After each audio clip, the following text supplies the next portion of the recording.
Shiva Arunachal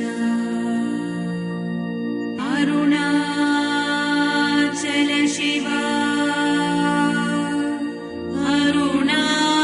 Arunachal Shiva Arunachal Shiva Arunachal Arunachal Shiva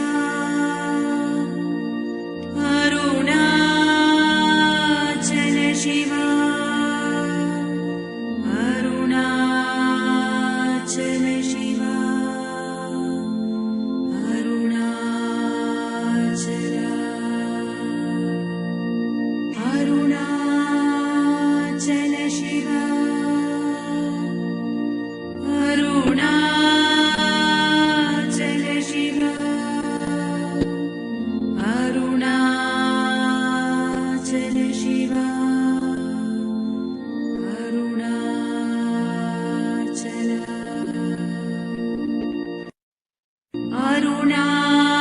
Arunachal Shiva Arunachal Shiva Arunachal Shiva Arunachal Arunachal Shiva Arunachal Shiva Arunachal Shiva Arunachal Arunachal Shiva Arunachal Shiva Arunachal Shiva Arunachal Arunachal Shiva Arunachal Shiva Arunachal Shiva Arunachal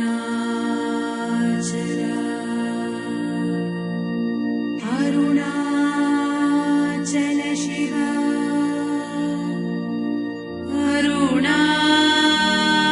Arunachal Shiva Arunachal Shiva Arunachal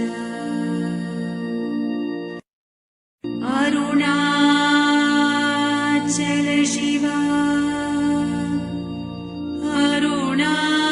Arunachal Shiva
Arunachala Shiva, Arunachala Shiva, Arunachala Shiva, Arunachala, Arunachala Shiva,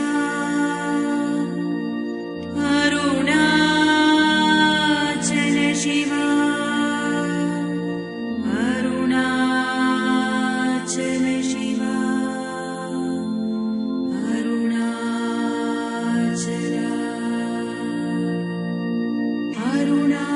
Arunachala Shiva,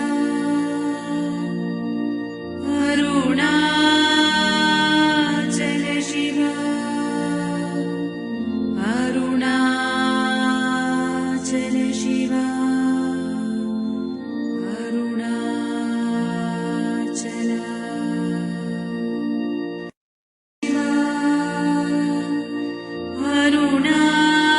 Arunachala Shiva,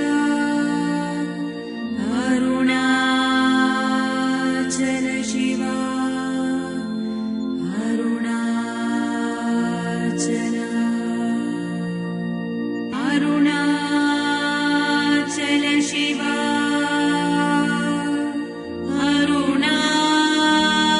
Arunachala Shiva, Arunachala Shiva, Arunachala, Arunachala Shiva,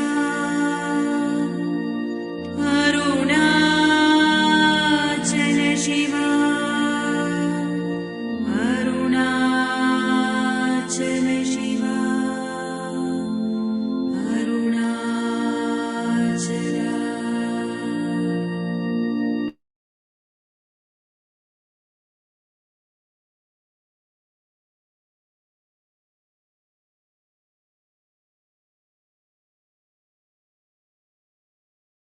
Arunachala,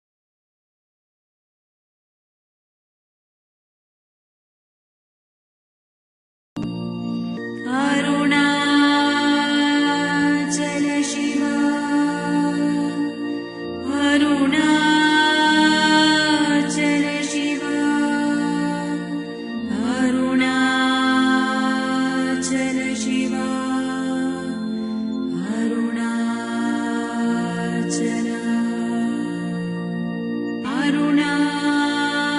Arunachala Shiva, Arunachala Shiva, Arunachala Shiva, Arunachala,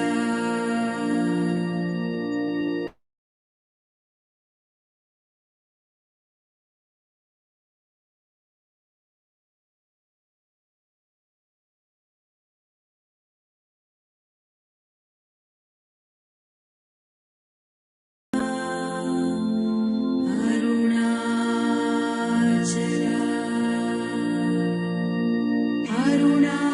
Arunachala Shiva,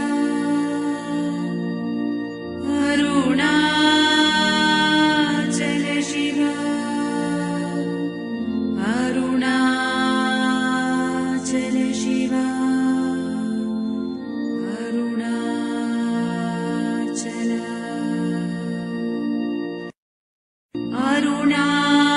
Arunachala Shiva,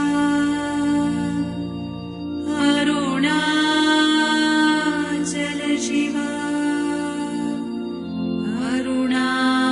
Arunachala Shiva, Arunachala, Arunachala Shiva,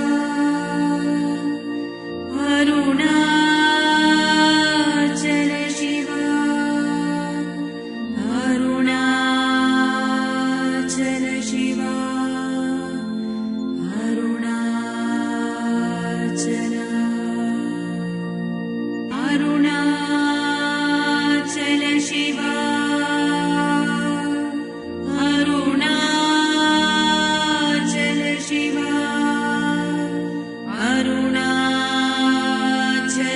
Shiva, Arunachala,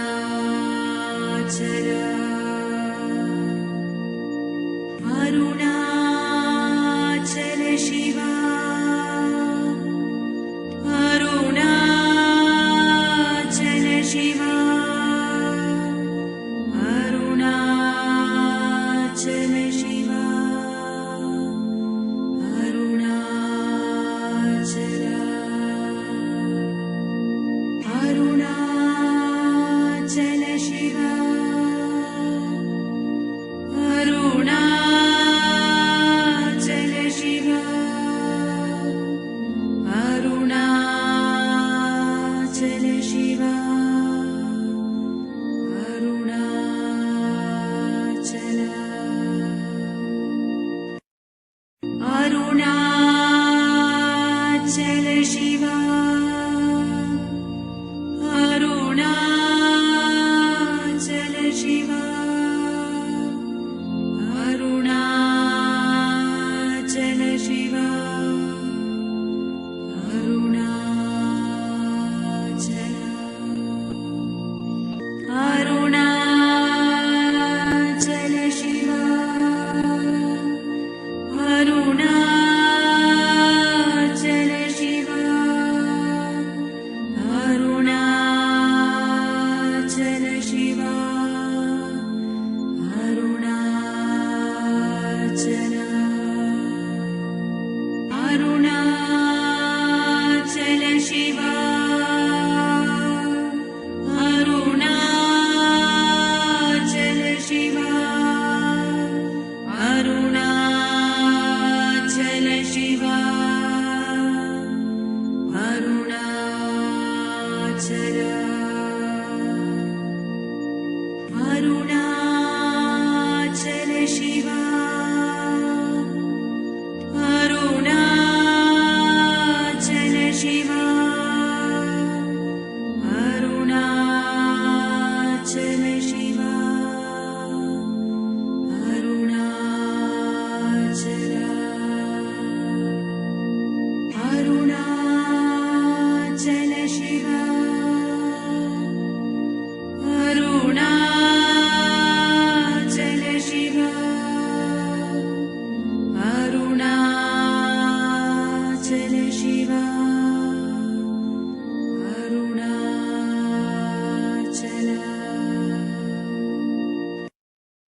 Arunachala Shiva, Arunachala Shiva,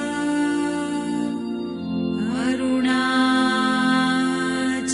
Shiva, Arunachala, Arunachala Shiva, Arunachala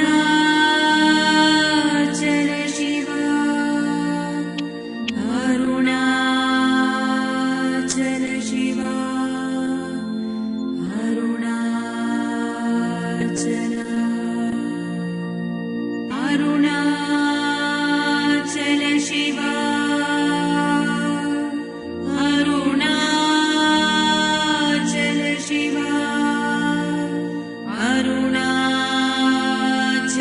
Shiva, Arunachala, Arunachala,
Om Namo Bhagavate Shri Ramanaya. Welcome to the 71st Aradhana celebrations. I am Mohan Ramaswamy from Arunachala Ashram, New York, Today being the holy day of our Bhagavan, we will have different programs from United Kingdom, France. To begin with, the French Satsang Group will start the program, and then we'll go to the UK group, and then we'll come back to the United States and the Canadian groups. Now, in a few more minutes, we will start the satsang starting from France. Om Namo Bhagavate Sri Ramanaya.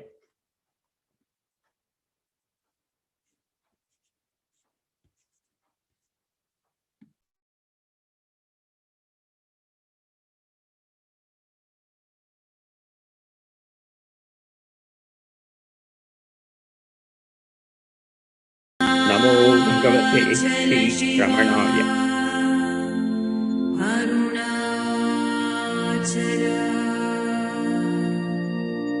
Arunachala Shiva,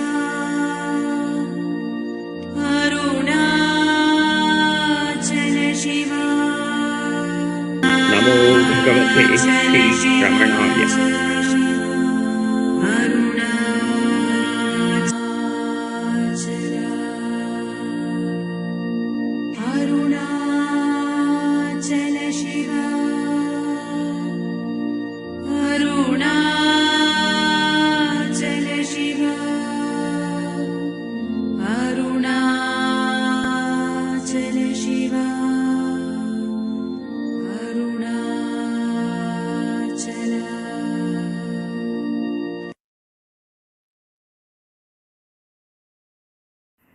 Namasté.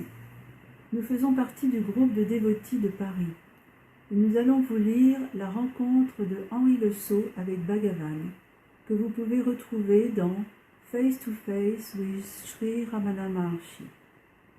Namaste. We are in the group of Paris devotees.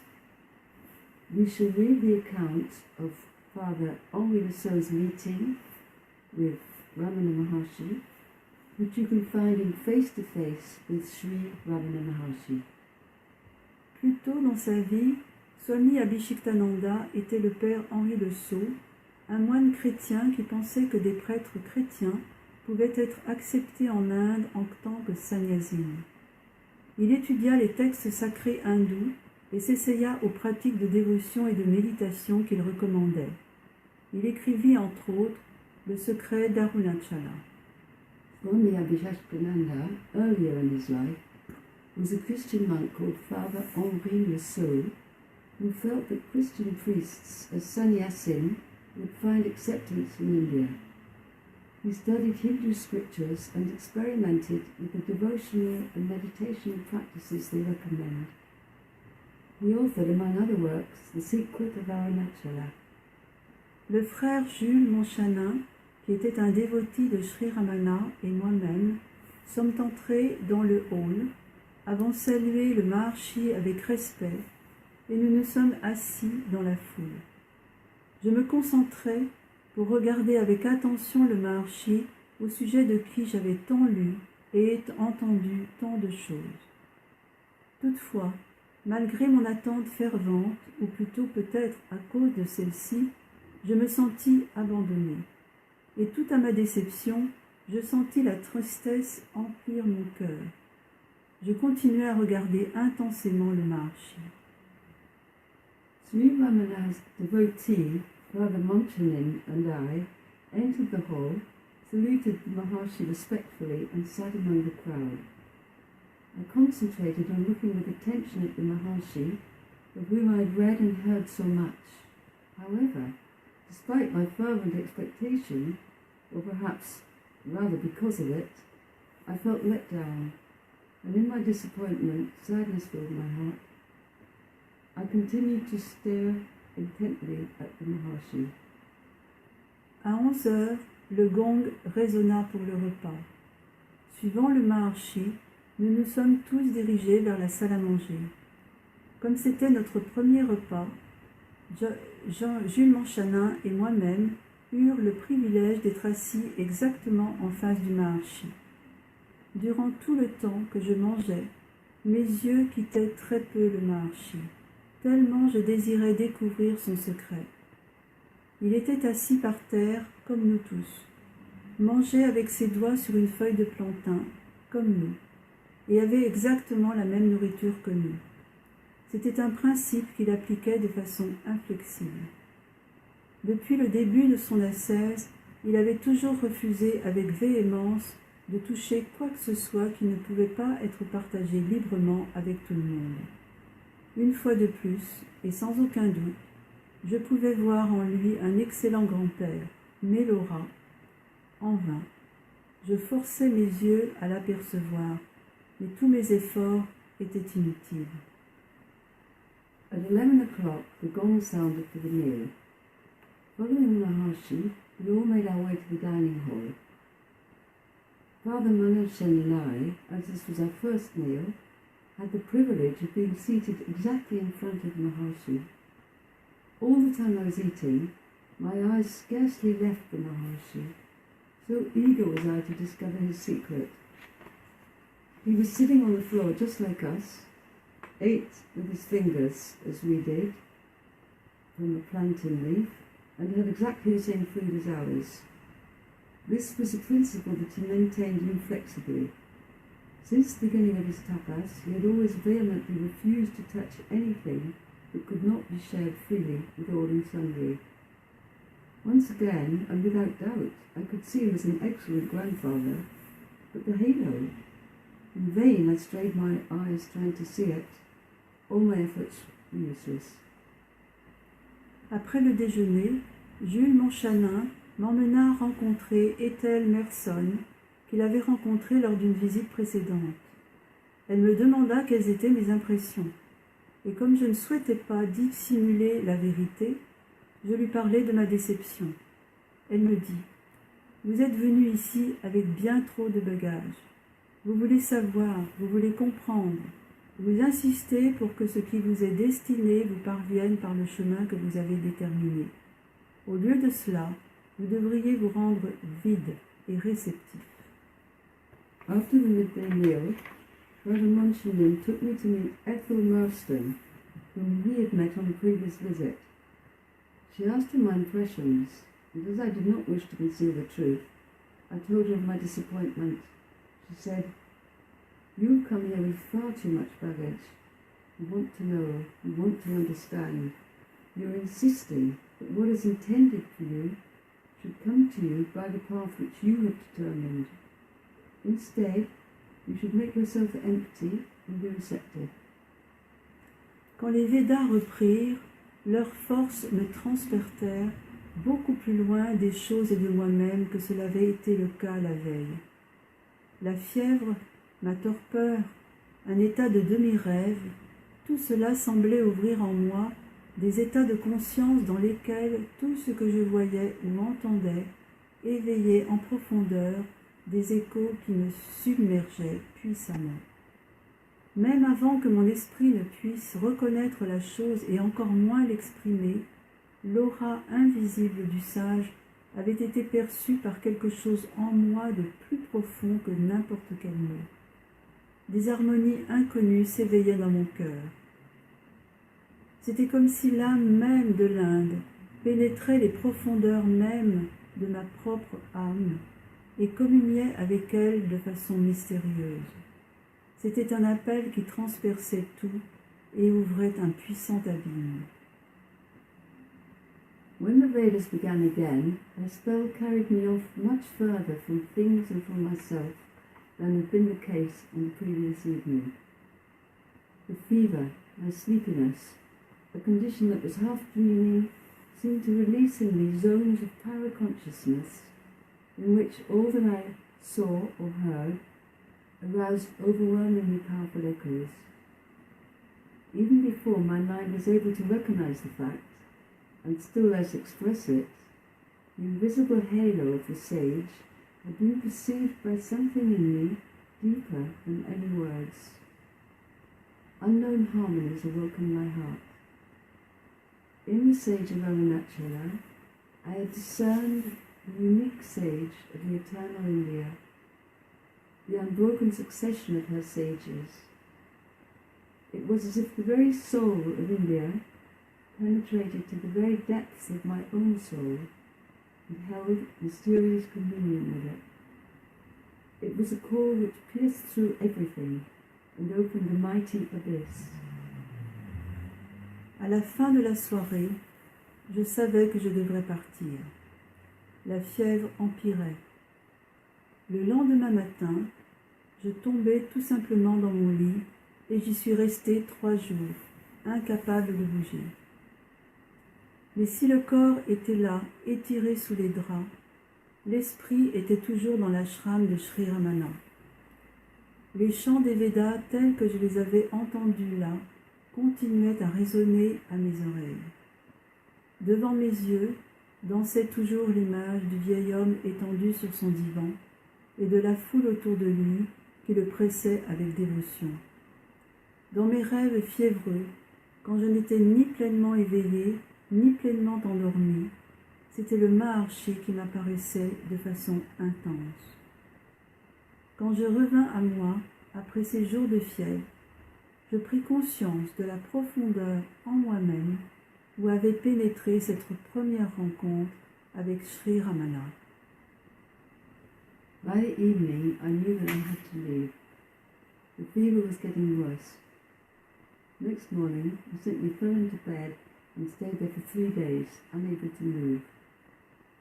But if the body was there, stretched out under the bedclothes, the spirit was still in Sri Ramana's ashram. The Vedic chants, as I had heard them there, still continued to sound in my ears. Before my eyes still danced the picture of the old man stretched out on his couch, and of the crowd pressing devotedly around him.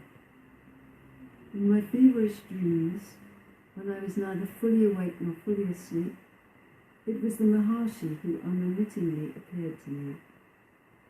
When I came to myself again after those days of fever, I realized to what a depth in myself this first meeting with Sri Ramana had penetrated.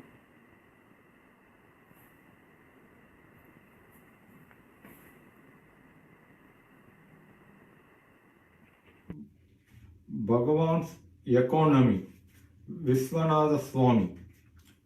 You should be capable of making use of even the dust, while at the same time you should also be ready to reject the entire cosmos as mere dust.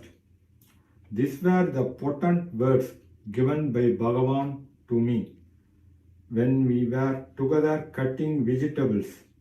Bhagavan was keen on using every bit of vegetables for cooking. Usually, the stem portion of a brinjal is cut off and thrown away. Bhagavan would gather these rejects and utilize them in some other preparation. He would say that the stem portion is most nutritious. He would use the whole spinach, stem and all, and not just the green leaves alone. He would grind the stems, take out their juice and use it in rasam. Bhagavan frowned on wastage. Like vegetables, paper too was to be used with the utmost care and economy. Every bit of paper would be preserved by him. He would bind them into small notebooks according to their size. He himself would bind them, keeping with him gum, calico, needle and twine for this purpose. And he would use these materials only when and to the extent they were required. His day-to-day life was by itself a great lesson for every one of us. He taught by example economy and non-waste, not only of materials but of words too, both spoken and written. How much he said in so few words. On another occasion, Kunju Swami said, the way Bhagavan used spinach, green leaves in the kitchen is a lesson in patience, economy and in the culinary art. Heaps of spinach would be gathered in the kitchen. Early morning, Bhagavan would go there. We would follow. His instructions for cutting were specific. His method. The spinach should be cut into 3 parts. First the stalk, the leaves, second the stem, and then the root. The leaves are used for making curry. The stems are bundled and tied together and put into the boiling sambar.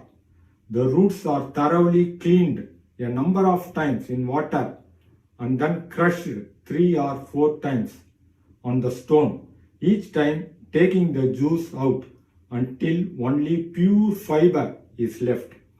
This juice is mixed with the rasam. This is the routine for cooking spinach. This meant so much work, and Bhagavan did it mostly himself. Once there was a huge bundle of spinach. We did not want to trouble Bhagavan, who would be very particular in making use of the roots as well. So we took all the roots, bundled them up, and buried them underground in a place near the cow shed, which Bhagavan did not frequent while going for his walk. Strangely, on that day, Bhagavan did deviate from his usual route and passed by that very spot. Since the earth was freshly disturbed, Bhagavan just put his walking stick into it and some spinach roots surfaced. Bhagavan immediately saw through. He sat down and dug out all the roots himself and washed them thoroughly. Since the roots were all now covered with mud, it took him long to clean them all. He then went to the kitchen, crushed them repeatedly till all the juice was taken out. He himself put the juice into the rasam and only then continued his walk. Bhagavan did all this with a smile on his face, without a trace of irritation or anger. He never asked as to who did it. It was an object lesson for us all who silently witnessed this with untold guilt feeling. This lesson was imprinted in our hearts that day so deeply that never afterwards did we think of idling or wasting anything. Bhagavan was opposed to any sort of waste or extravagance. How do you light the fire in your charcoal stove? He asked me one day. I told him that I used a bit of old rag rolled up and dipped in kerosene. Smilingly, he scolded me for wasting kerosene when the fire could easily be lit with some of the dried twigs and leaves lying around or with bits of waste paper. Ariyadi idara sivaradu agavarisa kugayil arivairami paramaattuman arunachala ramanan parivalvulam muruganala paranarndidu kugayarndu arivam vili tiravanisam arivayadu veliyam. An interesting story lies as the backdrop of this verse. While Bhagavan was residing at Virupaksha cave, a Keralite by name Amritananda Yatindrad wrote a verse in Malayalam on a piece of paper and left it on Bhagavan's seat as Bhagavan had gone out. The gist of the verse is as follows. Is Bhagavan Rishi Ramana the ocean of compassion, dwelling in the famous cave on the peak of Arunachala, the celebrated Vishnu, or Muruga, the teacher of Lord Shiva, or Vararushi, the Shiva yogi, or is he Sage Vyasa? Who is this Arunachala Ramana? My heart is filled with anticipation and joy to know the greatness of the Guru. When Bhagavan returned and saw the paper with the verse written on it, he bestowed a reply in the same meter in Malayalam on the other side of the paper. Later on, Bhagavan himself graciously translated it into Tamil. Nathananda records that Bhagavan very often used to say, "Whoever sees me with the same eyes as mine and the way I see myself is the one who has had my darshan truly." Bhagavan, through an ardent devotee, Amritananda Yatindra, thus choose to announce his transcendent form to the world of devotees, who like limiting themselves to their bodies, constrict the Lord of grace to a body and offer worship to him. This is reminiscent of the way Lord Krishna through Arjuna instructed mankind in days of yore, the form of him. Thus, I am the self, O Gudakesa, dwelling in the hearts of all beings, as the indweller of every jiva, never away for a moment, ever revealing as bliss in Arunachala Ramana. The ever-unchanging state is that state of being alone, the form of wisdom, that the self is verily an ocean of peace.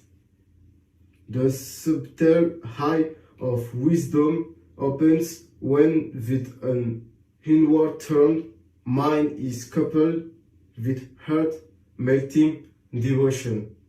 Only an eye of wisdom can perceive it.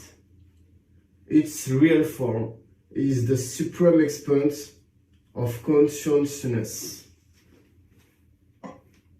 Om Namo Bhagavate Sri Ramanaya.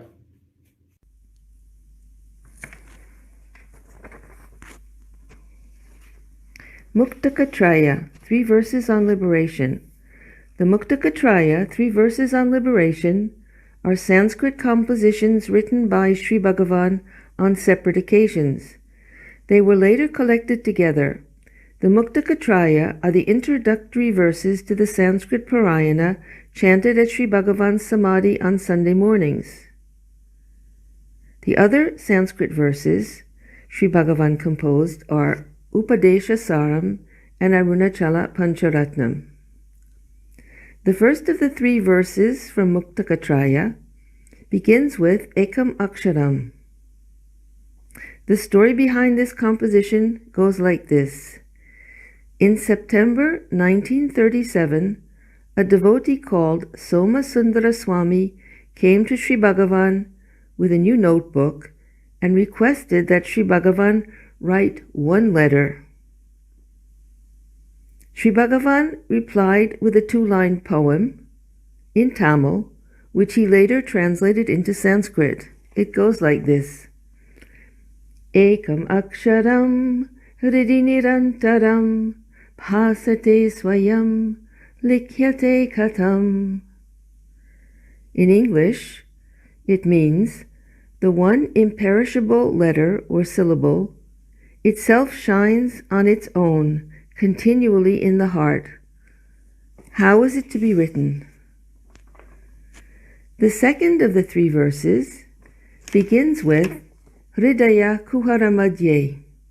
One day in 1915, when Sri Bhagavan was at Skandashramam, a young devotee called Jagadisha Shastri wrote on a piece of paper, Hridaya Kuharamadye, in the interior of the heart cave. But he could go no further. In an account written by the devotee B.V. Narasimha Swami, Sri Bhagavan saw this and asked Jagadisha Shastri what he was writing. Shastri handed the verse over to Bhagavan, who said, "Go on, complete the verse." Shastri replied that he was unable to do this. His mind refused to work. Sri Bhagavan took up the verse and completed it himself. There is another version of the story where the Shastri goes away and for a short time, and when he comes back, to his surprise, he finds that the verse was completed by Bhagavan himself. The completed verse was later sent to Sri Kavya Kanta Ganapati Muni, who incorporated it in his Sri Ramana Gita, chapter 2, verse 2. The verse goes like this: Hridaya kuhara madhye kevalam brahma matram yahamahamiti sakshat atmarupena bhati hridi vishamanasasvam chinvata majjatava bhavana chalana rodhat atmanishto bhavatvam. The English meaning is, in the innermost core of the heart cave, there shines alone pure Brahman, directly as I, the self-aware. Enter deep into the heart by means of self-inquiry, or by diving deep, or by controlling the breath, thus abide firmly in Atman, the self. Verse 3, the last verse of Muktaka-traya, was written in 1927. It was one of the few verses written spontaneously by Sri Bhagavan, unrequested by any particular devotee. It was later translated into Tamil and included as verse number 10 of Ulladanarpada Anubandha, the appendix to the 40 verses on reality. The verse goes like this: Deham rinmaya vajjadatmakamaham buddhirna tasyasyato naham tadabheda supti samaye sid atma sadbhavataha koham bhavayuta kuto varadhiya drishtvatmanishtatmanam soham spurtitaya runachala shivaha Purno vibhati svayam. The English meaning is this: this body, like a pot of clay, is insentient in nature. Since it has no I consciousness per se, and since in deep sleep, where there is no awareness of the body, we experience our natural state of being, the body therefore cannot be I. To those who are established as the self, and who have seen with a sharp intellect, adhering to the inquiring, who am I, and from whence, Arunachala Shiva shines forth of himself as the manifestation of I am that. Now I'll sing the 3 verses. Ekamaksharam Hridi nirantaram bhasate swayam likhyate katham hridaya kuhara madhye kevalam brahma matram yahamahamiti sakshat atmarupena bhati hridi vishamanasasvam chinvata majjatava bhavana chalana rodat atmanishto bhavatvam deham mrinmaya vajjadatmakamaham buddhirna tasyasyato naham tat adabheda supti samaye sid atma sadbhavataha koham bhavayuta kuto varadhiya drishtvatmanishtatmanam soham spurtitaya lunachala shivaha purno vibhati swayam. Om Namo Bhagavate Sri Ramanaya.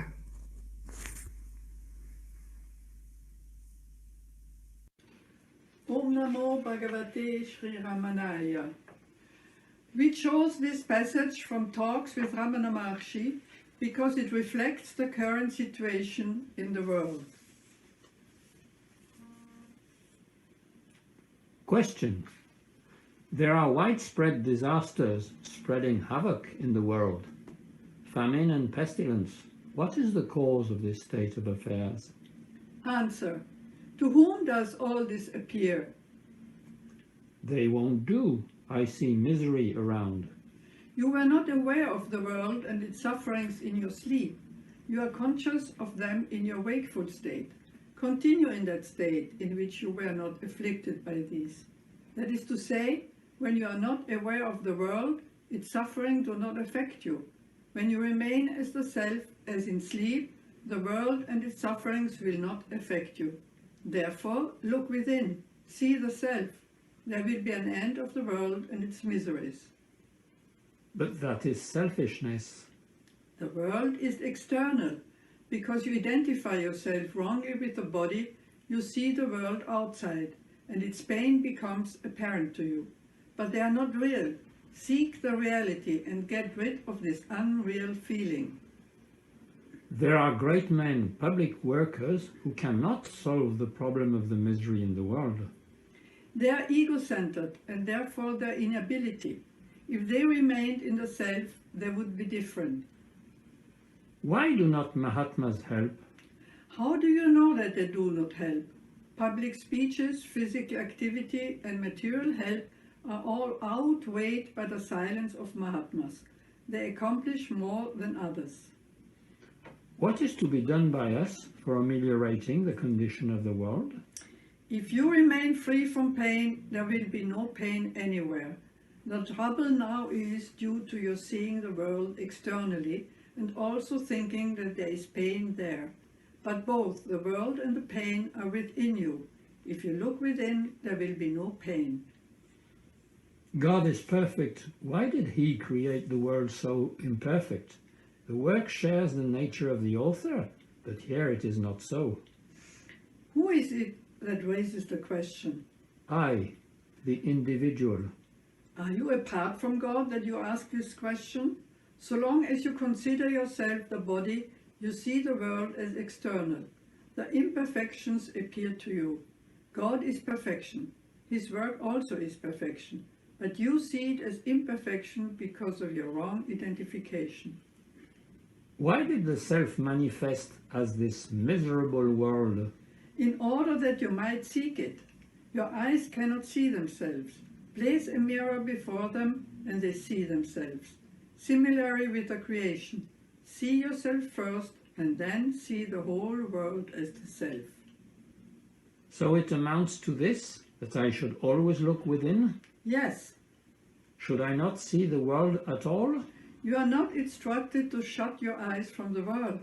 You are only to see yourself first and then see the whole world as the self. If you consider yourself as the body, the world appears to be external. If you are the self, the world appears as Brahman. Question. Le monde est secoué par d'effroyables épreuves, telles que la famine, les épidémies. Quelle est la cause de ces calamités? Bhagavan. Dans votre sommeil, vous n'étiez pas conscient du monde et de ses souffrances. À l'état de veille, vous en prenez conscience. Restez dans l'état dans lequel vous n'étiez pas affligé par tout cela. Autrement dit, lorsque vous n'avez pas conscience du monde, vous n'êtes pas affecté par ses souffrances. Quand vous restez le soi, comme dans le sommeil, le monde et ses souffrances ne vous affectent plus. Par conséquent, intériorisez-vous. Voyez le soi. Ce sera la fin de ce monde et de ses misères. On ne vous enseigne pas de fermer vos yeux au monde. Vous devez simplement vous voir vous-même d'abord et voir ensuite le monde comme étant le soi. Si vous pensez être le corps, le monde vous apparaît comme extérieur. Si vous êtes le soi, le monde vous apparaît comme Brahman.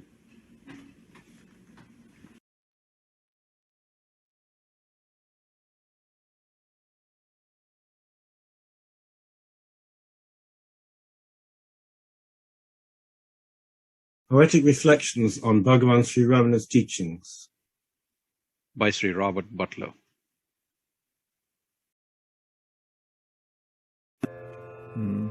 சாதகத்திலே என்ன சாத்தியம் உஷாவினால் நாதனை பற்றா நினைவெல்லாம் சாதலாம் நாதனை பற்றா நினைவெல்லாம் சாதலாம் வெற்றெண்ணம் வந்தால் ஆர்க்கு என்றே உசாவலாம் மற்றதுவே மந்திரமாகாது நாதனை பற்றா நினைவெல்லாம் சாதலாம் வெற்றெண்ணம் வந்தால் ஆர்க்கென்றே உசாவலாம் மற்றதுவே மந்திரமாகாது.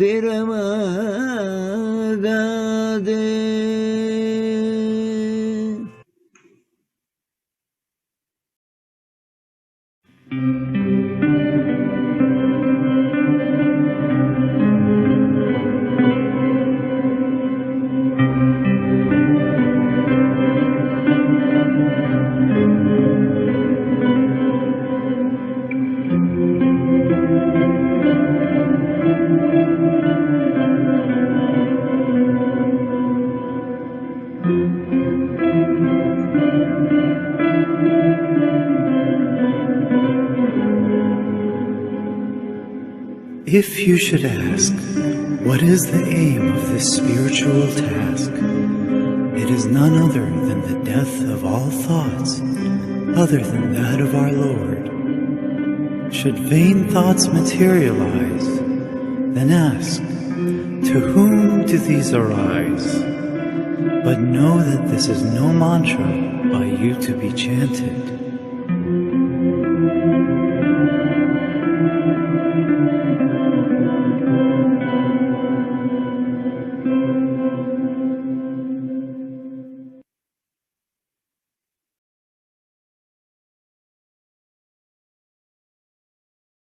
So, Robert, could you please tell us what was the inspiration behind your composition of this verse?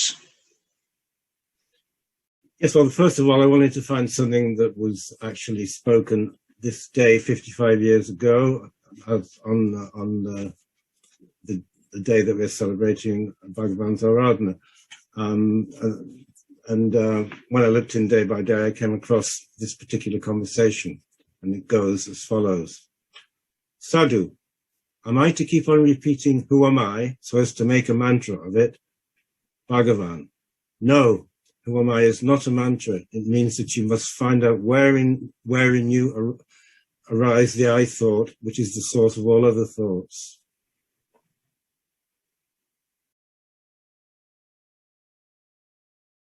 And then I found another conversation in Day by Day with Bhagavan on the 21st of 1146, which corroborates the same idea. Bhagavan, why should you go on repeating who am I as if it is a mantra? If other thoughts arise, then the questions, to whom do these thoughts arise? Whence does the I to which these thoughts come arise have to be asked, i.e. to keep away other thoughts? The object in all paths is to keep off all other thoughts except the thought of God or self. Thank you. Now let's go to the next verse you composed.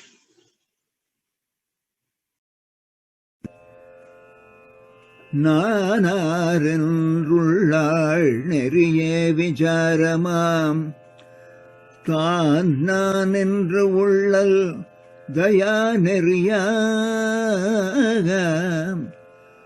நான் ஆரென்றுள்ளாள் நெறியே விசாரமாக தான் நான் என்று உள்ளல் தயா நெறியாம் நானா உபாதிதேர் சித் சுகவோர் உததி தன்னில் உபயம் ஒழிந்தோயுமே நான் ஆரென்றுள்ளாள் நெறியே விசாரமாம் தான் நான் என்றுள்ளல் தயா நெறியாம் நானா உபாதிதேர் சித் சுகவோர் உததி தன்னில் சித் சுகவோர் உததி தன்னில் உபயம் ஒழிந்தோயுமே உபயம் ஒழிந்தோயுமே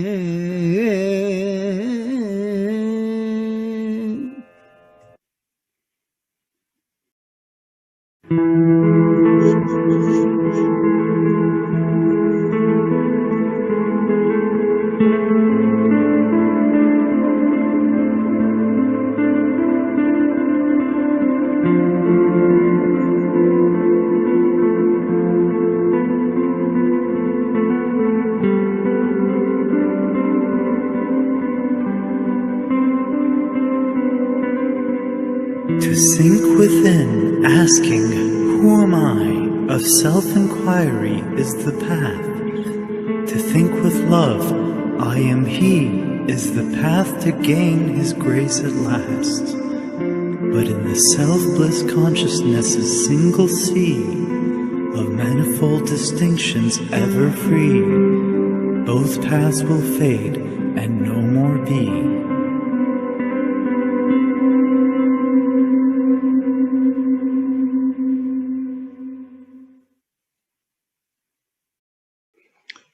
So, Robert, could you please tell us your inspiration behind the composition of this verse?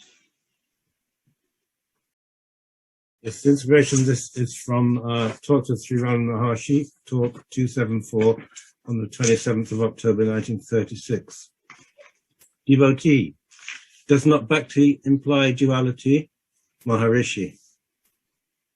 Svasalupa anusandanam bhaktiriti abhidyate.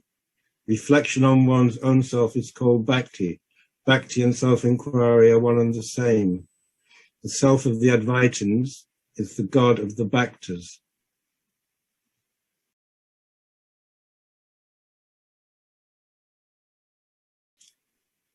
Day by day with Bhagavan, 22nd of the 11th, 1945 afternoon.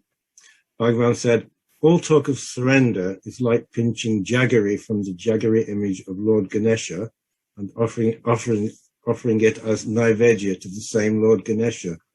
You say you offer your body, soul, and all possessions to God. Were they yours that you could offer them? At best, you could only say, I falsely imagined till now that all these which are yours, i.e. God's, were mine. Now I realize they are yours. I shall no more act as if they are mine. And this knowledge that there is nothing but God or self, that I and mine don't exist, and that only the self exists, is jnana, he added. Thus there is no difference between bhakti and jnana. Bhakti is jnana, jnana mata, or mother of jnana. Thank you, Robert.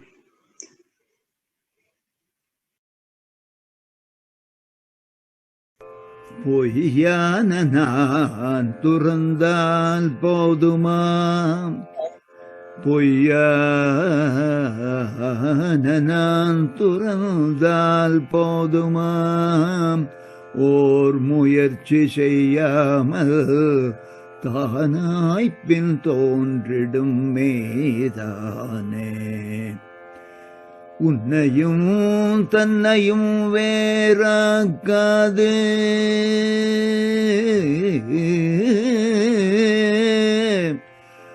உன்னையும் தன்னையும் வேறாக்காது அன்னவனை உன்னி அவனுள் முற்றும் மூழ்கு உன்னையும் தன்னையும் வேறாக்காது அன்னவனை உன்னி அவனுள் முற்றும் மூழ்கு அவனுள் முற்றும் மூழ்கு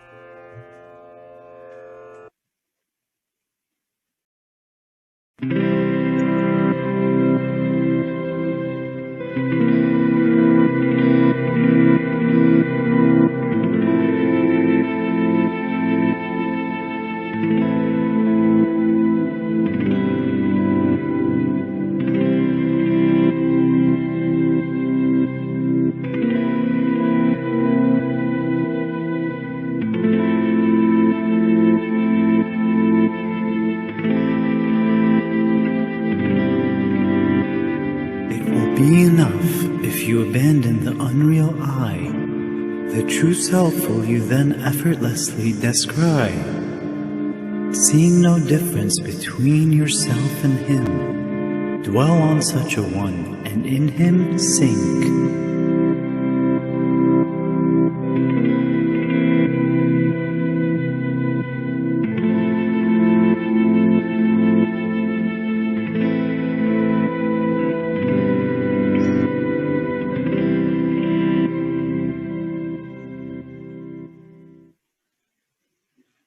So, Robert, what inspired you to compose this verse?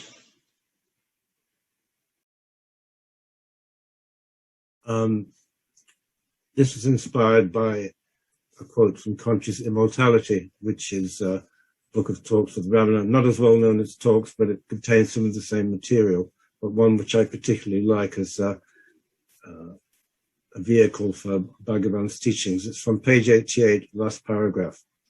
Question: I want to find the real I and always be effortlessly in touch.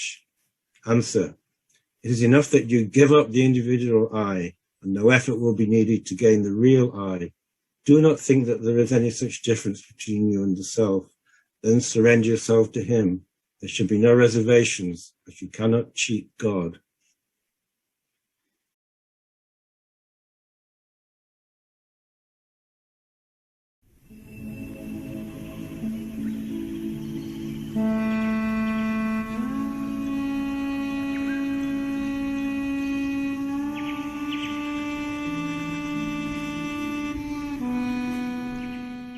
வாரணமும் Poomalar வைகுகிற அன்னமும்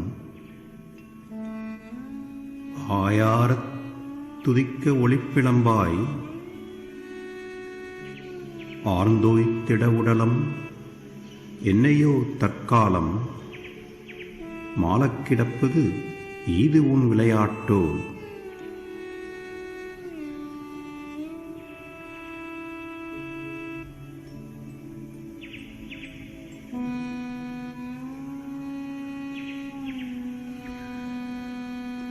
Praised by the boar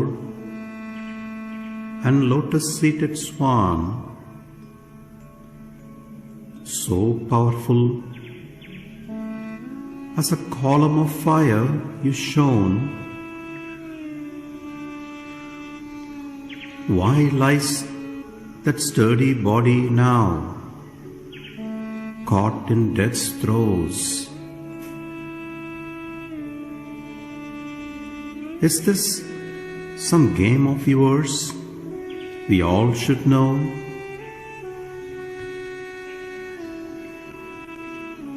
Thank you, Robert. I think these are great contributions to the Ramana literature. Namo Bhagavate Sri Ramana. Thank you.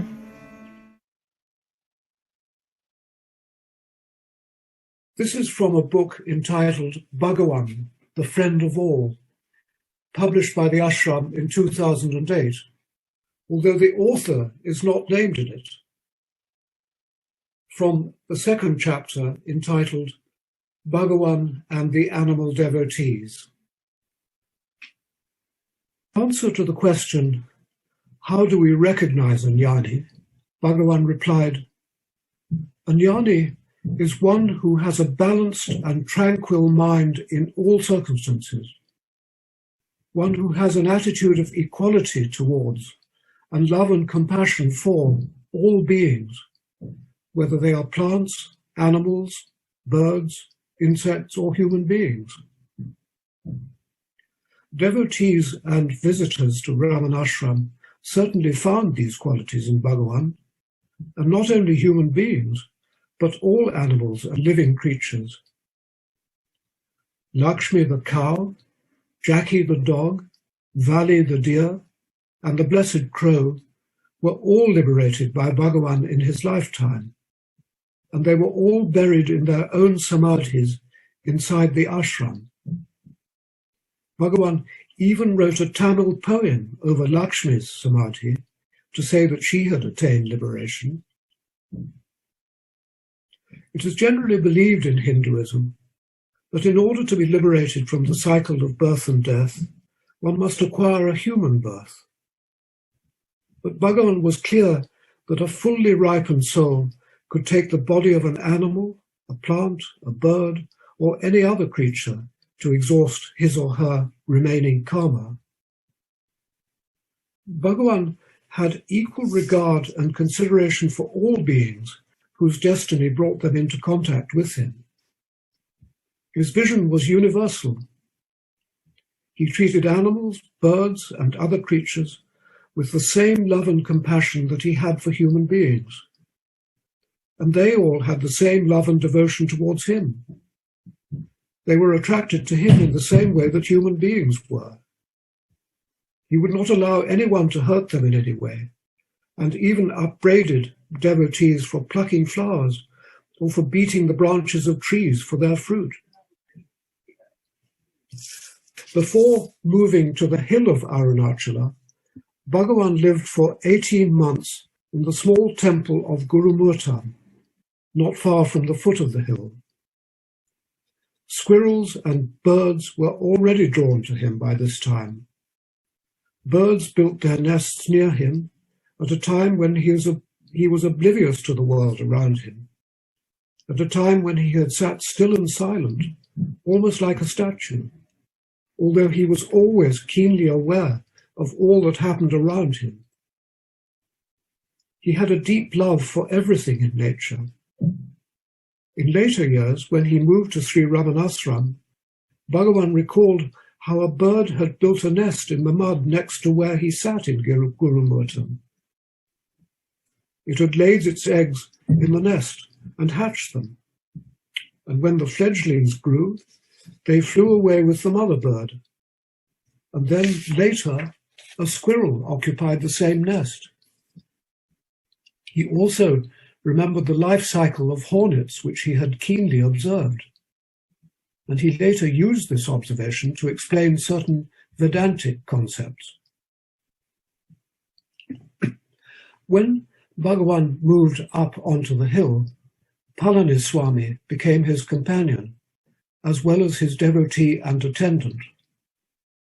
Other devotees and visitors began to be drawn to him.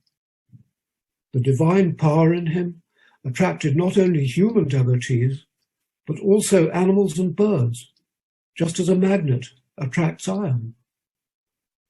When he was in Virupaksha cave, all kinds of birds and beasts visited him. Squirrels, parrots, and sparrows perched on nearby trees and tried to converse with him in their own languages. Monkeys came in groups to congregate near Virupaksha cave. Peacocks spread their feathers in fans and danced before him. Dogs lazed in the sun near him. Wild animals came to a spring near the cave, announcing their arrival and departure with roars that he could only understand the meaning of. Not only did animals such as birds and dogs come to visit him, but also snakes, scorpions, lizards, and spiders. He understood their languages, gestures, and emotions.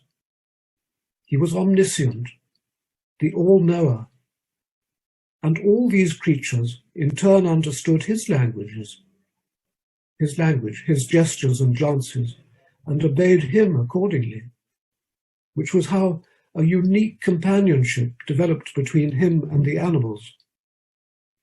This was not an ordinary relationship. There was divinity in it. The animals knew that Bhagavan was their friend and benefactor. They were not afraid of him. Just as he was fearless in their presence, so were they in his. They knew that he loved and cared for them.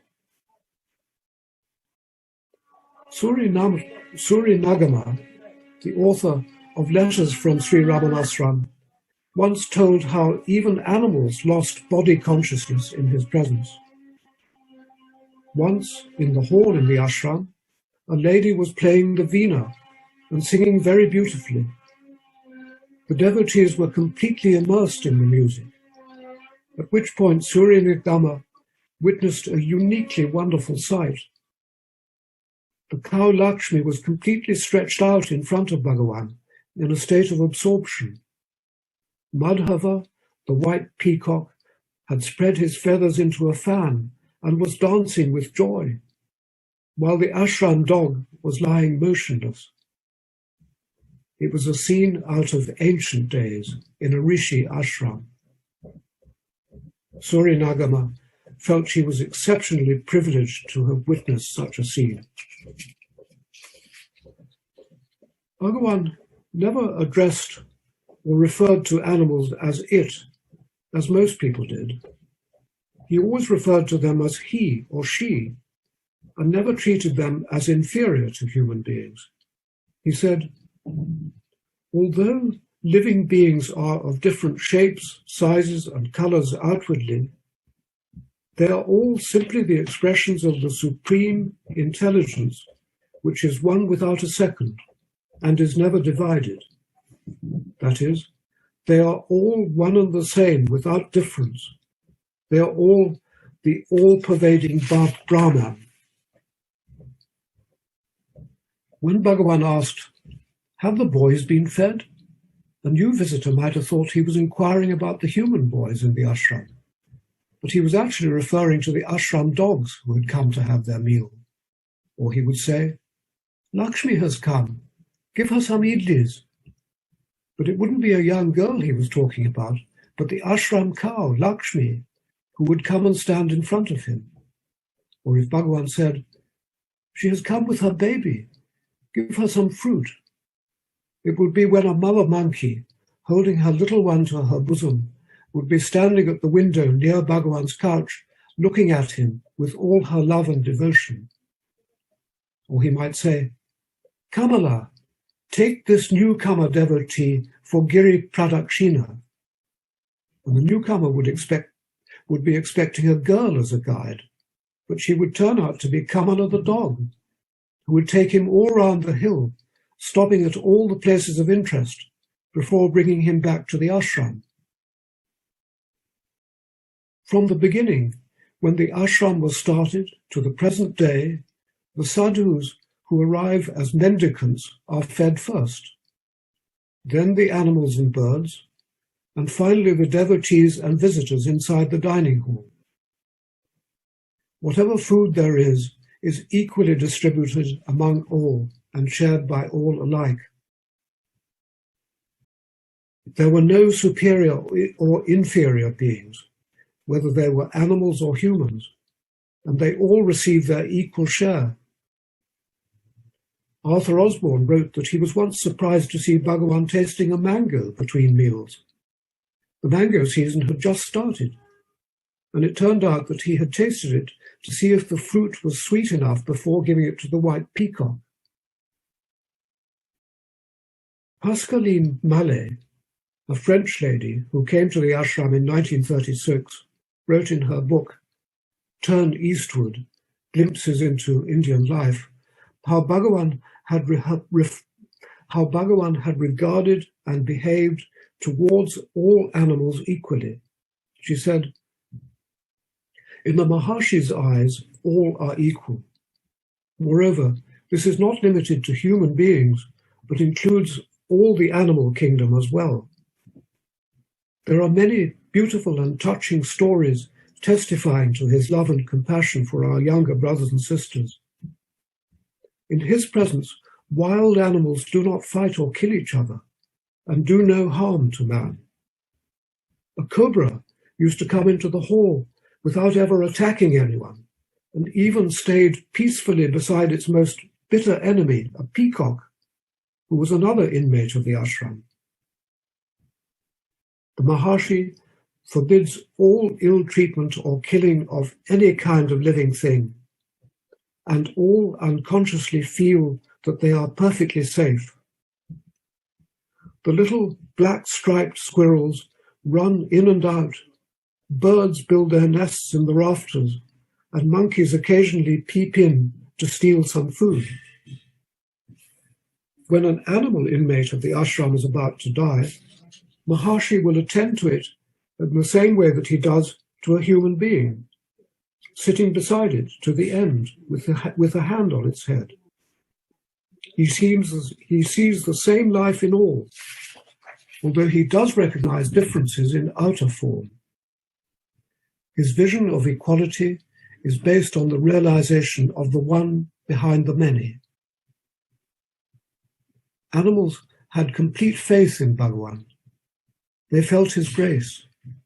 Wild animals, birds and monkeys, would bring their young ones and leave them in his care.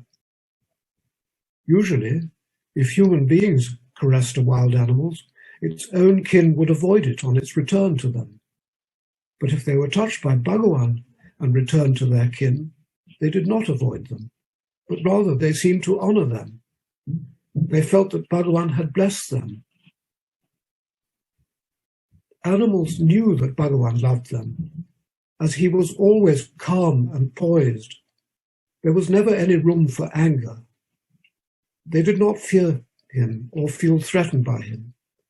They thought of him as one of them. They identified themselves with him. On his last day, before Bhagavan left his physical body, the doctors said that the pain caused by his sarcoma must have been terrible. But he was so concerned about the animals that when 2 peacocks screeched in a nearby tree, he asked whether they had received their food. The pathetic cry of the white peacock sitting on the roof of the room where he was lying would have melted anyone's heart. To the peacocks, dogs, squirrels, cows, birds, monkeys, and all other animals, including wild animals, he was a teacher, a father, a friend, a relative, a well-wisher, and everything on earth. Sri Morarji Desai, the then Prime Minister of India, who was presiding over the 99th Jayanti celebrations of Bhagavan at Sri Ramana Kendra in New Delhi on the 13th of January 1979, said, "The Maharshi seemed to know everything. He knew the language of all animals. He listened to their complaints. He treated every being with love, whether it was a cat, a dog, a cow, a crow, or a monkey. They were all equal in his eyes, whether they were beggars or millionaires. He never left Tiruvannamalai. He refused to go out or to preach. He said, 'If I am a jnani, I consider everyone else to be a jnani as well. What is there to teach?' He regarded every being as himself." Sri Morarji had actually visited Bhagavan and sat in front of him in 1935, and he had left with an abiding impression of Bhagavan. The devotees and distinguished visitors who came to seek Bhagavan's blessings were dumbfounded by his universal vision of equality. They exclaimed in wonder that they had never seen anything like this before anywhere. We are fortunate indeed to have Bhagavan as our inner guru and to be blessed by him.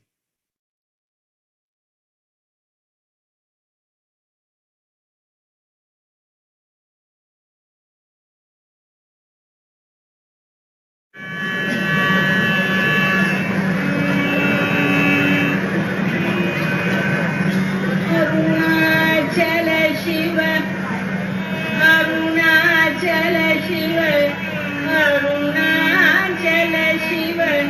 Arunachala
Sri Arunachal Pancharatnam. கருணாபூர்ண சுதாப்தே கதலித ஜனவிஸ்வரூப கிரணாவல்யா Arunachal பரமாத்மன் அருணோ பவ சித்தகஞ்ச சுவிகாசாய அருள் நிறைவான கடலே திரிகதிரால் யாவும் விளங்கும் அருண நிரிபரமான்மாவே கிளருளப்பு நன்றாய் திரிபரிதியாக விளங்கு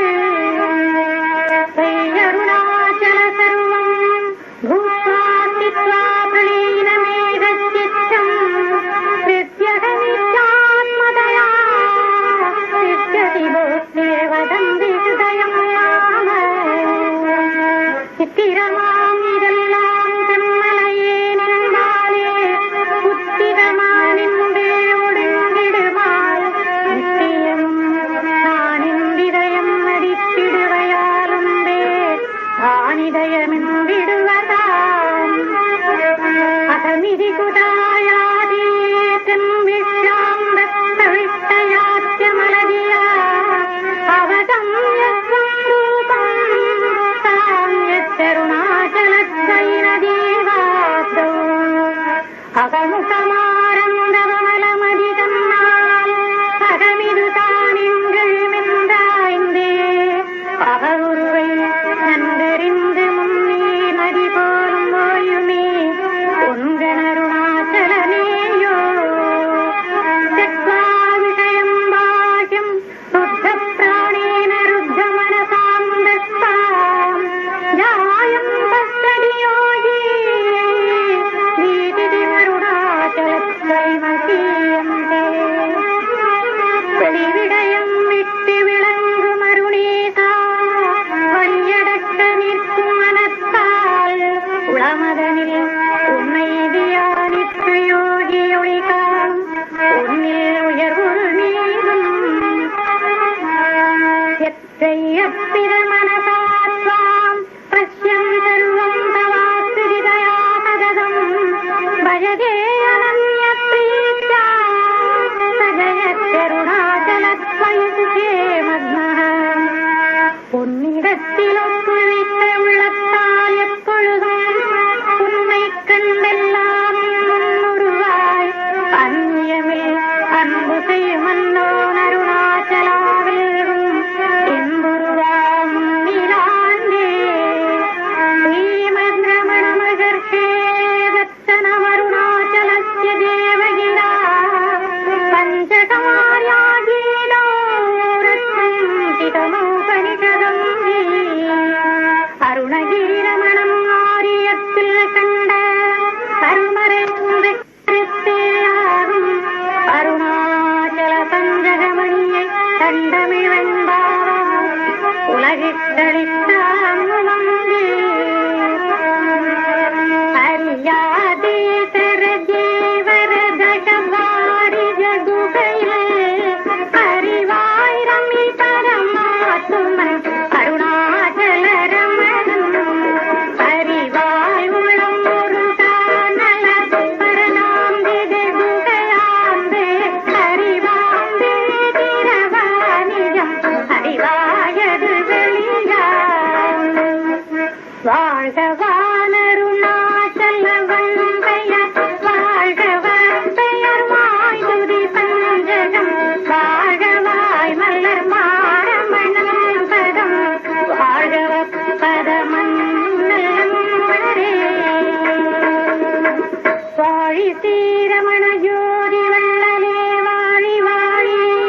Namaskaram. Today I'm going to be talking about how Bhagavan clarified the practice of Advaita.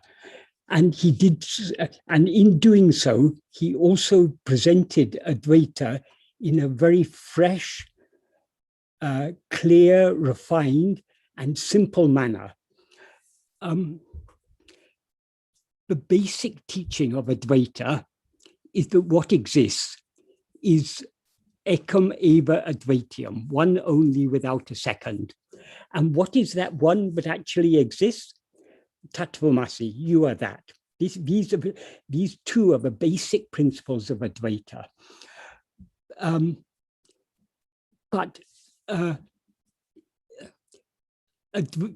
There are huge volumes have been written on Advaita. It has become an extremely complex philosophy for a number of reasons. That is, the primary objection to Advaita, because Advaita says there's one only without a second, that is quite contrary to our experience. We experience all this multiplicity. So if there's one only without a second, how to explain this appearance of multiplicity? Advaita has a simple answer, but all this is just an illusory appearance. But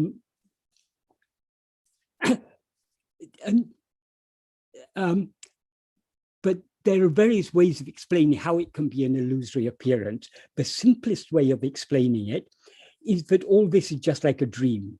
In a dream, everything we see, it is just an illusory appearance. None of it actually exists. We see a world with so many objects and so many people, but none of these exist. They exist only in the view of the dreamer. So this is the simplest way of explaining the appearance of multiplicity. But to say that all this is a dream is, for most people, this idea is, most people won't relish this idea, but this is all a dream, but none of this exists except in our view. So Advaita has to cater for people of different levels of spiritual maturity. So it has other alternative ways of explaining this. That is, the vast majority of Advaita texts explain this, but all this is a creation. That is, Brahman in association with Maya is Ishwara, and Ishwara by the power of Maya has created all this. And there's an elaborate explanation about how all these things were created, one thing from another. Bhagavan explained, as Bhagavan often explained, these different very different levels of explanation within Advaita, suited to people of different levels of spiritual maturity. And an example of how he explained this is recorded in Day by Day on the 15th of March, 1946, in the afternoon.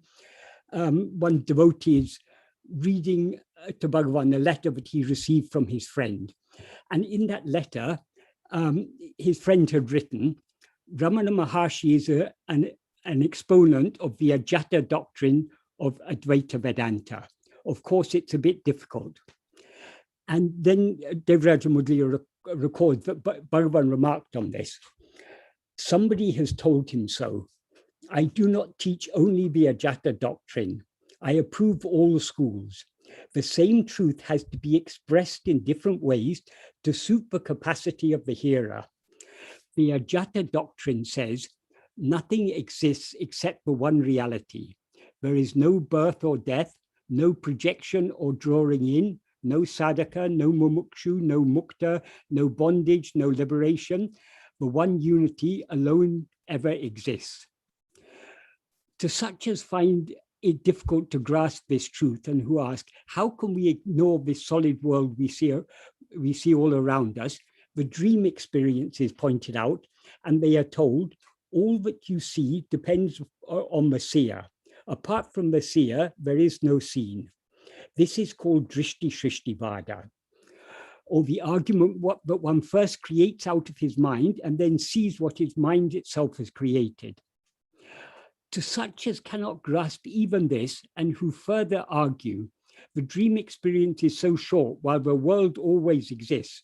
The dream experience is limited to me, but the world is felt and seen not only by me, but by so many, and we cannot call such a world non-existent. The argument called Shrishti Drishtivada is addressed, and they are told, God first created such and such a thing out of such and such an element, and then something else, and so forth. That alone will satisfy this class. Their mind is otherwise not satisfied, and may ask themselves, how can all geography, all maps, all sciences, stars, planets, and rules governing or relating to them, and all knowledge be totally untrue? To such it is best to say, yes, God created all this, and so you see it. And then the devotee who was reading this letter to Bhagavan said, but all these cannot be true. Only one doctrine can be true. And in reply to which Bhagavan said, all of these are only to suit the capacity of the learner. The absolute can only be one. So Bhagavan, in this case, and in many other cases, Bhagavan explained that there are different levels of explanation within Advaita to suit people of different levels of spiritual maturity. So when we study any Advaitic text, it's important to understand this fact that there are different levels of explanation, and we need to, we shouldn't confuse different levels of explanation. On other occasions, Bhagavan explained about these three levels in more detail.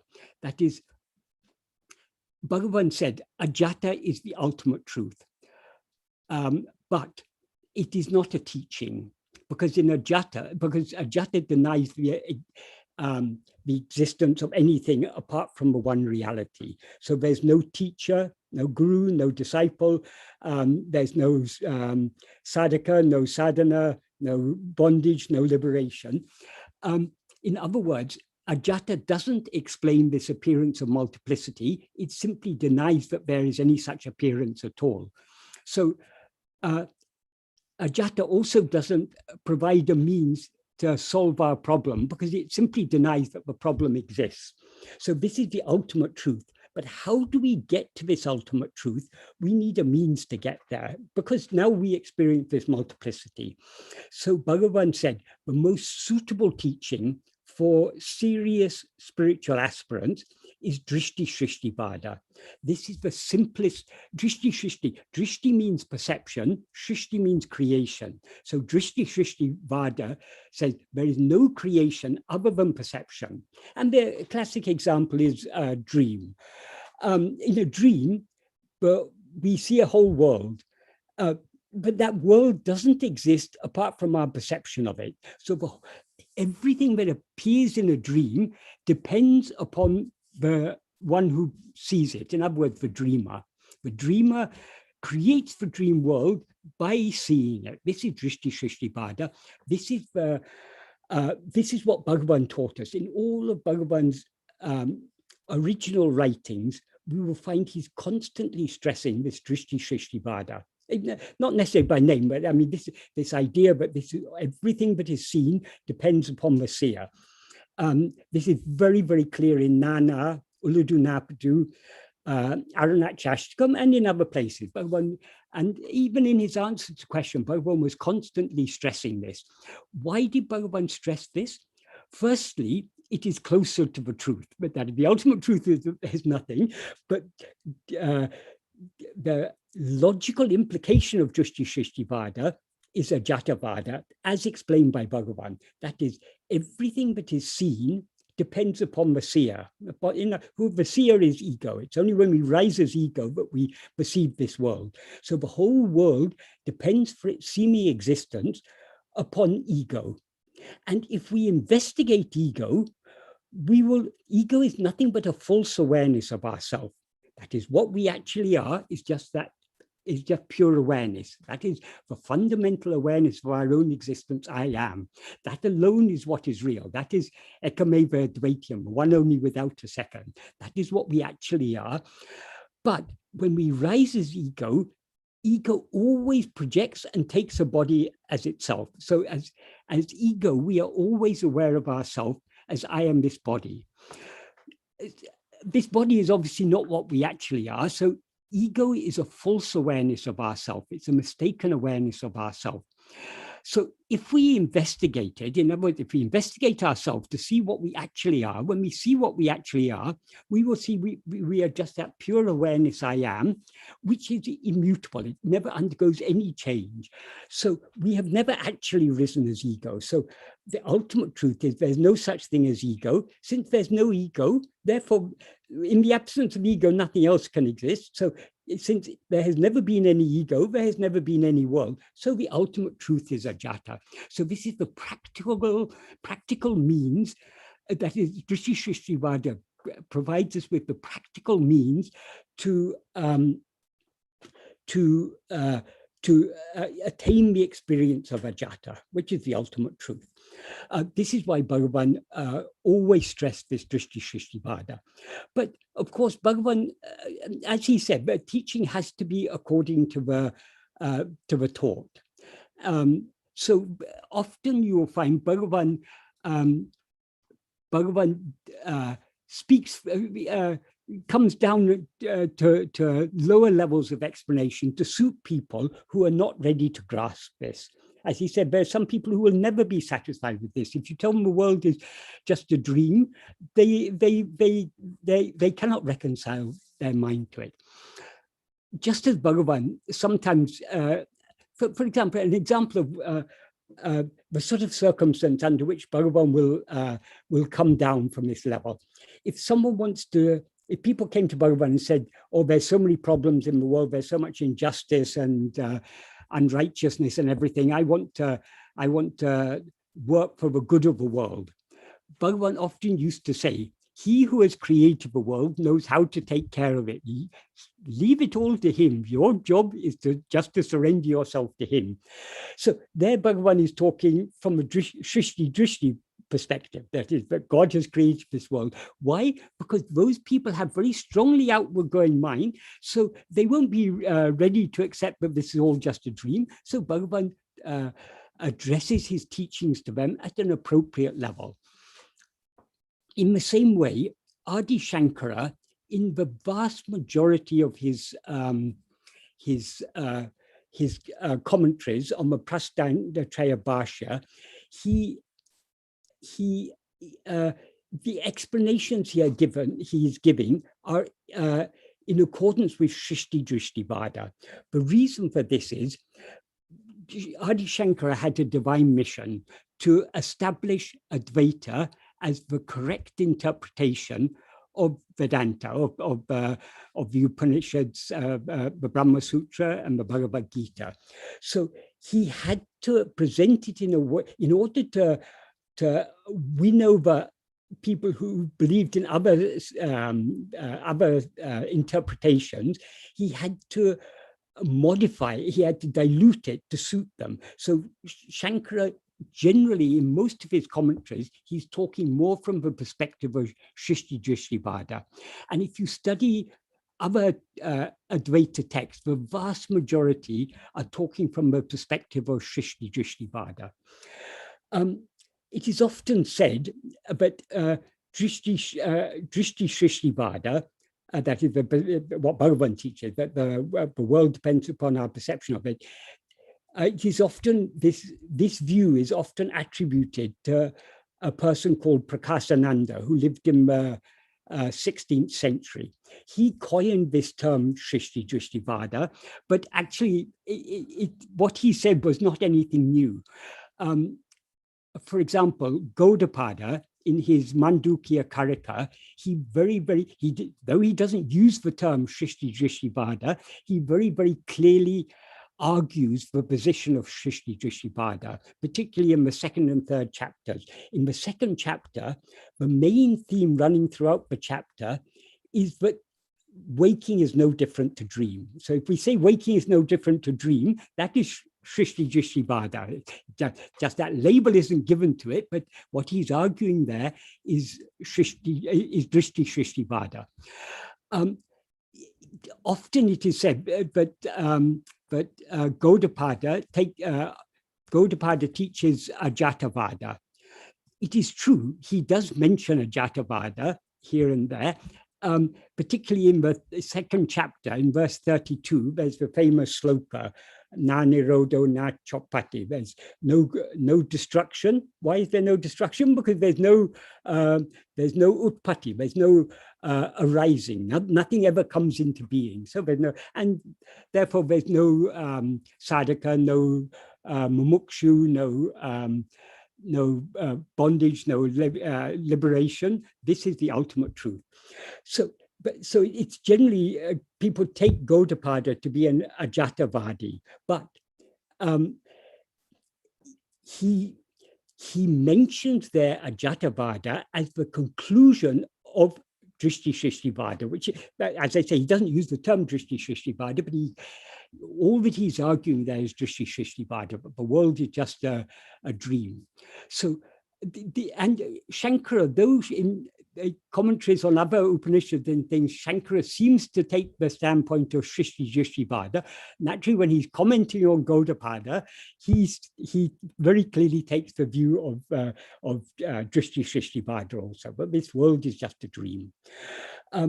So these different levels are there to suit different people.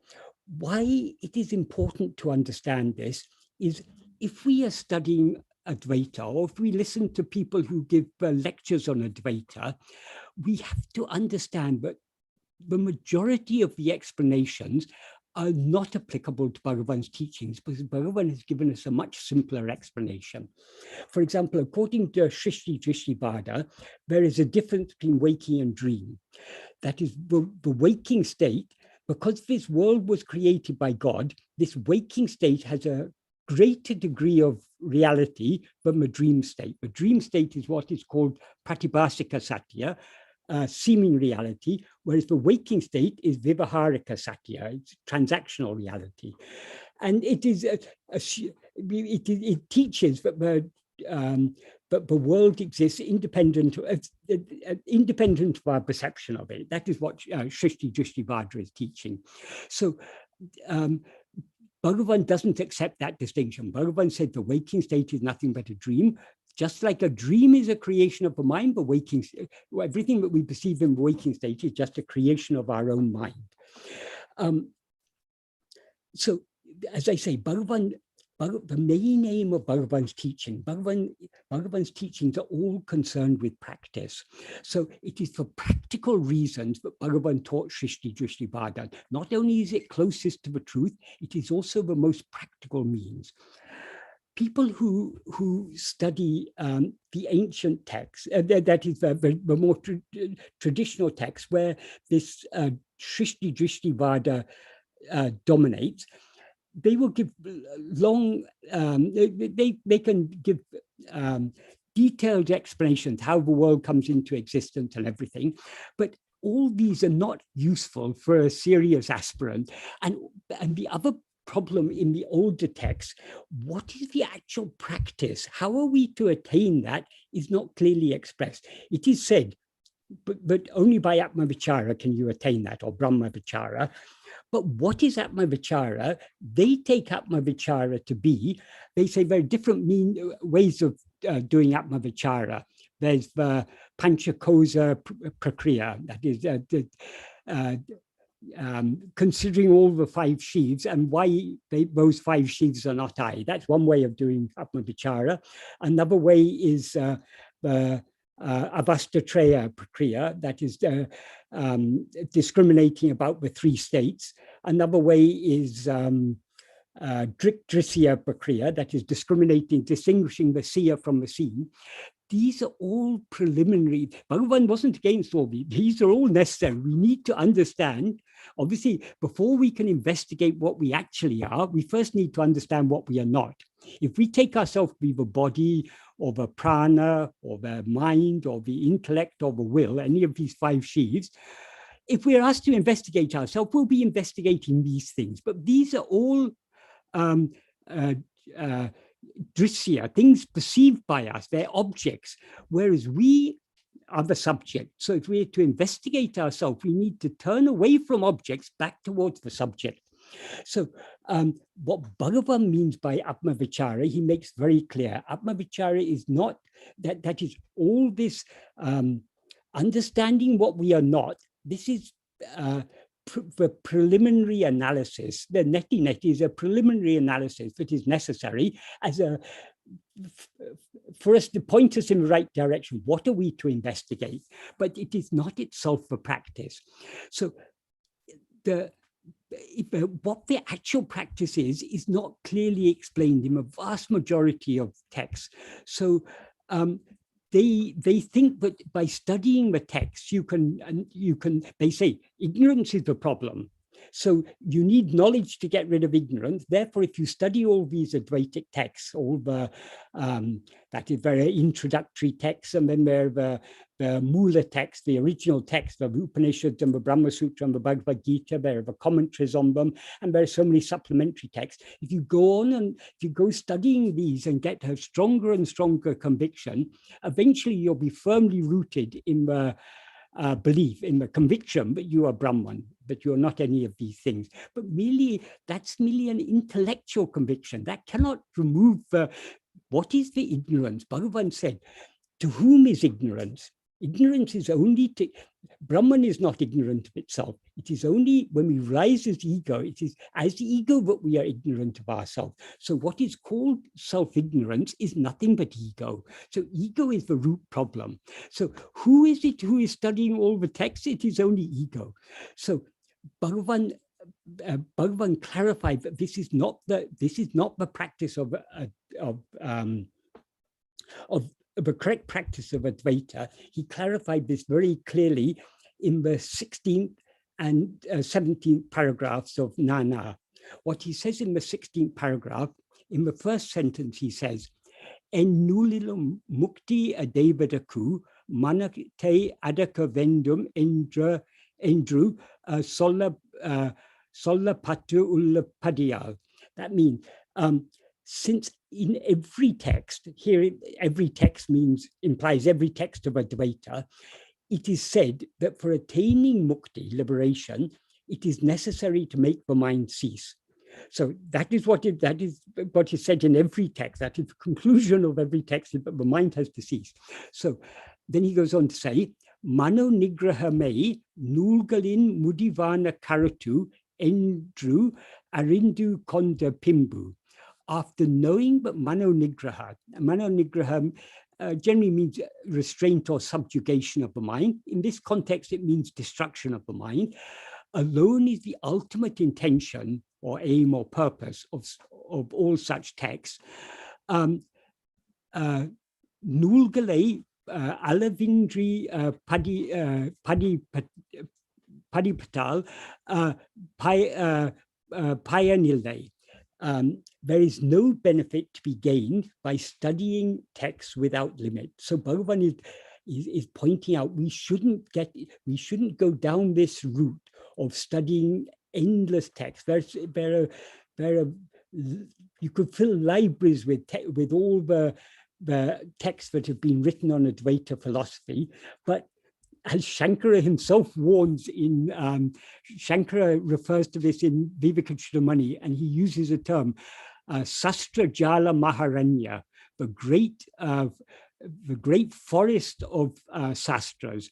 So we shouldn't get lost in that forest of sastras. So Bhagavan is warning us, what we need to do is to understand the essence of Advaita. And once we understand the essence of Advaita, then we need to apply it in practice. So Bhagavan goes on to say in the second sentence, Manate adavadaku tanne ya endru vicharaka vendume.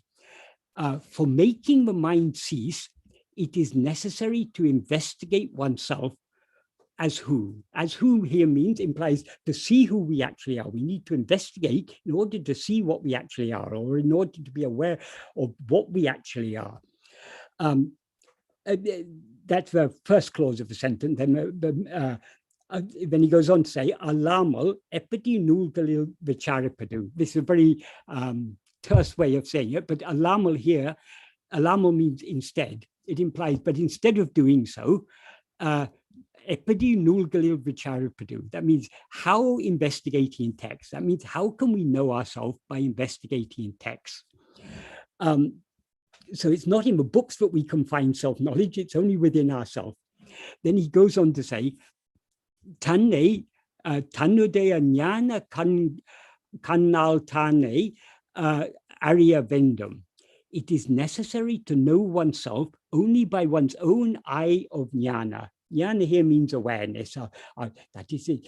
We can know ourselves only by our own eye of awareness. It's not from things outside that we can know ourselves. It's only from within, is the implication. And then he gives a simple analogy.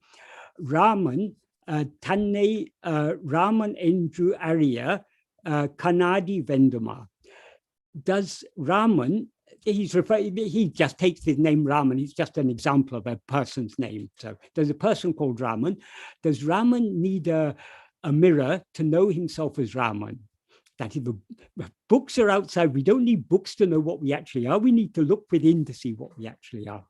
And then he goes on to say, Tan Panchakosam Gulul Irupadu. Oneself is within the Panchakosas. The Panchakosa means the 5 sheaths. That's the physical body, mind, intellect, and will. These are the things that we now mistake ourselves to be. And hence they cover and obscure what we actually are. So what we actually are is not outside these 5 sheaths, it's within the 5 sheaths. Nulgalo, avatraku, velil irupave. Whereas texts are outside them, that means outside the 5 sheaths. Ahaya panchakosangale niki vicharaka vendia tanne nulgalil vicharipedu vine. Therefore, investigating in text in order to know oneself, whom it is necessary to investigate,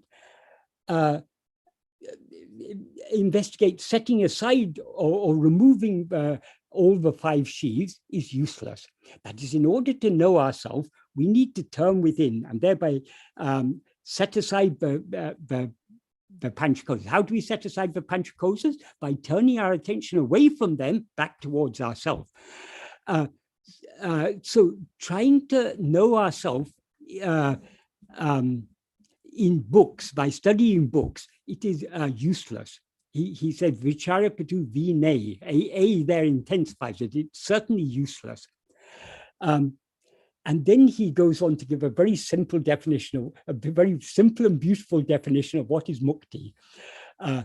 Banditil irakum tan ya endru vicharipadu, tan yatata sorupate terindu kolvade mukti. That means banditil irakum tan ya endru vicharipadu, investigating oneself who is in bondage, then implied by investigating oneself who is in bondage, yatata sarupate terindu kolvade mukti, knowing one's yatata sarupa, one's actual own nature, alone is mukti. So we can attain mukti only by investigating. Now we seem to be in bondage. So who am I who seem to be in bondage? Only by investigating this I who seems to be in bondage, and thereby knowing our real nature, that alone is mukti. And then in the next sentence, he gives a very, very clear and unambiguous description of what is Atmavichara. That is, as I said, the idea of many people is that by studying all these texts, and that is Atmavichara, but Bhagavan gives a very clear and logical explanation of what is Atmavichara. He says, Sada kalamam manate atmavil vetirvada kutan atmavicharam endrupaya. That means the name Atmavichara refers only to, he doesn't say practice, but it implies the practice of always keeping the mind in oneself or on oneself. Atma means oneself here. So in the way to express it in Tamil, if you attend to something, you say, in Tamil we say keeping the mind in that thing. In English we say on. So the implication here is, but always keeping our mind fixed on ourself, that alone is Atmavichara. In other words, being self-attentive alone is Atmavichara. Attending to the books, thinking about all these things, that is not Atmavichara. It may be useful to us. We need to understand clearly. We need to understand the basic principle but that we then have to put that understanding into practice by turning our attention away from everything else back towards ourselves. But in those who study these texts, they think you have to continue meditating on these texts. And what do these texts teach you? They say you are Brahman. So in the next sentence, Bhagavan says, Dhyanamo, he's contrasting. First, he's defined what is Atmavichara. I mean, he's contrasting it. Dhyanamo, the O there implies whereas. Whereas dhyana, meditation, is Dhyanamo, Tanne Satchidananda Brahmam Aha Bhavipadu. Whereas dhyana is imagining oneself to be Satchidananda Brahman. That is, Brahman means what actually exists, which is Satchidananda. So if we are reading those books and the books explain, but we are not this body and so on. We are just Brahman, whose nature is Satchidananda. But until we investigate ourselves, we don't actually see that. So if we continue studying those books and meditating on what is taught in the books, it's just an imagination. So long as we experience ourselves as a body, to think I am Brahman is just an imagination. It's not our actual experience. If we want it to be our experience, we need to investigate ourselves by turning our attention inwards. And then Bhagavan concludes this paragraph by saying, because he's criticizing endless study of texts, he says, Katrave aneteyum orukalatil maraka vendivarum. That is, a time will come when it will be necessary to forget all that one has learned. That is however much we learn, we forget every day when we go to sleep, we forget all that we've learned. And when death comes, we're going to forget it all. So, and when in order to attain mukti, we need the annihilation of ego. When ego is annihilated, who remains to remember all that has been learned? So Bhagavan is discouraging, that is, he's not, we need to understand the basic principles as taught by him clearly in his own original writings, but we don't need to go on and on and on endlessly studying texts, because that's sending our mind in the wrong direction. That is, once we understand that we are that, what should we do? We should investigate, then who am I? And then the next paragraph, Bhagavan indirectly criticizes or warns us against the Shrishti Drishti Vada. That is the view that this world is created by God from, as he says in that passage of that I read from Day by Day, God first created such and such a thing out of such and such an element, and then something else, and so forth. That is how it's described in a lot of Advaita texts. But how from Maya, there are 3 gunas, and there are so many 5 tanmatras, and there are all these different, so many tattvas are enumerated and analyzed and everything. Bhagavan talks about this in the next paragraph.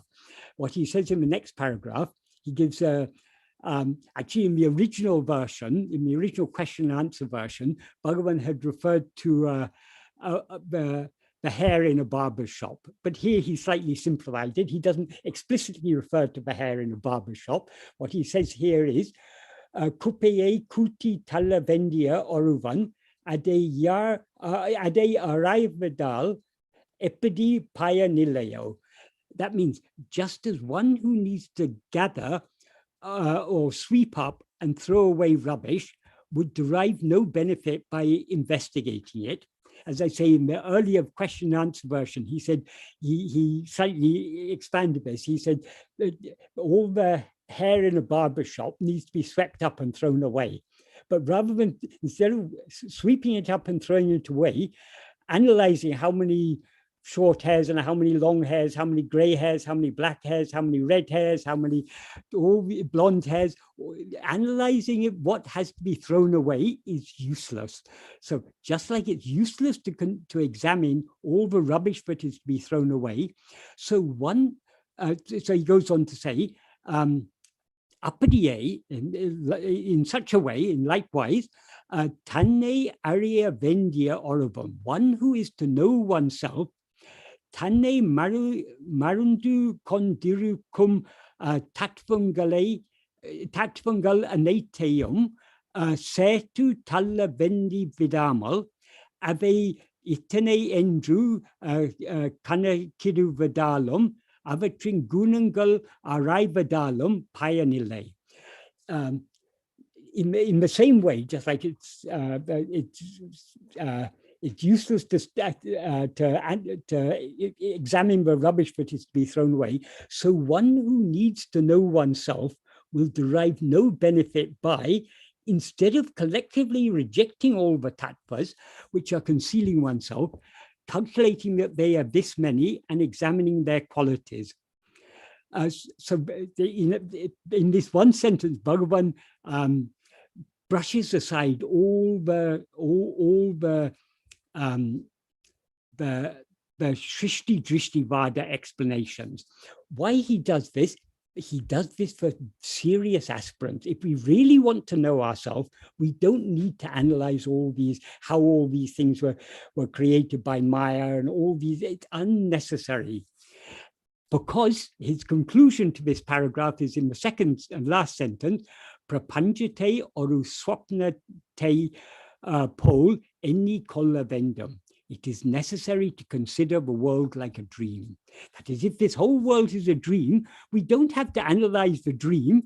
Who is the dreamer is what we need to investigate. So Bhagavan's teachings are all turning our attention. That is, whatever Bhagavan taught us, it has practical implications. Because it's all very nice to study Advaita philosophy, but it doesn't solve our problem. All problems arise when we arise as ego. So the root of all problems is our rising as ego. And what is the nature of ego? That is what Bhagavan teaches us. This he teaches us in so many ways, but he teaches it so clearly in Uludunapadu. For example, in verse 25 of Uludunapadu, Bhagavan very clearly gives what is the nature of ego. And remember, everything that is seen, it appears only in the view of ego. So ego is the root of all appearances. So what is the nature of this ego? Bhagavan describes it as a formless phantom. It's formless because it's got no form of its own. It's a phantom because it's got no substance of its own. It borrowed, that is, the substance of ego is the fundamental awareness I am, but that doesn't belong to ego. It's borrowed that from Satchit, from our real nature. So it's got no substance of its own. It's also got no form of its own. So it has to hold on to a body and take a body to be itself in order to have a form. So it borrows its substance from Satchit and its form from a body. So after describing it, well, it's in the last line that he describes it as a formless phantom. From the beginning, how he starts is Urupatri Undam, grasping form, it comes into its existence. Urupatri Nikom, grasping form, it stands. Urupatri Undu Mika Ongum, grasping and feeding on forms, it flourishes abundantly. Uruvittu Urupatram, leaving form, it grasps form. That means leaving one form, it grasps another form. So grasping of form is the very nature of ego. From the moment it rises to the moment it subsides, ego is always grasping form. What does he mean by grasping form? Well, since ego is a formless phantom, all forms are something other than ego. The first form that ego grasps, it grasps the form of a body. Body here means, as he says in the 5th verse, Udul Panchakosa Uru, the body is a form of 5 sheaths. So this bundle of 5 sheaths. This is the form that we grasp. This is what Bhagavan means by the term body. This is the first form that we grasp. As we first project a body consisting of 5 sheaths, and take that body as ourself. And then through the 5 senses of that body, we project an external world. And within the mind of that, the mind, there seems to be an internal world also. So that grasping of form, that means holding on to things other than itself, attending to things other than itself. This is the nature of ego. So how to get rid of this ego? Since ego cannot stand without grasping form, the trick Bhagavan has given us, try to grasp yourself. That is, if ego, instead of trying to grasp things other than itself, tries to grasp itself, what will happen? That he says in the next sentence, Tedinal otum pidicum. That means if sought, it will take flight.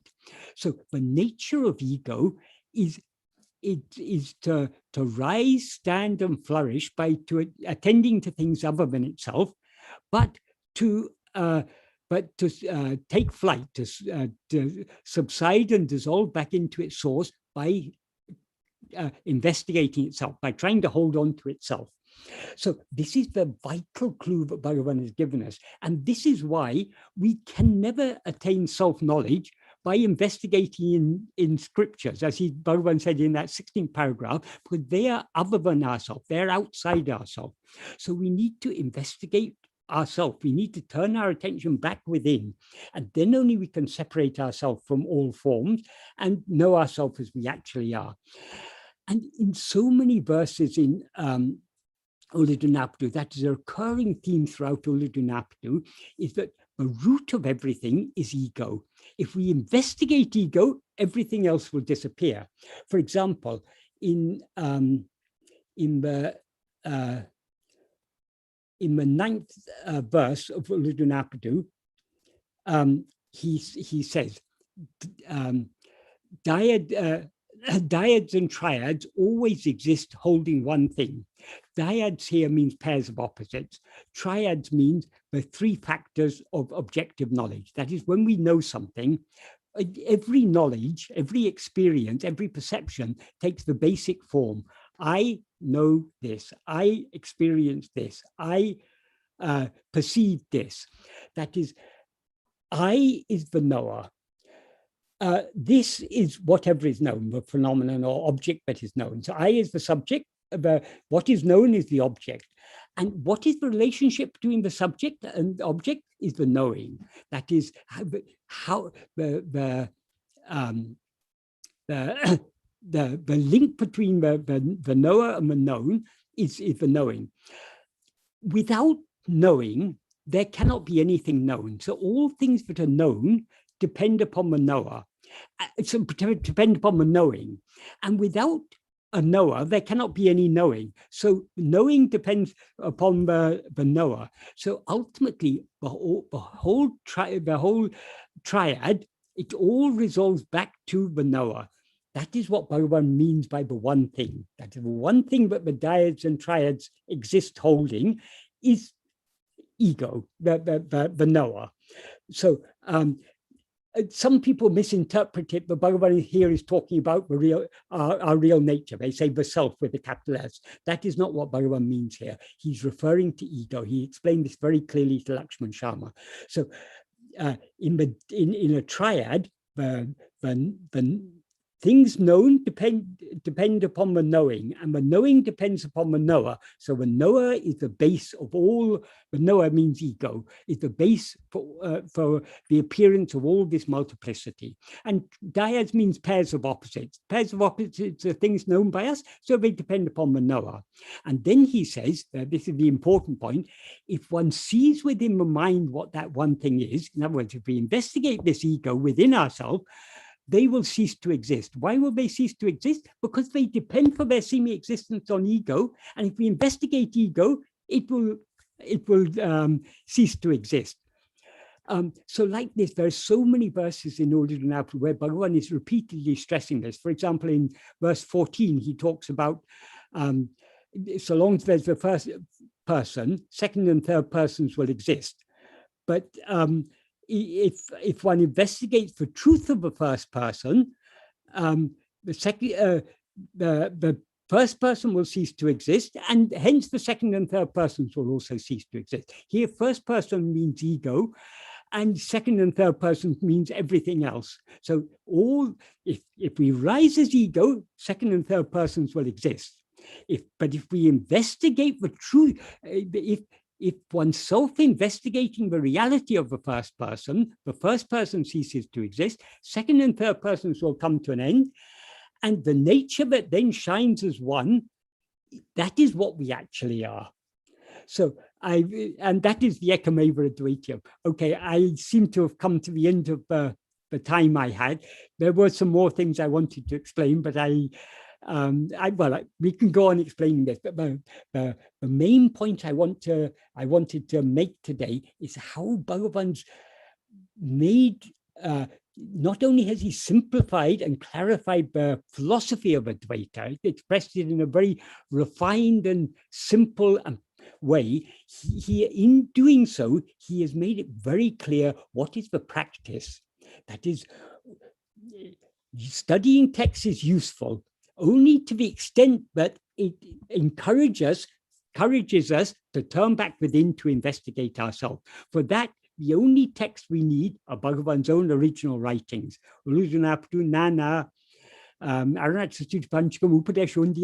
works are all the help, all the guidance that we need, Bhagavan has provided in these texts in a very simple, clear, and practical manner. Om Namo Bhagavate Sri Arunachala Ramanaya.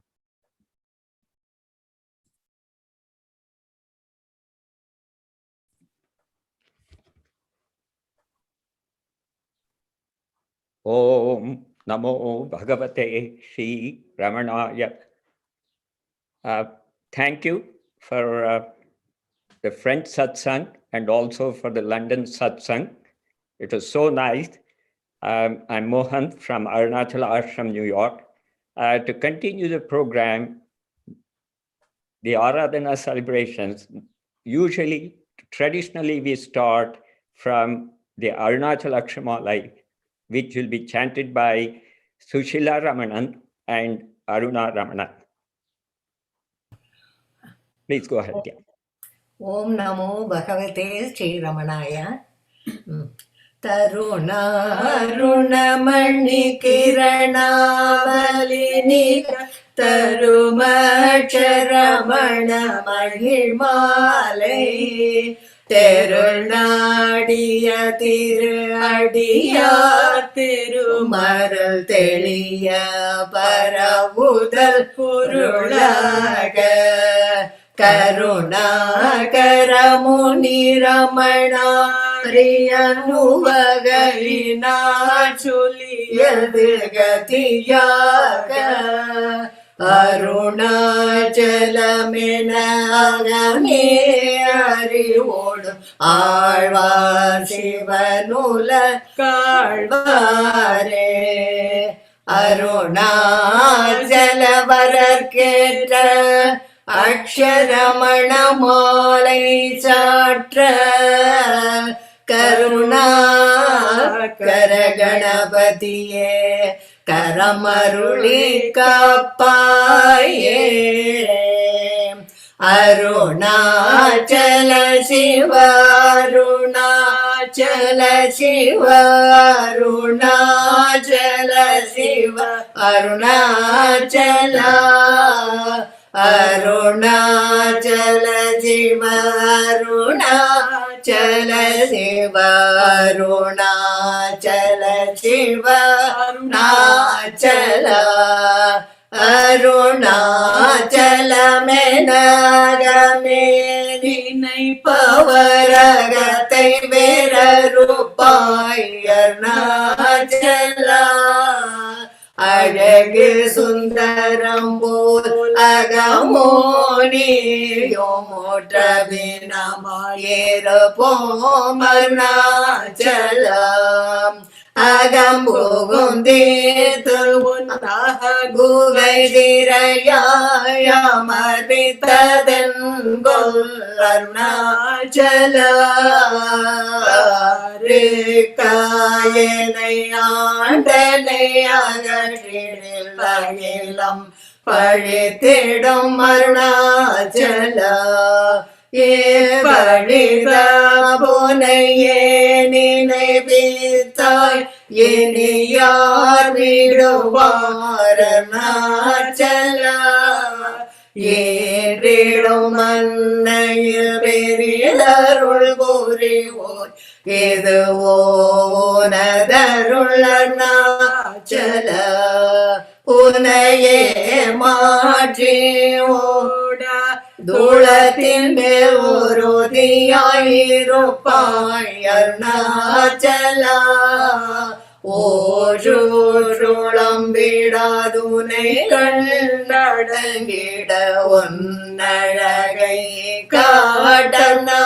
காட்டனாச்சலம் என்னை அழித்தே போதனை கலவா வீடில் இதுவோ ஆண்மை அருணாச்சல ஏனிந்த உறக்கம் என்னை மீறிழுக்க ஏதோ நகழகோ அருணாச்சலம் ஐம்புல கல்வ அகத்தினில் போகும் போல் அகத்தினில் இளையோ அருணாச்சல ஒருவன முன்னை ஒளிர்ந்தவர் வருவார் முன் ஜோதே இது அருணாச்சல அருணாச்சல சிவ அருணாச்சல சிவ அருணாச்சல சிவ அருணாச்சல அருணாச்சல சிவ அருணாச்சல சிவ அருணாச்சல சிவ அருணாச்சல ஓங்கார பொருள் உயர்வில்லோய்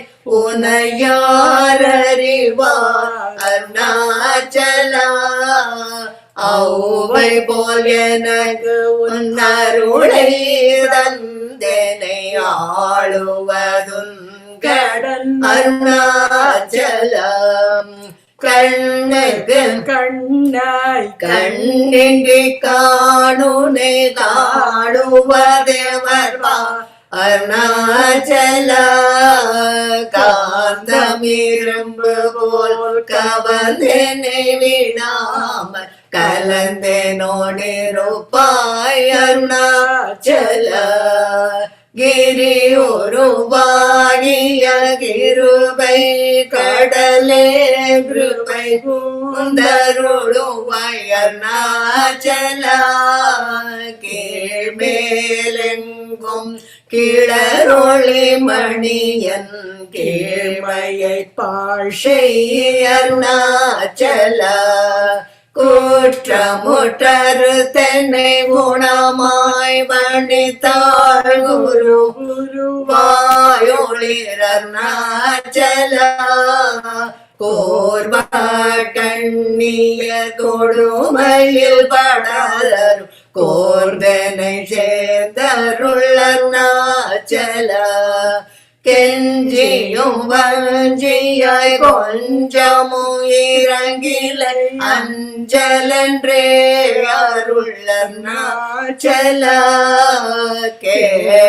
கேளாரளிக்கும் முன் கேடில் புகழை கேடு செய்யாதருள் அருணாச்சல கையினில் கனி உன்பீரசம் கொண்டு வகை வெறி கொளவருள் அருணாச்சல கொடியிட்டடியரை கொல்லுனை கட்டி கொண்டங்கன் வாழ்வேன் அருணாச்சல அருணாச்சல சிவ அருணாச்சல சிவ அருணாச்சல சிவ அருணாச்சல அருணாச்சல சிவ அருணாச்சல சிவ அருணாச்சல சிவ அருணாச்சல கோபமில் குணத்தோய் குறியாயனை கொளகுரையம் செய்தேன் அருணாச்சலா. கௌதமர் போற்றும் கருணை மாமலையே கடைக்கணே தாழ்வாய் அருணாச்சலா. சகலமும் விழுங்கும் கதிரொளியின மனஜல ஜமல தீடர்நாச்சலா. சாப்பாடுன்னை சார்ந்துணவாயான் சாந்தமாய் போவன் அருணாச்சலா. சித்தங்குளிர கதிரஸ்தம் வைத்தமுதவாயை திர அருள்மதி அருணாச்சலா. சீரையழித்து நிர்வாணமாய் செய்தருள் சீரையழித்தருள் அருணாச்சலா. சுகக்கடல் பொங்க சொல்லுணரடங்க சும்மா பொருந்திடங்கர்நாச்சலா. சோது செய்தன்னை சோதியாரினி உன் ஜோதி ஒரு காட்டர்நாச்சலா. செப்படி வேதை கடிப்படி மயக்குவே ஒரு படுவிதை காட்டர்நாச்சலா. சேராயனின்மை நீராயொரு கண்ணீராட்டழிவேன் அருணாச்சலா. செய்யன தள்ளி செய்வினை சுடுமலவுளி வகையேதுரை அருணாச்சலா. சொல்லாது சொல்லி நீ சொல்லரனில் என்று சும்மாயிருந்த அருணாச்சலா. அருணாச்சல சிவ அருணாச்சல சிவ அருணாச்சல சிவ அருணாச்சலா. அருணாச்சல சிவ அருணாச்சல சிவ அருணாச்சல சிவ அருணாச்சலா. சோம்பியாய் சும்மா சுகமுண்டுறங்கிடு சொல்வேரன் கதி அருணாச்சலா. சௌரியம் காட்டினை சழகற்றதென்றே சலியாதிருந்தாய் அருணாச்சலா. ஞமலியே கேடானென்றுருதியாய் நாடி நின் உருவே அருணாச்சலா. ஞானமில்லாது உன்னாசையாற்றளர ஞானம் தெரி தருள் அருணாச்சலா.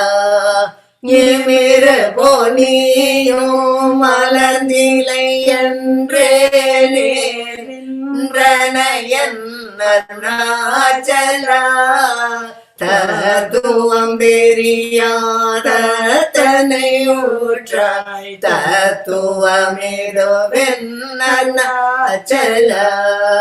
தானே தானே தத்துவமிதனை தானே காட்டுவாய் அருணாச்சலா.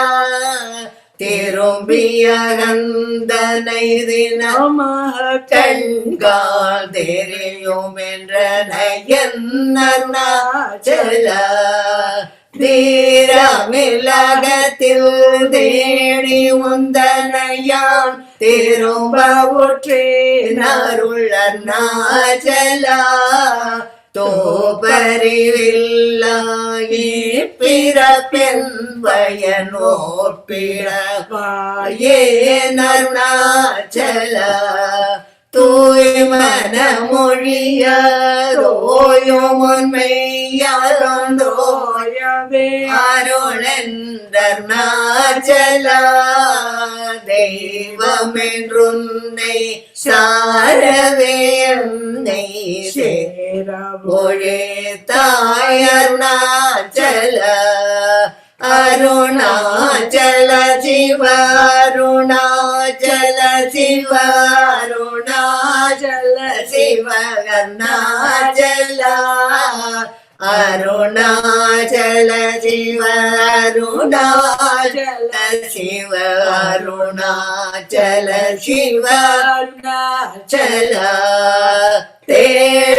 தேடாதோடன திருவருள் நிதியகதிய கௌந்தீர்தருள் அருணாச்சல தைரியமோடு முன்மெய்யக நாடைய தட்டழிந்தேன் அருள் அருணாச்சல தோட்டருள் கைமை கட்டிடாய நிலைய நட்டமாவே அருள் அருணாச்சல தோடமில் நீயகரோடொன்றி என்று சந்தோடமொன்றிட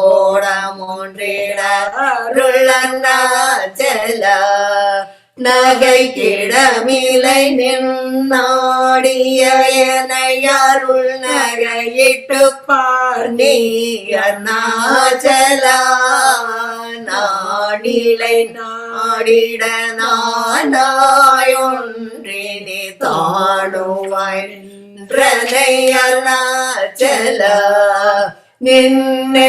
நின்னெறியெறித்தனை நீராக்கிடமுன் நின்னருள் மழை பொழி அருணாச்சல நீனானர புலி நிதங்களி மயமா நின்றிட நிலை அருள் அருணாச்சல நுண்ணொரு குனையான் விண்ணொரு நன்னிட எண்ணலையிரோமென் அருணாச்சல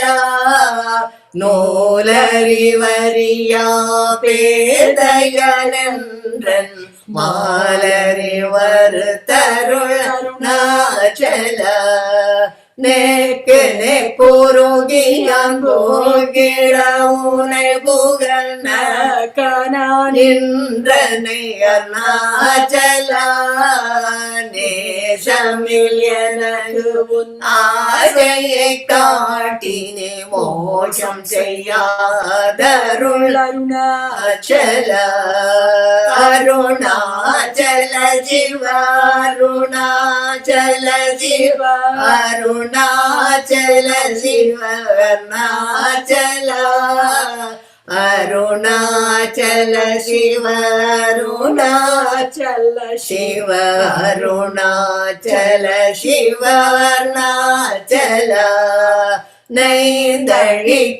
நைந்தழிக்கனியானல நிலை பதத்தில் நாடியுட்கொள் நலம் அருணாச்சல நொந்திடாதுந்தனை தந்தனை கொண்டிலை அந்தகனியத கருணாச்சல நோக்கிய கருதிமை தாகிய வாக்குவமாக்கினி ஆண்டருள் அருணாச்சல பற்றி மார்விடந்தலை ஒன்றிரு முனமருள் பற்றிடாருள் புரி அருணாச்சல பார்த்தருள் மாலர பார்த்திலையனினருள் வாருணக்கார் சொல்வர் அருணாச்சல பேத்து வீட்டுனை நேர்பித்தனாகினை அருள் பீர்த்தம் தெளி மறந்தருணாச்சல வீதியில் உனை சார் வீதியில் என்னை சேர் வீதி உந்தனக்கே அருணாச்சல புல்லறிவேருரை நல்லறிவேருரை புல்லிடவே அருள் அருணாச்சல பூமணமாவனம் பூரண மணங்கொள பூரண மணமருள் அருணாச்சல பெயர் நினைத்திடவே விடுதெழுத்தனையும் பெருமையார் அறிவார் அருணாச்சலா. பேத்தனம் விட விடா பேயாய் பிடித்தென்னை பேயனா கிணையன்னாச்சலா. பைங்கொடியானார் பற்றின்றி வாடாமல் பற்று கொடாகார்நாச்சலா. அருணாச்சல சிவ அருணாச்சல சிவ அருணாச்சல சிவ அருணாச்சலா. அருணாச்சல சிவ அருணாச்சல சிவ அருணாச்சல சிவ அருணாச்சலா. பொடியால் மயக்கியன் போதத்தை பறித்து போதத்தை காட்டினை அருணாச்சலா. போக்கும் வரவுமில் போதோரெளியினார் போராட்டங்காட்டன்னாச்சலா. பௌதிர மாமுடர் பற்று நாளும் பவிஷு கண்டுரவருளன்னாச்சலா. மலை மருந்திட நீ மலை திடவோ அருள் மலை மருந்தாயொளிரன்னாச்சலா. மானம் கொண்டுருபவர் மானத்தை அழித்தவி மானமிலாதொளிரன்னாச்சலா. மெஞ்சிடிற் கெஞ்சிடும் கொஞ்ச பரிவனியான் வஞ்சியாதருளனை அருணாச்சலா. மிகாமல் இல்லாமல் மாகாற்றலை தலம் மாகாமல் காத்தருளன்னாச்சலா. முடியடி காணா முடிவிடுத்தனை நேர் முடிவிட கடனிலை அருணாச்சலா. மூக்கிலன் முன்காட்டு முகுரமகாதனை தூக்கியணை இந்தருளன்னாச்சலா. மெய்யகத்தின் மன மென்மலரணையில் நான் மெய் கலந்திட அருளருணாச்சலா. மேன்மேற்றாழ்ந்திடும் மெல்லிய சேர்ந்து நீ மேன்மையுற்றனையன் அருணாச்சலா. மைமய நீளருள் மையினாலுனது உண்மை வசமாக்கினை அருணாச்சலா. அருணாச்சல சிவ அருணாச்சல சிவ அருணாச்சல சிவ அருணாச்சலா. அருணாச்சல சிவ அருணாச்சல சிவ அருணாச்சல சிவ அருணாச்சலா. மோட்டையடித்தனை வேட்ட வெளியில் நீ நட்டமாடினையன் அருணாச்சலா. மோகம் தவிது உன் மோகமாவை துவன் மோகந்திராயன் அருணாச்சலா. மௌனியாய் கால் போல் மலராதிருந்தால் மௌனமிதாமோ அருணாச்சலா. எவனென் வாயில் மண்ணினையட்டி என் பிழை பொழித்த கருணாச்சலா. யாரும் அறியாதன் மதியினை மருட்டி அவர் கோளை கொண்டதர்நாச்சலா. ரமணன் என்றுரைத்தேன் ரோஷம் கொள்ளாதெனை ரமித்திட அருணாச்சலா. ராபகல் இல்லா வெறுவெளி வீட்டில் ரமித்திடுவோம் லட்சியம் வைத்தருள ஸ்திரம் வீட்டனை பட்சித்தாய் பிராணனோடனாச்சல லாபநீர பரலாபமிலனையுற்று லாபமெனோற்றனையர்நாச்சல வரும்படி சொல்லிலை வந்தென்படி அழ வருந்திடும் தலைவி அருணாச்சல வாவென்றகம்புக்கும் வாழ்வருளன்றே என் வாழ்விழந்தேன் அருளர்நாச்சல வீட்டிடர் கஷ்டமும் விட்டிடாருனை உயிர் வீட்டிட அருள் புரி அருணாச்சல அருணாச்சல சிவ அருணாச்சல சிவ அருணாச்சல சிவ அருணாச்சல அருணாச்சல சிவ அருணாச்சல சிவ அருணாச்சல சிவ அருணாச்சல வீடு விட்டி துள வீடு புக்க பையவும் வீடு காட்டினையருள நாச்சல வெளி வீட்டினுள் செயல் வெறுதிடாதும் வெளி வீட்டனை காருணாச்சல வேதாந்தத்தே வீரர விளங்கும் வேத பொருளருள நாச்சல வைதலை வாழ்த்தா வைதருள் கொடியா வைத்தனை விடாதருள நாச்சல அம்பு விலாலி போல் அன்புரு நிலனை அன்பாழ்கரை தருள நாச்சல அருணை என்றென்னையார் அருள் கண்ணிபட்டேன் உன் அருள் வலை தப்புமோ அருணாச்சல சிந்தி தருள் பட சிலந்தி போல் கட்டி சிறையேட்டுண்டனை அருணாச்சல அம்போடு நாமம் கேளன்பதாம் அன்பரு கண்பனாயிட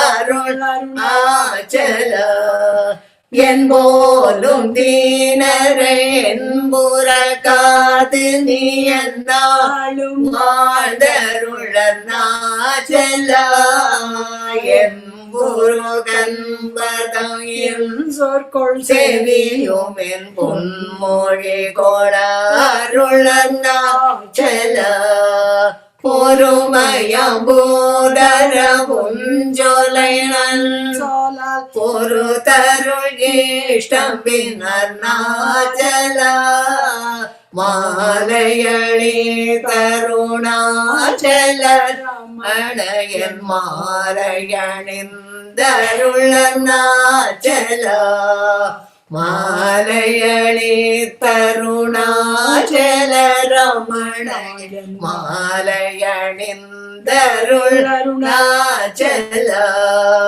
அருணாச்சல சிவ அருணாச்சல சிவ அருணாச்சல சிவ அருணாச்சல அருணாச்சல சிவ அருணாச்சல சிவ அருணாச்சல சிவ அருணாச்சல அருணாச்சலம் வாழி அன்பர்களும் வாழி அக்ஷரமணமாலை வாழி. ஓம் நமோ பகவதே ஸ்ரீரமணாய.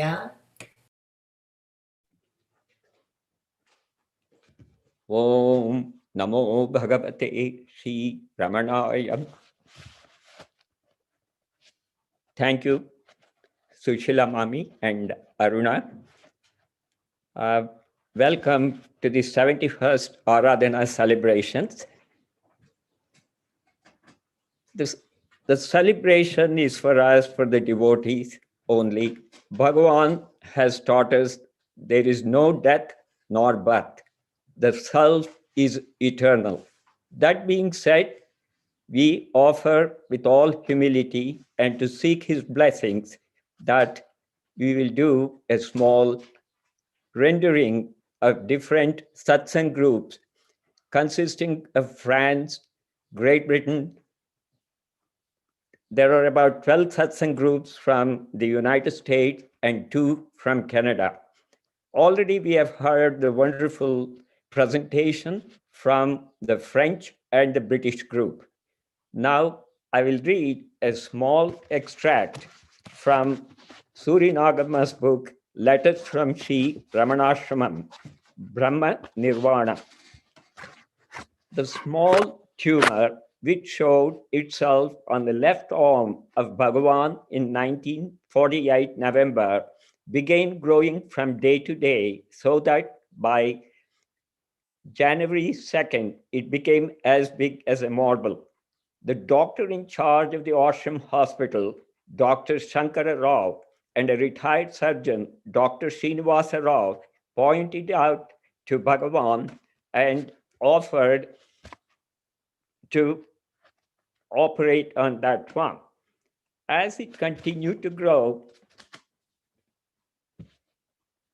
Bhagavan agreed to its removal. Accordingly, the first operation was performed on the morning of September 2nd, 1949. All the devotees wanted the bandage to be covered so as not to be visible to outsiders. But then there was an upper cloth to cover it. Was there a shirt to wear? The only thing Bhagavan had was a white cloth, half a yard and 3/4 of a yard long. He tied it around his neck as to conceal the bandage. Still, the bandage was visible through the gaps. When some people who had the courage to ask him what the matter was, Bhagavan used to reply with a laugh that he had worn a bracelet on the arm, or that a lingam had been born there, or that it was a Swayambhu lingam. Sometime later, the bandage was removed. People said the wound was healing up. Somehow, everyone forgot about it during the bustle of the Kumbhabhishekam, which took place on March 17, 1949. As soon as the festivities were over, all people came to know that the tumor had shown itself again. Some suggested treatment with green leaves and milk of the fig tree. Others brought a medicated plaster and put it on. I was somehow frightened and in a prayerful attitude entreated Bhagavan, saying, "Why all these operations? Why do you not cure yourself by getting some medicine prescribed by yourself and using it same as you did when you had jaundice?" Bhagavan replied, "They are all reputed doctors. Let their treatment be carried out." When I said that they had already performed an operation which had been found unsuccessful and inquired why Bhagavan should not have his own treatment, Bhagavan said, "Let it go this time. If it appears again, we will see about it." On the morning of March 4, 1949, while we were discussing about the details of the operation in the presence of Bhagavan, the doctors came. Seeing them, Bhagavan said, "Look, the doctors have come," and began arranging his legs, the preparatory to getting up. Bhagavan was demonstrating the practical application of his Upadesha, or the teaching. Whatever is to happen will happen, and whenever it is not to happen will not happen. Then Bhagavan said with a firm voice, "Yes, that which is to happen will not stop even if we say no." So saying, he got down from the couch and went into the hospital. Till about the middle of May 1949, everything went on fairly satisfactorily. But afterward, there was an all-round anxiety and worry because when the stitches were removed, blood began oozing from the place where the operation had been performed. The tumor had not healed and was clearly exhibiting its malignancy. On July 7, 1949, an old man from Valuvai, a village nearby, and a reputed Ayurvedic doctor started applying the juice of some green leaves and bandaging the wound. Before he began the treatment, he saw the wound in all its malignancy and remarked with immense grief, "Oh Bhagavan, how serious this is. Swami, this is cancer. This should not be touched at all. Why did you allow it to be operated on? If I had known it in the beginning, I would have dressed it with green leaves containing the medicinal properties and cured it. It is too late now, Swami." When Bhagavan was returning to the hall after leaving the hospital in the evening of January 7, 1949, his body began to shake and his legs began to falter. He had fever. He somehow reached the hall and squatted on the couch. While we were all alarmed and were anxiously looking at him, Shantama could not contain herself, and being elderly and a very old devotee, took the liberty of addressing Bhagavan and said, "Oh, the body." No sooner she said this than Bhagavan remarked, "Oh, the body, why?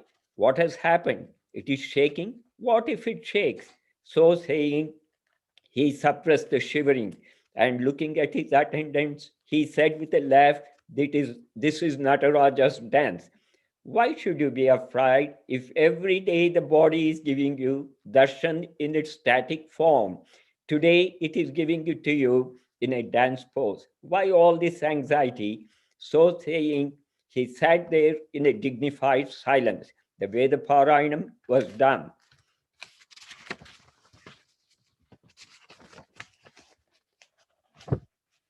After the Mrityunjaya Japa was over, the people concerned asked him if they could proceed with the Mrityunjaya Homam. He nodded in assent, and as soon as they left towards Venkatratnam and said, "Extinction of ego and abidance in the self is the Mrityunjaya Homam."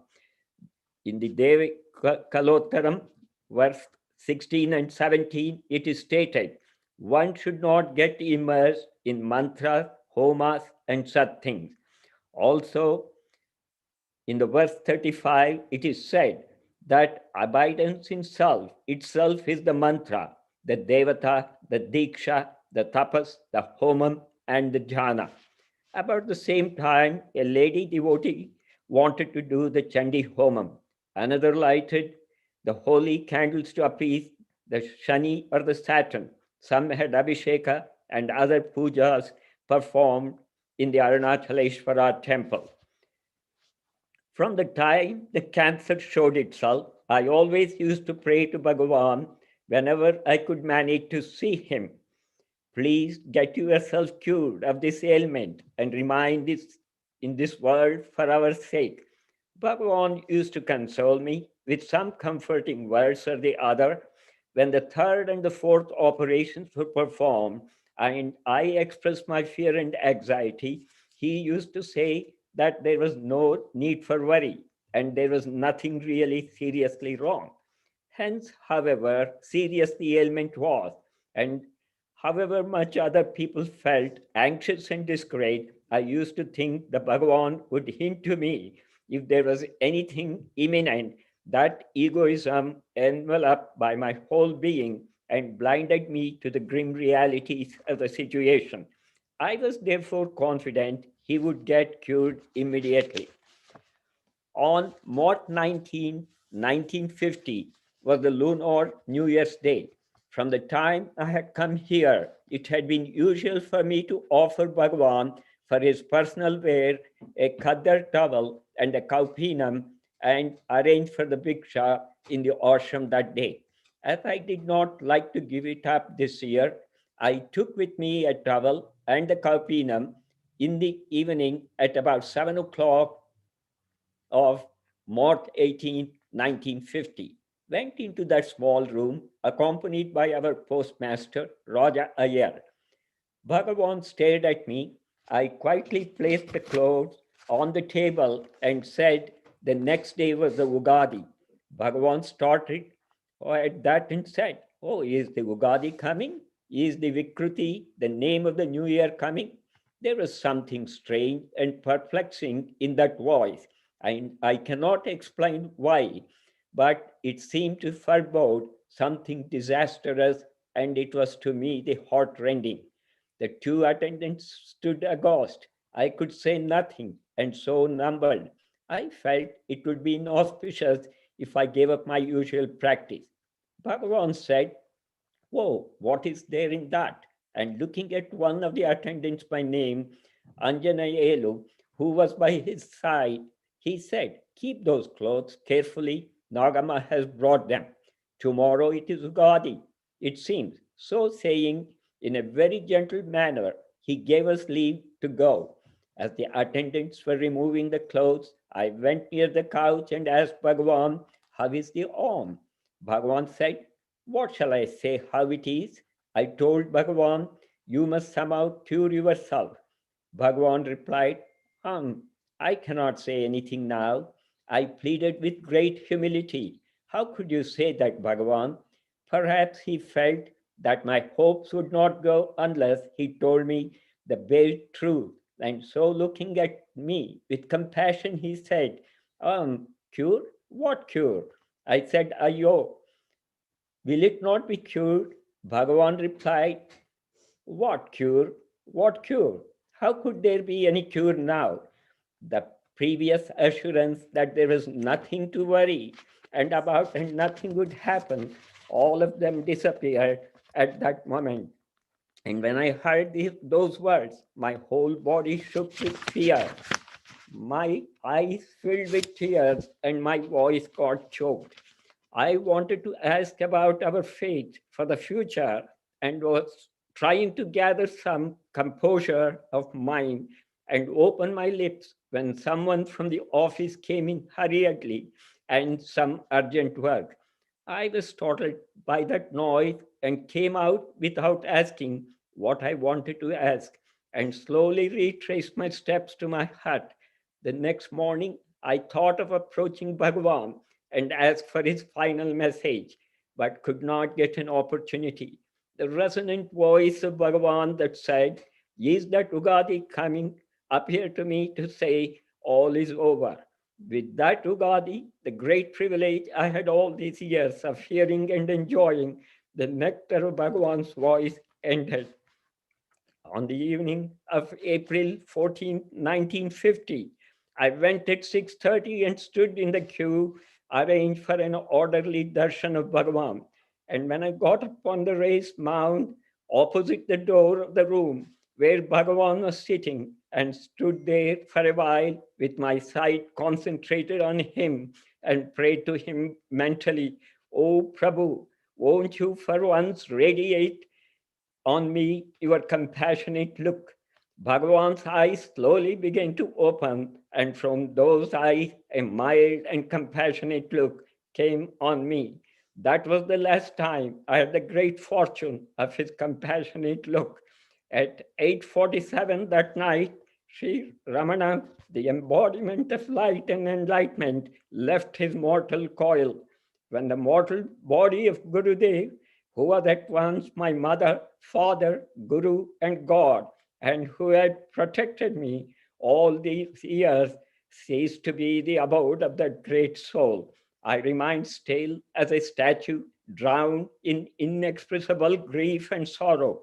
The writing of these letters was begun on November 21st, 1945, and continued uninterrupted all these days through the grace of Bhagavan. And with the end of the avatar of Bhagavan, I'm giving up the writing of these letters.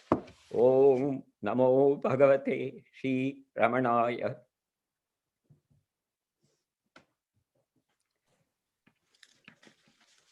Om Namo Bhagavate Sri Ramanaya. Go ahead, Sangeeta. Om சமயமீது நீ நிமல வாழ்வு அமல வெங்கட ரமண தேவனே திமிரமாயை தூமிய வெட்டுவாய் அமித வெங்கட ரமண தேயனே ரமண தேயனே ரமண தேயனே யமனை வெல்றதாள் கமல நல்குவாய் மயமேனுரை ரமண ஈசனே சமனமாய் நின்றாள் கமல நீழல்வாய் அமர நல்குவாய் ரமண சாந்தனே ரமண சாந்தனே ரமண சாந்தனே குமுதவாயின அமுதமில் மொழி சமூக நின்று ரமணராயனே கமல மார்பு சேர் கமல மாலை யமது வெங்கட ரமணநாதனே ரமணநாதனே ரமணநாதனே குமுதவாயிதழ் அமுத நல்குவாய் ரமண வெங்கட அமுதவாயனே விமல வெள்ளிடை கமளி மீதிலே ரமிக மாவனை ரமண ராமனே ரமண ராமனே ரமண ராமனே கமகமில்னவே கமழுமில் மல ரமணியேவுவாய் ரமணநாதனே ஆன்மன முன்னை யான் வளர்ந்ததே ஆன்மனாபமில் நான்மநாதனே ஆன்மநாதனே ஆன்மநாதனே ஆன்மநாதனே ஆன்மநாதனே ரமண தேவனே ரமண தேயனே ரமண ஈசனே ரமண சாந்தனே ரமணராயனே ரமணநாதனே அமுதவாயனே ரமண ராமனே ரமணநாதனே ஆன்மநாதனே ரமணநாதனே ஆன்மநாதனே ஆன்மநாதனே ஆன்மநாதனே.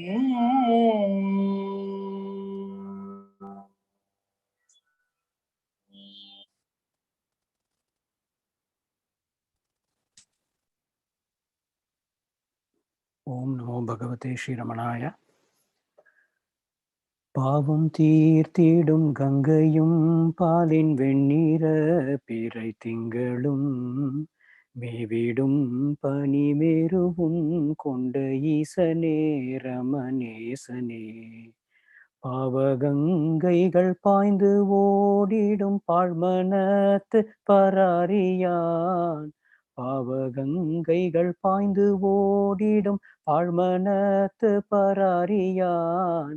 ஜீவனே கொண்டு செல்கிறேன் சீரன் சிந்தையுள் செலுத்துவாய். கூப்பிடும் கைகள் கொண்டுனை தோழும் கோடி கோடினர் தேவரும் கோவுவார் கூடி பாடுவார் ஏற்றும் குன்றுரு கொண்ட குருவனே. காப்பிடும் காயத்தோப்பிலே காலம் போக்கிடும் கடை கேடஞான். காத்து நீ கரை சேர்த்திடா என்னை ஏத்திடா தாளில் ஏற்றுவாய். மெய்யிலே நான் மறையிலே நடுமையன உள்வுரைந்தவா.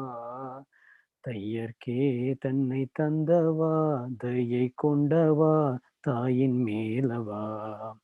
பொய்யிலே புழு பையிலே கிடந்தையனே என்றறற்றுவேன். பொய்யிலே புழு பையிலே கிடந்தையனே என்றறற்றுவேன். மெய்யுலகத்து கேற்றியே எந்தன் மென்மைக்கே கைகள் காட்டுவாய். பிச்சையே உனதிச்சையாய் கொண்டு சுற்றி காடு தெரிந்தவா. எச்சில் வைத்து ருசித்து தந்ததை மெச்சி கொண்ட மேலானவா. பிச்சையாய் வினை மிச்சமே இட்ட நச்சு தேகம் கிடக்கிறேன். மெச்சிவாய் புகழ்ந்தேத்தினேன் என்னை மெல்ல மலர்த்தாள் ஏற்றுவாய். எண்ணிலாதவர் எண்ணிடும் என்னற்கரியவா எமக்குரியவா. என்னிடில் எளி வந்தவா பாண்டி தென்னவா எங்கள் மன்னவா. என்னிடா வந்த தேகமே இதில் என்னதான் பன்னர்க்காகுமோ. என்னிடா வந்த தேகமே இதில் என்னதான் பன்னர்க்காகுமோ. அண்ணலே கண்ணின் மின்னலால் இந்த பின்னலை பிரித்தோட்டிடு. தேடுவார் தேடி கண்டிடார் என்றறிந்தும் தெரிந்தும் தேடிட விட்டவா. நாடுவார் நத்தற்காகிடாதென்றும் நம்பர் கண்டு நகைத்தவா. பாடுவாரோடு கூடியும் பாடற்கேதுமின்றி பதைக்கிறேன். பாடுவாரோடு கூடியும் பாடற்கேதுமின்றி பதைக்கிறேன். சாடிடாதன்பில் சார்ந்து நீ சர்க்குரு பராசங்கம் காட்டிடு. உன்னை நாடிய தென்சுழியனை தன்னை போல் செய்த தன்மையா. பின்னை நாடிய கண்பர் பின்னமும் தீர்க்கும் மன்னலை கொண்டவா. உன்னை பாடிடும் என்னை நீ இனி என்ன செய்திட போகிறாய். உன்னை பாடிடும் என்னை நீ இனி என்ன செய்திட போகிறாய். அன்பினால் அருட்கண்ணினால் நோக்கி உன் மென்மலரடி சேர்த்திடு. அன்பினால் அருட்கண்ணில் நோக்கி உன் மென்மலரடி சேர்த்திடு. Ramana Sadhguru Ramana Sadhguru Ramana Sadhguru ராயனே. Ramana Sadhguru Ramana Sadhguru Ramana Sadhguru ராயனே. Ramana Sadhguru Ramana Sadhguru Ramana Sadhguru ராயனே. Ramana Sadhguru Ramana Sadhguru Ramana Sadhguru ராயனே. Om Namo Bhagavate Sri Ramanaya. Thank you, Sangeeta and Ganesh. Now, Ravi is going to chant the Saddarshana Bhasha. Saddarshanam. Om Namo Bhagavate Sri Ramanaya. Sat pratyaya kim nu vihaya santam hruddesha chintarahito hrudakyaha. Katam smaramastamameyamekam tasya smrutistatra dhudaiva nishta. Mrutyunjayam mrutyubhiyashitanam aham matim mrutyumupaiti purvam. Atasvabhavat amruteshu teshu katam punar mrutyudhiyo vakashaha. Sarvainidanam jagatohamastya Vacha prabhukaschidapara shakti. Chitretra lokyam cha vilokita cha pata prakashopya bhavat sayekaha. Arabhyate jiva jagat paratma tattvabhidanena matam samastam. Idam trayam yavadaham matisyat sarvottamaham atishunya nishta. Satyam rushava chididam jadam va dukkam sukam veti muda vivadaha. Adrushta loka niraham pratitihi nishta vikalpa paramakileshta. स्वरूपबुद्धिर्जगदीश्वरे च स्वरूपधीरात्मनि यावदस्ति अरूपात्मा यदि क प्रपश्येत् सा दृष्टिरेका नवधिर्हि पूर्णा यत्पञ्चकोशात्मकमस्ति देहं तदन्तरा किं भुवनं चकास्ति देहं विना पञ्चविधं तदेतत् पश्यन्ति के वा भुवनं भणन्तु शब्दादिरूपं भुवनं समस्तं शब्दादिसत्तेन्द्रियवृत्तिभास्य सत्तेन्द्रियाणां मनसो वशे स्यात् मनोमयं तद्भुवनं वदाम धिया सहोदेति धियास्तमेमि लोकस्ततो प्रविभास्य एषः धीलोकजन्मक्षयधाम पूर्णं सद्वस्तु जन्मक्षयशून्यमेकम्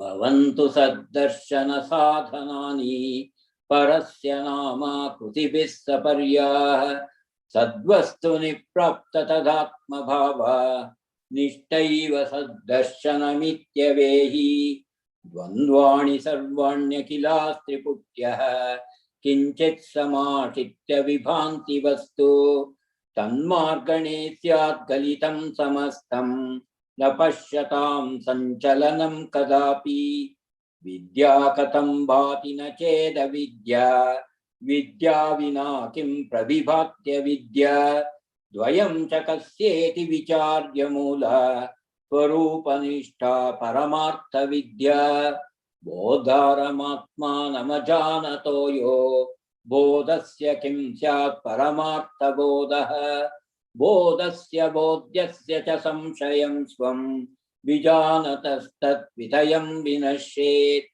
निद्रा न विद्या ग्रहणं न विद्या गृह्णाति किञ्चिन्न यथार्थबोधे निद्रा पदार्था ग्रहणेतरा स्यात् चिदेव विद्या विलसन्त्यशून्या सत्यश्चिदात्मा विविधाकृतिश्चेत् सिद्धेत् पृथक् सत्यचितो न भिन्ना भूषा विकारः किमु सन्ति सत्यं विना सुवर्णं पृथगत्र लोके तद्युष्मदोरस्मदि सम्प्रतिष्ठा तस्मिन् विनष्टे स्मनिभूलबोधात् तद्युष्मदस्मन्मतिवर्जितैका स्थितिज्वलन्ति सहजात्मना स्यात् भूतं भविष्यश्च भवत्स्वकाले तद्वर्तमानस्य विहाय तत्त्वं हास्यान किं स्यात् गतभावि चर्चा विनैकसंख्यां गणनेव लोके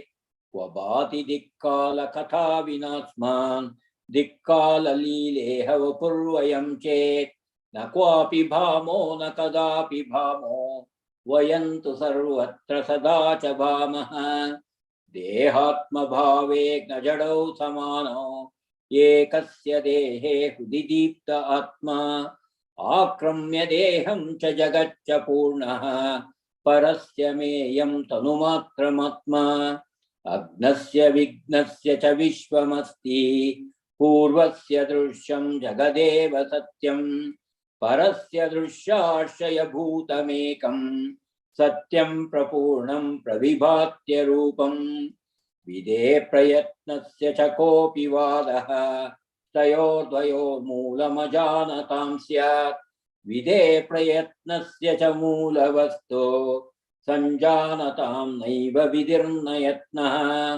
यदीशीतुर्वीक्षणमीक्षितारम् अवीक्षतन्मानसिके क्षणं स्यात् न द्रष्टुरन्यः परमोहितस्य वीक्षा स्वमूले प्रविलीय निष्ठा आत्मानमीक्षेत परं प्रपश्येत् इत्यागमोक्ते सुलभो न भावः नात्मैव दृश्यो यदि काकतेशे स्वयं तदन्नी भवनं तदीक्षा धिये प्रकाशं परमो वितीर्य स्वयं धियोऽन्तः प्रविभाति गुप्तः धियं परावर्त्य धियोऽन्तरेऽत्र संयोजनानेश्वर दृष्टिरन्या न वक्ति देहोऽहमिति प्रसुप्तौ न कोऽपि न भूवमिति प्रवक्ति यत्रोदिते सर्वमुदेति तस्य धियाहमश्रोदय जन्मदेशम्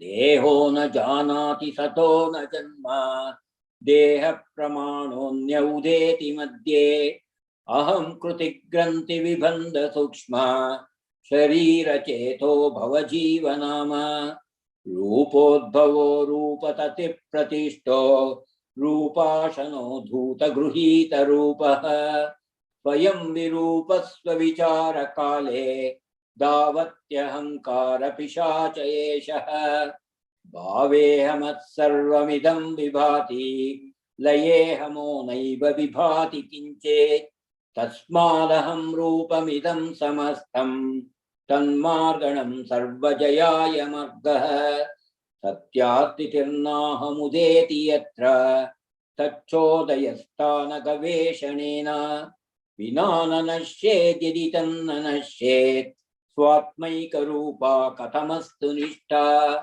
कूपे यथा गाढजले ततान्तः निमज्य बुद्ध्या शितया नितान्तं प्राणं च वाचं च नियम्य चिन्वन् विन्दे निजाहं कृतिमूलरूपं मौनेन मज्जन् मनसा स्वमूल चर्चैव सत्यात्मविचारणं स्यात् येषोऽहमेतन्न मम स्वरूपम् इति प्रमा सत्यविचारणाङ्गम् गवेषणात् प्राप्य हृदन्तरं तत् पदेदहन्ता परिभुग्नशिष्य अताहमन्यस्फुरति प्रकृष्टम् नाहं कृतिस्तत्परमेव पूर्णम् अहं कृतिम्यो लसति ग्रथित्वा किं तस्य कार्यं परिशिष्टमस्ति किञ्चिद्विजानाति सनात्मनोऽन्यत् तस्य स्थितिं भावयितुं क्षमकः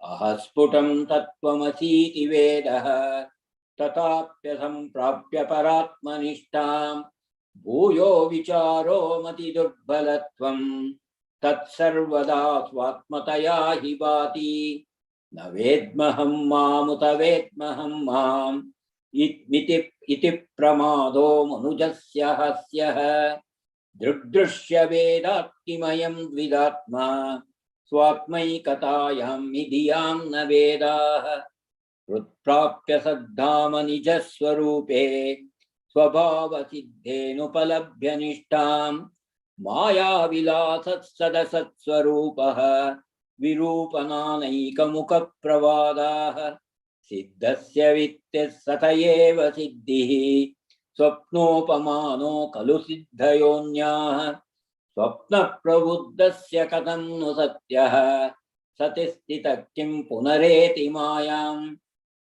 सोऽहं विचारेव पुरात्मभावे साहाय्यकारी परमार्गणस्य स्वात्मैक्यसिद्धौ स पुनर्निरर्थो यथा नरत्वप्रमितिर्नरस्य द्वैतं विचारे परमार्थबोधेत् अद्वैतमित्येष न साधुवादः गवेषणात् प्राग्दशमे विनष्टे पश्चाश्च लब्धे दशमत्वमेकम् करोमि कर्मेति नरो विजानन् बाध्यो भवेत् कर्मफलं च भोक्तुम् विचारधूता हृदि कर्तृता चेत् कर्मत्रयं नश्यति सैव मुक्तिः बद्धत्वभावे सति मोक्षचिन्ता बन्धत्तु कस्येति विचारणेन सिद्धे स्वयं स्वात्मनि नित्यमुक्ते क्व बन्धचिन्ता क्व च मोक्षचिन्ता रूपिण्यरूपिण्युभयात्मिका च मुक्तिस्त्रिरूपेति विदो वदन्ति इदं त्रयं या विविनक्तहन्दिः तस्या प्रणाश परमार्थमुक्तिः सद्दर्शनं द्राविडवाङ्निबद्धं महर्षिणा श्रीरमणेन शुद्धं प्रबन्धमुत्कृष्टममर्त्यवाण्याम् अनूद्यवासिष्ठमुनिर्व्यतानि सत्तत्त्वसारं सरलं दधाना मुमुक्षुलोकाय मुदं ददाना अमानुष श्रीरमणीयवाणी मयूकवित्तिर्मुनिवाग्विभाति। Om Namo Bhagavate Shri Ramanaya. Thank you, Ravi. Now, Ananya Hari is going to chant. Om Namo Bhagavate Shri Ramanaya.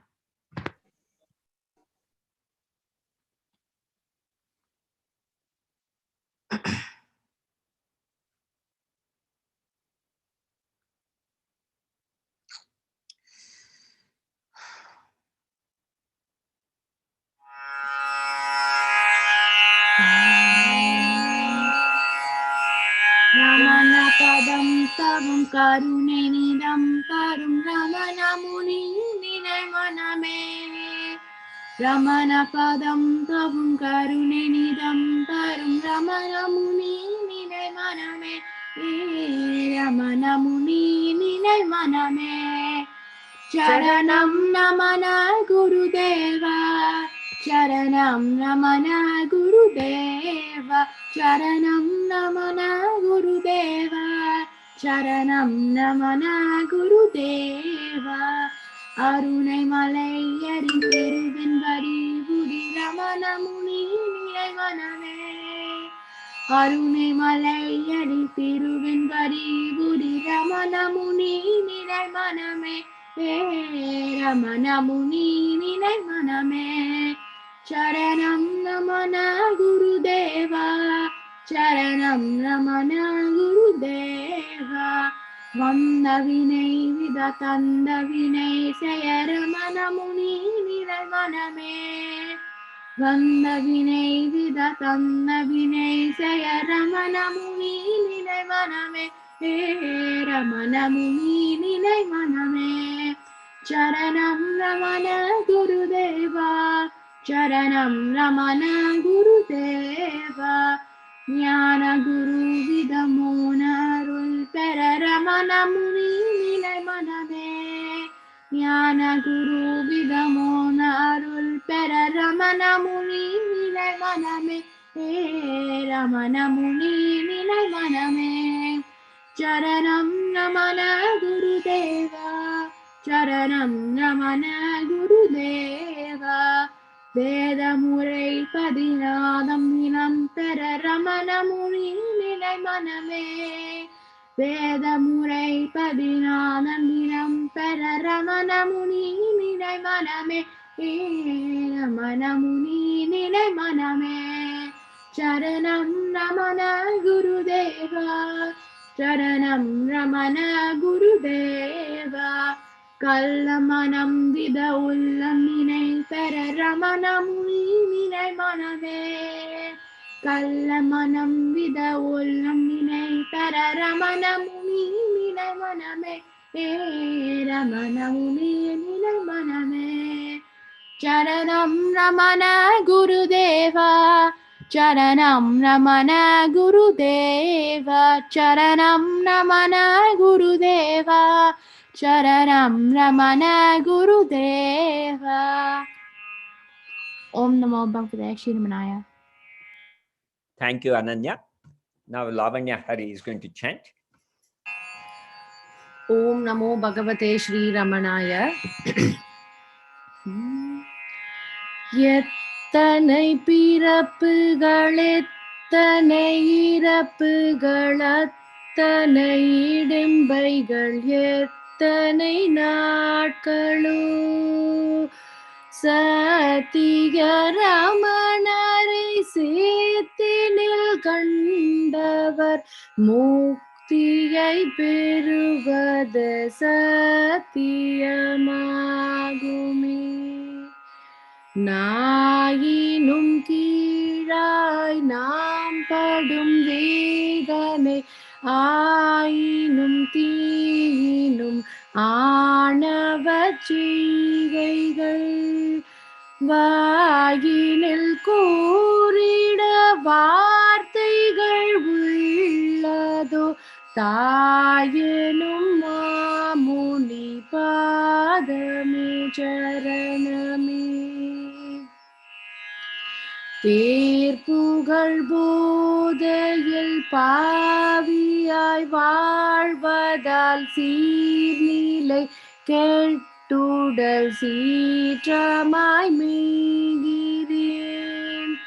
பாரிடை போகத்தை பற்றிட உள்ளத்தில் நேரிடை ஜோதியை நேர்த்தியாய் செய்திடு. நச்சுவாய் பேச்சினில் நாற்றமாய் வாடியே அச்சமே கொண்டு நான் நாடினேன் இவ்விடம். ஈச்சையில் தோய்ந்த பின் இன்னலை வந்தது அச்சுகம் தந்து நீ ஆட்கொள்ள செய்திடு. வானவர் யாவரும் வாழ்ந்திட ஆழ்நிலை நான் எனும் நாட்டமே நாள் தரும் பாங்கினில். தேனிலும் நற்சுவை தன்மையில் உள்ளதை தானெனக் காட்டியே தந்தவர் ரமணரே. பன்முக பாதையில் பாய்ந்திடும் இம்மனம் என் விழி நீரினில் முன்வினை தீர்ந்திட. தன்னிகர் ஒன்றிலா தந்தையென் ரமணரை நன்றுளம் கொண்டவர் நன்மையே கொண்டனர். வேதனை தீர்ந்திட வேட்கையை வேட்டிட வேதமும் வேள்வியும் வேண்டியதில்லையே. நாதமும் ஜோதியும் நாள்தோறும் காணவே நாதனை நான் என காட்டிய ரமணரே. வாழிய ரமணர் வாழிய அவர் பதம் வாழிய ரமணர் வாழிய அவர் பதம். வாழிய ரமணர் வாழிய அவர் பதம் வாழிய ரமணர் வாழிய அவர் பதம் வாழிய அவர் பதம். ஓம் நமோ பகவதே Sri ரமணாய. Thank you, Lavanya. Now, Gayatri, Govindan, Sharmishta, Malini, and Tony are going to chant now. Om Namo Bhagavate Sri Ramanaya. We'll all be chanting Arunachala Lingashtakam by Sri Sadhu.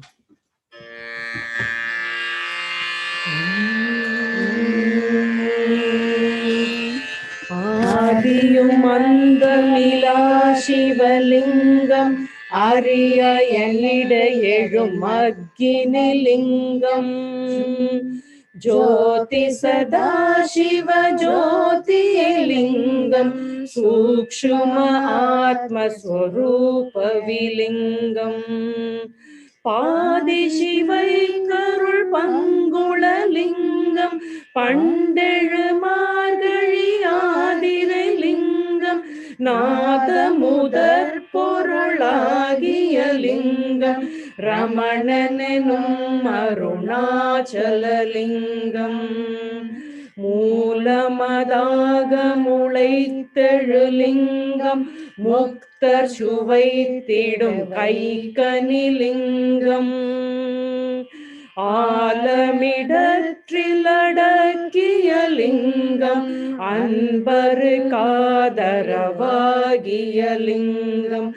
மாலையன் ஏத்தி வணங்கிய லிங்கம் மாமணி வாசகர் வாழ்த்திய லிங்கம். லிங்கம் ஞானமிதற்ககமாகிய லிங்கம் ரமணனெனும் அருணாச்சலலிங்கம் சுந்தர பொன்மய சோபிதலிங்கம் சுத்த மனத்திற் சுகோதயலிங்கம் அந்தர தேவர்கள் பூஜிதலிங்கம் ஆவரணாதியகற்றிடும் லிங்கம் பந்தமகற்றவர் சொந்தவிலிங்கம் பக்குவ அருளம் மினித்திடும் லிங்கம் நந்தமிழ்நாட்டிடும் ஞானவிலிங்கம் ரமணனெனும் அருணாச்சலலிங்கம் பூரண ஞான புராதனலிங்கம் போத சுக பரிபூரணலிங்கம் ஆரணன் மேன்முடிவாகிய லிங்கம் அஞ்சலென்றே அபயம் தரும் லிங்கம் காரணமற்றருள் காட்டுமிலிங்கம் கவலையறுத்திடும் கற்பகலிங்கம் நாரணன் நாடிய லிங்கம் ரமணனெனும் அருணாச்சலலிங்கம் அட்டமுகத்தருணாச்சலலிங்கம் அந்தர்முகத்தகமாகிய லிங்கம் வெட்ட வெளி பொருளாகிய லிங்கம் வீர விராகியர் மேவிடுலிங்கம் சுட்ட மனத்திரு நீரணிலிங்கம் சொல் மனம் ஒன்றும் அண்ணாமலை லிங்கம் நட்ட நடு பொருளாகிய லிங்கம் ரமணனெனும் அருணாச்சலலிங்கம் அருணாச்சலலிங்காஷ்டகம் இதம் புண்ணியம் யः படேத் Ramana சந்நிதௌ அகமகமாத்மா ஸ்புரணஸ்வரூபம் அடைவோமே.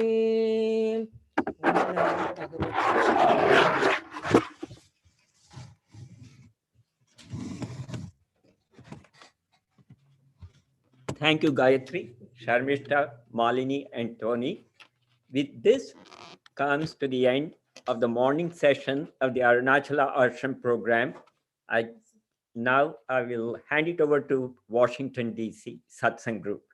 Om Namo Bhagavate Sri Ramanaya.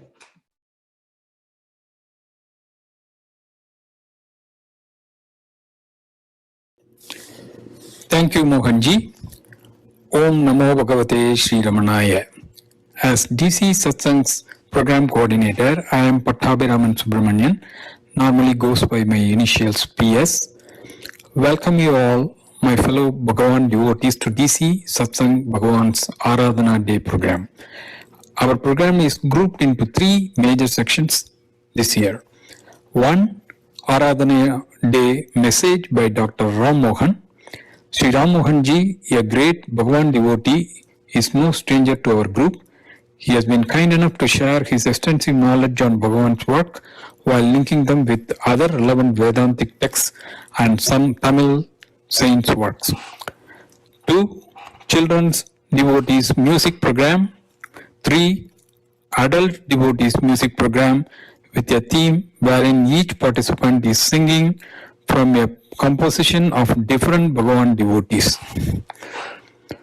We gratefully acknowledge the following for the pictures used in the videos. Ramanashramam, Martin Wolf's Archives. Martin, a great Bhagavan devotee, has left us earlier this year. In fond memory of him, we used the excellent pictures taken by him after receiving access from Billy.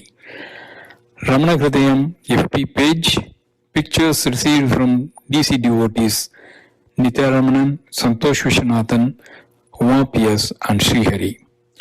Without further ado, let us start our program. Antaryasya Bahirvidutatimiram Jyotirmayam Sasvatam Sthanam Prapti Virajate Viramatam Ajnanam Unmurayan Pasyan Visvamapita Vidyasatyo Visvasya Pare Paraha Tasmai Sri Ramanaya Loka Gurave Swakasya Hantre Namaha. This is the day of a spectacular happening in the annals of Indian spiritual history, Bhagavan's Aradhana Day, the day of the Mahanirvana of Bhagavan, is the Aradhana Day. In Sanskrit, the word nirvana means extinguishing of a lamp. Vana is the wick of a lamp. When a lamp is extinguished, where does the light so far shining in the wick go? It doesn't go anywhere. It withdraws itself into its origin. That is meant by Nirvana or Aradhana Day's significance. Mozhivinudukam, withdrawal into pure being, is the title of an ancient Advaitic text in Tamil, often referred to by Bhagavan. This is the withdrawal or the Nirvana. We have seen earlier that the birthday of Bhagavan is called Jayanti, which indicates the victory of the devotees over their flaws through the Bhagavan's grace. It is celebrated on the day of birth star, Punarvosa of Bhagavan. The name of the star itself is significant. Punar plus Vasu means rejuvenation, revival. Bhagavan's arrival in this world with a specific aim of rejuvenating the spiritual content of the world is indicated by this arrival on the Punarvasu star. Aradhana or worship is traditionally celebrated on the tithi of his departure, the day in which the Hindu almanac in that month, that tithi. This year, on May 9th, it happens on the day of sacred Pradosham. The very word Pradosham indicates cessation of all doshas, all flaws in the mind of the sadhaka, rendering him totally pure and fit to receive the divine grace. So Bhagavan Aradhana falls on this day, the day of Pradosham. Bhagavan, on completion of the mission of his avatar, as himself mentions in the Navamani Malai, has selected this day to merge in the effulgent light of Arunachala, the Absolute. It was symbolized by a shooting star meteor reaching the summit of Arunachala at the chosen time of his Mahanirvana on 14th April 1950.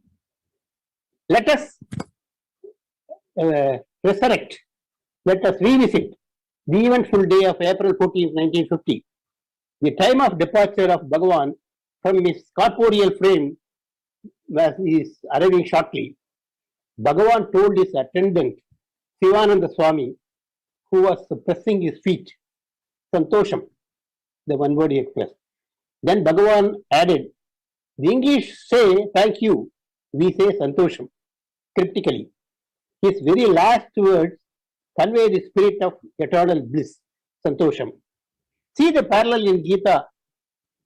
Krishna's very first words of teaching in the Gita starts with Asocya manvacho sattvam prajnavadam sajbhashase. Do not worry about things which need not be worried at.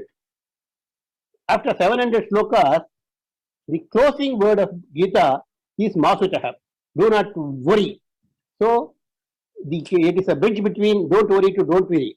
In the same spirit, Bhagavan manifested total living on bliss on this time, indicated by his farewell message of Santosham. The life and the Mahanirvana of Bhagavan is a grand epic. At the time of passing of Bhagavan, the devotees spent anxious moment. Then they started singing spontaneously and they started chanting Arunachala Shiva spontaneously. On hearing the chant, drops of tears rolled down the lotus eyes of Bhagavan. It must have been a very sublime and moving scene there at that time, indeed.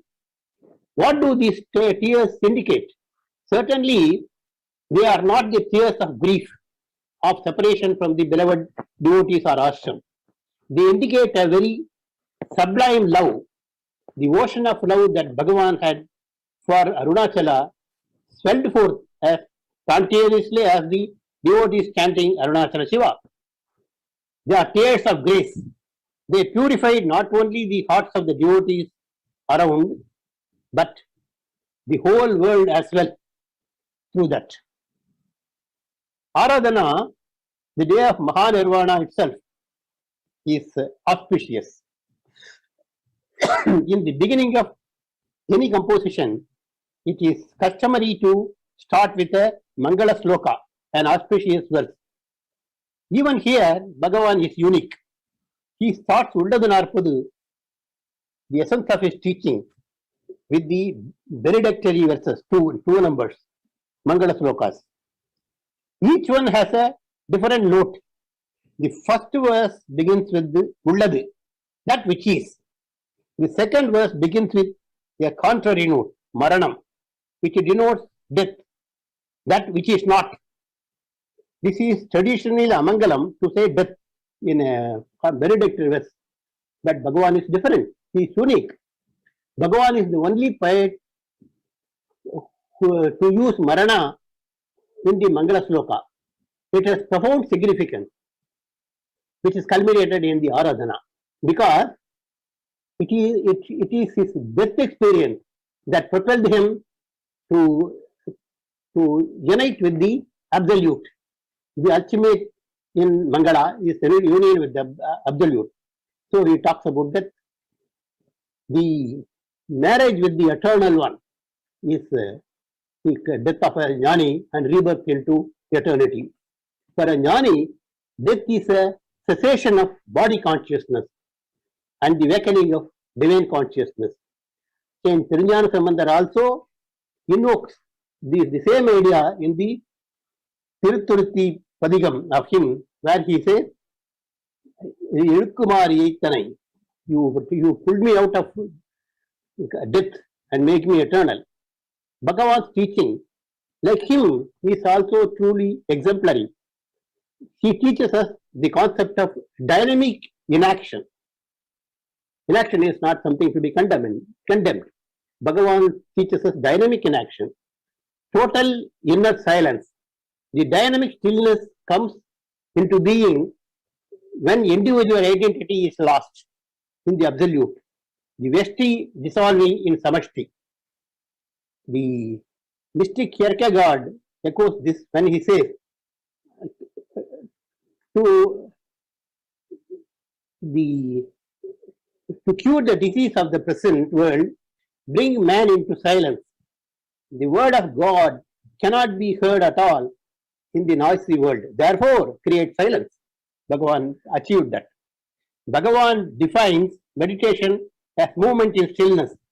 The mind becomes quiet only through seeing what really is, seen through the intuitive eye, Andamilakkan, as he says in Uldadanarpadu.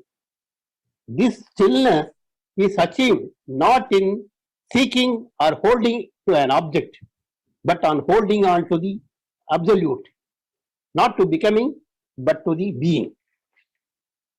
While Bhagavan talks about the efficacy of the, when Bhagavan talks about the efficacy of the direct path of vichara, he also advocates the path of selfless devotion as an efficient tool. Vichara is inquiring into who am I, whereas devotion is inquiring into whose am I. I am whose, not who am I, but whose am I. This I belongs to whom. I am thou and I am thine. These are the two differences. So, between who am I and whose am I. I am thou and I am thine. They are the two approaches.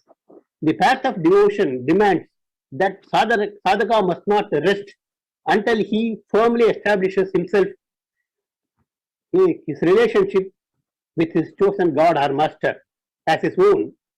Bhagavan says, Andre enadu aviyum udameyallam uyirum udameyallam kundre anayai enai atkunda pode kundilayo. You have absorbed my spirit and everything when you swallowed me as a whole, thinks Bhagavan.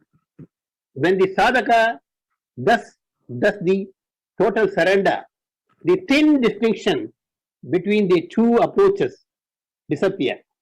One in which the ego gets burnt off in the inquiry method, vichara, and the other in which the ego dissolves into godliness in the devotional mode. It merges in there. It is an authentication that I am thine can happily proceed to I am thou, soham. From I am thine, I am yours to I am you, soham. Another extraordinary thing about Bhagavan is that unlike other gurus, he neither conveyed his blessing to the devotee by raising his hand nor in words.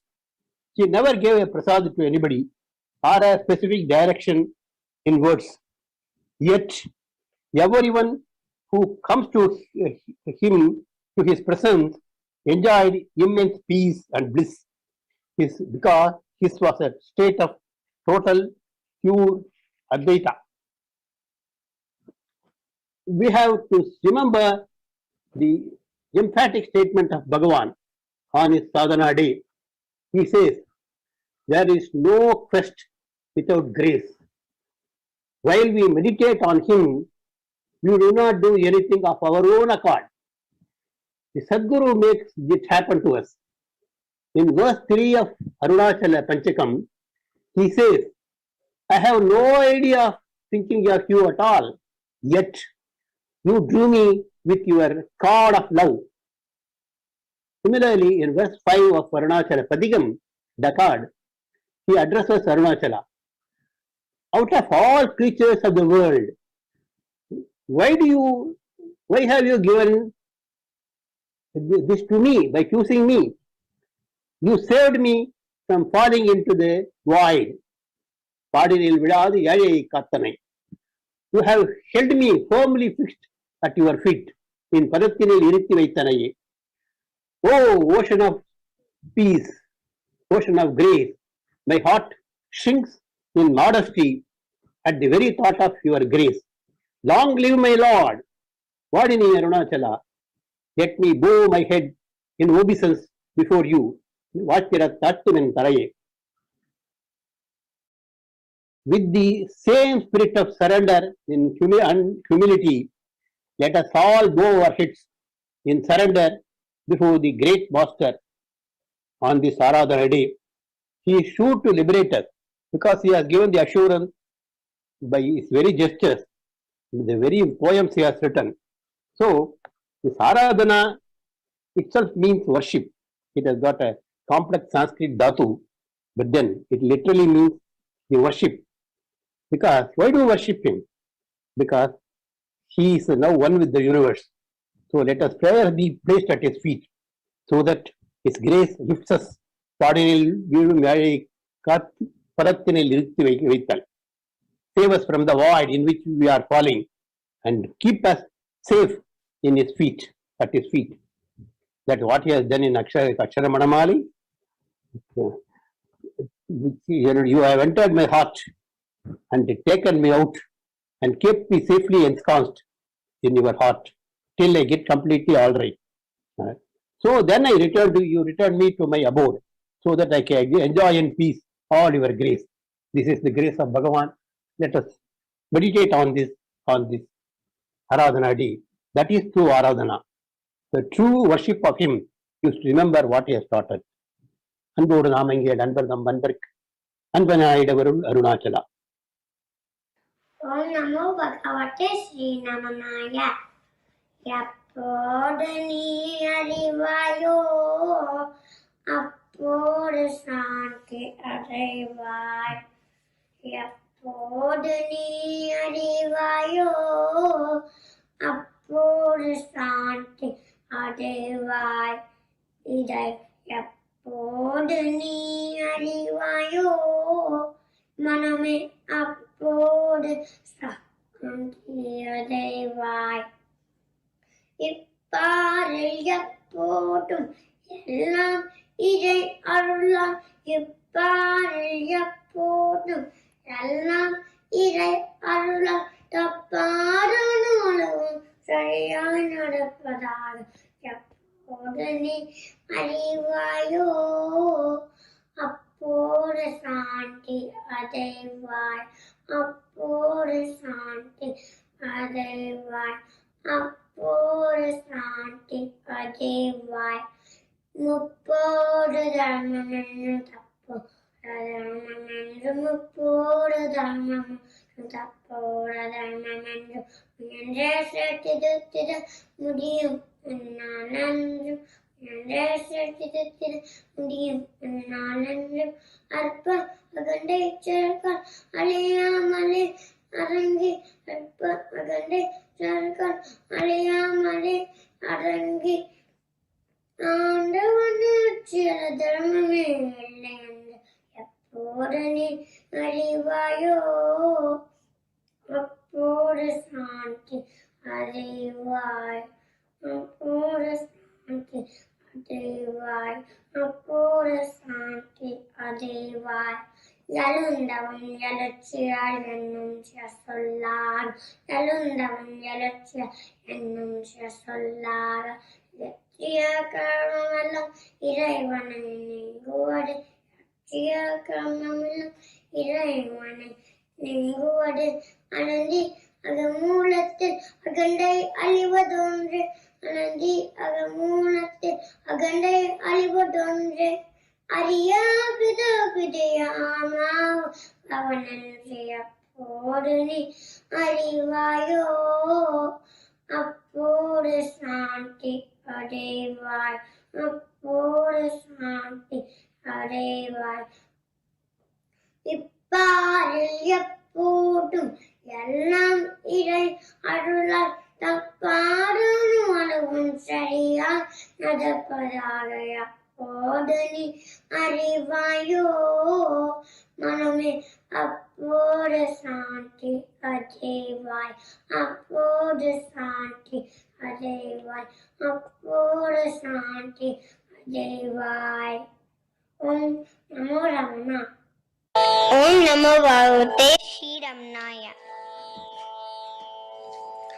ஓம் ரமணா ஓம் ரமணா உபனிஷத்வாந்தியா ஓம் ரமணா உதார லீலா ஓம் ரமணா உத்தம புருஷ ஓம் ரமணா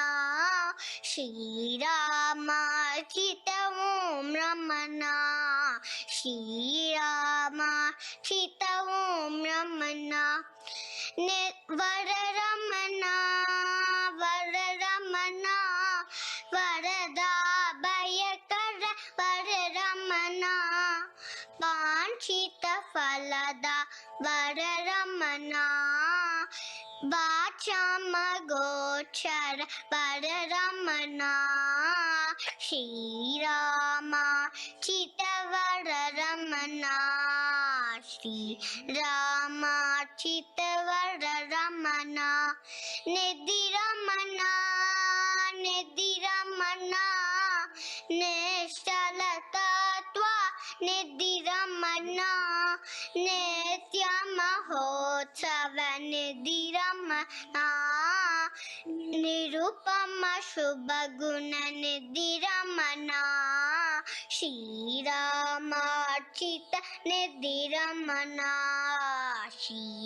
ஸ்ரீராமார்ச்சித நிதிரமணா ஜெய ரமணா ஜெய ரமணா ஜெய வரப்ரதா ஜெய ரமணா ஜகதோஹாரா ஜெய ரமணா ஜீவன் முக்தன் ஜெய ரமணா ஸ்ரீராமார்ச்சித ஜெய ரமணா ஸ்ரீராமார்ச்சித ஜெய ரமணா ஸ்ரீராமார்ச்சித ஜெய ரமணா ஓம் நமோ பகவதே ஸ்ரீ ரமணாய ஓம் நமோ பகவதே Sri ரமணாய Sadanandaya Namo Ramana, Sadanandaya Namo Ramana, Gambhiraya Namo Ramana, Gambhiraya Namo Ramana, Paripurnaya Namo Ramana, Paripurnaya Namo Ramana, Abhaya Pradaya Namo Ramana, Abhaya Pradaya Namo Ramana, Dayarnavaya Namo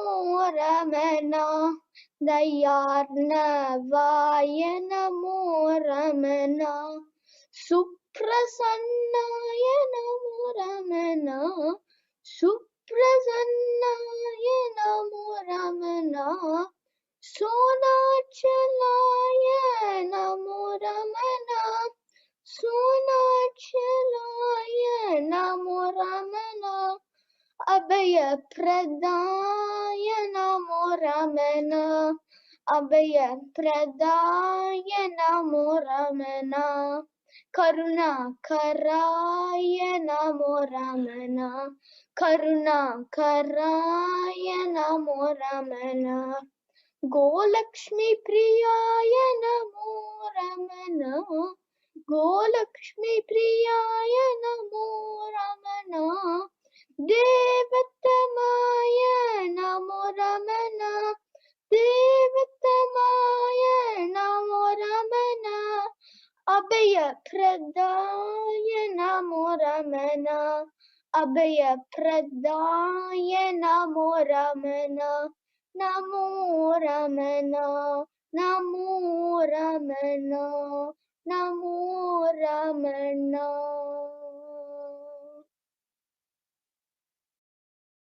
நன்றி வணக்கம். Om Namo Bhagavate Sri Ramaya. Shri Ramana, Shri Ramana, Shri Ramana, Shri Ramana, Shita Jana Bhushana Shri Ramana, Shita Jana Bhushana Shri Ramana, Prabhu Ramana, Prabhu Ramana, Prabhu Ramana, Prabhu Ramana, Prasida Kirte Prabhu Ramana, Prasida Kirte Prabhu Ramana, Prasanna Murte Prabhu Ramana, Prasanna Murte Prabhu Ramana, Prabodha Spurte Prabhu Ramana, Prabodha Spurte Prabhu Ramana, Shiva Guru Nada Shri Ramana, Shiva Guru Nada Shri Ramana, Guru Ramana, Guru Ramana, Guru Ramana, Guru Ramana, Guha Swarupa Guru Ramana, Guha Swarupa Guru Ramana, Namo Ramana, Namo Ramana, Namo Ramana, Namo Ramana, Nata Jana Gati Pada Namo Ramana, Nata Jana Gati Pada Namo Ramana, Nava Nava Yauvana Namo Ramana, Nava Nava Yauvana Namo Ramana, Nayana Vishala Namo Ramana, Nayana Vishala Namo Ramana, Shiva Guru Nada Shri Ramana, Shiva Guru Nada Shri Ramana, Shri Ramana, Shri Ramana, Shri Ramana, Shri Ramana, Shita Jana Bhushana Shri Ramana, Shita Jana Bhushana Shri Ramana, Prabhu Ramana, Prabhu Ramana, Prabhu Ramana, Prabhu Ramana, प्रसीद कीर्ते प्रभु रमना प्रसीद कीर्ते प्रभु रमना प्रसन्न मूर्ते प्रभु रमना प्रसन्न मूर्ते प्रभु रमना प्रबोध स्फूर्ते प्रभु रमना प्रबोध स्फूर्ते प्रभु रमना शिव गुरुनाथ श्री रमना शिव गुरुनाथ श्री रमना गुरु रमना गुरु रमना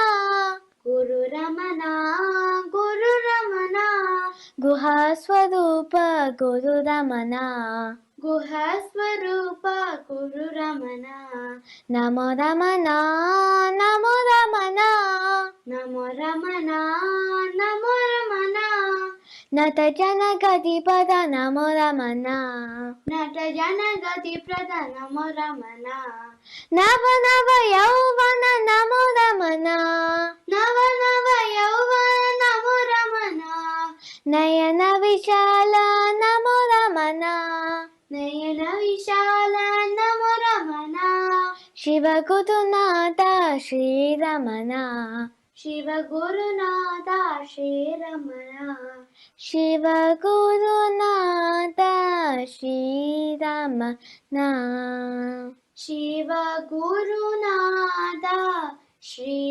रमना ओम नमो भगवते श्री रमणाय ओम नमो भगवते श्री रमणाय तिरुचुरिनादनी रमण सद्गुरु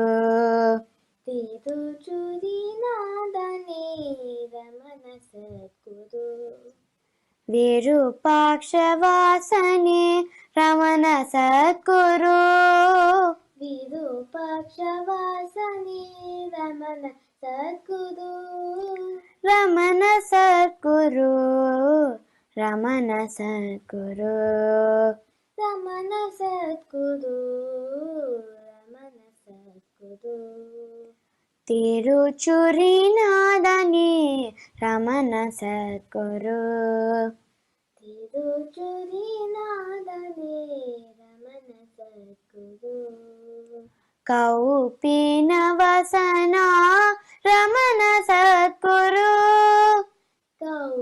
कौपीनवसना रमण सद्गुरु करुणा समुद्रने रमण सद्गुरु करुणा समुद्रने रमण सद्गुरु ओंकार स्वरूपने रमण सद्गुरु ओंकार स्वरूपने रमण सद्गुरु रमण सद्गुरु रमण सद्गुरु रमण सद्गुरु रमण सद्गुरु तिरुचुरिनादनी रमण सद्गुरु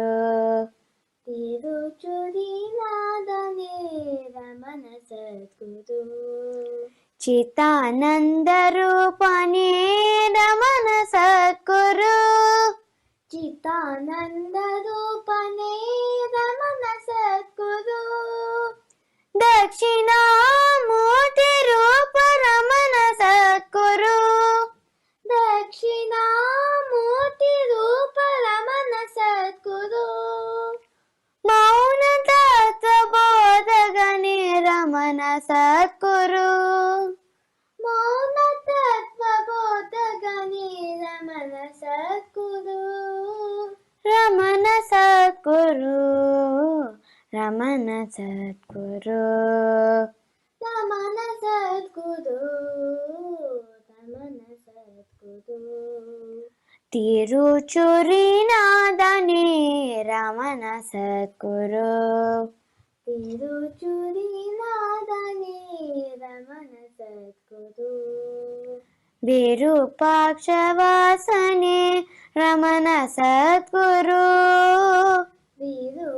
विरूपाक्षवासने रमण सद्गुरु रमण सद्गुरु रमण सद्गुरु रमण सद्गुरु रमण सद्गुरु Ramana Sadguru, Ramana Sadguru, Ramana Sadguru, Ramana Sadguru. Om Namo Bhagavate Shri Ramanaya. Om Namo Bhagavate Shri Ramanaya. Bhaje Ramana Namam, Bhaje Ramana Namam, Bhaje Ramana Namam, Bhaje Ramana Namam, Ramana Namam, Bhaje Manasa, Ramana Namam, Bhaje Manasa, Ramana Namam, Bhaje Manasa, Ramana Namam, Bhaje Manasa, Arunapurisham, Akilandesham, Arunapurisham, Akilandesham, Arunapurisham, Akilandesham, Arunapurisham, Akilandesham, Paramapavitram, Paramatmarupam, Paramapavitram, Paramatmarupam, Paramapavitram, Paramatmarupam, Paramapavitram, Paramatmarupam, Bhaje Ramana Namam, Bhaje Ramana Namam, Bhaje Ramana Namam, Bhaje Ramana Namam, Ramana Namam, Bhaje Manasa, Ramana Namam, Bhaje Manasa, Ramana Namam, Bhaje Manasa, Ramana Namam, Bhaje Manasa, Mahayogindram, Mahotsaham, Mahayogindram, Mahotsaham, Mahayogindram, Mahotsaham,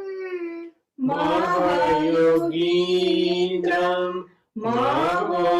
Mahotsaham, Chinmudra Pradam, Shankara Swarupam, Chinmudra Pradam, Shankara Swarupam, Chinmudra Pradam, Shankara Swarupam, Chinmudra Pradam, Shankara Swarupam, Bhaje Ramana Namam, Bhaje Ramana Namam, Bhaje Ramana Namam, Bhaje Ramana Namam, Ramana Namam, Bhaje Manasa, Ramana Namam, Bhaje Manasa, Ramana Namam, Bhaje Manasa,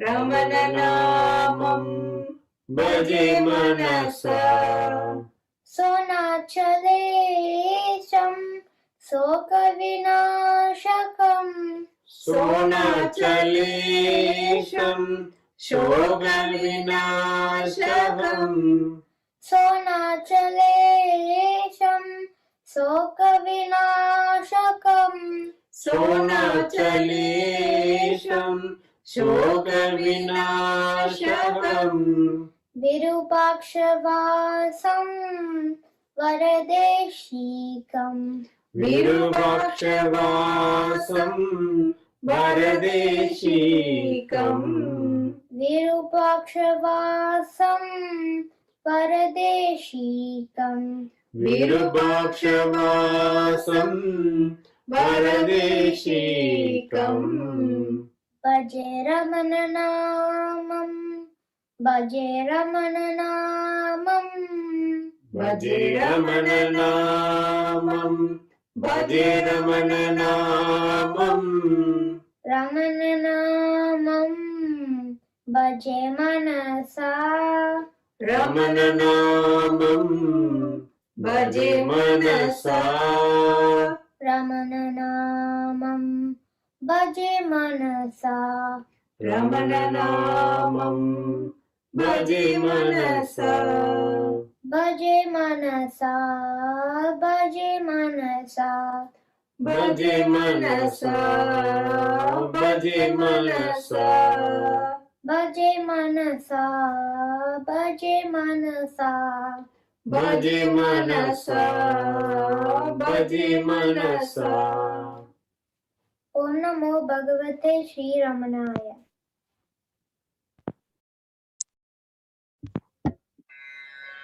Om Namo Bhagavate Sri Ramanaya. Ananda Swarupa Pandava Ashrita Palaka Arunachala.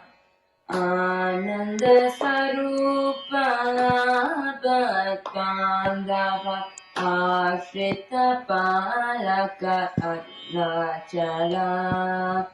Arunachala Shiva, Arunachala Shiva, Arunachala Shiva, Arunachala. Arunachala Shiva, Arunachala Shiva, Arunachala Shiva, Arunachala. Vidhi Madhava Bandita Charana, Vidhi Madhava Bandita Charana, Pratyaksha Parama Arunachala, Pratyaksha Parama Arunachala. Jagadita Karana Virajada Chala Rupa, Jagadita Karana Virajada Chala Rupa, Vimala Shri Arunachala, Vimala Shri Arunachala. Arunachala, Arunachala, Arunachala, Arunachala. Ananda Swarupa Pandava Ashrita Palaka Arunachala. Arunachala Shiva, Arunachala Shiva, Arunachala Shiva, Arunachala. Samsara Avataraka Murte, Samsara Avataraka Murte, Smarane Sakshat Mokshakara, Smarane Sakshat Mokshakara.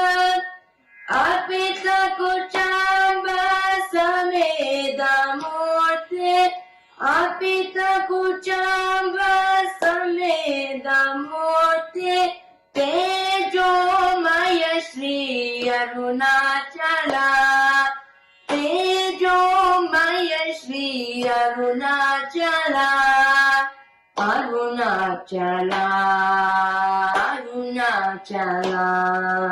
Arunachala, Arunachala, Arunachala Shiva, Arunachala Shiva, Arunachala Shiva, Arunachala.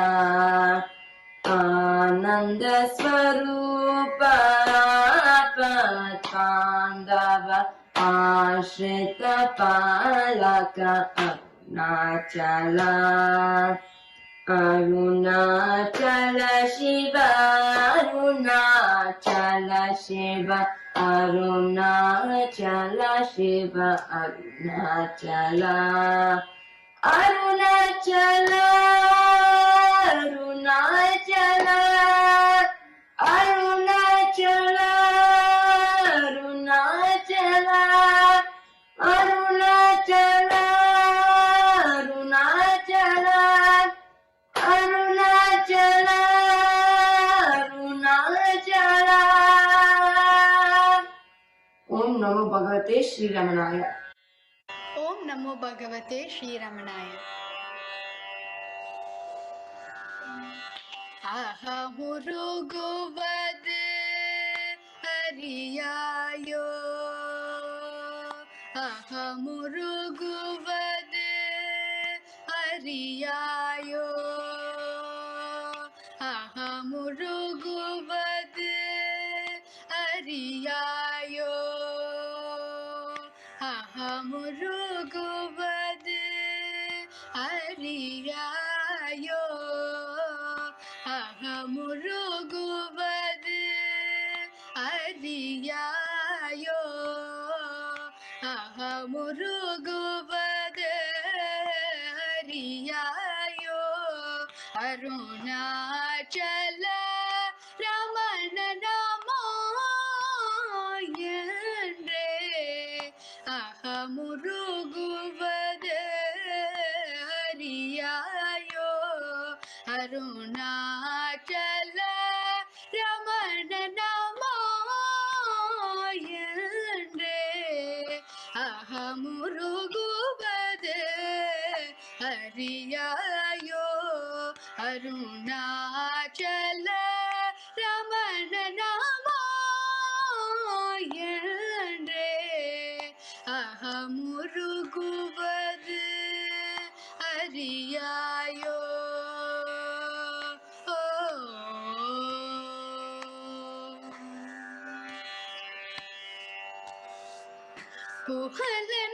புகழனவதடி போற்றிய என்னுள்ளம், புகழனவதடி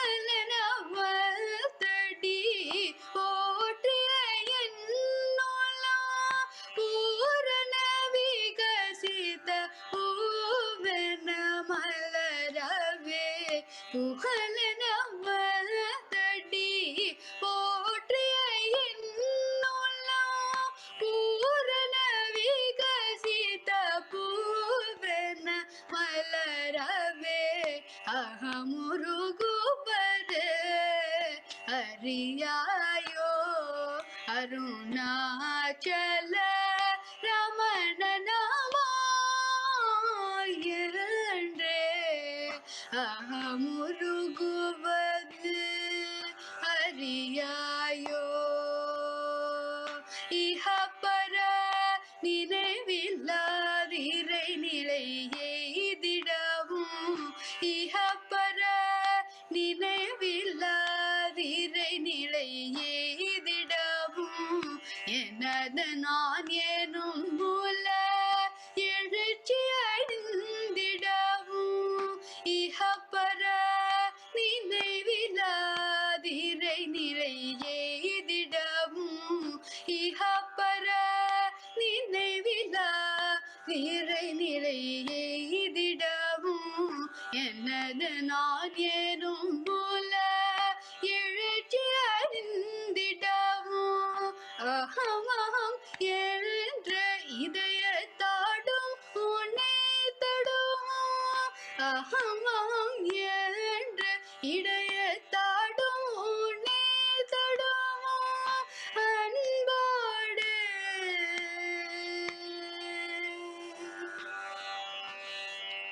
அன்போடு எழுந்தருளி வருவாயே, அகமுருகுவதே ஹரியாயோ, Arunachal Ramana நமாயன்றே, அகமுருகுவதே ஹரியாயோ, ஹரியாயோ.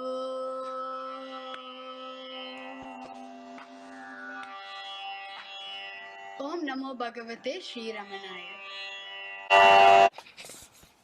Om Namo Bhagavate Sri Ramanaya.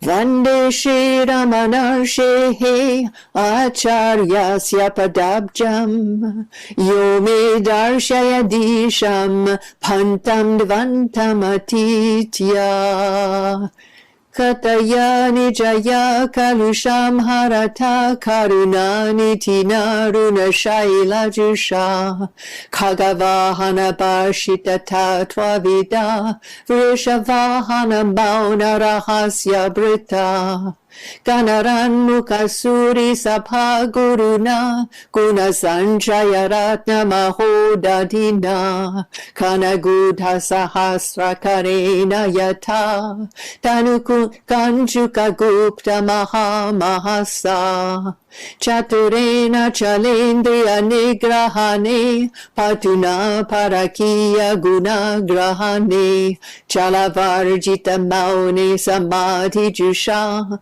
Palatarjita Pikara Marusha Chataram Samaye Paripurayata Katinam Vratamadritate Charata Jashaketana Shastra Dura Parida Krishimatma Vibodha Vidaudatata Paradeshi Deva Tavalena Vasasaha Shakalena Veshtita Kati Vishobina Paradeshi Kena Naraveshatharina Shikivahanena Guru Majagat Pavet Atita Guna Jalaya Naishtika Brahmacharine Namo Maya Manushya Gurave Tarakaraye Yana Yatana Kekinan Kulapati Snanayana Swarnadi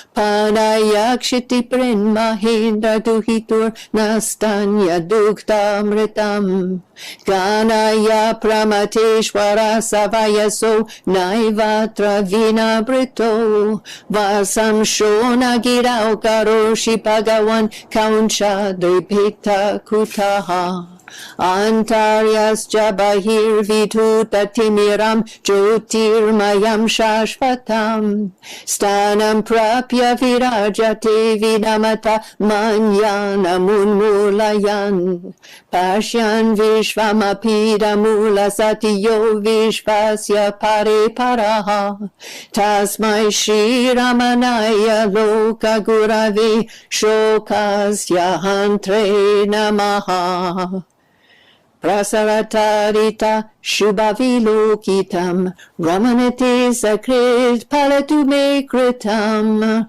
Ramana Janmina Mai Pavan Guruhu Abhida Ashaya Stava Mahanuruhu Jagadaham Paras Purati Metrayam Sadabidam Gira Tavavisam Shayam Twarupadeshato Galati Samvida Mainiranyaya Sadahamurpida Ahamiyuntaras Tamamalam Hridi Anubhave Mabostava Kripa Yadi Timirani na kevalam vachobihi Karuna pangavilokitais chandrinam Hridaye prasaranti mardayantam Bhagavantam Ramanam Gurum Namami Om Namo Bhagavate Shri Ramanaya.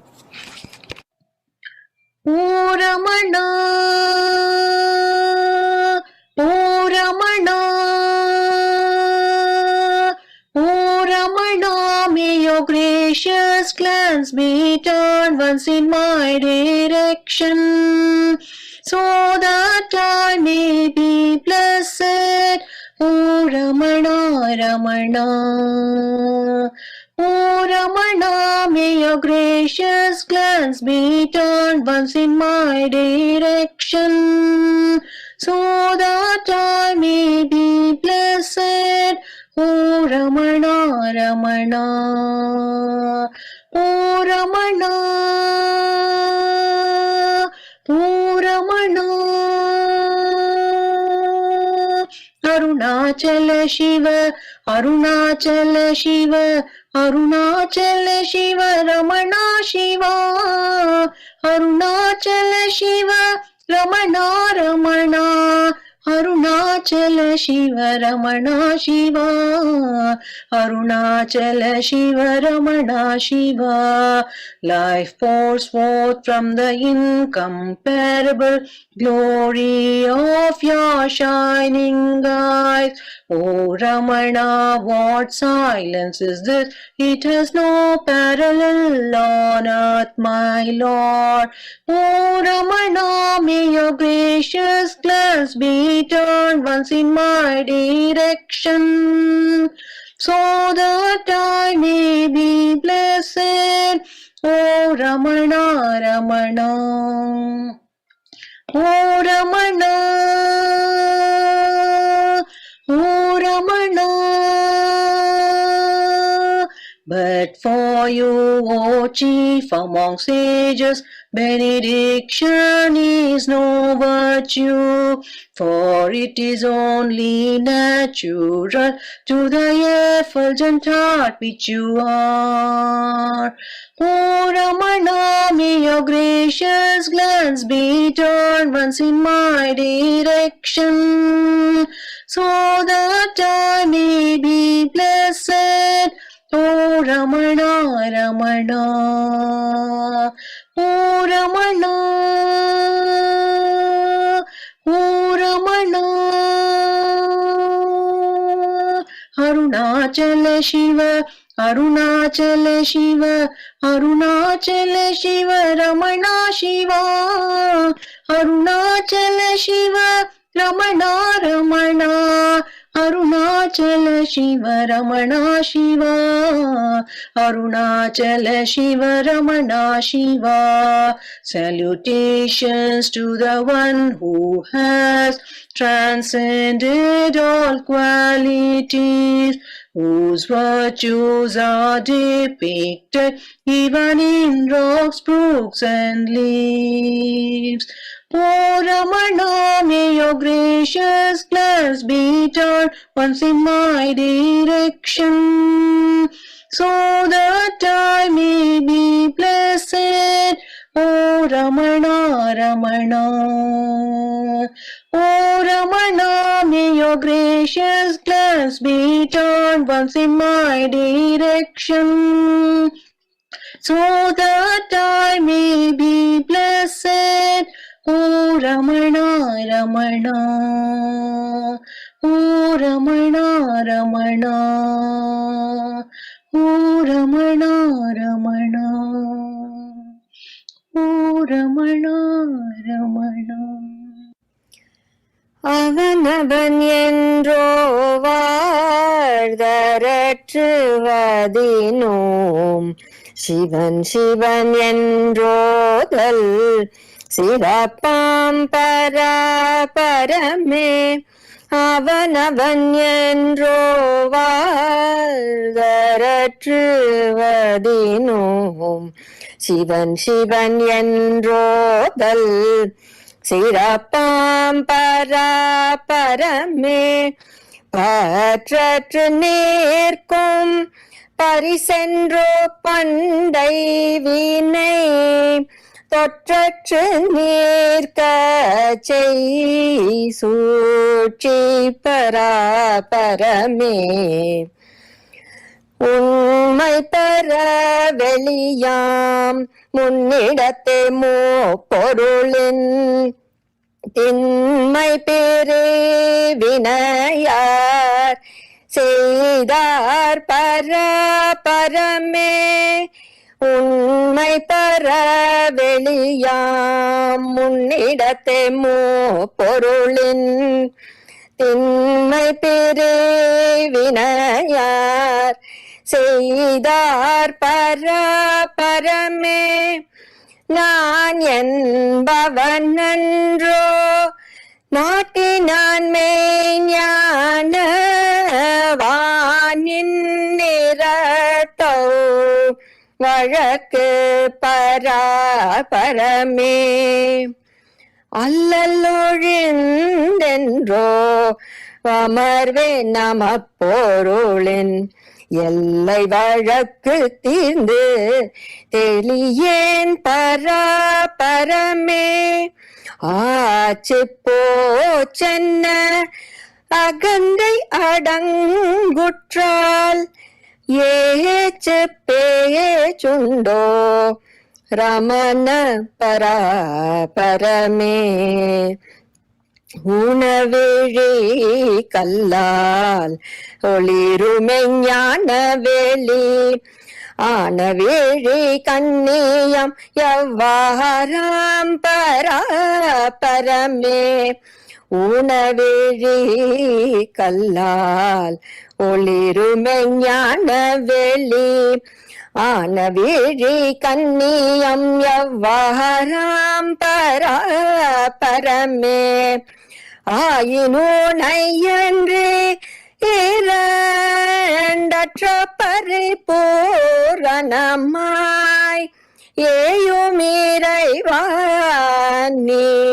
இயம்பாய் பரமே ஊடையை வீழுப்பென்ற வீழ்ப்பர் ஊனுடல் நான் அன்றன்று உடல் அவிழ்த்தல் அன்றோ உணர்வாம் பரமே ஊடையை வீழுப்பென்ற வீழ்ப்பர் ஊனுடல் நான் அன்றன்று உடல் அவிழ்த்தல் அன்றோ உணர்வாம் பரமே ஊனமொன்றின்றி ஒழுகும் பரஸ்வரூப மோனமன்றோ ஞான முழக்கம் பரமே ஊனமொன்றின்றி ஒழுகும் பரஸ்வரூப மோனமன்றோ ஞான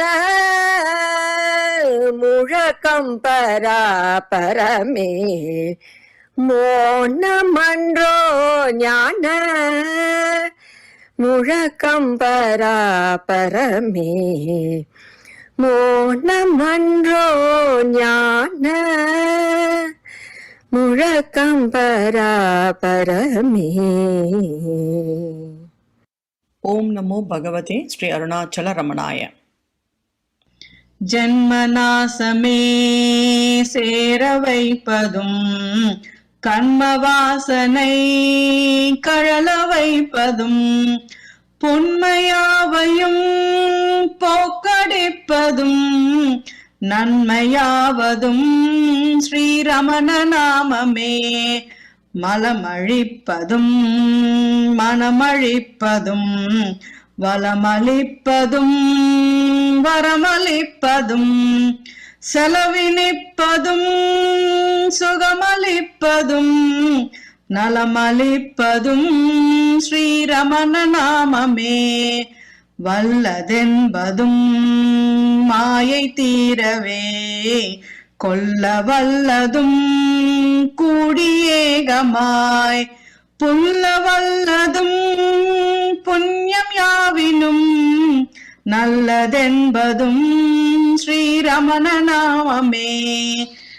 கோதகன்றதும் குணமுயர்ந்ததும் சாதனை பலம் தானளிப்பதும் சேதனாத்ததும் சிவமயத்ததும் நாதனாவதும் ஸ்ரீரமண நாமமே.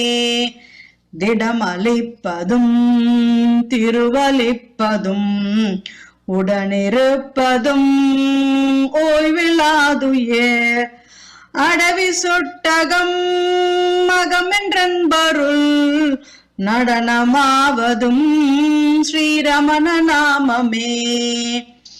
அன்று மாலையன் அயர நின்றதும் வென்று மாயையை வீடளிப்பதும் கன்றின் தாயன கருணை செய்வதும் நன்று நன்று நம் ஸ்ரீரமண நாமமே.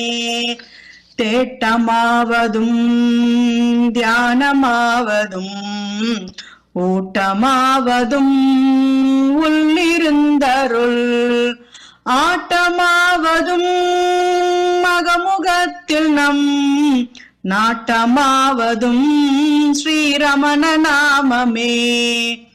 கானமாவதும் கடவுளாவதும் பானமாவதும் பரம தத்துவம்.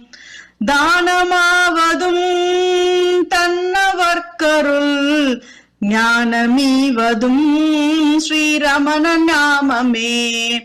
அத்தநாத்ததும் அருணமாமலை சித்தநாத்ததும் தெய்வமானதும் முத்தியானதும் மோனமும் நவ ரத்னமானதும் ஸ்ரீரமண நாமமே.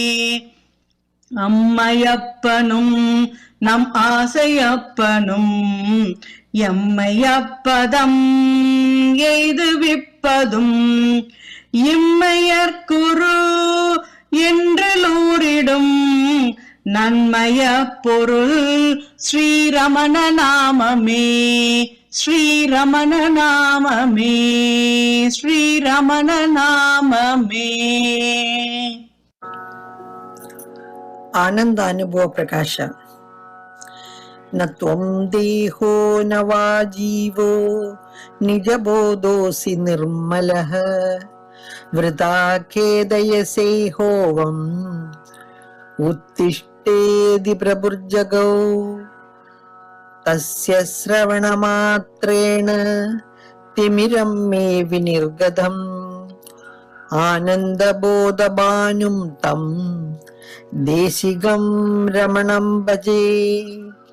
अन्धश्चैतन्यरूपेण गुरुरूपेण यो बहिः भासते शुद्धबोधं तं देशिगं रमणं भजे.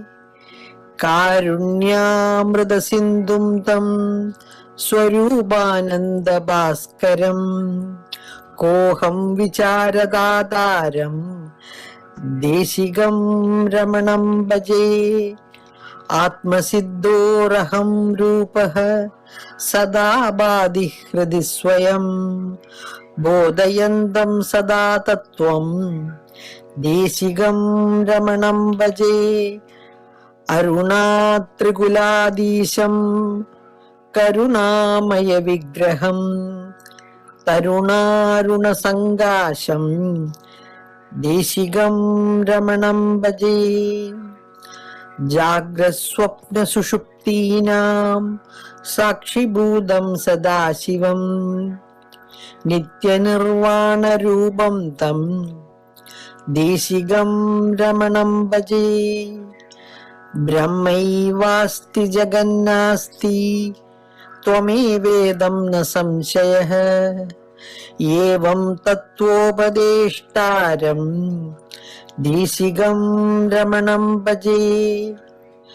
ब्रह्मैवास्ति जगन्नास्ति त्वमेवेदं न संशयः एवं तत्त्वोपदेष्टारं देशिगं रमणं भजे.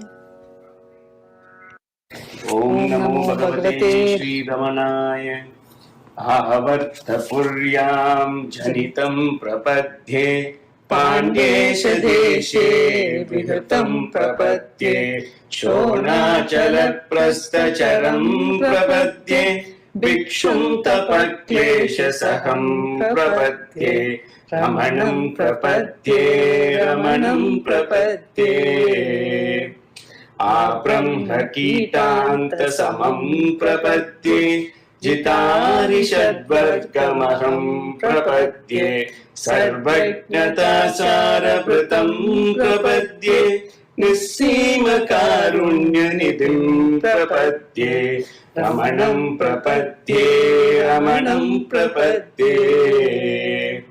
अस्मात् प्रपञ्चादधिकं प्रपद्ये विश्वादिकोक्तेर्विषयं प्रपद्ये कालग्रहग्राहभयापनुत्यै कृतान्तशिक्षा कृतिनं प्रपद्ये रमणं प्रपद्ये रमणं प्रपद्ये. विनेतु मातिं विषयात्वजन्यां विज्ञानमूर्तिं तदतं प्रपद्ये कन्दर्पदर्पज्वरवारणाय कामारिलीलावतरं प्रपद्ये रमणं प्रपद्ये रमणं प्रपद्ये आजन्मवर्णी प्रतिनं प्रपद्ये कुण्डीकृतं दण्डधरं प्रपद्ये ब्रह्मासनध्यानरतं प्रपद्ये ब्रह्मात्मभूयं यतिनं प्रपद्ये रमणं प्रपद्ये रमणं प्रपद्ये हरं प्रपद्ये विचरं प्रपद्ये स्वतन्त्रताया सदनं प्रपद्ये अमेयसामर्थ्यवहं प्रपद्ये विशुद्धविज्ञानिवरं प्रपद्ये रमणं प्रपद्ये रमणं प्रपद्ये दौर्भाग्यतापत्रयकर्ममोह सन्तापहन्तारमहं प्रपद्ये यथार्थसङ्कल्पमपेतपापम् अवाप्तकामं विशुचं प्रपद्ये रमणं प्रपद्ये रमणं प्रपद्ये मनः प्रसादं भजतां दधानं मुग्धस्मितोल्लासिमुखं प्रपद्ये व्यथामशेषां व्यपनीय मोद प्रधेन नाम्नां रमणं प्रपद्ये रमणं प्रपद्ये रमणं प्रपद्ये शिवं प्रपद्ये शिवदं प्रपद्ये गुरुं प्रपद्ये गुणिनं प्रपद्ये मदीयहृत्पद्मजुषं प्रपद्ये शरण्यमीशं शरणं प्रपद्ये रमणं प्रपद्ये रमणं प्रपद्ये प्रपत्तिं रमणस्यैतां तन्वतां तत्त्वदर्शिनः तत्क्रतुल्याय रसिकाः तत्तादृशफलाप्तये रमणं प्रपद्ये रमणं प्रपद्ये हरियतरमामो अरुणिरमणनै हरियतरमामो अरुणिरमणनै हरियतरमामो अरुणिरमणनै हरियतरमामो अरुणिरमणनै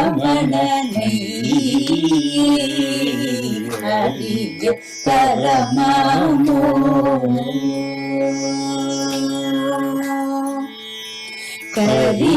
करियमालुं कमलभवनं करियमालुं कमलभवनं करियमालुं कमलभवनं कानकरिय கடவுளை சற்றும் அறிய தரமாமோ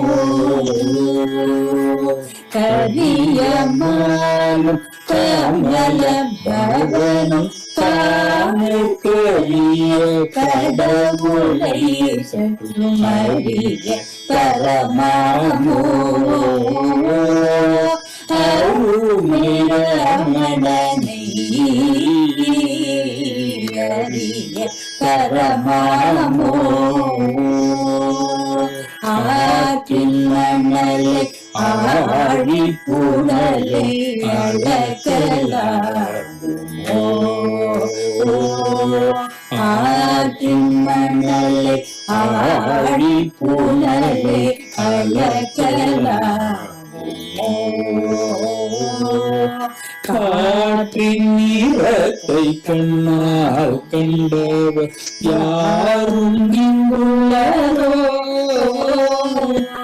காற்றின் நீரத்தை கண்ணால் கண்டவர் யாரும் இங்குள்ளரோ மாற்றும் வழியா மணி சுடரே கூற்றை உதைத்த கோபக்காரரே மாற்றும் வழியா மணி சுடரே கூற்றை உதைத்த கோபக்காரரே சாற்றி உன்னி போற்றியல்ல சேற்றினுடலும் ஸ்ரீராமன் தன்னலறிக பரமாமோ சாற்றி உன்னி போற்றியல்ல சேற்றினுடலும் ஸ்ரீராமன் தன்னலறிக பரமாமோ அருணிரமணனை அறிக பரமாமோ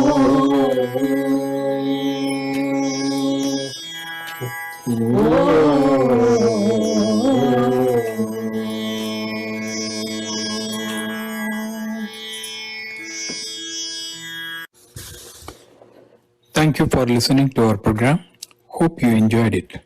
Links to the English translation and the meaning of the songs sung by the adult devotees will be available in the description of the YouTube video.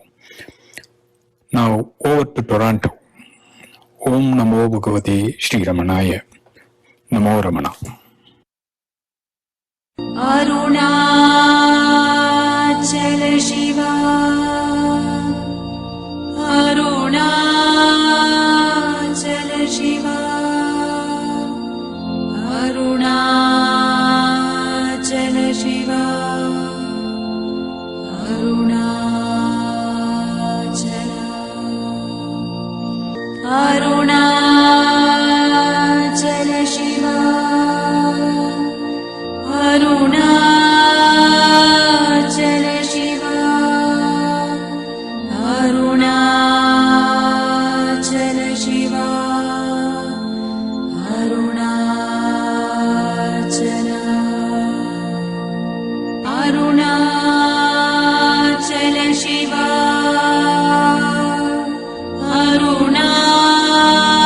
Arunachala Shiva, Arunachala Shiva. விடுதலை பெறவாரி இன்றே விடுதலை பெறவாரி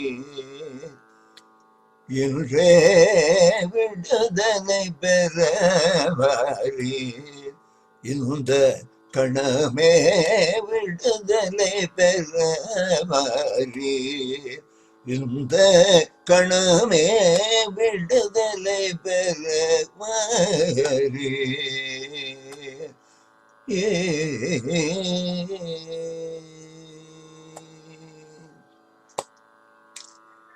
கெடுதலை விளைக்கும் இந்த கெடுதலை விளைக்கும் இந்த கீழான சமுசார கெடுதலை விளைக்கும் இந்த கீழான சமுசார சுடுதலையை அறுத்து சுத்த நித்த முக்தியனோ சுடுதலையை அறுத்து சுத்த நித்த முக்தி என்னோ விடுதலை பெறவாரி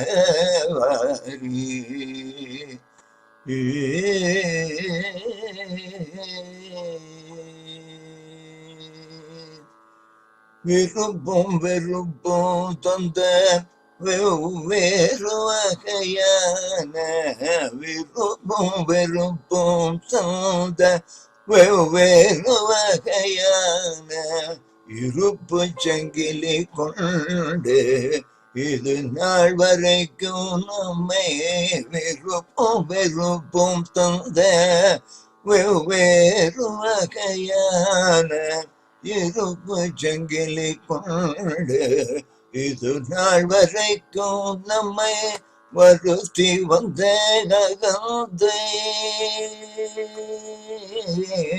வருத்தி வந்தேன் அகந்தை வல் அசுரனை மாய்த்தே வருத்தி வந்தேன் அகந்தை வல்லசுரனை மாய்த்தே பருப்பதம் வாழமணம் பறிவுடல் நாம கழிக்கும் பருப்பதம் வாழமணம் பறிவுடல் நாம கழிக்கும் விடுதலை பெற வாரி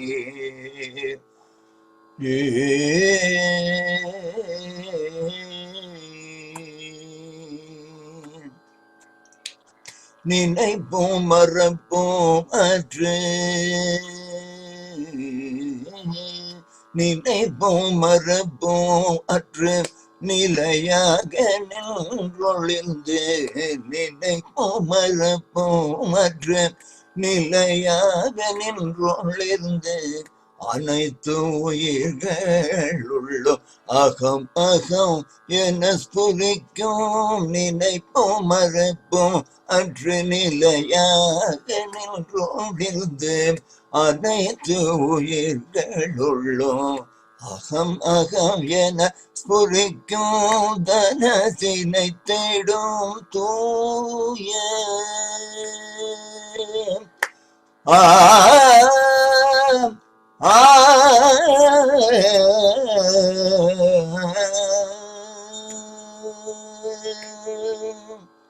தனத்தினை தேடும் தூய சாதகம் தன்னை தடுக்கும் தனத்தினை தேடும் தூய சாதகம் தன்னை தடுக்கும் கனத்த ஞானம் என்னும் காதகம் பிடி நின்று கனத்த அஜானம் என்னும் காதகன் பிடி நின்று விடுதலை பெறவாரி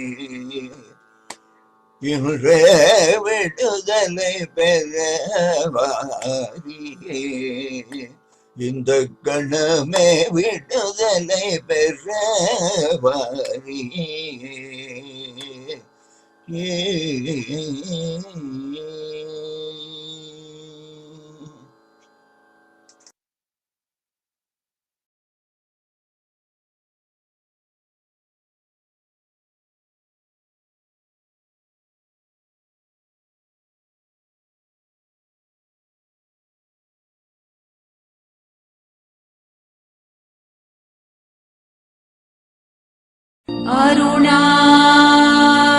Arunachal Shiva Arunachal Shiva Arunachal Shiva Arunachal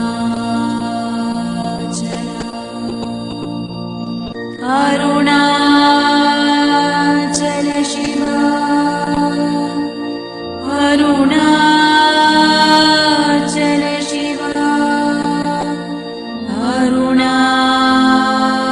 Arunachal Shiva Arunachal Arunachal Shiva Arunachal Shiva Arunachal Shiva Arunachal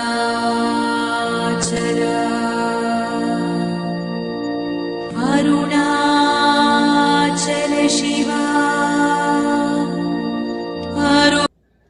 Om Namo Bhagavate Shri Arunachala Ramanaya. Namaskaram to everyone. I am very happy to present Sri Janaki Mata's Ekatva Stotram. Sri Janaki Mata is one of the greatest devotees of Ramana Bhagavan. Her devotion was so much that by her Guru Bhakti alone, she attained the Guru status, and there is an ashramam for her today in Tanjavur, Tamil Nadu. Her Ekatva Stotram is very much similar to Bhagavan's Aksharamana Malai with the same 108 verses. In Aksharamana Malai, Bhagavan has sung keeping Arunachala as his ultimate father.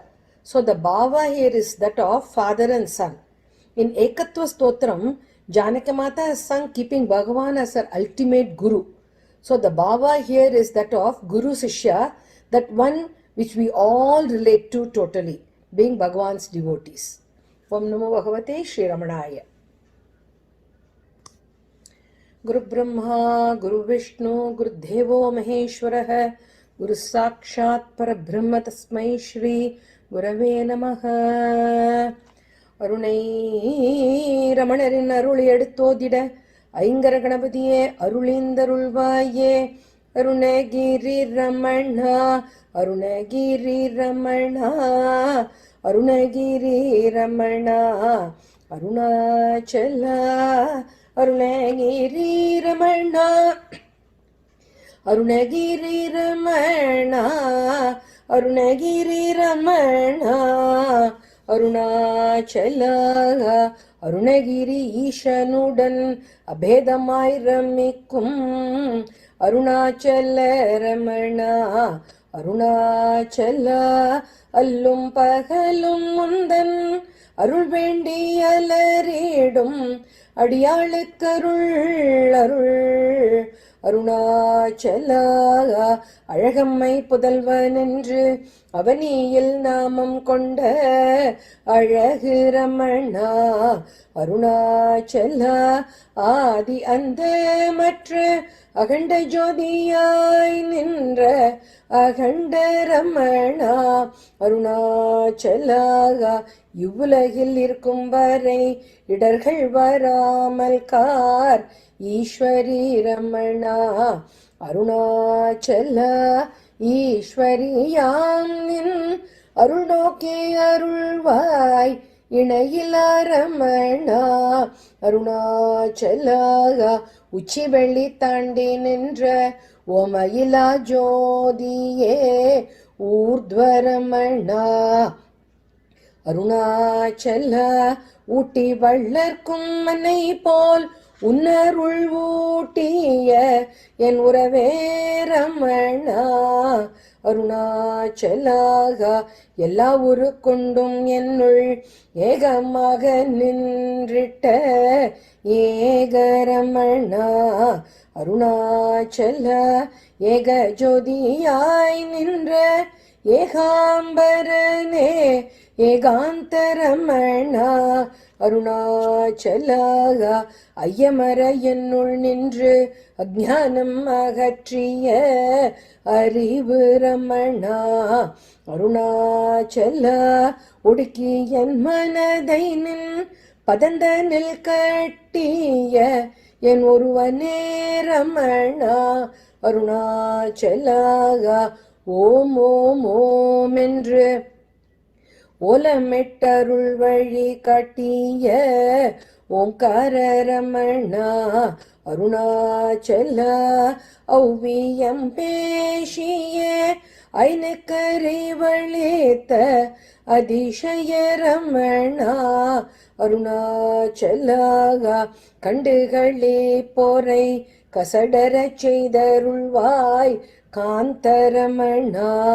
Arunachala காம குரோதங்களை நீக்கி கருணையுடன் ஆண்டாய் காந்தி ரமணா அருணாச்சலா கிரிஜையின் அருள் என்பது நின்னருள் நோக்கேயாம் கிருபாரமணா அருணாச்சலா கீழுலகில் இருந்தென்னை கை கொடுத்தாட்கொண்டாய் கருணாரமணா அருணாச்சலா குவலயந்தன்னிலே குரு உருவாய் வந்த குருபரரமணா அருணாச்சலா கூஷாமல் என்னுள்ளே குடிகொண்டருள் செய்யும் கூடஸ்தரமணா அருணாச்சலா கெஞ்சியும் பதன் தன்னில் தஞ்சமென்றென்னை காத்த தயாரமணா அருணாச்சலா கேட்காமல் அடியாளுக்கு கைவல்யம் அளித்திட்ட கைவல்ய ரமணா அருணாச்சலா கை கூப்பி நின்னடி வீழும் என் மனம் கொள்ளை கொண்ட கோவே ரமணா. அருணாச்சல கொடுத்தானுனை குருவாக கோலமகிலோனருளால் என் குகனே ரமணா. அருணாச்சலாகா கோவில் கொண்டாய் என் உள்ளம் கோஷங்களை நீக்கி கோவிந்த ரமணா. அருணாச்சல கௌபீனதாரியே கதினி அன்றி வேறில்லை. கௌபீனதாரியே கதினி அன்றி வேறில்லை. கற்பகரமணா. அருணாச்சலாகா சராச்சரங்களில் நின் சாரமாகும் நிலை காட்டிய சகஜரமணா. அருணாச்சல சாட்சியாயும் நின்று சகலத்தையும் தாங்கும் சர்வரமணா. அருணாச்சலாகா சிஷ்யா என்னை ஏற்று ஜீவன் முக்தி அருளிய சிவரமணா. அருணாச்சல ஜீவத்வம் நீக்கி சிவசக்தியமைக்கமருளும் ஷீலரமணா. அருணாச்சலாகா சுத்தஸ்வதஸ்வரூபமே சுஸ்ருக நிலையமே சுத்தரமணா. அருணாச்சல சூழ்வினை நீக்கி என்னை சுகநிலை இருத்தியருள் சுமுகரமணா. அருணாச்சலாகா செய்த வினை எல்லாம் செயலற்றதாக்கியருள் சேகரரமணா. அருணாச்சல சேர்த்தனை நின்னருள் ஜோதியில் கரை தென்னை ஜோதிரமணா. அருணாச்சலாகா சைதன்ய ரூபியாம் சர்வஹிருதய நிலையமே சைதன்ய ரமணா. அருணாச்சல சொந்தமாய் என்னை ஆண்டு சோகமோகம் நீக்கிய சோமரமணா. அருணாச்சலாகா சொனகிரி தன்னிலே ஜோதி உருவாய் வந்த ஸ்வயம் ரமணா. அருணாச்சல சௌமியாறு கொண்டு சஞ்சாரம் செய்திட்ட சாந்தி ரமணா. அருணாச்சலாகா ஞானநந்த வெள்ளமே நாமரூபம் கடந்த ஞான ரமணா. அருணாச்சல தகராகாச தொழிரும் தத்துவ பொருளே தத்துவரமணா. அருணாச்சலாகா தானே தானாய் விளங்கி தாண்டவமாடிடும் தாண்டவரமணா. அருணாச்சலா திரும்பி வரா நிலையை ஈர்தன கருளிய ஸ்திரரமணா. அருணாச்சலாகா தீபச்சுடரே திரு கார்த்திகை நன்னாளில் திகம்பரரமணா. அருணாச்சல துரிய நிலையமே தொம்பத ரூபமே துரியரமணா. அருணாச்சலாகா தூங்காமல் தூங்கிடும் சுகமதை அருளிய சுகரமணா. அருணாச்சல தெய்வஸ்வரூபமாயும் தேசிகனாயும் வந்த எந்தவே ரமணா. அருணாச்சலாகா தேகநிலை விளக்கி தேகி நிலை அளித்திட்ட தேசிகரமணா. அருணாச்சலா தைலாதாரையை போல சந்தத்யானம் மேலென்ற தவரமணா. அருணாச்சலாகா தொடர்வினை அறுத்து தொல்லைகள் தீத்தாண்டாய் சோகம் ரமணா. அருணாச்சலா தோஷங்கள் நீக்கி சந்தோஷமாக்கி அருள் நிர்தோஷ ரமணா. அருணாச்சலாகா நஞ்சு போன்ற வாழ்வை நீக்கி நன்னருள் ஈந்திட்ட நாரண ரமணா. அருணாச்சல நானவிஷார மார்க்கம் நானிலந்தோர் கருளிய நாதரமணா அருணாச்சலாகா நின்னருள் விழி நோக்கால் இன்னருளளித்திட்ட என் நிறைவாரமணா அருணாச்சல நீ கிடாமல் என்னை நோக்கியருள் புரிந்தாய் நீதிரமணா அருணாச்சலாகா முன்னூறு மனதை விண்ணூறு வாக்கிய உன் ஒளியான ரமணா அருணாச்சல நூறு நூறு ஜென்மங்களை நொறுக்கியனையாண்ட தீர ரமணா அருணாச்சலாகா நெஞ்சம் நெகிழ்ந்துருகும் எனக்கு நேர்வழி அருளிய நிச்சல ரமணா அருணாச்சல நேர்பட்டால் நின்னோக்கில் ஜென்ம நோய் வாய்ப்படுவரோ தன்மய ரமணா அருணாச்சலாகா நைந்திழைந்து நான் நாசமாகாமல் காத்திட்ட நித்ய ரமணா அருணாச்சல நொந்து மனது வெந்து கருகிடாமல் அருளிய தர்ம ரமணா அருணாச்சலாகா நோக்கிய நோக்கிலே பாக்கி இல்லாமல் செய்த வல்லவரமணா அருணாச்சல பஞ்சகோஷம் தாண்டிய பரமபதம் அருளிய பரமரமணா அருணாச்சலாகா பாஷபந்தம் மறுத்து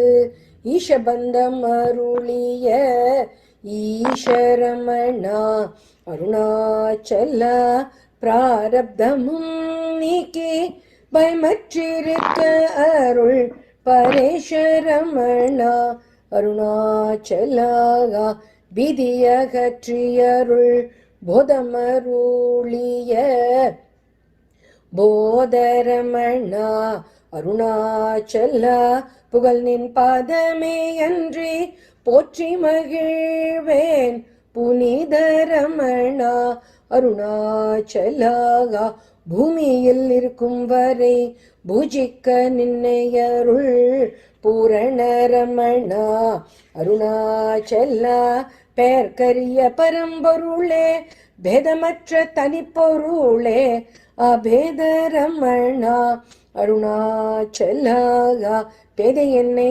கைவிடாமல் வாதஞ்செய்யாமல் காத்திட்ட அற்புதரமணா அருணாச்சல பைந்தமிழ் செல்வமே பிரபஞ்சமுய்ய வந்த பிரபூரமணா அருணாச்சலாகா பொங்குமருள் பிரவாகமே பொது நடனம் புரியும் நர்தனரமணா அருணாச்சல போதஸ்வரூபமே அருள் யோகஸ்வரூபமே யோகி ரமணா அருணாச்சலாகா பௌமனே சர்வ சராச்சரங்களுக்கும் பார்த்திபரமணா அருணாச்சல மங்கத ஜோதியே மலையே அருணையம்பதியில் மங்களரமணா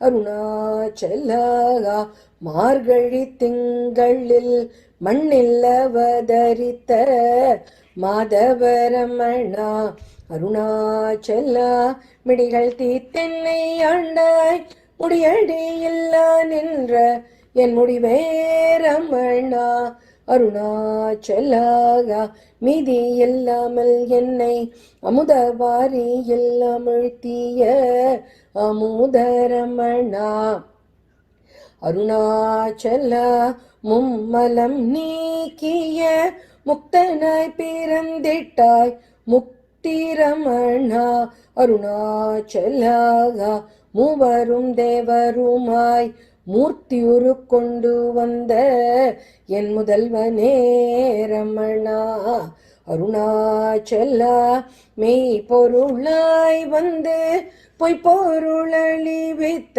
என் மையனே ரமணா அருணாச்சலாகா மேகம் போல் பொழிந்தருள் தாகம் தணிந்திடும் மேதை ரமணா அருணாச்சலா மைந்தனாய் சுந்தர அயரின்ற தவச்செல்வமே சுந்தர ரமணா அருணாச்சலாகா ஒட்டாயிருந்த மனதை ரவியாயிருந்தலரச் செய்த சூரிய ரமணா அருணாச்சலா மோஷம் செய்யாதென்னை மோக்ஷமளித்தாண்ட மோக்ஷரமணா அருணாச்சலாகா மௌன குருவே அருணை மலை போல சியாதிருந்தாண்ட மோனரமணா அருணாச்சலா யஜ்ஞங்களில் மிக்க தியான யஜ்ஞம்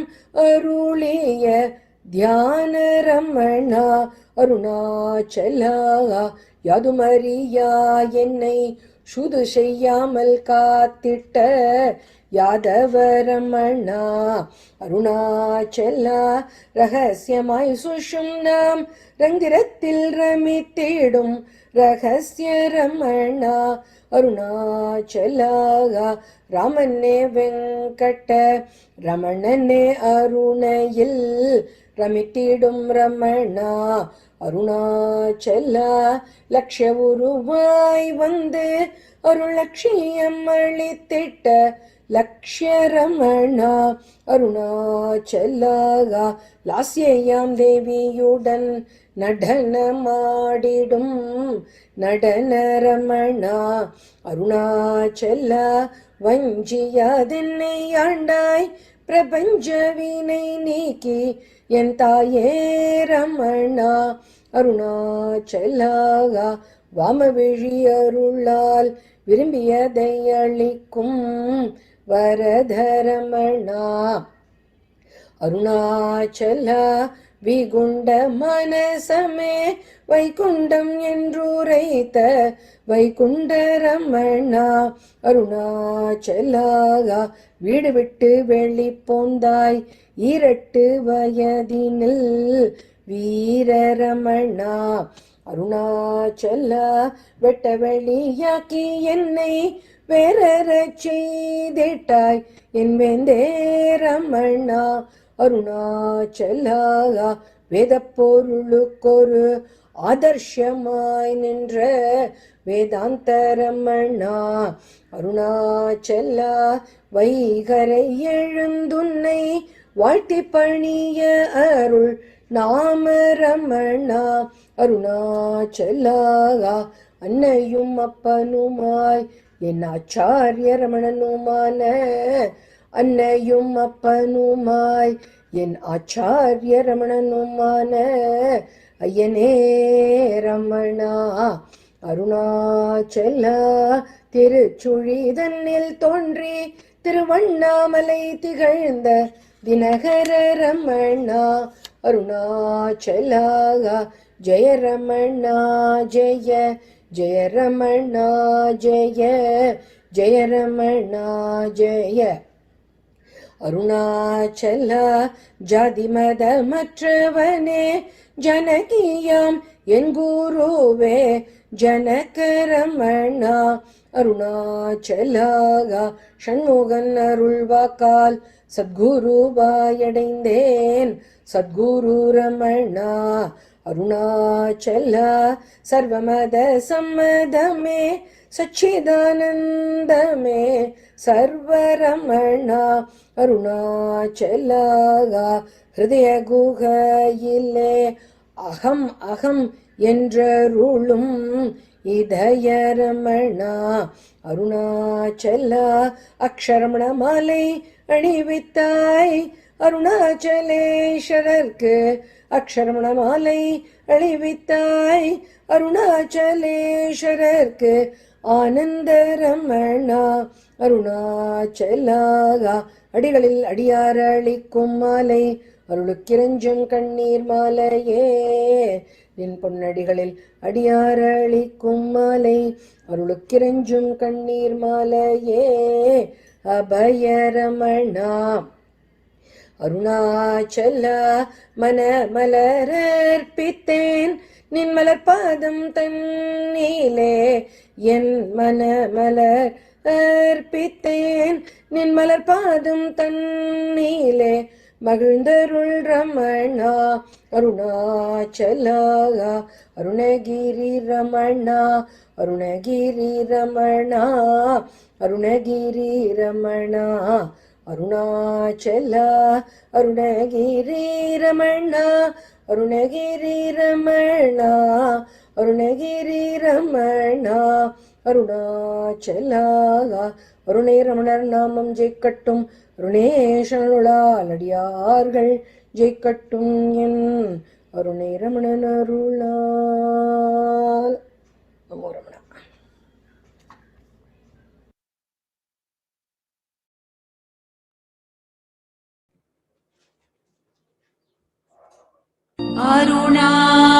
Arunachal Shiva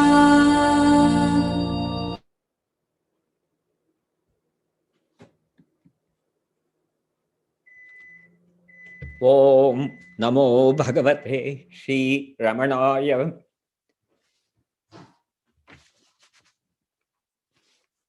I like to welcome Swami Chidananji. Swami Chidananda has been a Vedanta teacher for more than 3 decades. He was drawn to the teachings of Bhagavan in 1984 when he chanced upon Arthur Osborne's book, The Teachings of Sri Ramana Maharshi, in his own words. He never looked back and has remained a devotee of Bhagavan since then. He, however, went on to study the Upanishads in detail and got involved with J. Krishnamurti's teachings too. Between 1993 and 1998, he was the resident teacher of Vedanta at the Chinmaya Mission in San Jose, California. In 2002, he left the mission and since has been an independent resource person. He was born in coastal Karnataka. He lives in Solan, Himachal Pradesh. I came in contact personally with Swami Chidananji in somewhere in the mid-90s. I attended quite a few satsang and in different places, including probably one in Langhorne, Pennsylvania. I was greatly impressed with his Advaitic approach to Vedanta, and it is our great pleasure he accepted the invitation readily, as he said it is a service to Bhagavan Ramana Maharshi. Now I request Swami Chidananji to speak. Hari Om.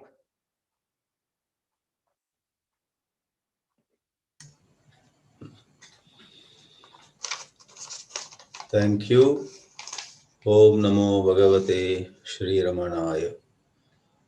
Apara Satchit Sukhavari Rashir Yasyor Mimatram Bhuvanam Samastam Guhahitam Tam Ramanam Gabhiram Chinta Vihinam Hradi Chintayami Kathaya Nijaya Kalusham Harata Karunanidhinaruna Shailajusha Khagavahana Bhashita Tattvavida Vrishabhahana Mauna Rahasya Vrata Ramanena Sanathamidam Bhuvanam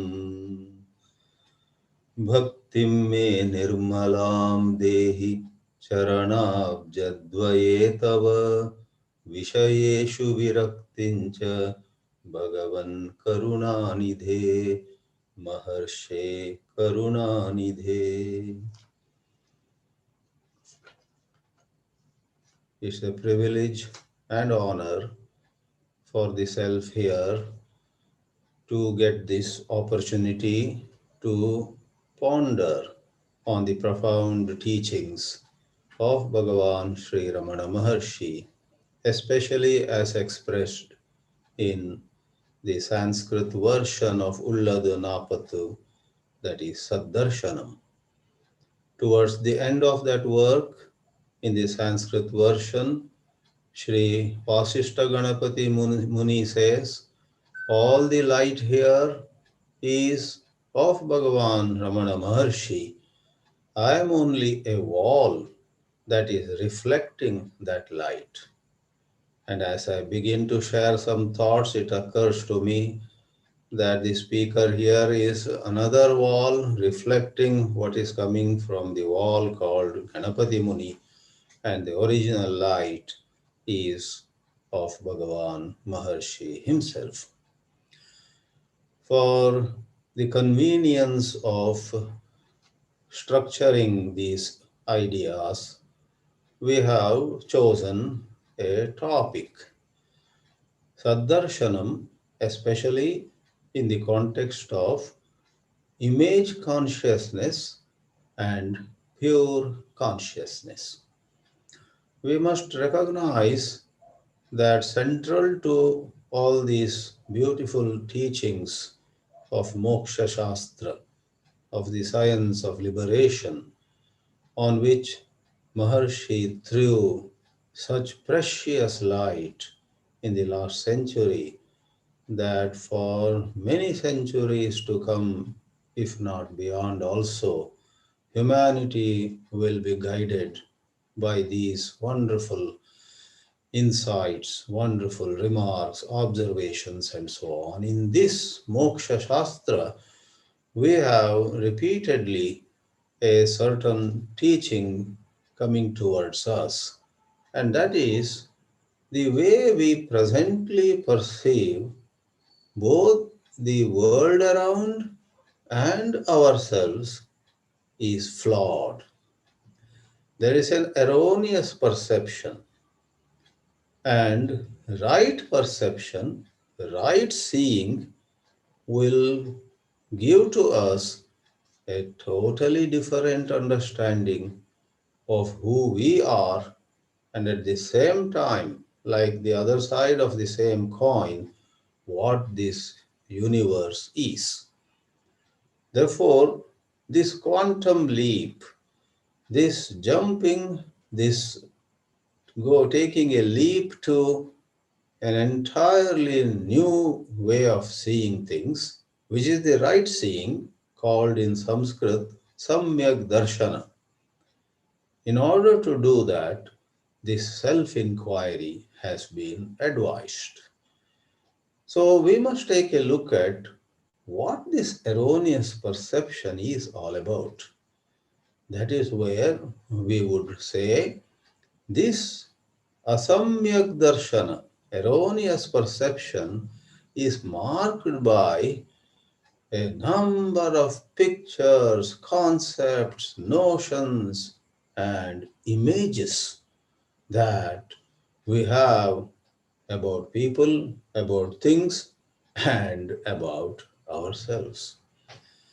The question, who am I, is meant to attack all these images which are part of the erroneous understanding. Right seeing will show to us our nature as being free of any image. When we try to understand these images, let us say images of ourselves, a simple point emerges. At any point of time, you and I think that we are good or we are bad, we have won or we are lost, we are okay or we are insecure. All these images, all these ideas of who we are and how well we are doing, these emerge from memories. When we think of some occasion where we were honored, an image arises in us how good we are. And when we remember some other event where people laughed at our shortcomings, then another image arises. Oh, how imperfect I am. To think I am very good or to think I am no good are all mischiefs of thought. Thought is constantly active, creating yet another image.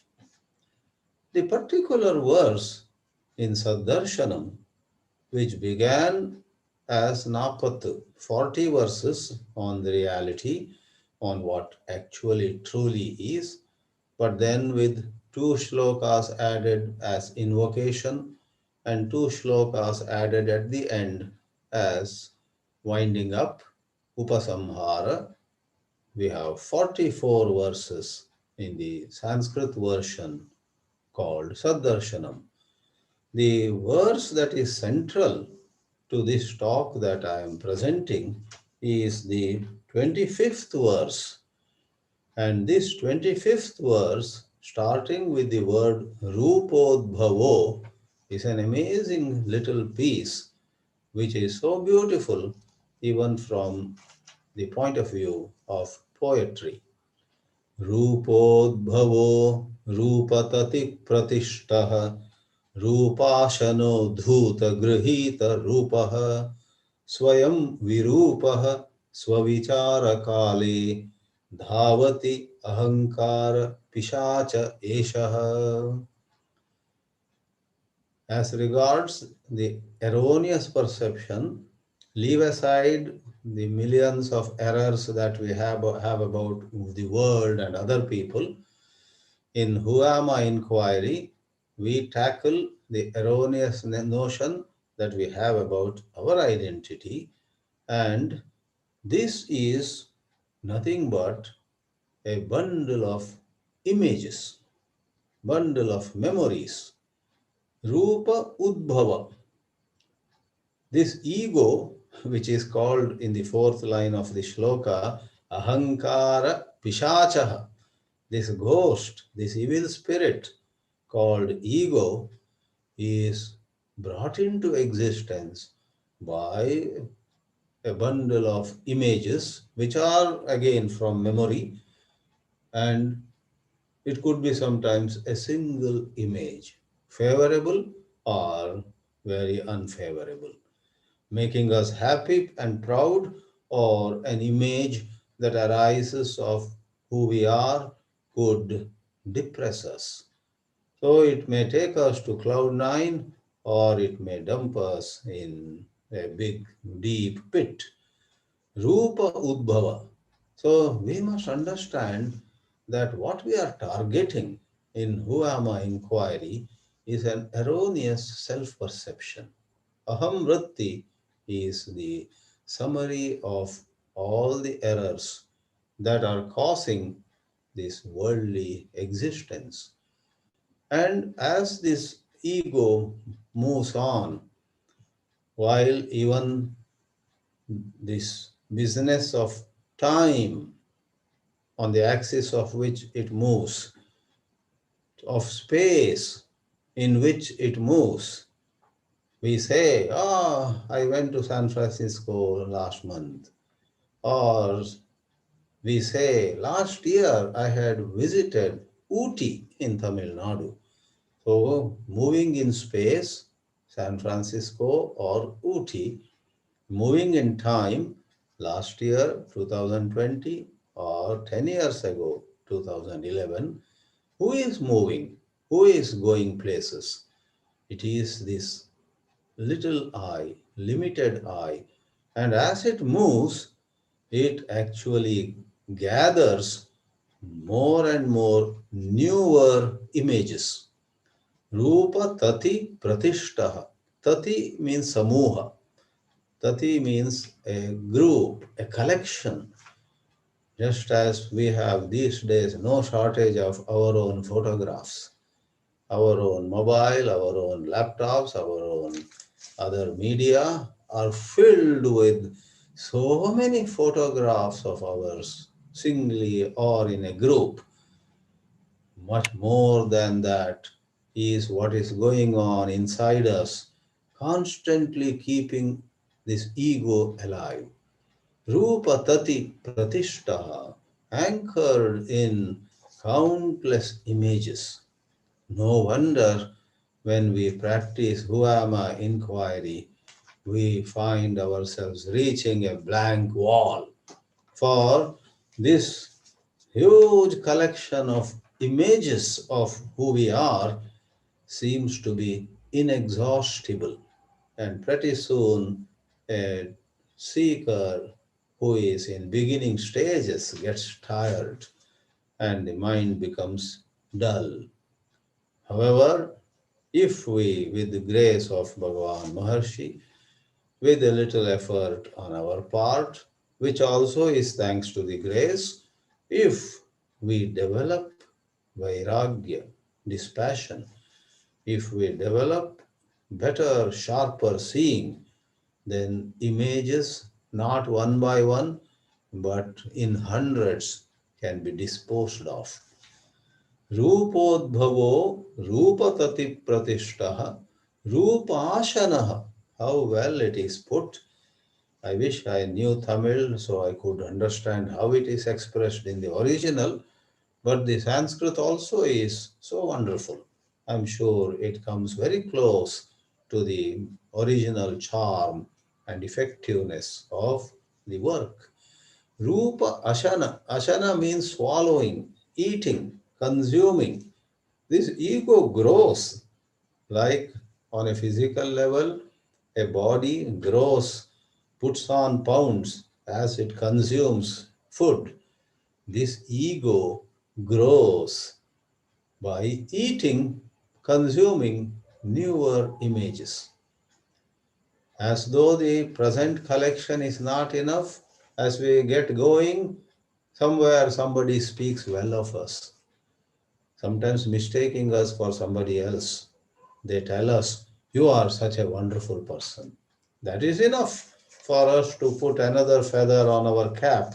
Haha, I got praised by one more person here in this part of the world. I have yet another image of how good I am. And equally, somewhere else, if somebody were to make some casual comment about us, questioning our value, our integrity, and so on, there is an image that is caused in memory, in the thought bank, which is a negative image. So, taking on new images, Rupa Ashanaha and Dhuta Grihita Rupaha. This ego is the biggest stock and share trader in the universe. Stock exchange, they call, right? So selling stocks and buying stocks, etc., goes on in the commercial arena. Here, this ego is disposing of some images, taking new images, trading constantly. Dhuta means throwing away, Grihita means taking new ones. Then the ego is sustained thereby. Because image-free consciousness is dreaded by ego. If you and I opt for being without an image, chinta vihinaha, then there is no ego.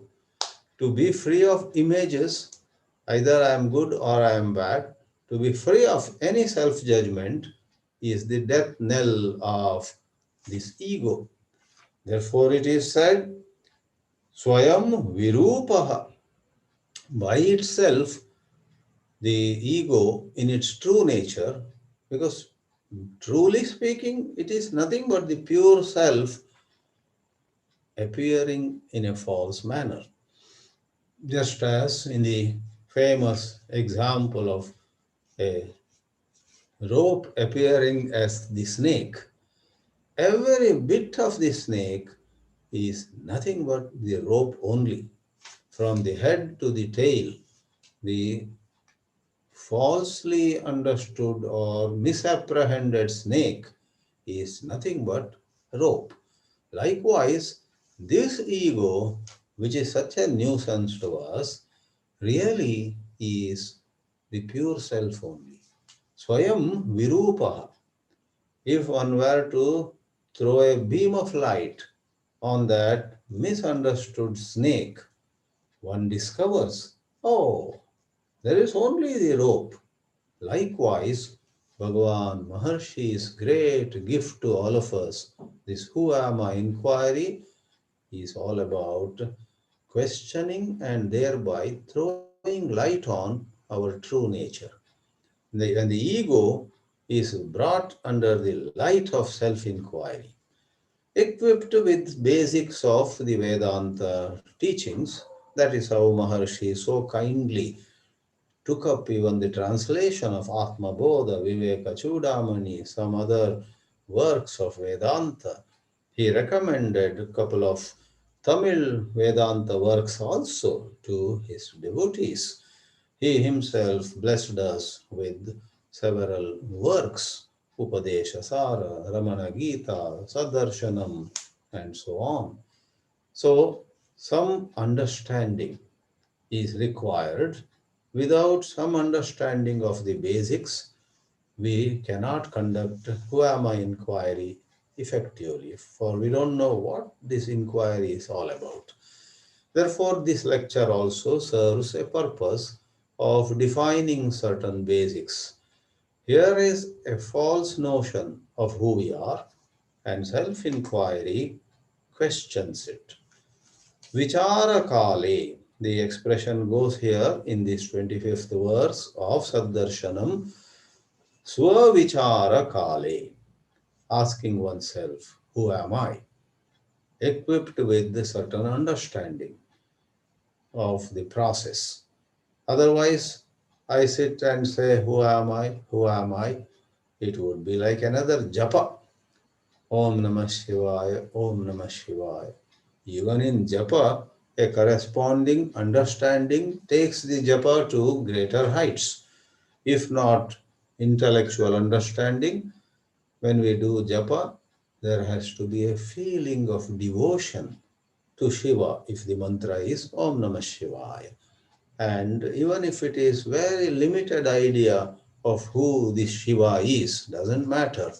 If there is a good feeling, a vague idea that he is infinite, he is all powerful, and this individual in me will be saved, will be rescued, will be led to its true good by the grace of that Shiva.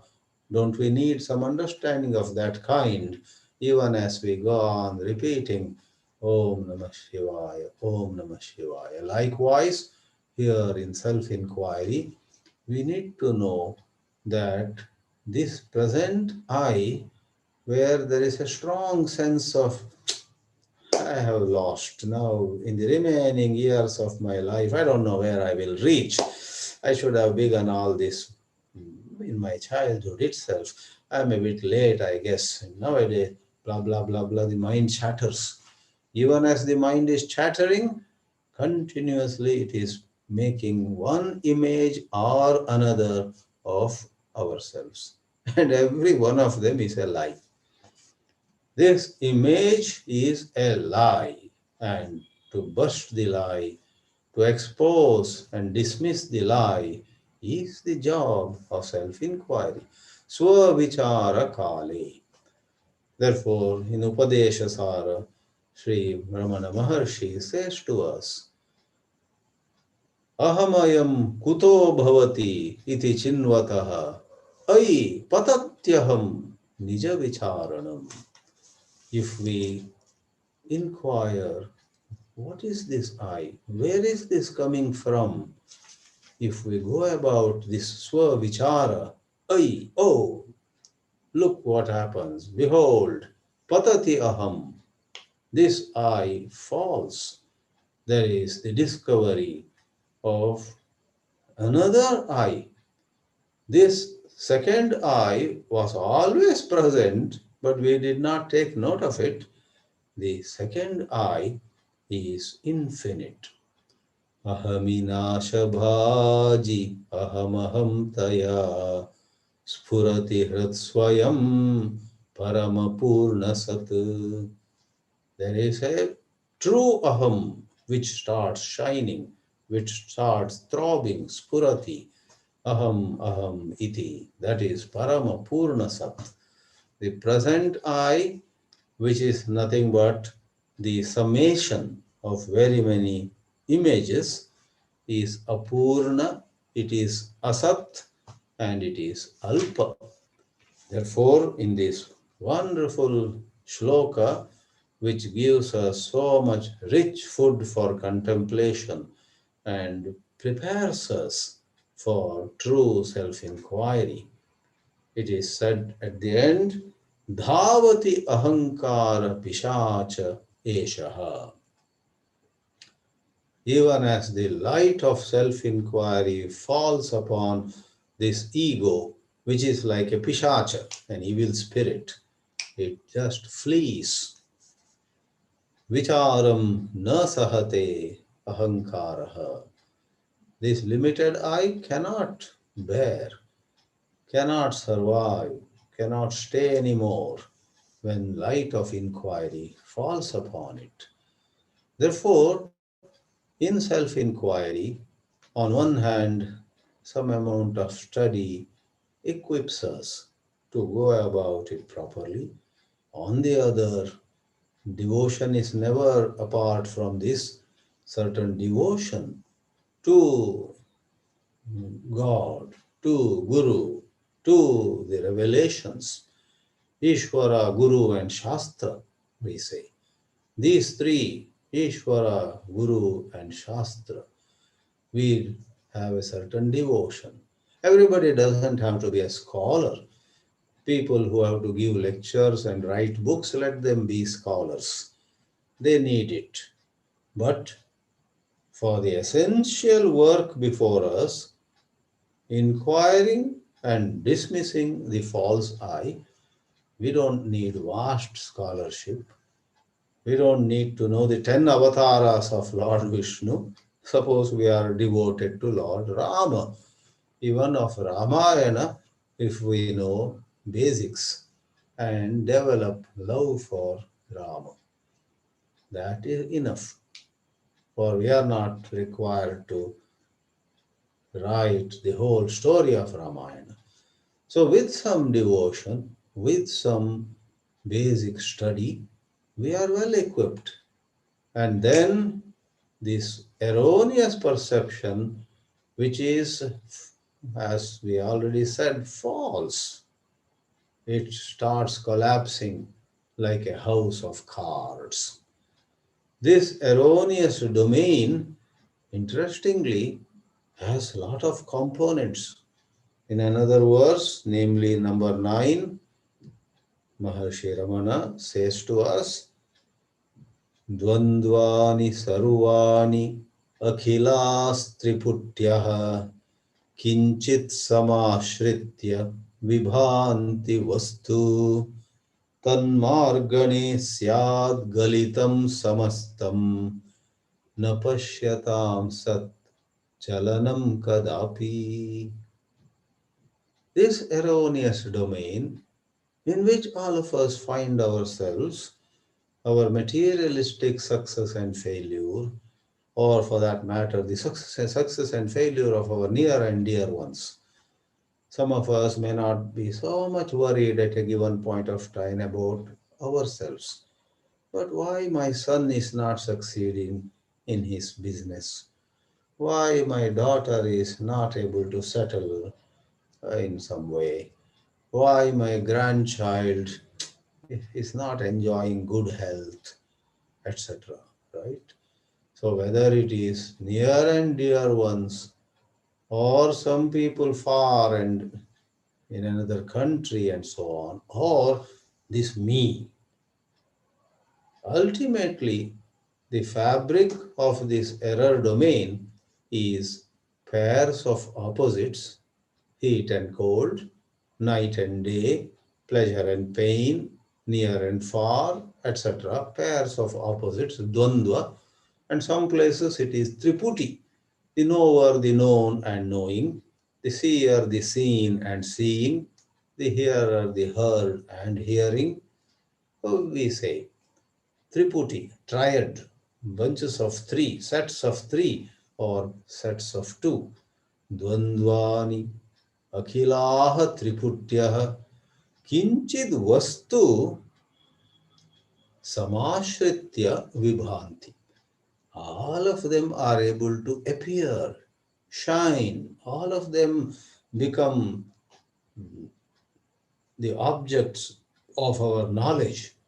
We say, oh, how cold it was an hour ago, now it is hot. We perceived dvandva.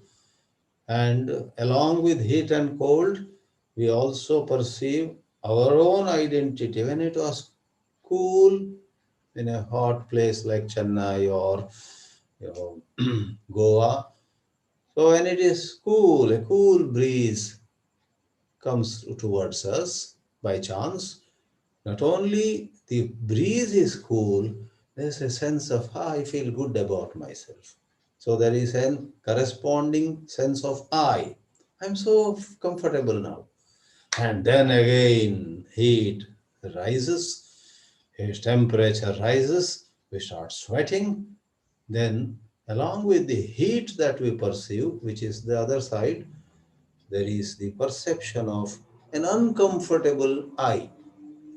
So all these are appearing, and we take both what is perceived and the perceiver as unquestionably true.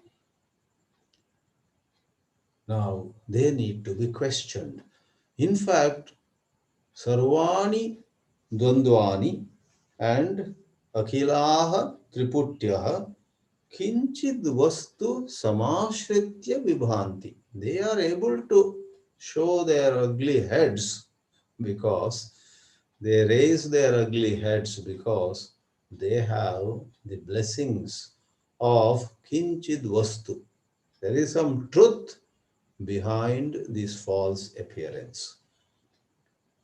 Somebody wears a mask, not the corona mask, full face mask, where his real face is not seen.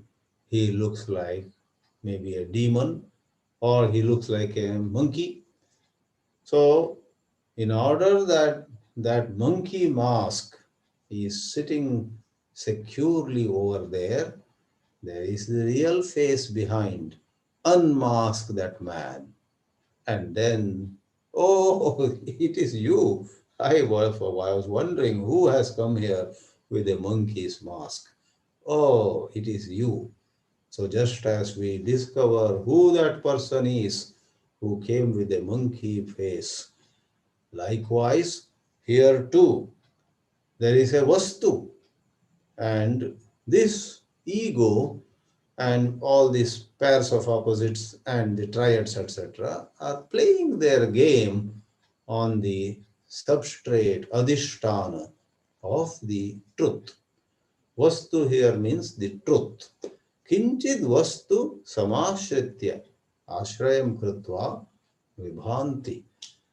And Maharshi's teachings are summarized time and again in just a brief expression. Tan margane is the sadhana. Margana is a word that means searching. Generally, we are very attached to the appearances. Some appearances look pretty to us, we want more of them. Some appearances look ugly to us, we want to get rid of them. And we are very busy with this, choosing what to collect and trying to get rid of what we don't like.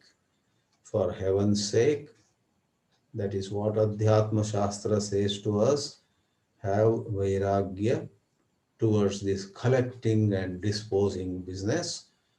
Whatever has to come to you will come to you. Don't sweat and perspire about it. Whatever leaves you will leave you no matter what you do. While discharging your duties, save the energy for a higher search. Tan margane, tasya vastunaha margane. Vastu was talked about, truth. Look for that truth. Next time something attracts you, hold back and say, it's very attractive to me. I want to go buy it. But wait a minute. Before I spend energy to go buy it, let me ask, what is the truth beneath and behind that object which is making that object appear in the first place? I want to first know that truth. I want to know the truth beneath both things that attract me, people who attract me, people whom I envy, and things or people whom I look down at. What is the truth behind them? Tan Margana. Margana is searching.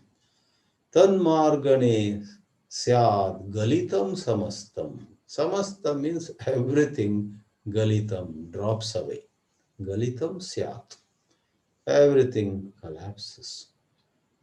When we turn inward, a lot of miracles happen, a lot of wonders take place. But alas, most of us have no time to turn inward. Or we sometimes try to turn inward, but we feel sleepy, or we hit a blank wall. Nothing seems to be happening. Hold on. Don't give up at that. Equip yourselves a little more with some more essential study and some more devotion to Guru, Shastra, and Ishvara. When we have the strength of bhakti, when we have the gift of a better understanding of that whole science, the same self-inquiry which was hitting a blank wall or causing sleep to us, embarrassing ourselves. So that same self-inquiry gathers or takes wings as though we find that we are going to penetrate, we succeed in discovering so many obstacles, and when we behold them, when we gaze at them, the obstacles fall away. It was rightly mentioned that somewhere in 1984, it was Arthur Osborne's book, The Teachings of Sri Ramana Maharshi in his own words, that came to my hands in the library of Sandipani Sadhanalaya, the Chinmaya Mission's headquarters. And till then, though I was already 27-year-old, all I knew about Ramana Maharshi was in my house in coastal Karnataka. There was a picture of Sri Ramana Maharshi. And when I had asked my mother, who is this? Oh, that is Ramana Maharshi. Your grandfather used to go spend days at his feet. Once your grandfather got scolded by Ramana Maharshi. Sadashiva, why are you here for so many days? Go home. Your wife and children will be waiting for you. So my grandfather had received prasad from Maharshi Ramana in the form of those scolding but loving words. Sadashiva, go home. And of course, Sadashiva might have come again after some days. All I knew was some great spiritual being of, worthy of great reverence. That's about it. I had no idea either about his life or about his teachings. But that book by Arthur Osborne, I could not drop it. I could not put it down. I was reading it continuously, exciting. And I mention Osborne's name for one more reason.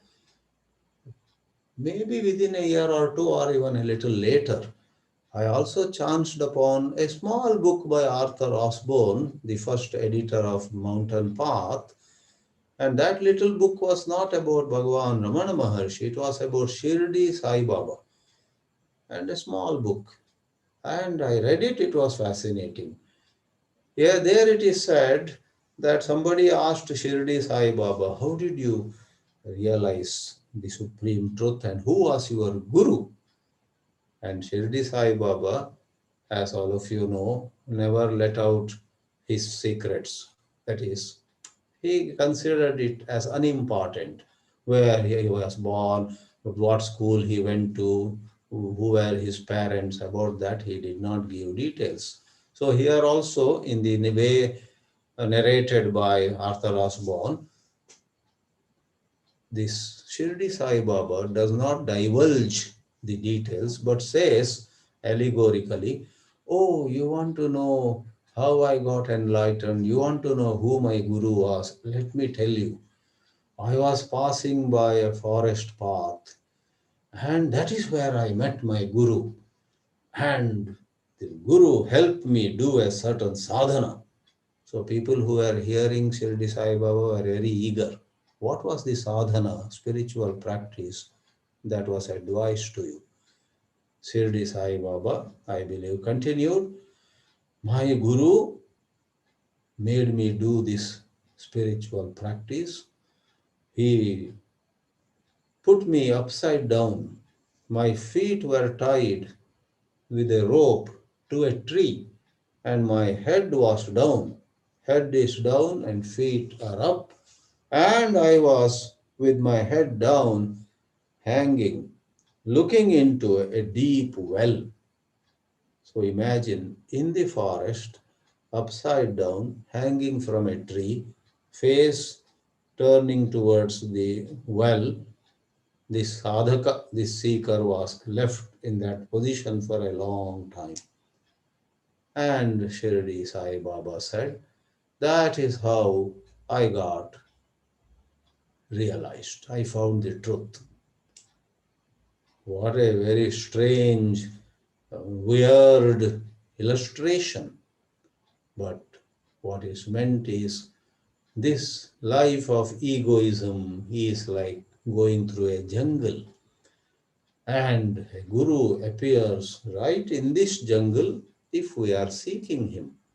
And the sadhana that he advises us will be to turn inward.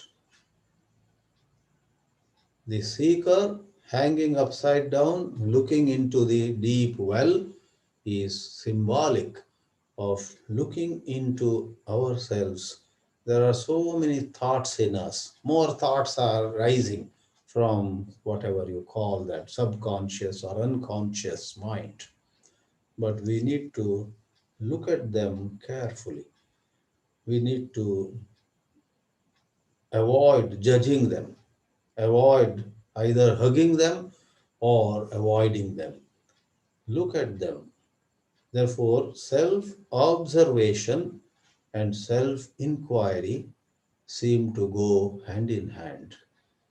So when we turn inward and on one hand dispassionately, non-judgmentally look at thoughts, that is self-observation, and without it being a second thing, that observation necessarily takes the form of an intelligent questioning, not verbal, not scholarly, not using the tools of language, but intelligence operates without words.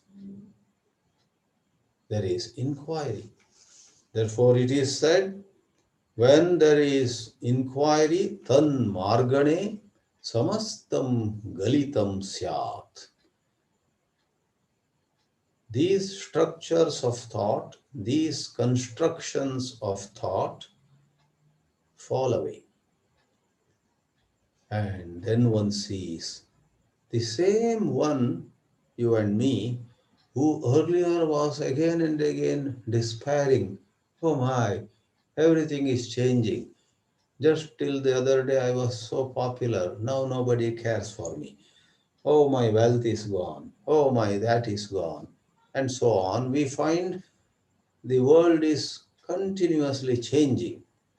But when the false departs, asat leaves us, then when we behold the sat, though we say we behold the sat, of course, technically, we do not mean we are here and sat is over there. There is no division like that. So behold here is neither through senses nor through the usual mind which operates in duality, but the mind has an extraordinary faculty, extraordinary ability to see without the division. I am. Tasya smritihi tatra dridhaiva nishtha, as the first verse of Saddarshanam says. There is a way of seeing. When one sees Sat, Sat Pashyatam, I'm commenting on the fourth line of the shloka. Sat Pashyatam, to people who are beholding the truth now, na chalanam kadapi.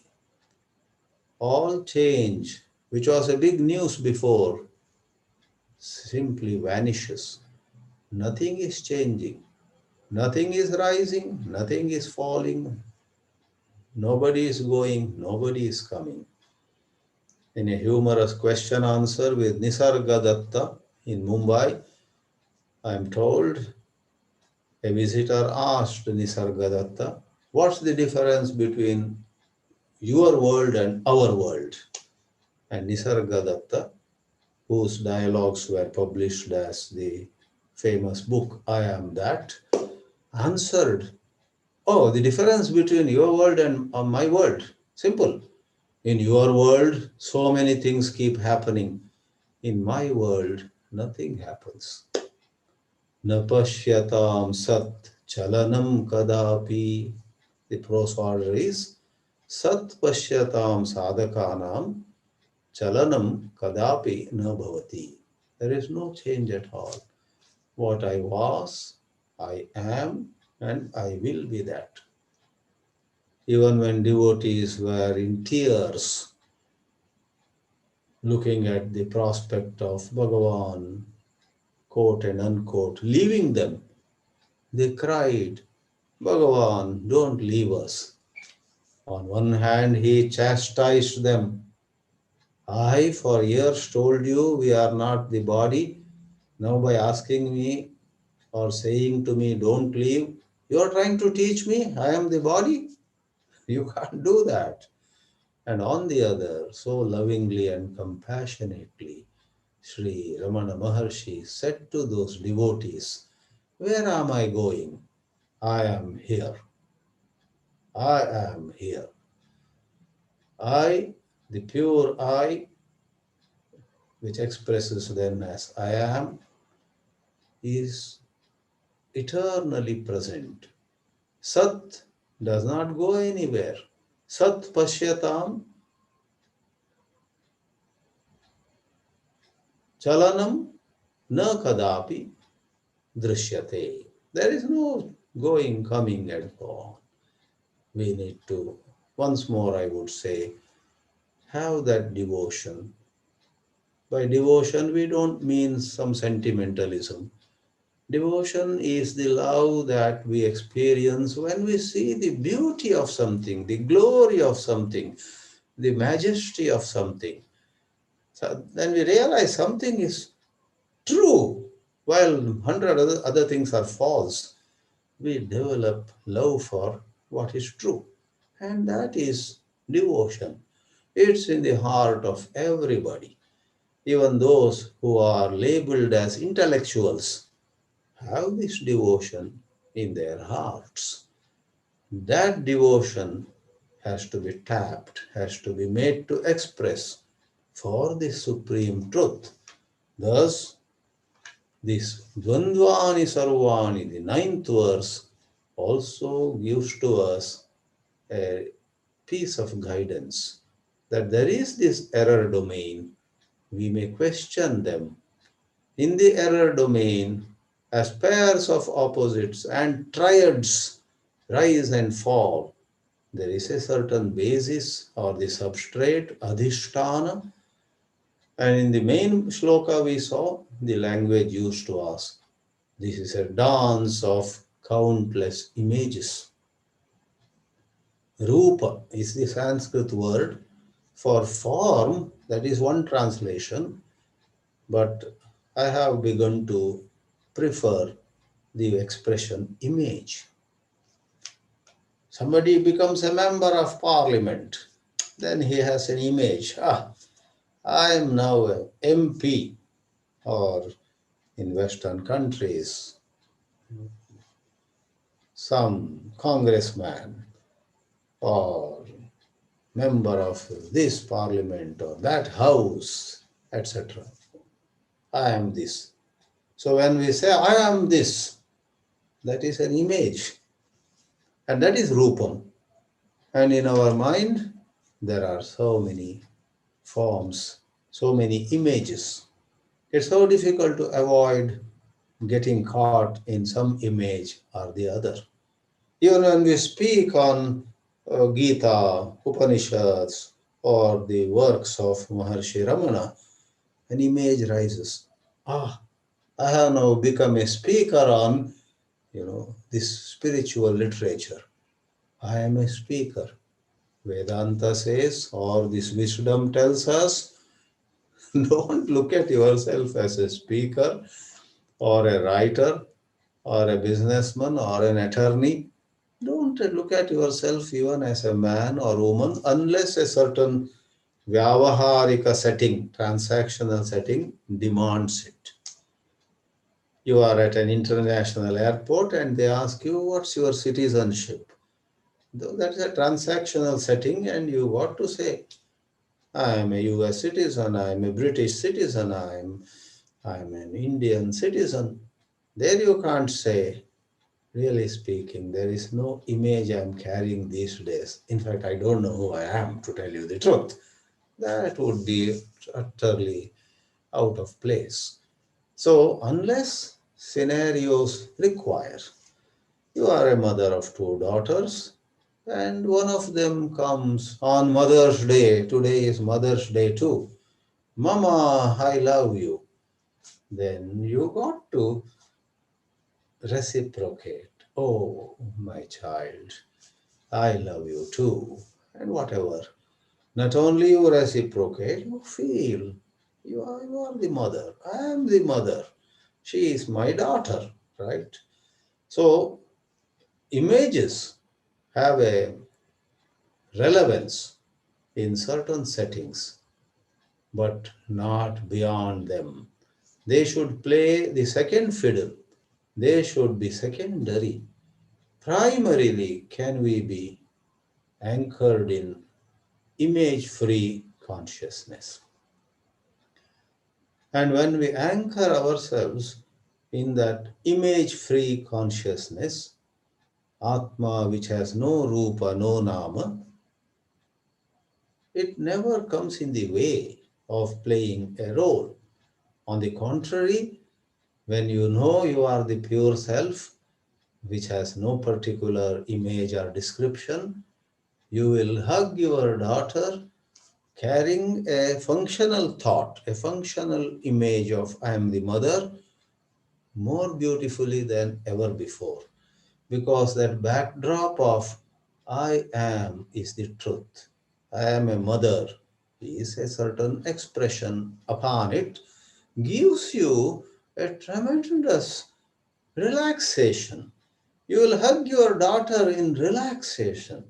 You will hug your daughter while playing the role of mother with true tears of joy, with no irrelevant memories coming and casting shadow upon that beautiful union between daughter and mother.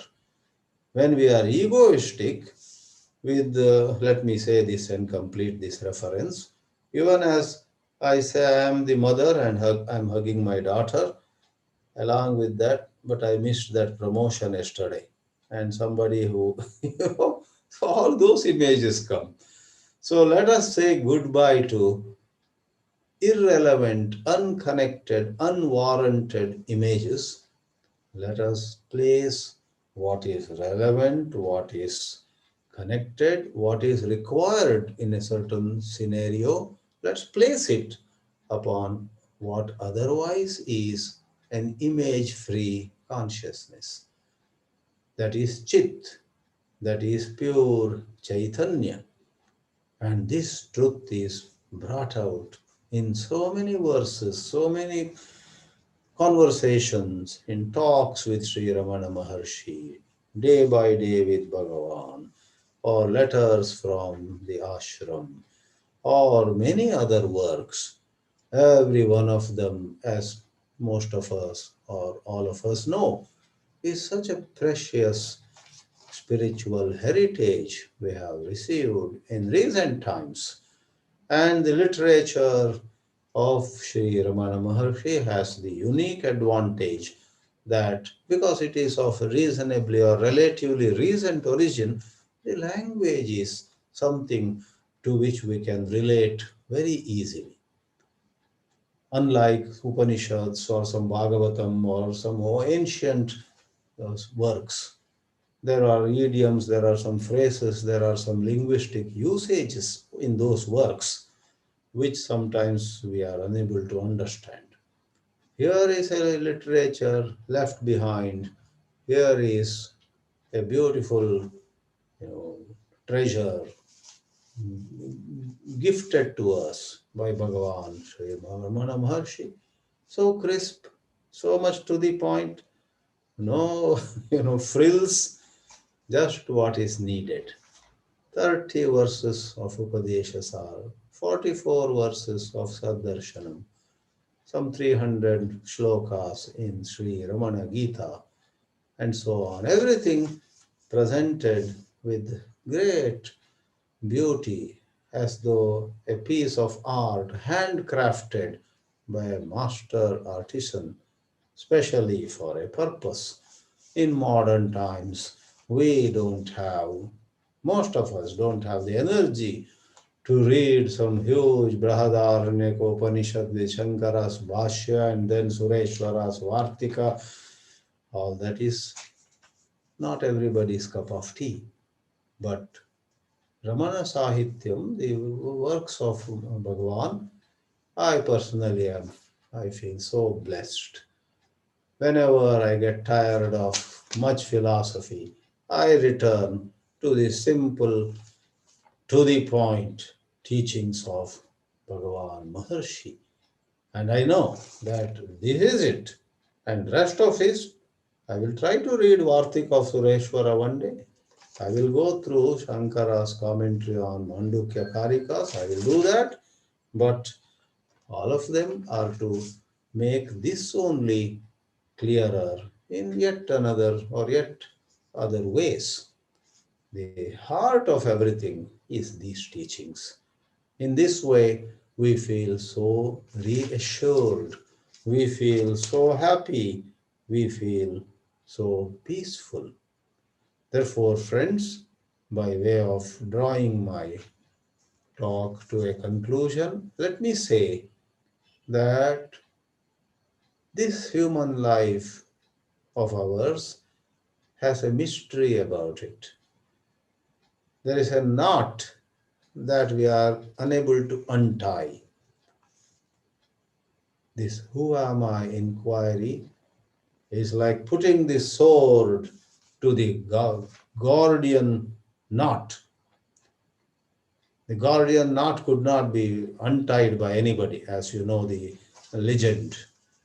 Then some hero comes and says, he doesn't say anything. He cuts the Gordian knot with one blow, by one strike by his sword.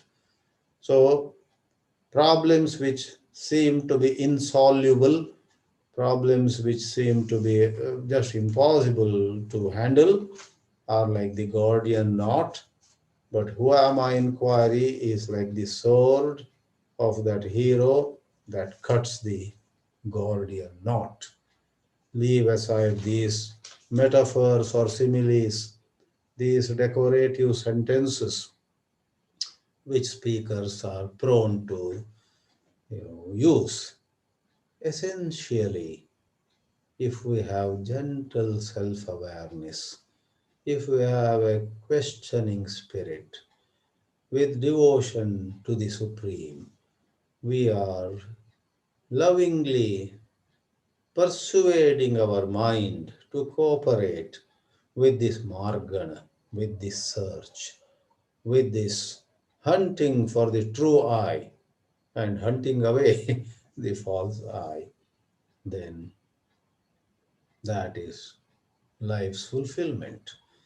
Then our life will have true meaning. We will have lived our life truly in a most meaningful manner. I invoke the grace and blessings of Bhagavan Sri Ramana Maharshi and Lord Arunachala upon all of us in getting that viveka and vairagya, that bhakti, and the capacity from them to conduct this self-inquiry in a proper way. May we surrender to that great luminary, that mass of light who appeared as Ramana Maharshi to us. Om Namo Bhagavate Sri Ramanaya.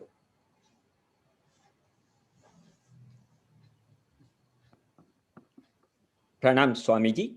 Thank you. Namaste. I've got a couple of questions, and I forgot to say in the beginning that if they have got any questions, they can text me at 347-432-7274. Please text me for any questions regarding what Swamiji spoke just now. In the meantime, I got a couple of questions from the devotee. You may mention that number just once more, I guess. Yeah, 347-432-7274. You can text me about what Swamiji spoke. Any questions regarding that one, please. There is a question from a devotee.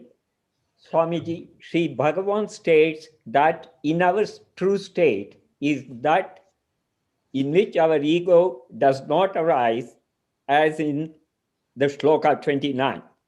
There is no selling or buying of stock. Now in deep sleep, our ego does not arise. Is it then possible to say that when we are in deep sleep, we are in our true state? As you said, our pure self. If this is so, and we experience our true state in deep sleep, why do we not continue to experience our true state even after we wake up?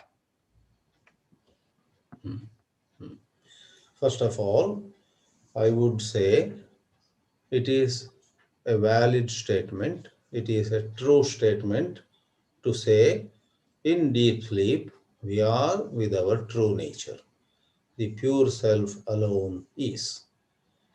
So having accepted that we are the pure self and nothing else in deep sleep, now we take up the question, why doesn't that continue?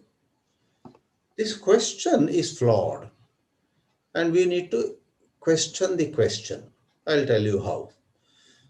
The question presupposes that there is an entity that went into deep sleep, and for some time this entity, this whatever person, this entity, when it went to deep sleep, was the pure self. Then it came out, came to dream, now has come to waking. What is this entity? Is this entity mere imagination? And when we talk of going and coming, how do you talk about going and coming? It was in deep sleep. I was in deep sleep. Then I came to waking. On what axis? Time. That means time has become absolutely real for us. We have presumed that time is unquestionably real, which is not the case. Time is part of the erroneous domain, avidya bhumi. In the same way, we visualize there was deep sleep and here is waking. So space-wise, like we move from New York to San Francisco, or from Mumbai to Ooty, space-wise. So we visualize waking as one sphere here and dream as another sphere and deep sleep as a third sphere and moving. While the truth is space and time are within what is called the erroneous domain. Therefore, Maharshi's literature in very, very penetrating ways says to us that space and time rise in the error, with the error, and they subside. So, when we clearly see that this question of continuity is based on a false assumption of reality of time, then the question gets a deadly blow. We become quiet. And what is more, we are so engulfed in our waker identity. I am this waker. I am this Jagrat Purusha or Jagrat Mahila. I am this lady or man who is up and awake. So this identity of who I am in waking state has engulfed us so much, and we think of, yes, this man that I am, this lady that I am, go into deep sleep and so on. Really, this identity of waking just is completely absent. It doesn't go there. When waking state ends, this waker also ends. There is no waker. And saying when waker ends and dreamer begins is unfortunately the limitation of our language, because language, English or Tamil, Kannada or Hindi, were all devised to address phenomena of the universe. This quantum leap from the error domain in which all phenomena are to the truth cannot be brought within the ambit of any language. Therefore, language has its limitations. Though we say, I go from waking to deep sleep, actually no one goes, no one comes. I presently am appearing as the waker, and I am perceiving this waking world, and I appear as deep sleep, and in the absence of anything else there, I am the pure self there. I appear as the dream world. I don't go, there's nobody in who. So there is an expression in allied literature. We have a Jagrat-centric outlook. Just as, if a European were to visit India, he will look at everything in India from with a Eurocentric angle of view. If an Arya Samaji visits a Sanatan Dharma temple, he looks at the idols and wonders. Are these idols necessary? Why are all these? Because in Arya Samaj, there is no idol worship.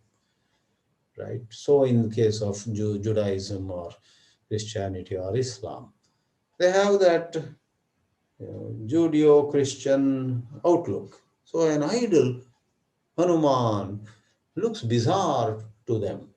To many Hindus also it looks bizarre in modern times. That's another topic.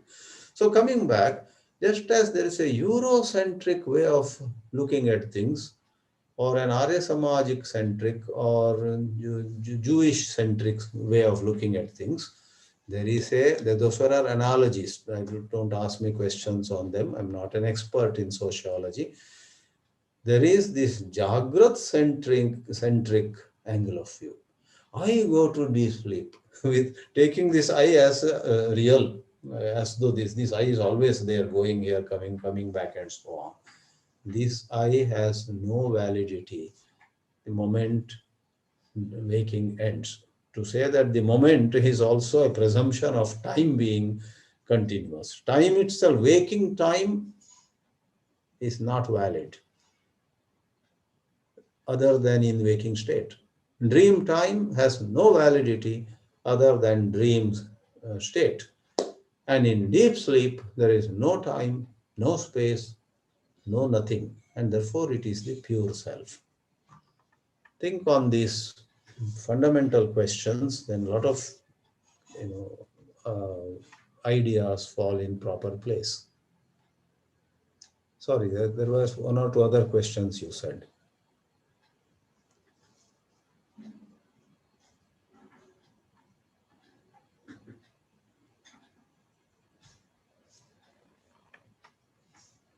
Am I audible? Is everything okay?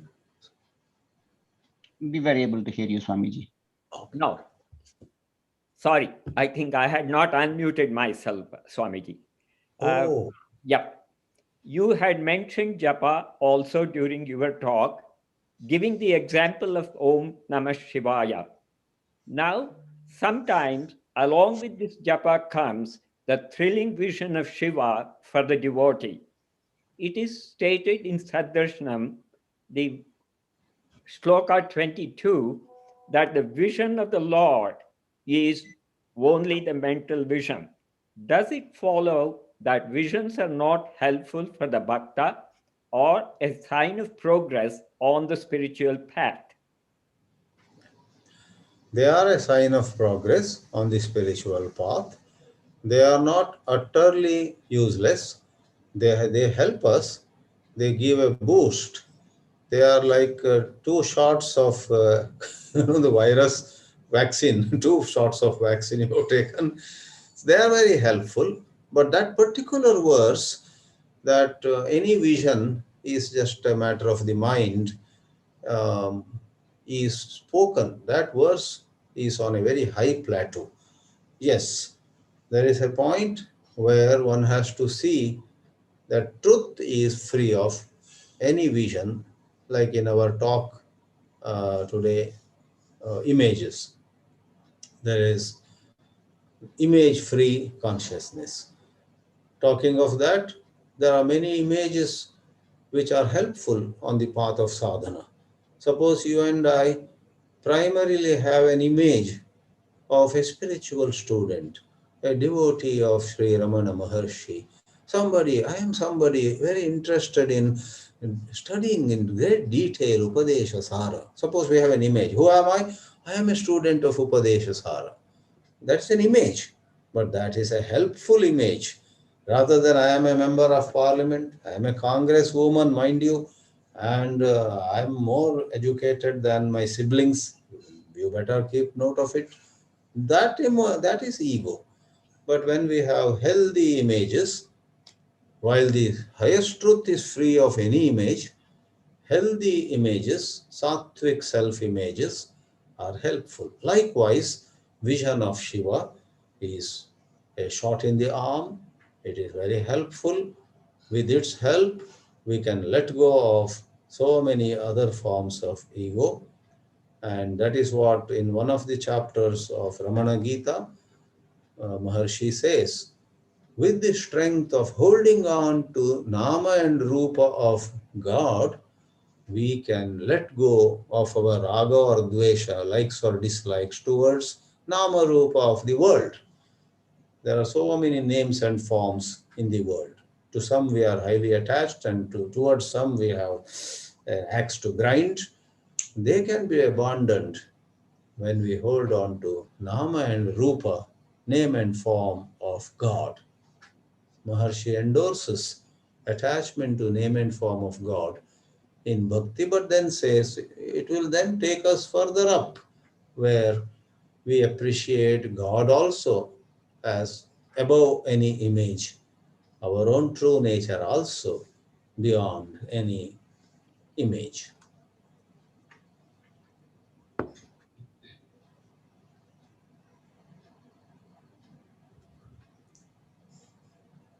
We are almost come to the end of question and answer, Swamiji.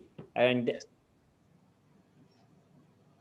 thank you very much, Swamiji, for enlightening us on the Saddarshana. And also we hope to see you more. And I thank Sunita for the initial contact with you. And Please accept our pranams and hope to see you soon, Swamiji. I Hari thank Om. all. Hari Om. Namaste. Namo Bhagavate. Hari Om.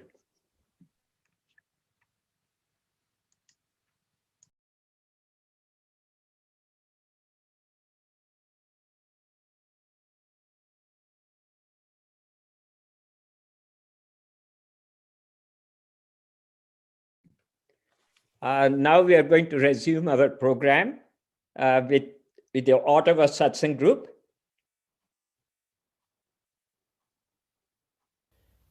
रमणाष्टोत्तर शतनामावल्लिः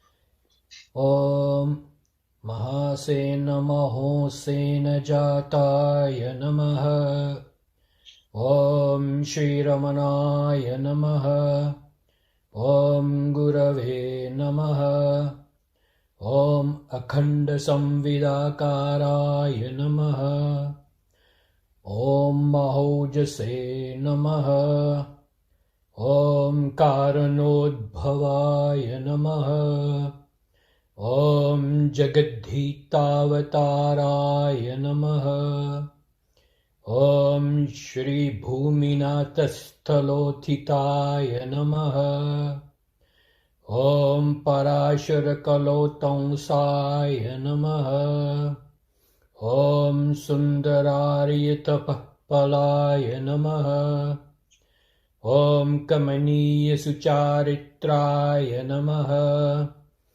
ॐ सहायाम्बा सहायवते नमः ॐ शोणाचलमहोलीनमानसाय नमः ॐ स्वर्णहस्तकाय नमः ॐ श्रीमद्द्वादशान्तमहास्थले लब्धविद्योदयाय नमः ॐ महाशक्तिनिपातेन प्रबुद्धाय नमः ॐ परमार्थविदे नमः ॐ तीव्राय नमः ॐ पितृपदान्वेषिणे नमः ॐ इन्दुमौलिना पितृमते नमः ॐ पितरादेशतः शौनशैलं प्राप्ताय नमः ॐ तपोमयाय नमः ॐ उदासीनाय नमः ॐ महायोगिने नमः ॐ महोत्साहाय नमः ॐ कुशाग्रधिये नमः ॐ शान्तसङ्कल्पसंरम्भाय नमः ॐ सुसन्दृशे नमः ॐ सवित्रे नमः ॐ स्थिराय नमः ॐ तपः शपितसर्वाङ्गाय नमः ॐ पुलाम्बुजविलोचनाय नमः ॐ चन्द्रिकासितहाशशे मण्डिताननमण्डलाय नमः ॐ च्युतवाक्यां समासीनाय नमः ॐ चूर्णिताखिलविभ्रमाय नमः ॐ वेदवेदान्ततत्त्वज्ञाय नमः ॐ चिन्मुद्रिणे नमः ॐ त्रिगुणादिगाय नमः ॐ विरूपाक्षगुहावासाय नमः ॐ विराजतचलाकृतये नमः ॐ उद्दीप्तनयनाय नमः ॐ पूर्णाय नमः ॐ रचिताचलताण्डवाय नमः ॐ गम्भीराय नमः ॐ परमार्चार्याय नमः ॐ सुप्रसन्नाय नमः ॐ अभयप्रदाय नमः ॐ दक्षिणास्य निभाय नमः ॐ धीराय नमः। ॐ दक्षिणाभिमुखाय नमः। ॐ स्वराजे नमः। ॐ महर्षये नमः। ॐ भगवते नमः। ॐ ईड्याय नमः। ॐ भूमविद्याविशारदाय नमः। ॐ विमलाय नमः। ॐ दीर्घदर्शिने नमः। ॐ आप्ताय नमः।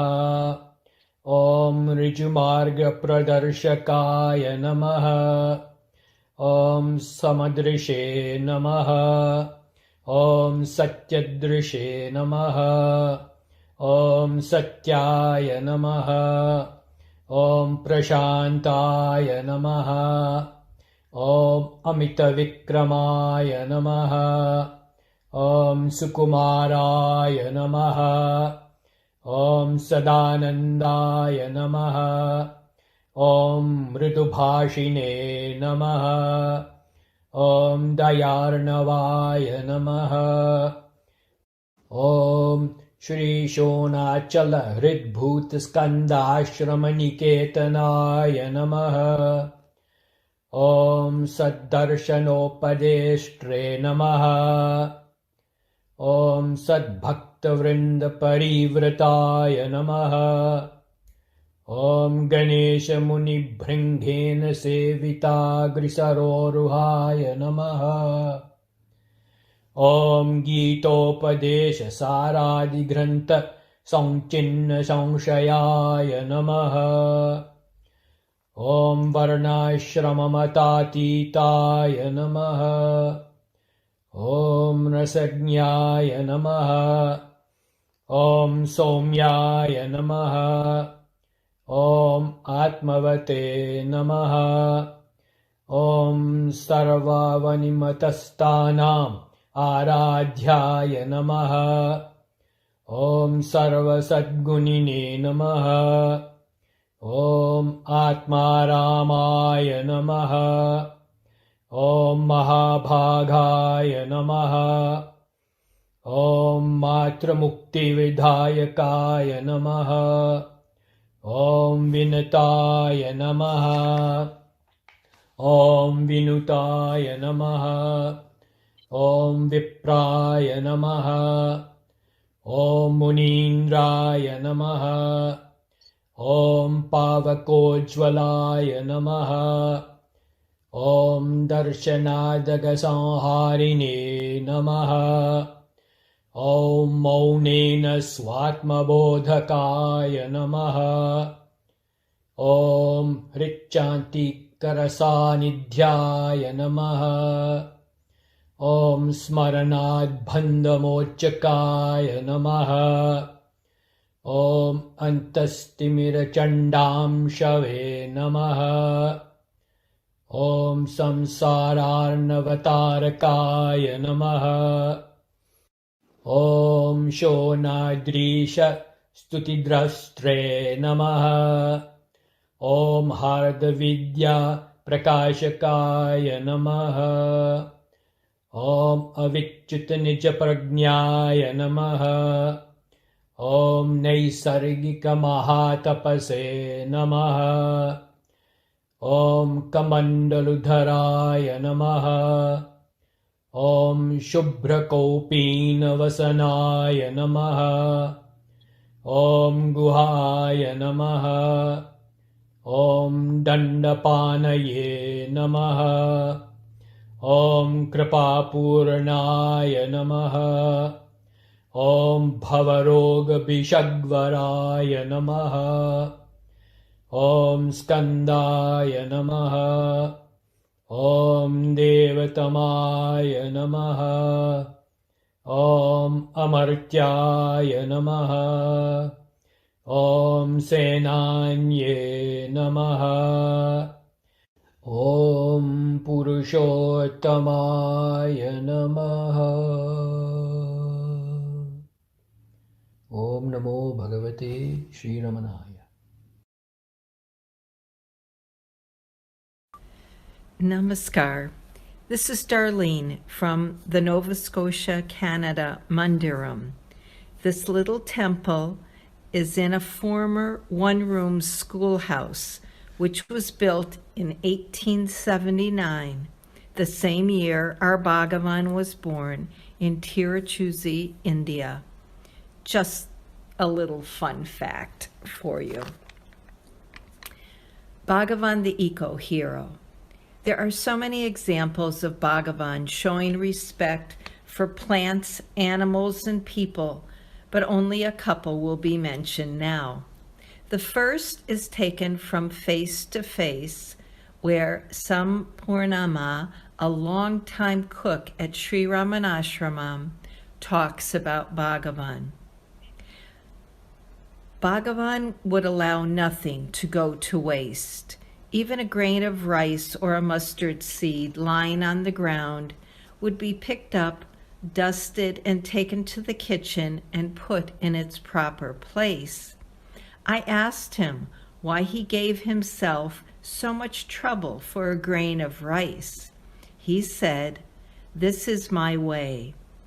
Everything is in my care, and I let nothing go to waste. In these matters, I am quite strict." End quote. So when I pick up a grain of rice or piece of pasta or small green leaf and wash it and use it, that brings me into Bhagavan's divine presence. As a second-generation devotee, these memories of people who lived with Bhagavan can show us what he was like and how we could live. The second reading is from Letters number 36. Bhagavan was telling the story about his towel. About 40 years back, perhaps in 1906, when I was in Pachayaman Coil, I had with me only one Malayalam towel. It was given to me by someone. As the material was flimsy, it became worn out within 2 months and was torn in several places. Palaniswami was not in town. I had therefore to look after the cooking and all other domestic work. As I used it to dry my feet and hands with the towel every now and then, it got all sorts of colors. Its condition would be seen if I used it as a cover for the body. So I used to roll it and keep it near at hand. What did it matter to me? It was enough if the required work gets done with its help. After bathing, I used to dry myself with the towel and then put it out to dry. I used to guard it carefully so that no one else would know about it. One day, a mischievous little boy saw when I was drying it and said, "Swami, Swami, this towel is required by the governor. He has asked me to get it from you. Please give it to me." So saying, he mischievously stretched out his hand. "Oh dear, this towel. No, I cannot give it. Go away," I said. As the towel gradually got torn more and more with 1,000 holes in it, I ceased to keep it with me, lest it should be seen by Sesha Iyer and others. I used it after my bath, and then, after drying it, hid it in a hole in the trunk of a tree within the temple precincts. One day, when I was out somewhere, Sesha Iyer and others, while searching for something else, happened to search that hole in the tree trunk and found the towel. Seeing its condition and blaming themselves for their neglect, they began offering profuse apologies when I returned. "What is the matter?" I asked. They said, "Is it this towel with 1,000 holes that you are daily drying your body with after your bath? Shame on our devotion to you. We could not find out even this." So saying, they brought several bundles of towels. Knowing the story of Bhagavan and the holy towel, I try to remember how he made do with what he had. When I go into a shopping mall or store, I try to tell myself I have enough and just get what I came for and leave. These stories of not wasting and having enough illustrate the respect our Bhagavan had for the gifts of the earth and the people who produce them. What an eco-hero. Om Namo Bhagavate Sri Ramanaya.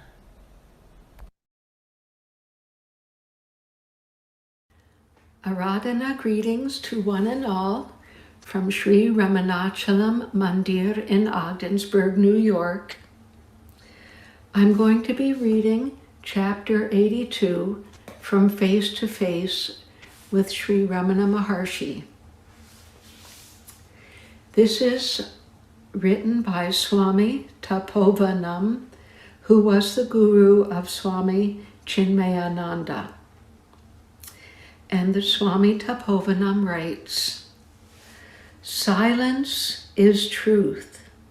Silence is bliss. Silence is peace. And hence, silence is Atman. To live this silence should be the goal. It is moksha." Sri Ramana Maharshi was an embodiment of such silence. He was the silence itself. I had the good fortune of having darshan of the Maharshi at Tiruvannamalai when he was living in a cave along with his mother and brother. A young brahmachari at that time, I climbed the hill and saw the Maharshi there. The Maharshi looked lovingly into my face. That was all. He spoke, but silence. Not a word passed between us. A supreme, dynamic, and divine silence prevailed. An hour passed, all in silence. He rose for his meals, bhiksha. I too rose from my seat, bowed again, and walked down the hill. The divine silence sank deeper and deeper into me at each step. Someone came running behind me and pressed me to take some prasadam. I was full with the silence. The Maharshi called him back and advised him not to press me. Then I left the cave and walked away. The Maharshi was an idol of peace and silence. The ocean's surface dances in waves, laughs in sparkling foam, roars in its thunderous waves clap and clash, and yet deep in its inner vaults, it rests in eternal silence and peace. Without such a divine and spiritual depth, the work and activities of this universe would become worthless and aimless. Work should be undertaken and pursued to take us ultimately to the workless abode of divine silence and endless peace. This is the secret doctrine of all our Vedas and ancient scriptures. Om Namo Bhagavate Sri Ramanaya.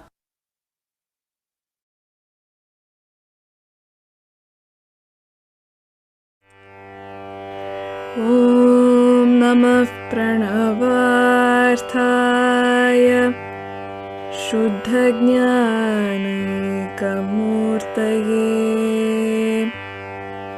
निर्मलाय प्रशान्ताय दक्षिणामूर्तये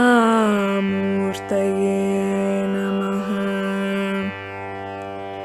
ॐ नमः प्रणवार्ताय शुद्धज्ञानैकमूर्तये निर्मलाय प्रशान्ताय दक्षिणामूर्तये नमः। पुन्नाहि मणियाहि भोगमाहि पुन्नाहि मणियाहि भोगमाहि पुरमाहि अगमाहि पुनिदमाहि पुरमाहि अगमाहि पुनिदमाहि मन्नाहि मलयाहि कडलुमाहि मन्नाहि मलयाहि कडलुमाहि मदियागि रवियागि मट्रुमाहि मदियागि रवियागि मट्रुमाहि नाहि पिन्नाहि नडुवुमाहि नाहि पिन्नाहि नडुवुमाहि मुरुदाहि नादमुर मुழங்கியெங்கும் முழுதாகி நாதமுற முழங்கியெங்கும் முன்னாகி பரவி இன்பவெள்ளம் தேக்க முன்னாகி பரவி இன்பவெள்ளம் தேக்க விகன் கருணை பொழி முகிலாய் விளங்கும் தேவே விகன் கருணை பொழி முகிலாய் விளங்கும் தேவே.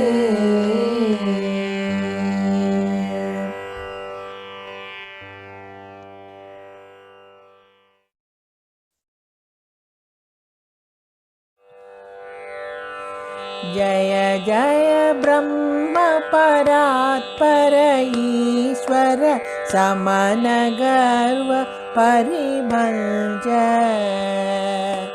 जय जय ब्रह्म परात्पर ईश्वर समन गर्व परिभंज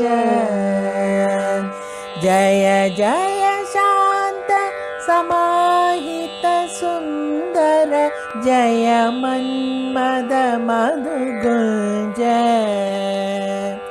जय जय शांत समाहित सुंदर जय मन्मद मधुगुंज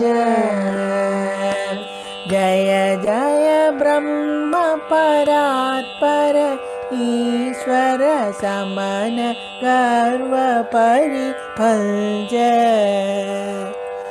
जय जय ब्रह्म परात्पर ईश्वर समन गर्व परिभंज परमानंद निकेतन कारण संकट तारण बंधो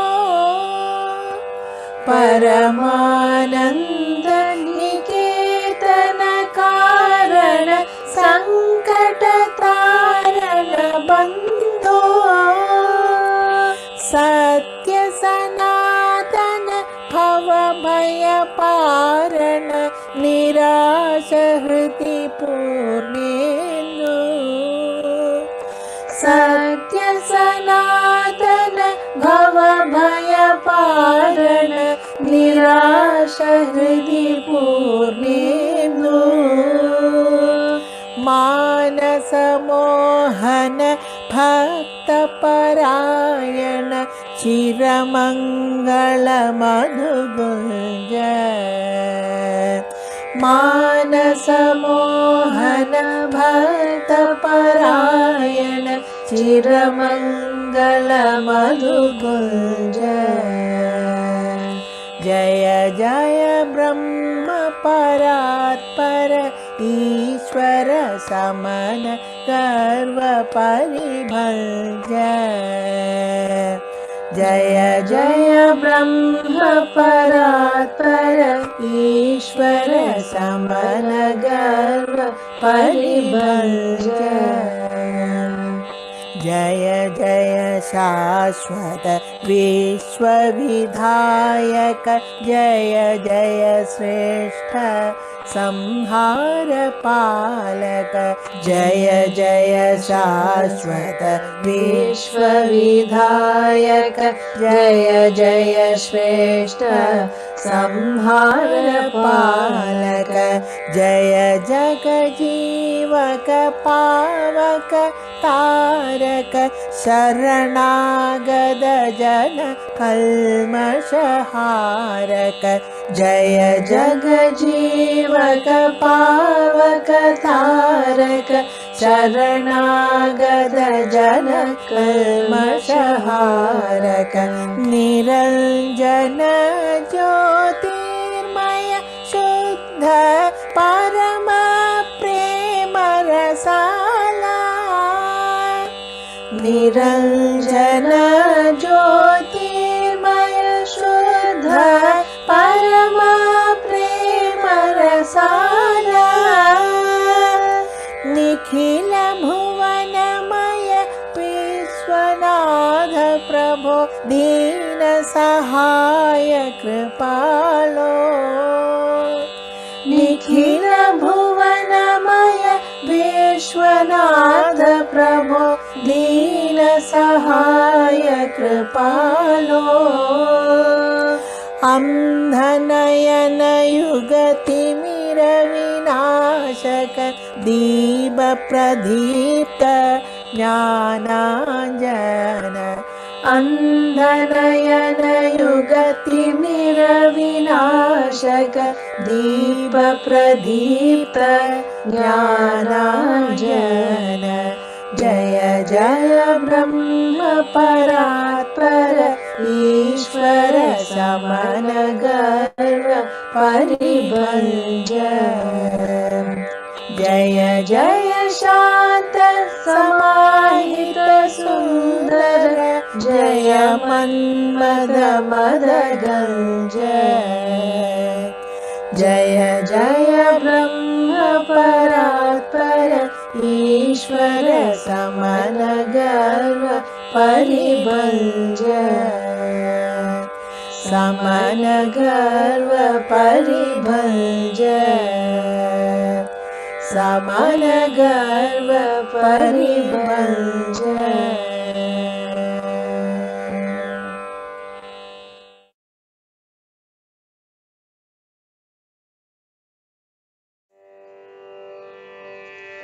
गिरिजासुत षण्मुख सुजनार्चित शुभमुख गिरिजासुत षण्मुख सुजनार्चित शुभमुख मुरुगा दुरितापः मुरुगा भवतारक मुरुगा दुरितापः मुरुगा भवतारक गिरिजासुत षण्मुख सुजनार्चित शुभमुख मुरुगा दुरितापः मुरुगा भवतारक कृतपाप विभञ्जना धृतकङ्कण कुण्डला कृतपाप विभञ्जना धृतकङ्कण कुण्डला सरसीरुहलोचना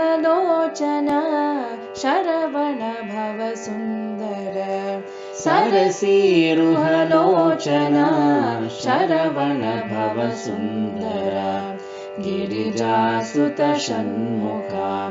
सुजनार्चितशुभमुखा मुरुगा दुरितापहा मुरुगा भवतारका भुवनाखिल रक्षका मम मानसरञ्जका भुवनाखिल रक्षका मम मानसरञ्जका मुरुगा अति पावना मुरुगा परिपाहि माम् मुरुगा अति पावना मुरुगा परिपाहि माम् गिरिजासुतषण्मुखा सुजनार्चितशुभमुखा मुरुगा दुरितापहा मुरुगा भवतारका त्रिपुरान्तकनन्दना प्रणवार्तसुबोधका त्रिपुरान्तकनन्दना प्रणवार्तसुबोधका हर हर हर षण्मुखा हरिहर नर कीर्तित हर हर हर षण्मुखा हरिहर नर कीर्तित गिरिजासुतषण्मुखा सुजनार्चितशुभमुखा मुरुगा दुरितापहा मुरुगा भवतारका मुरुगा भवतारका मुरुगा भवतारका मुरुगा परिपाहि माम् मुरुगा परिपाहि माम्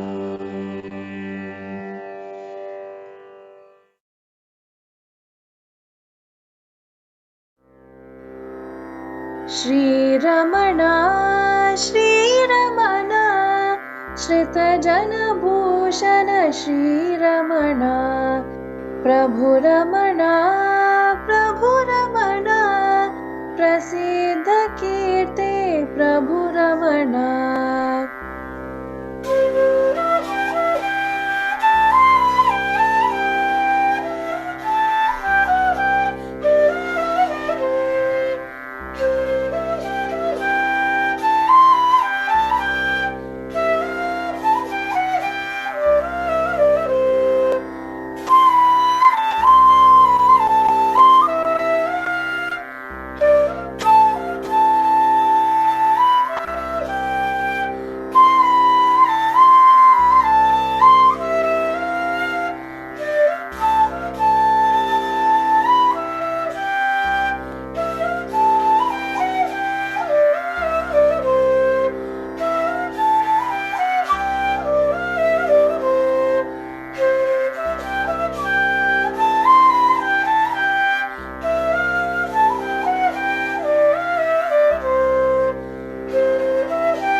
ॐ नमो भगवते श्रीरमणाय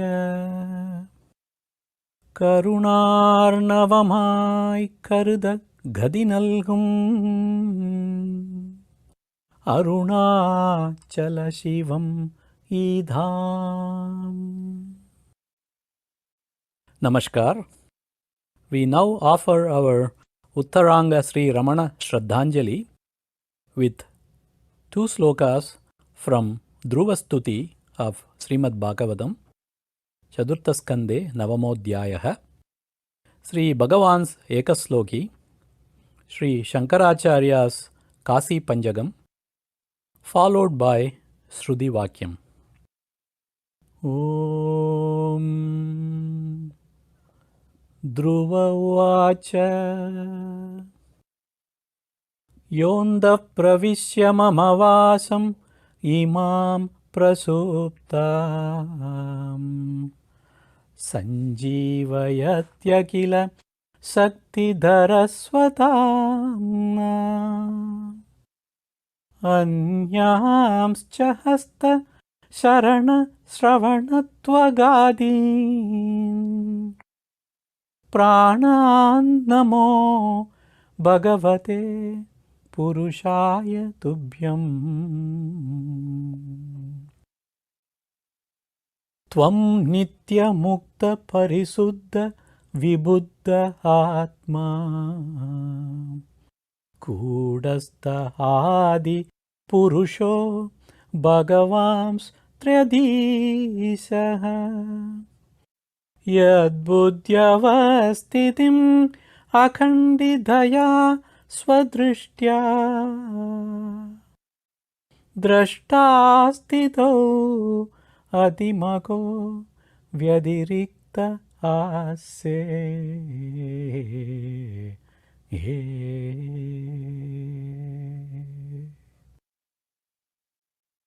Ekamaksharam Hृदि निरन्तरं भासते स्वयं लिख्यते कथं हृदयगुहरमध्ये केवलं ब्रह्ममात्रम् ह्यहम् अहम् इति साक्षात् आत्मरूपेण भाति हृदि विषमनसा स्वं चिन्वता मज्जता वा पवनचलनरोधात् आत्मनिष्ठो भवत्वम् मनोनिवृत्तिः परमोपशान्तिः सा तीर्थवर्या मणिकर्णिका च ज्ञानप्रवाह विमलादिगङ्गा सा काशिका निजबोधरूपा यस्यामिदं कल्पितम् इन्द्रजालं चराचरं भाति मनो विलासम् सच्चित् सुखैका परमात्मरूपा सा काशिका अहं निजबोधरूपा कोशेषु पञ्चस्वधिराजमाना बुद्धिर्भवानी प्रतिदेहगेहम् साक्षी शिवः सर्वगतोऽन्तरात्मा सा काशिका अहं निजबोधरूपा काश्यां हि काश्यते काशी काशी सर्वप्रकाशिका सा काशी विदिता येन तेन प्राप्ता हि काशिका काशीक्षेत्रं शरीरम् त्रिभुवनजननी व्यापिनी ज्ञानगंगा भक्तिः श्रद्धा गयेयं निजगुरुचरण ध्यान योगः प्रयागः विश्वेशोऽयं तुरीयः सकलजनमन साक्षीभूतो अन्तरात्मा देहे सर्वं मदीये यदि वसति पुनस्तीर्थम् अन्यत् किम् अस्ति देहे सर्वं मदीये यदि वसति पुनस्तीर्थम् अन्यत् किम् अस्ति सदाशिवः सदाशिवो ॐ श्रीचक्रराजनिलय श्रीमत्त्रिपुरसुन्दरी श्रीशिवा शिवशक्त्यैक्य रूपिणी ललिताम्बिका ॐ गौरीमिमाय सलिलानिदक्षत् एकपति द्विपति सा सदुष्पति अष्टापदी नवपदी बभूवुषी सहस्राक्षराः परमे व्योमन् ॐ शान्ति शान्ति शान्तिः हरिः ॐ श्रीगुरुभ्यो नमः हरिः ॐ तत्सत्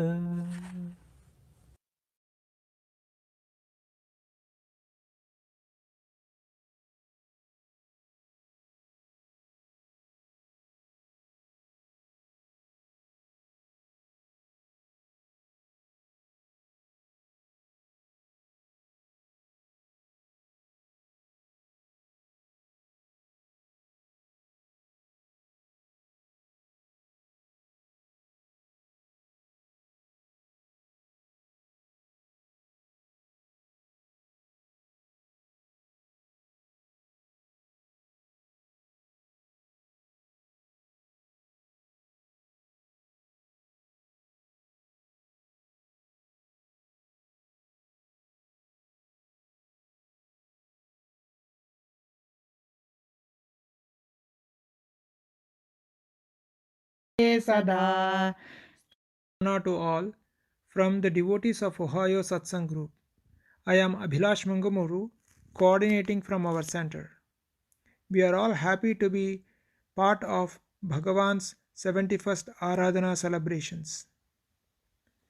We shall start our offerings by chanting the 6th Sabaka of Uma Sahasram, composed by Kavyakanta Sri Vasishtha Ganapati Muni, Nayana.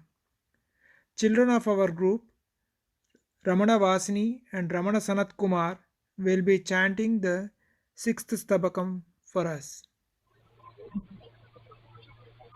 Stabakah Mahabhagyam Madalekha Vrutta Hartarasya Shikirte Kartaro Navabhasam Bhartaro Mama Santu Skandambhadarahasa Digvalishwati Sundra Kurvantah Kushumardim Bhuyasustava Bhutyai Manmatusmitalesha Ekaschetava Shekto Brahmandasya Bhavaya Bhargapeyasi Hasaha Kim Stotram Tava Bhuya Udyane Vyadakye Kali Swam Viharanti Golai Kanduka Kalai Alpavaki Mumati Kham Krida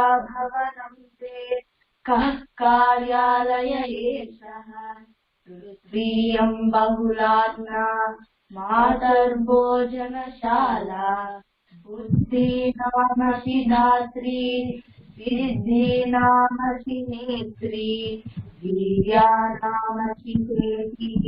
कार्याणामचिधाति विद्यानामधिभावो विद्यानामधिभावः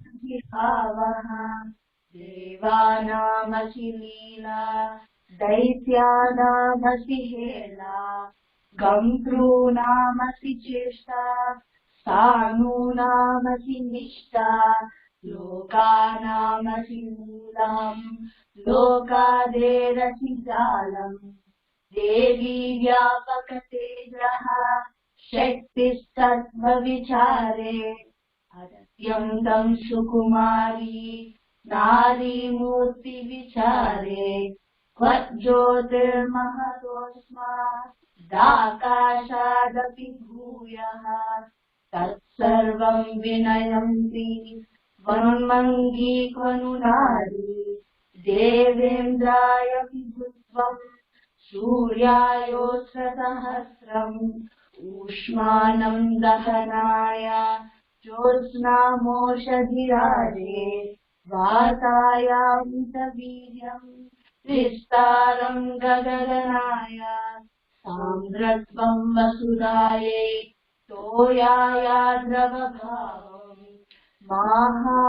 माहाभाग्यमपारम् कोटिभ्यो विबुधानाम् चित्राः काश्चन सिद्धिर्लक्षेभ्यो मनुजानाम् स्थानुभ्यो धृतिशक्तिम् गन्त्रुभ्यो गतिशक्तिम् कस्मात् छिन्निजकोशा एका देवी ददाना आश्चर्यं विददाना सर्वं वस्तु ददाना हम तत्त्वं मम माताः काचित् कोमलगात्री श्रोणीधारणतायां काश्यां चित्तनुगात्र्याम् ईदृक्षा यदि शक्तिः कावेतो ननु माया रूपं ते तनुगात्रम् वाणी ते मृदुनादा चापं ते मधुरेक्षु पाणिस्ते सुकुमारः लोले लोचनयुग्मे धीरुत्वं प्रकटं ते ब्रह्माण्डं त्वदधीनं श्रद्धतामिह को वा भ्रूभङ्गं कुरुषे चेत् मुग्धे गौरिमुखाब्जे भूतान्यत्यै दिव्या तेजेरन्नपितारः शुद्धं तेश्वरि शम्भो इच्छच्चेतव कापि घोरोऽग्निस्तृणगर्भः घोराग्नेरपि शैत्यम् दाशुं विश्वमपारम् भारस्ते दयितस्य कर्तुं कार्यमशेषः श्रीमातस्तव भारः साक्षी केवलपुरुषः कर्तुं भर्तुमनाहो कर्तुं वाखिलमम्बा त्वं साक्षादृतदीक्षा कारं कारमुनेयः ब्रह्माण्डानि निहंसि तन्मन्ये सुरमाणि बालैवाम्ब सदा त्वं लीलो जीवितकामे रामे शङ्करशक्ते त्वत्पादार्चनशक्तम् भक्तं मां गुरु शक्तम् एताः पावनगङ्गा सर्वेषा प्रमदेते हैरम्भ्यो मदलेकाः सन्तोषाय भवन्तु इति श्री भगवन् महर्षि रमणान्ते वासिनो वासिष्ठस्य नारसिंहसूनो गणपतेः सहस्रे षष्ठस्तवकः. As part of Sri Ramanavami celebrations, a kid from our center, Ishwar Kashyap, will render a bhajan on Sri Rama, followed by a bhajan on Sri Krishna by Srimati Lakshmi Kanuri. Ram Ram Ram Ram Ram नाम तारकम् राम राम राम राम राम नाम तारकम् रामकृष्ण वासुदेव भक्ति मुक्तिदायकम् रामकृष्ण वासुदेव भक्ति मुक्तिदायकम् जानकी मनोहरं सर्वलोकनायकं जानकी मनोहरं सर्वलोकनायकं शङ्करादिसेव्यमान पुण्यनाम कीर्तनं शङ्करादिसेव्यमान पुण्यनाम कीर्तनम् राम राम राम राम राम नाम तारकम् रामकृष्ण वासुदेव भक्ति मुक्तिदायकम् रामकृष्ण वासुदेव भक्ति मुक्तिदायकम् वीरसूरवन्दितं रावणादिनाशकं वीरसूरवन्दितं रावणादिनाशकम् आञ्जनेयजीवनाम राजमन्त्ररूपकम् आञ्जनेयजीवनाम राजमन्त्ररूपकम् राम राम राम राम राम नाम तारकम् रामकृष्ण वासुदेव मुक्तिदायकम् रामकृष्ण वासुदेव भक्ति मुक्तिदायकम् नमो रमण अच्युतं केशवं कृष्णदामोदरम् अच्युतं केशवं कृष्णदामोदरम् रामनारायणं जानकीवल्लभम् रामनारायणं जानकीवल्लभम् अच्युतं केशवं कृष्णदामोदरम्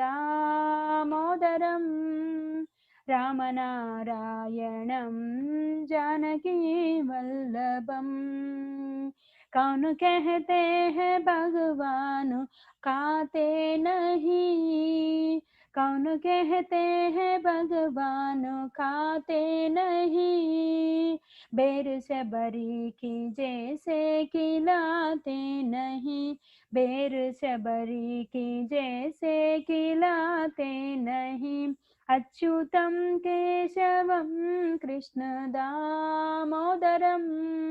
रामनारायणं जानकीवल्लभम् कौन कहते हैं भगवान आते नहीं कौन कहते हैं भगवान आते नहीं तुम मीरा की जैसे बुलाते नहीं तुम मीरा की जैसे बुलाते नहीं अच्युतं केशवं कृष्णदामोदरम्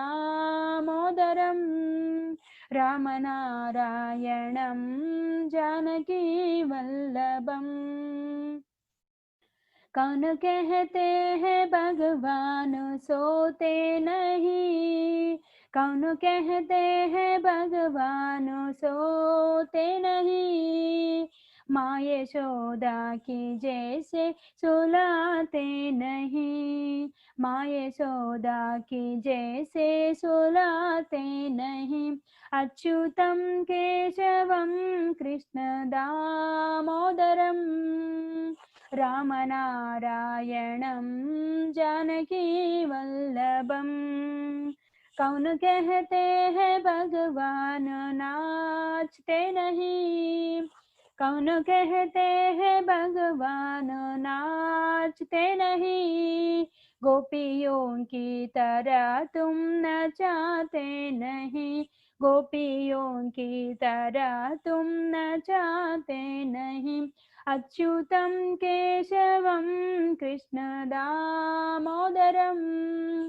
रामनारायणं जानकीवल्लभम् याद आएंगे उनको कभी ना कभी याद आएंगे उनको कभी ना कभी कृष्ण दर्शन तो देंगे कभी ना कभी, कृष्ण दर्शन तो देंगे कभी ना कभी।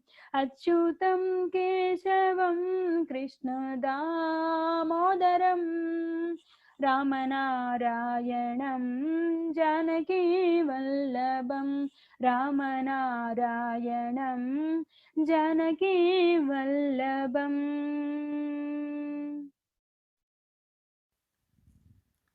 In the year 1917, after Naina completed composing Sri Ramana Gita, Sarvepalli Narasimha Swami Pranavananda, a disciple of Naina and ardent devotee of Bhagavan, who was present then, requested Naina to compose a song on Guru. On this request, Naina immediately composed Guru Geetam. Now Srimati Vasanta Malavika will be chanting Guru Geetam. Shri Guru Geetam. अव्यक्ताद्यतयेतद्व्यक्तं जातमशेषं यद्दत्ते तदजस्रं यत्रान्ते लयमेति आधारे खलु यस्मिन् गोलानां सहलक्षैः ब्रह्माण्डं प्रतितिष्ठत् एतन्निस्तुलसत् सूर्यादिग्रहभानां यन्मूलं घनतेजः यद्ब्रह्मादिसुराणां शक्यै शक्तिरुताहो ज्ञात्वा तत्त्वमसङ्गाभासा यस्य रमन्ते यज्जालेन समस्ते द्वैते क्षाल्पमतीनां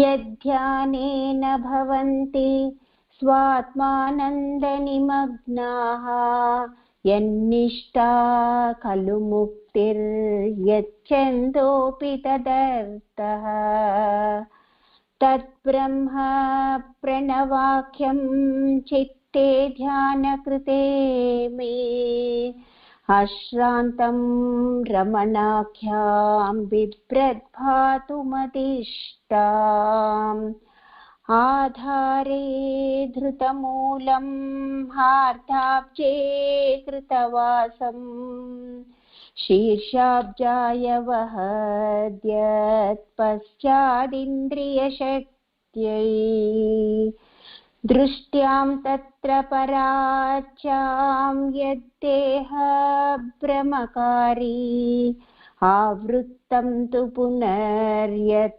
स्वात्मैक्यानुभवाय पश्यद्वा विषयौघं विश्रान्तं यदुताहो मुक्त्यै संस्थितमन्तर्वृत्त्यैक्यानुभवेन आत्मज्योतिरिदं मे बिभ्राणं रमणाख्याम् अश्रान्तं स्फुरतात शुद्धं हार्दसरोजे यद्दीपाद्रमणाख्यात् व्याप्तं गाणपतीषु वाणीभित्तिषु धत्ते गीताचित्रविलासम्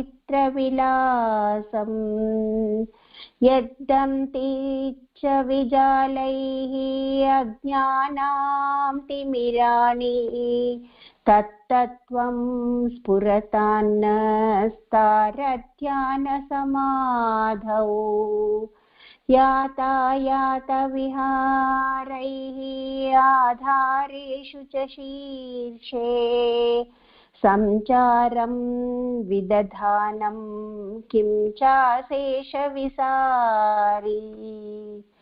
आलम्बेन विहीनं व्योमाभं परिपूर्णं निःशब्दं गुरुरूपं तद्ब्रह्म स्फुरतान्मे ज्ञानं भाति परोक्षं यत्तत्त्वश्रवणेन यत्साङ्गत्यविशेषो हेतुः स्यादपरोक्षे यच्चिन्ता स्थिरमुख्यै ब्रह्मैतद्रमणाख्यं मामावृत्य समं तात् आनन्दे निदधातु तारानन्दनियुक्तः प्रीत्या तस्य मतेन आधादीप्तगभीरं वासिष्ठो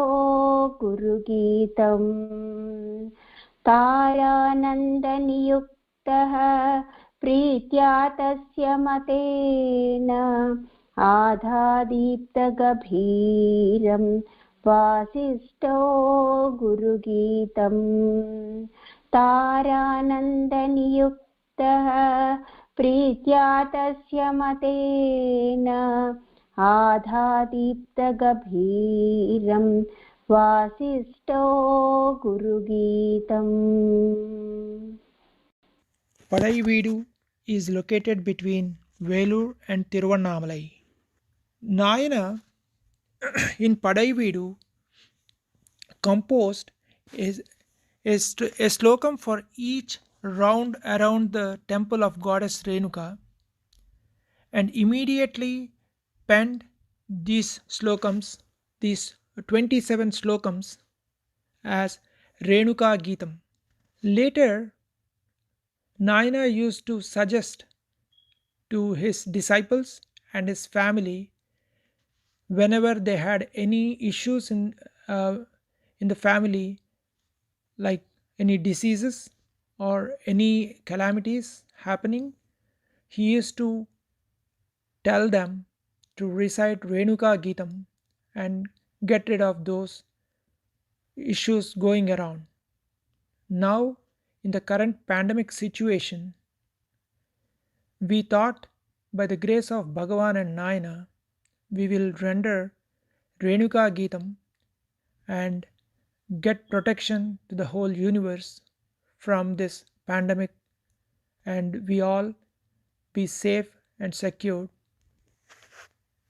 Now we will chant Renuka Geetam. Surasiraschara charana Renuka Jagadadishwari Jayati Renuka Devata Shiro Deshalalitam Renuka Padam Dishatu me mudam Kundalipuri Mandanam Mahaha Kimapi bhasatam mama sada hridi Mastakaitavam vastu shashvatam Asti me sada shastadam hridi Adinarite padapankajam Spuratu me manaha sarasije sada Kevalam pado sevakotsmite Vedminetara vedasannute Hrudayate nunaha samuchito nuna Parichayombika padarenuna Pahi mumchava padapankajam Tridasa sannute nachyajamite Charanamambate yonishevate Punarayam kuchau dayati kim kriti Aharahombate rahasi chimtaya Dhanyatangato nanyadardhaye Smarajito yadha sirasi jahnavi Janani renuke manasi te kripa Amba pahi mam dambatapasi Padakam jayo radikim karam Putramatmanaha punyakirtane Bahukrupe kuto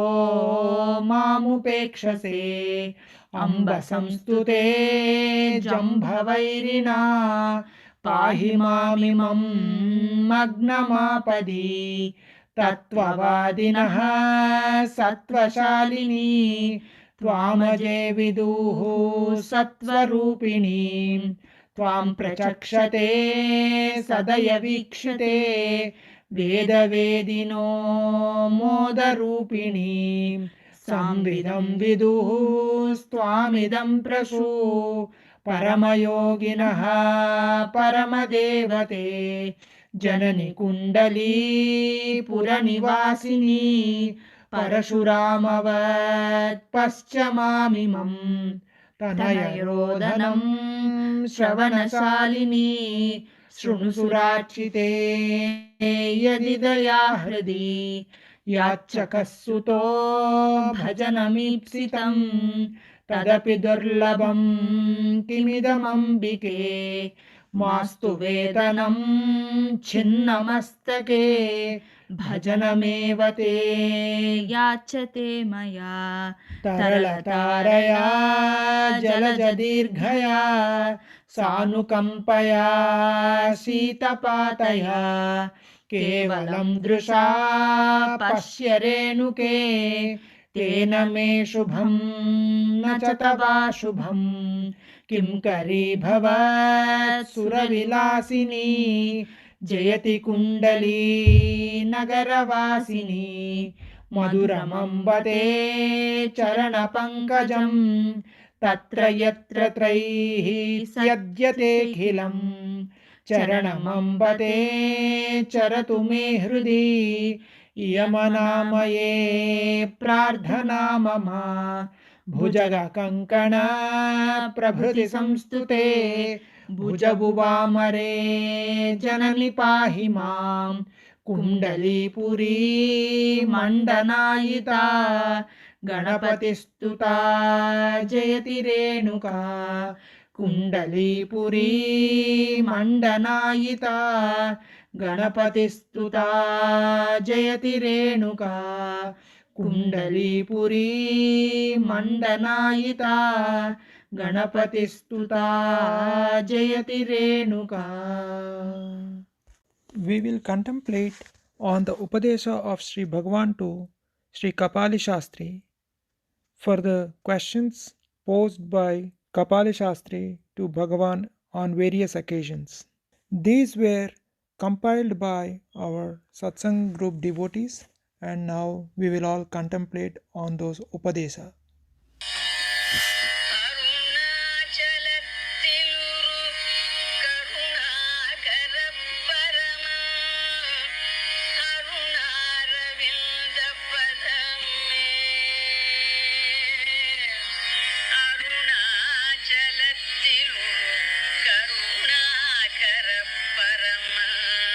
Question. Bhagavan, if I go on rejecting thoughts, can I call it vichara? Bhagavan replied, it may be a stepping stone, but really, vichara begins when you cling to yourself and are already off the mental movement and the thought wave.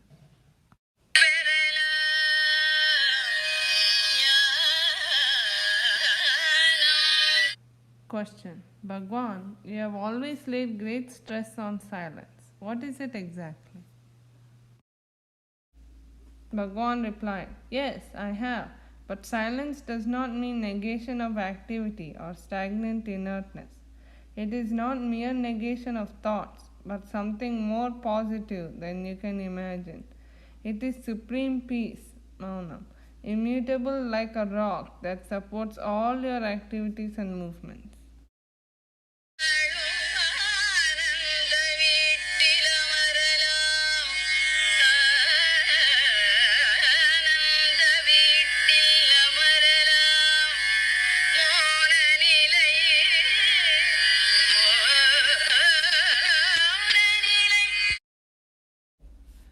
Question. Bhagavan, you often said that one must reject thoughts when he begins the quest, but the thoughts are endless. Bhagavan replied, no, cling to one thought, the I thought. Thereby, the other thoughts get rejected. If you make a stern effort, you will soon find that you are into your inner self, where no effort is necessary.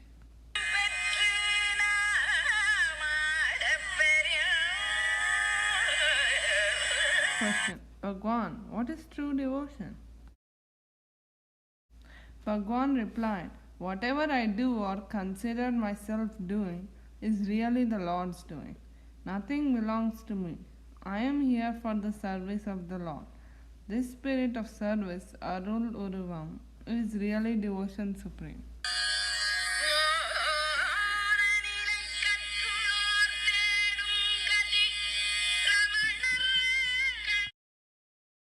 Question. Bhagwan, you often said that what is there without yourself? This is really baffling. The world was there before my birth and will be there after my death. Bhagwan replied, you must know that by the self, the body, subtle or gross, was not meant. Besides, the idea is put to you that if you know the self, in which all ideas move, you can realize the truth. And the self is waiting there to take you in, and then everything is done by something else.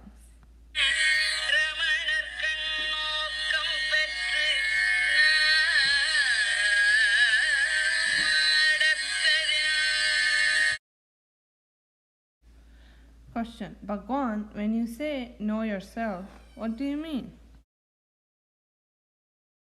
Bhagwan replied, what you call yourself is not the real self.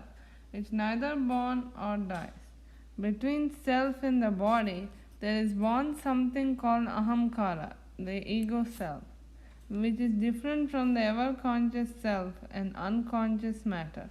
This ego self partakes of the character of self and the body. Bhagwan continued, hence, know yourself is meant for the ego self. The ego self tries to know itself. The moment ego self tries to know itself, it changes its character and begins to partake less in matter, body or jada, more and more of consciousness of self, the Atma.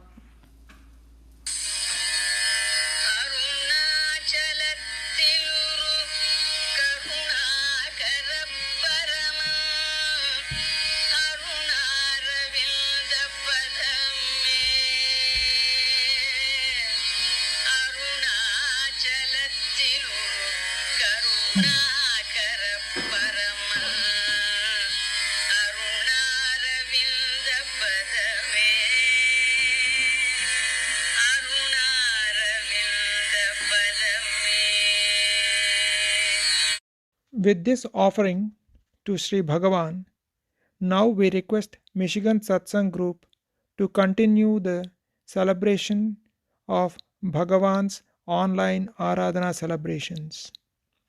Namo Ramana.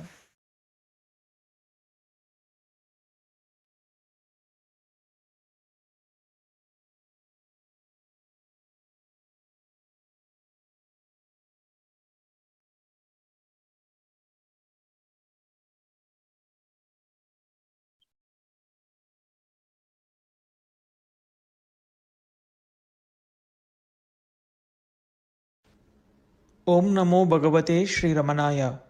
Good afternoon and happy Mother's Day to all. This is the Satsang Group from Michigan.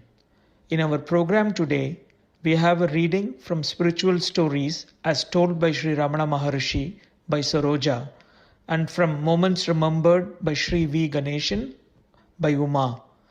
This is followed by a Tamil song, Valam Vara Vendum, written by Sri Sadhu Om Swamigal and tuned by Sri Ram Parthasarathi. This song will be performed by Kalpana. Sri Sadhu Om Swamigal wrote this song explaining the greatness of the divine mountain Thiruvannamalai. Sri Sadhu Om Swamigal was a Tamil poet of surpassing excellence, a talented musician, a melodious and sweet voiced singer, a lucid writer of prose, and a brilliant philosopher endowed with a deep spiritual insight. Thank you. Spiritual Stories as told by Raman Maharshi.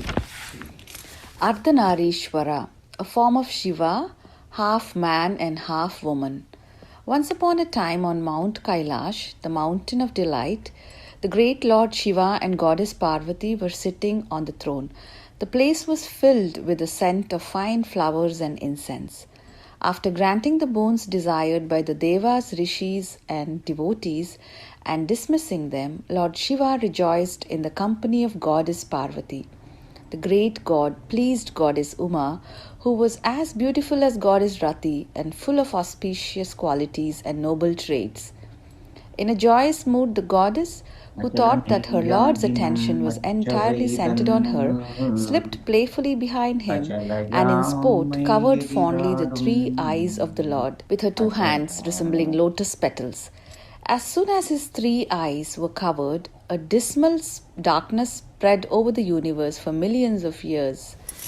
Because half a trace for Lord Shiva is eons for us, the darkness produced by the playfulness of the goddess proved to be the cause of the untimely destruction of the worlds, for in the dense darkness no activities were possible, and consequently living beings perished without giving birth to new generations. Seeing this state of affairs, the glorious Siddhas approached Shambhu with devotion and prayed to him for the well-being of the universe. In response to this prayer of devotees and Siddhas, Lord Shiva, the embodiment of compassion, told the goddess to immediately remove the hands. Once removed, the obstruction to the moon, sun, and the fire, the light returned to the worlds. Lord, who is an ocean of compassion, turned with a smile to his beloved and graciously spoke some words on dharma and artha. It is not proper that you, who are the mother of the world, should do anything to dissolve it. At the appointed time only I am the one to do so. You have, by your folly, produced an untimely dissolution. How can you, the embodiment of love, perform acts which cause pain to your creation? You who are compassion itself should not even for sport do anything to hurt others. On hearing Shambhu's words, Goddess Uma was struck with remorse and prayed to know what she could do in expiation of this fault of hers. At this, Lord Shiva was pleased with the repentance and devotion of Goddess and said, I shall prescribe a penance for you in accordance with prevailing practice. You may perform meritorious acts for the welfare of Karma Bhumi. People will acquire firm faith in Dharma by seeing your method of doing penance. There is no doubt about it. Your grace will make the earth realize its goal, which is the maintenance of Dharma. The timeless Vedas declare you to be the all. I shall remain there in the lotus of your heart in my formless state as an absolute pure being. Therefore, you need not suffer the pangs of separation from me. On hearing this, the goddess at once proceeded southwards with her companions. At that time, the king of Kashi, there was famine, and people were suffering greatly as they could not get food. Seeing this on her way and taking pity on people, Devi created a big mansion by her mere wish and took the name of Annapurna, with a vessel which never became empty, fed thousands of people. Before long, her fame spread throughout the country. With a wish to test her ability, the king and his ministers went there in disguise and ate the food that was given. When the king found the inexhaustibility of the food that was being served all round, he immediately realized that this could not be done by any human, but only by divine power. Therefore, after the meal, he went and fell at the feet of Annapurna and prayed, Great Mother, please bless us and grant us deliverance. Pleased with this devotion, the Divine Mother assumed her original form and said, My son, I am pleased with your devotion. As I have stayed here so long, your country will be relieved of the evils of drought. You will now have rain and there will be no famine. I cannot stay here any longer. I must go south for my penance. Rule the people well and be happy. From there, she went to Kanchipuram in the south. There she saw the pure and holy waters of the Kampa and began to practice austerities on the river banks. Full of devotion, she worshipped it with leaves as traditionally prescribed. She respectfully welcomed the holy sages, Maharshis, who came to see her. The sages were filled with wonder at her austerities. On one occasion, She had collected clean flowers from the forest and repeatedly doing the mantra, she began to worship the Shivalinga made of sand on the banks of the Kampa. Lord Shiva wished to test her devotion and so made the waters of the Kampa rise and overflow its bank. Ambika did not abandon the linga which she was embracing, even though she was fast being surrounded by water. She devotedly adorned the great linga and clasped it to her heart, and with open eyes meditated on Sadashiva with one-pointed devotion. Then a divine voice from the sky spoke. This great flood has subsided. You can now leave the linga, noblest of beings. This linga worshipped by you will achieve everlasting fame as the one worshipped by the gods and capable of granting boons. May your penance be successful. May human beings who see and worship this linga, established for the maintenance of dharma, attain the goal of their lives. I myself shine on this earth in the form of the effulgent Arunachala for the liberation of mortals, since it removes the cruel heap of sins from all the worlds, and since bondage becomes non-existent when one sees it, it is named Arunachala, the hill that destroys bondage. Rishis, Siddhas, Gandharvas, Yogis come here and fervently worship it. Forsaking the peaks of Kailash and Mount Meru, you may go there and learn from sage Gautama about devotion to me and about the glory of Arunachala, and to do more penance.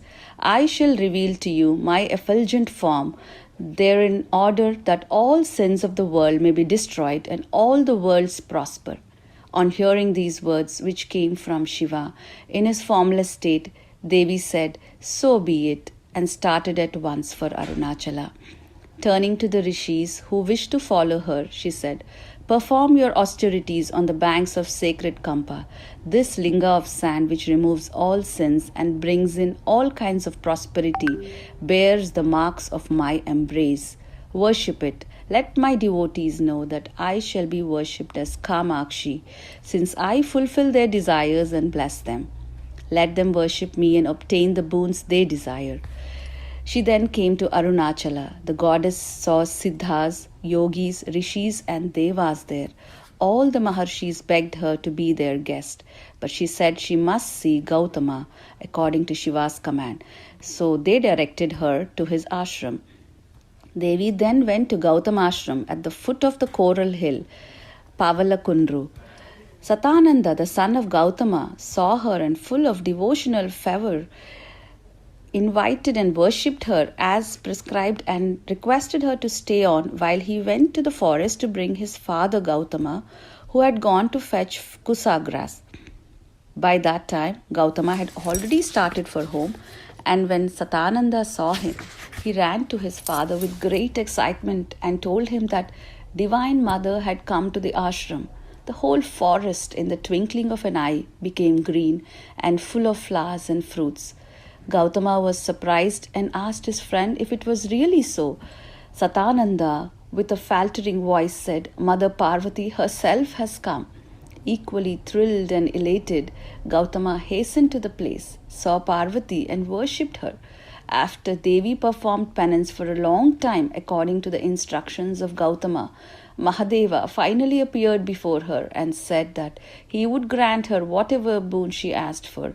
With great respect, Devi prayed that she should become half of Lord Shiva himself, saying, "I cannot live any longer with a separate body, for if separate, I may make another mistake like this and shall have to undergo all the hardships of penance and suffer the pangs of separation." Parameshwara therefore acceded to her request and so united with her as Ardhanarishwara, the Lord with half female form. This is how Amba, the mother of universe, became one half of Lord Shiva. This following reading is from Moments Remembered by V. Ganeshan, Chapter 16, Paramount Ramana. Srimad Kanakama, who worshipped Bhagavan and basked in his presence, was further fortunate in her close acquaintance with Sri Muruganar. This association greatly helped her, particularly after Bhagavan shed his body. Muruganar, through austere living, high thinking, and vast learning, could preserve the presence for those who felt orphaned after 1950.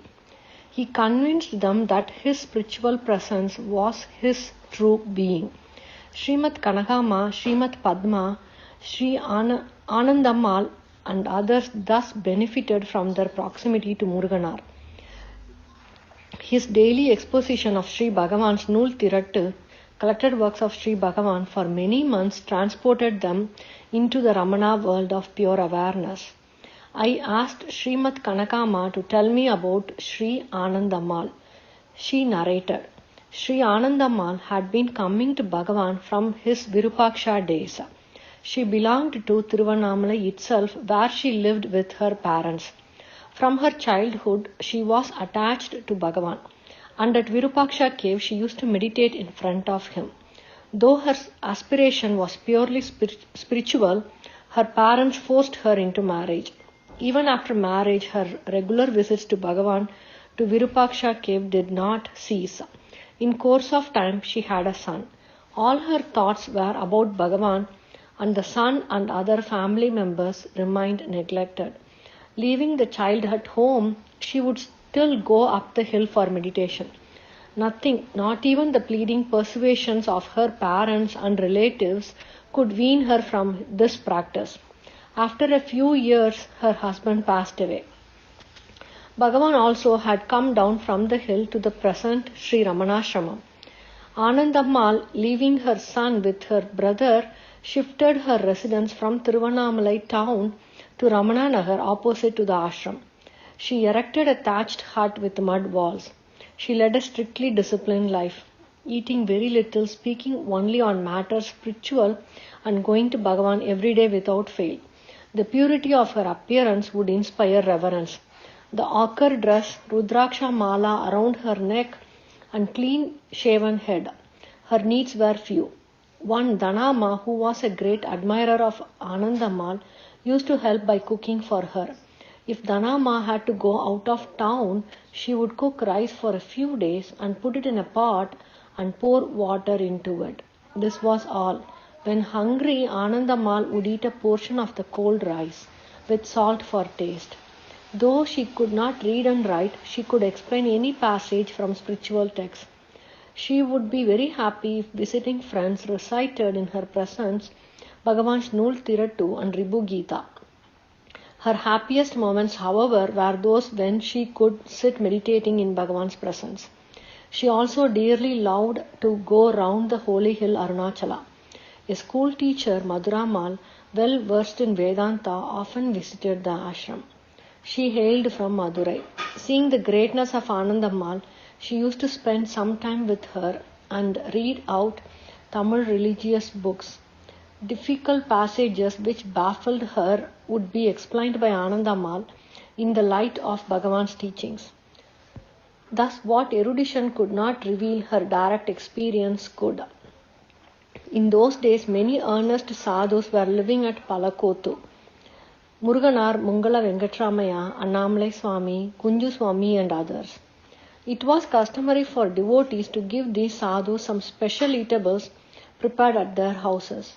Once I prepared pakodas and distributed them to the sadhus in Palakottu. That day I took a packet of pakodas and went to her hut. She was in meditation, but she welcomed me with her usual affection. I offered the packet. Without touching it, she asked what it was. I said pakodas. I prepared them specially to offer to the sadhus. I had a thought that I should also give some eatables to the sadhus at Palakottu. I have given the rest. This last packet is for you. She ate it and then turned a stern face towards me and said, "Do you think sadhus really need these varieties? Look at that corner. Dhanama has left cold rice there in the pot for me for a few days. That is all I need. Time is very precious for seekers. We should abide as we are. To remain as we are is all that we have to do. Not waste time in making special eatables for sadhus. This is all due to disturbing thoughts. Remain where thoughts do not rise." So saying, she resumed her meditative state. After some time, she opened her eyes and said, "Why do you waste your time like this? What does Bhagavan say? Close your eyes and be still. Simply be." She said these words with such power that after all these years I remember and cherish them. Yes, why should one waste even that much time to do a so-called good act when our Master wanted us to spend all the time in reposing in the self? Even today I feel greatly grateful to Anandamal for saving me from unnecessary entanglements and directing me powerfully to spend all the time in diving within, withdrawing the mind from going outward. Anandamal did spend most of her time in the presence of Sri Bhagavan. When she returned to her hut, she would remain in meditation, or if people arrived, she would ask them to read out to her some passages from books. She was quite fond of me. She told me, "You have come to Bhagavan at this tender age. It is very good. It is a rare opportunity indeed. Utilize every moment in sadhana. Attaining the fullness of self should be your aim. All the rest are only the traps of the mind. Be ever vigilant. Attain the self which is ever yours. Be true to yourself. Bhagavan's blessings will always be with you." Young aspirants have much to learn from the wisdom and pure life of Anandammal. Once I went to her hut. A young woman was lamenting over her hardship in life, and Anandammal's consoling reply even now lingers in my ears. "Your thinking about such troubles only makes your willpower weaker and weaker. Break the whole chain of these thoughts. Go and sit in the presence of Sri Bhagavan. He will solve your problems and bestow well-being on you." She added, "For women who wish to do sadhana, Arunachala is the best kshetra. Did not Mother Goddesses, Parvati herself, to do tapas here to gain the left half of Lord Shiva's body? It means that at Arunachala, women will surely gain Atma Siddhi. Look at Bhagavan's mother. Are there temples over the samadhis of the mothers of Rama or Krishna? For Aragama, Bhagavan saw to it that temple was built. What better proof is there for the greatness of womanhood? After Bhagavan's Mahasamadhi, devotees scattered out of Tiruvannamalai. However, after some time, they discovered that they could not find peace of mind anywhere else. So they slowly came back to the shrine of Sri Bhagavan Samadhi. They approached Muruganar and requested him to expound Bhagavan's return works, Nool Tiratu. Muruganar's explanations, interspersed with reminiscences of the Master, delighted us, like showers of Brahmana ambrosia. Fortunate indeed were those who listened to Muruganar's talks. Anandammal and myself were among those who have had this rare privilege. After completing the collected works of Bhagavan, Muruganar expounded other spiritual treatises like Atma Purana. One day Anandammal wanted Muruganar to explain a passage about Saint Vamadeva in Atma Purana. She asked, Vamadeva had some residual parabharta and had to experience Garbhavasa, stay in womb, that is rebirth. Immediately after coming out of the womb, he realized the self, didn't he? After uttering these words, Anandammal suddenly fell forward and collapsed. It looked as if she was prostrating. But after a few minutes, when she did not get up from her prostration, I lifted her and made her sit up. She was not conscious. We sprinkled water on her face, yet there was no improvement. Then she was taken to her relative's house in the town. She never opened her eyes again. This happened at evening 6, and by 9 p.m. she was pronounced dead. Her last thought was on the release of Vamadeva. Her body was laid to rest near the ashram by her son and her brother. Anandammal was an ideal devotee worthy of emulation.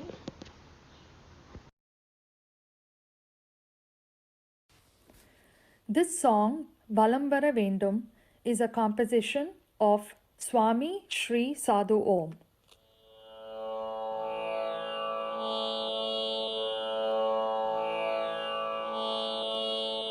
வலம்பர வேண்டும் மையே மனதை கவர்ந்த அண்ணாமலையை தினம் தினமோ வலம்பர வேண்டும் மையே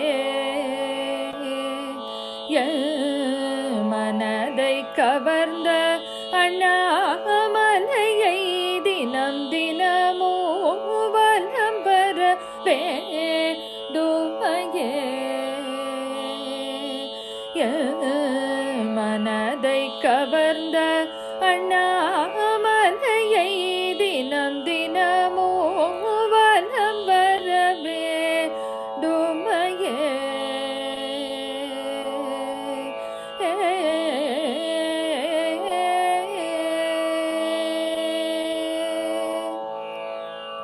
நலந்திகள் ஞான ராமணபிரான் நலந்திகள் ஞான ராமணபிரான் நலந்திகள் ஞான ரமணபிரான்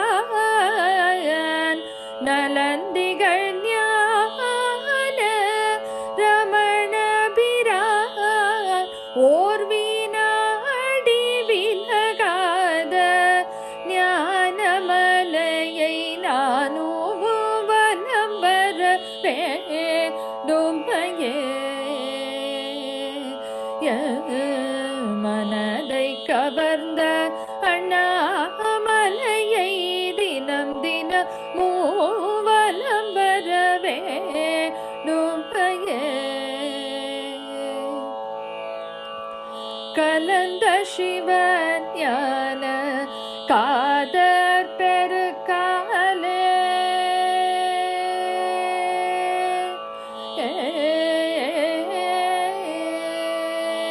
கலந்த சிவஞான காதர் பெருக்காலே கடவுள் ரமண குரு கழலடி தன்னாலே கடவுள் ரமண குரு கழலடி தன்னாலே மலர்ந்த விழி மலர்கள் மலை சிகரம் மேலே மலர்ந்த விழி மலர்கள் மலை சிகரம் மேலே வைத்த பலம் வந்த காரணத்தை நினைந்ததாலே வலம் வர வேண்டுமையே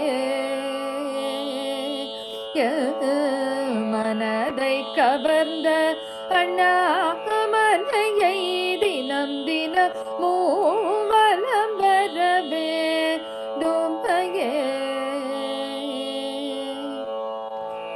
அமரரிரை முனிவோர் அரிய என் தேவியர்கள் அமரரிரை முனிவோர் அரிய என் தேவியர்கள் அருமுகன்னைங்கரனும் அடியவர் புடை சூழ அருமுகன்னைங்கரனும் அடியவர் புடை சூழ இமயமலை மகளே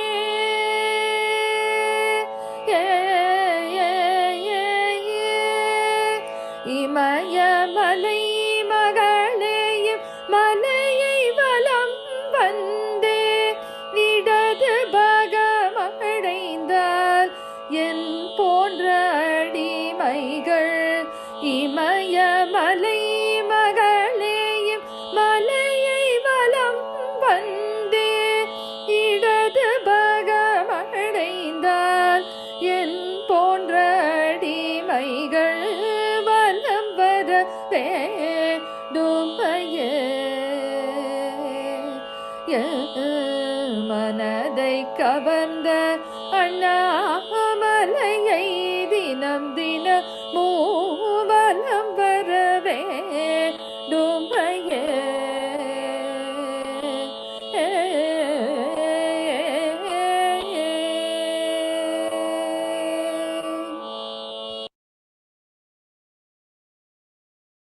Thank you. Now we are handing it over to the Houston Satsang Center. This is Anu Gulati from Sri Ramana Center of Houston. On this holy occasion, we will present a beautiful song by Sri Sadhu in his own voice called Arunachalattai Parai or See Arunachalam, with transliteration and translation by Michael James. This will be followed by a song composed by Satyamangalam Venkataramayar called Ponnayotta Pattu, which will be rendered in Tamil and English by our center devotees Rajini Priya and Yazan Amin. Finally, we will present comments from Sri Sadhu Om regarding a frequently asked question, is a living guru necessary? These comments were recorded by Michael James and will be read by Kumar Saran.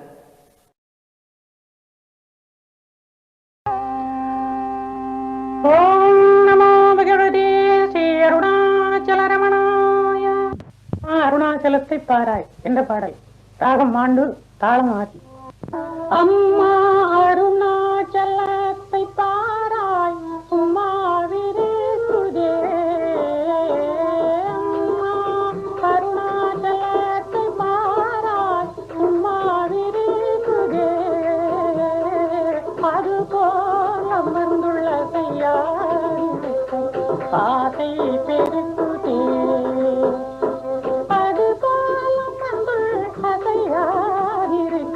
ஆசை பெருக்குதே.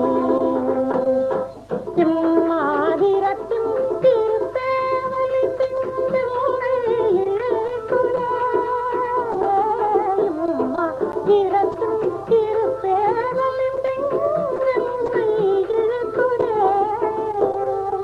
ஏதும் இன்னையா என்போலிருதென்னுள் ஒலிக்குதே.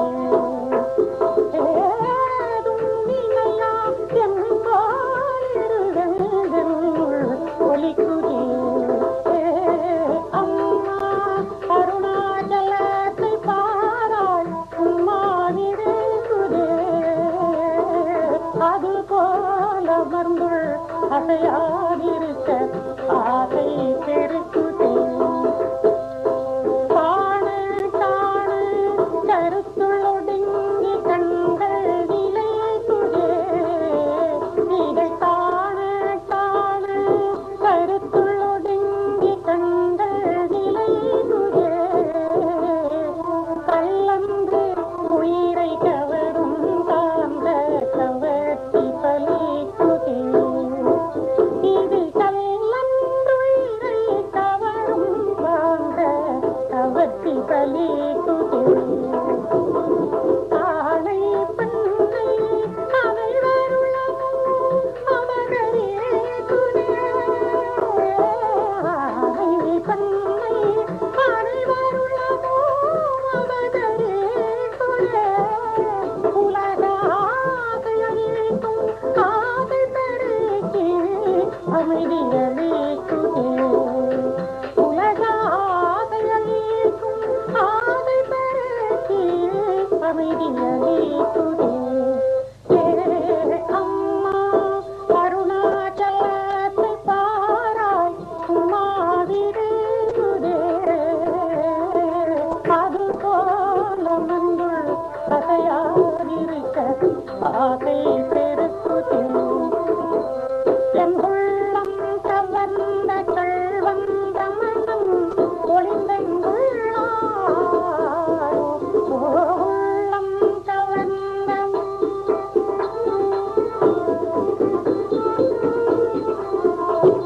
என் உள்ளம் கவர்ந்த கள்வந்த மனம் ஒளிந்தெங்குள்ளாரோ. இவ்வொத்தீதி பெற வடிவாயொளிரும் ஒற்றை கண்ணாரோ.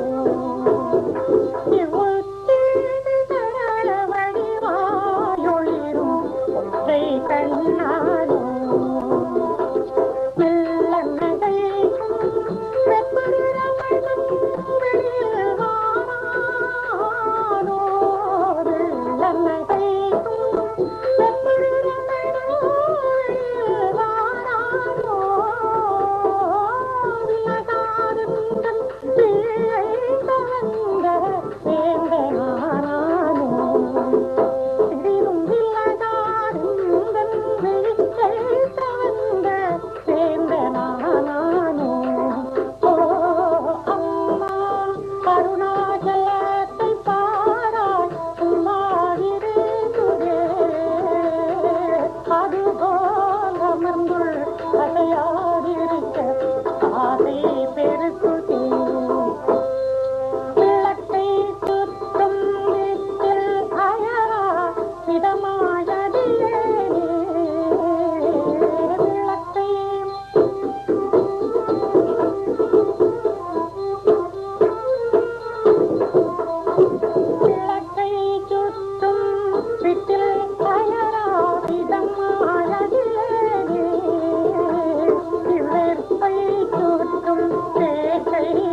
Sri Ponnaiyottu Paathu Parayanam.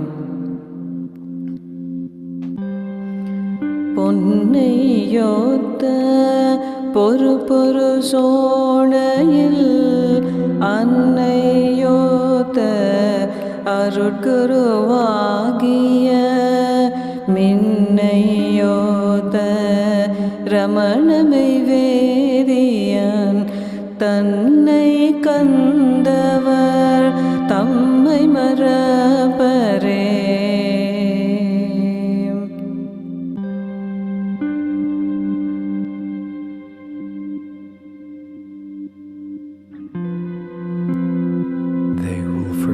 The ego self, who on golden Sonagiri have found the mother-like master, Ramana, the true Brahman, shining forth like lightning.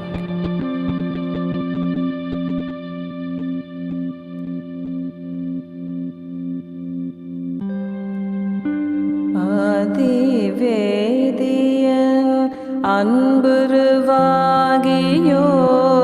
ஜோதி மாமலை சோனையில் வந்தவா நீதிவோது ரமண நிரஞ்சன காதிலோது கதி பெருமார்கமே.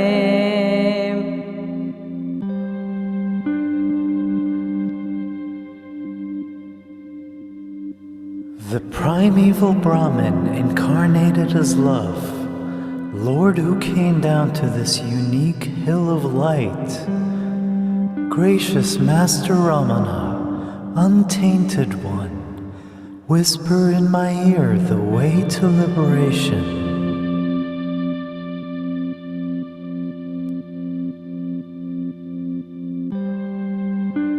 Panjabhuta தடங்கிட Bhavanan மஞ்சுருங்குகை மாவிரு பாக்ஷியர் பஞ்சு தங்கு படத்துடனன் நீனான் செஞ்சோல் என்ப ரமணமை தேசிகன்.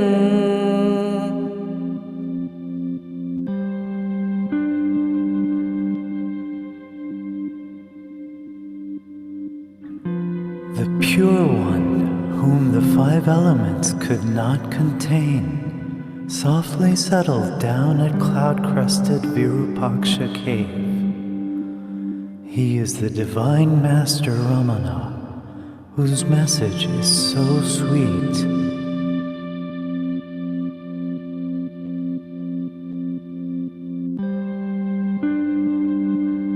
மண்ணு நீரும் வளர்ந்தெழுத்தேயுவும் விண்ணுன் காலு நுழைந்து விளங்கிடும் என்னுன் சங்கையும் எல்லையும் இந்திரிய கண்ணு காவே ரமணனின் காதலன்.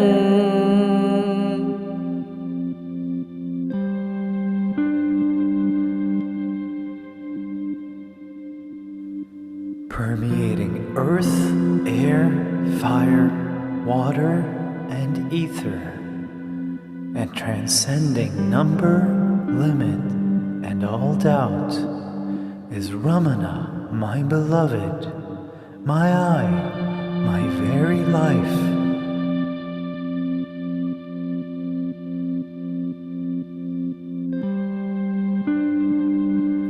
அருணை வாழும் அழகனமுதனின் கருணை வாழும் கடவுளன் காட்சியான் தருண ஞான சதோதய சூரியன் பொருணாலந்தரு பூரண போதகன்.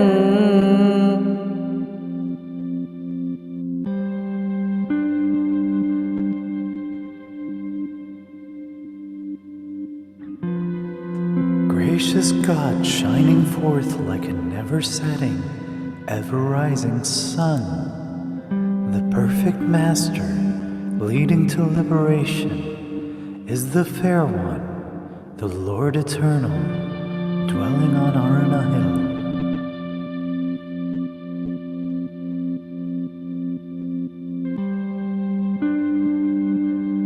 கஞ்சன் மாலுன் கடிதெழுந்தோடியும் மிஞ்சு நின்று மிளிரும் பொறுப்பிடை கொஞ்சு நின்று குலவுவதன்றியும் நெஞ்சினுள்ளும் ரமண நிறைந்தனன்.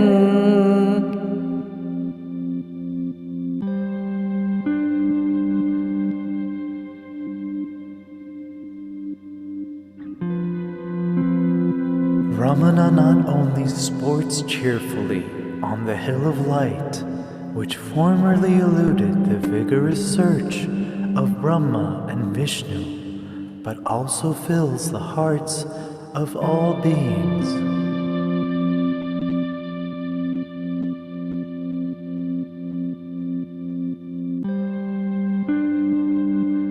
வாரும் வாரும் ரமண மகாமுனி தாரும் தாரும் அருளென தாழ்ந்திட ஆருன் கோரும் வரமதளிப்பவன் காருள் ஊரி கசிந்திடு மாறியான்.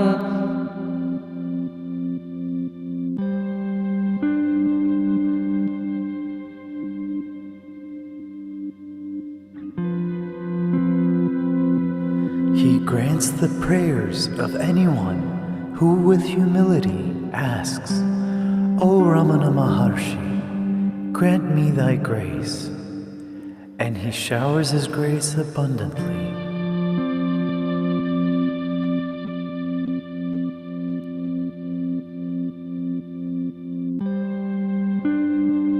தங்கும் என்பன் தடும்பிடு பாடலான் சங்கையின்றி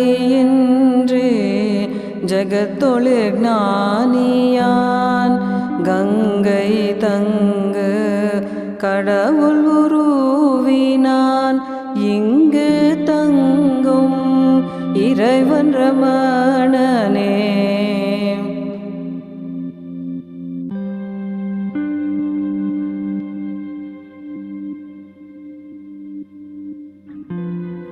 His rhymes overflow with bliss.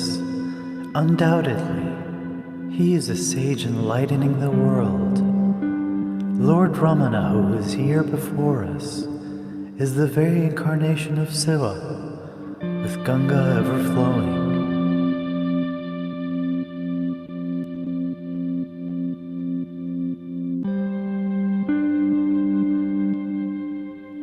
எத்திசையரும் அன்பரும் எய்தியே அத்தனத என தொழுதே துவார் முத்தானந்த மோனரமணனை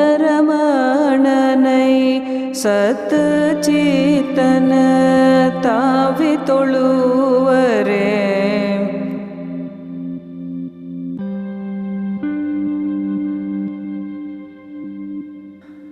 Devotees from all over the world seek him, call out to him and worship him as Lord, Master. They run up to pay homage to this living, liberated, blissful, silent Ramana, who is the supreme being, knowledge, bliss.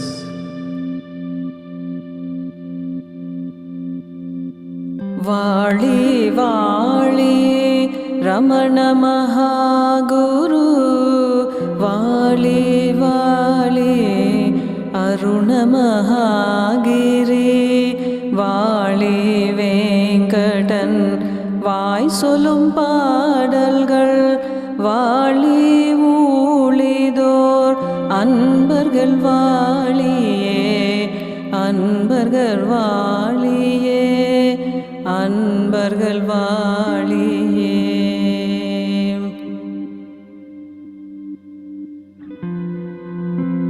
Long live Ramana, the great master. Long live Aruna, the great hill. Long live the master its words and songs. Long live his earnest devotees.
Sri Sadhuvam said,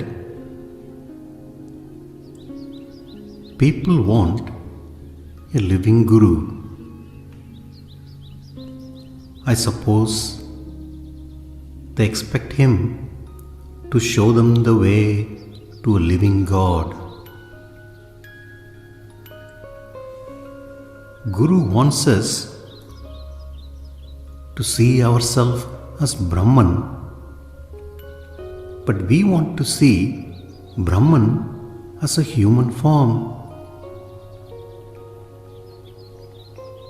Bhagavan always said that self alone is Guru and that his body is unnecessary.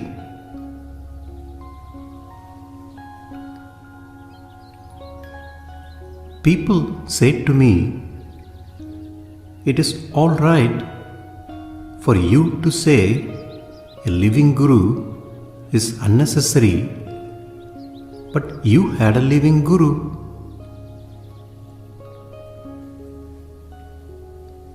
To them, I say that what I learned from my living Guru is that a living Guru is unnecessary and everyone else can learn the same if they study Bhagavan's works and do a little manana, reflection on their import.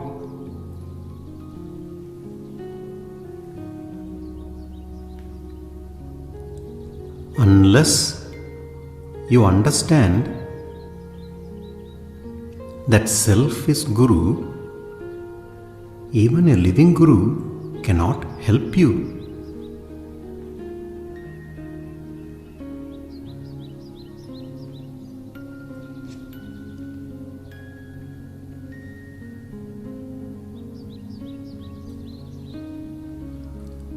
Most people who were with Bhagavan did not get moksha because they did not want it.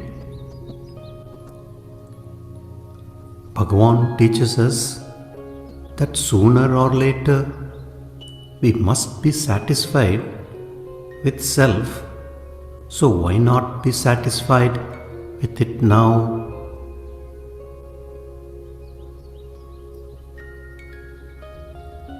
People think that the Guru must be a person, but Guru is only the first person, the real I within us. Not satisfied with this first person, they go seeking a second person to be their Guru. Our aim, however, should only be to get rid of even the first person, our ego. that is, to drown our false personhood in self.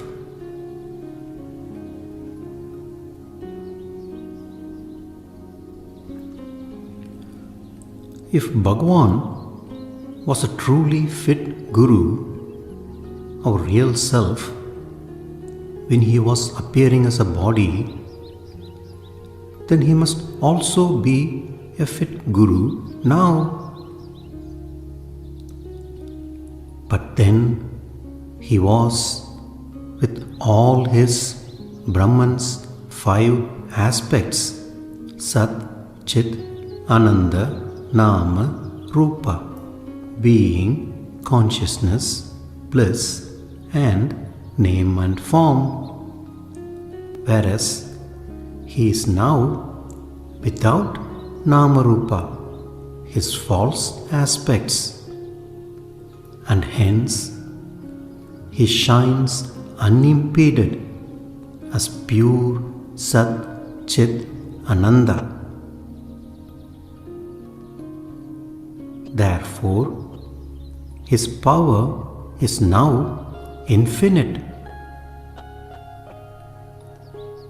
He always used to say that his body was veiling his true nature, and that those that took that body to be Guru would be disappointed.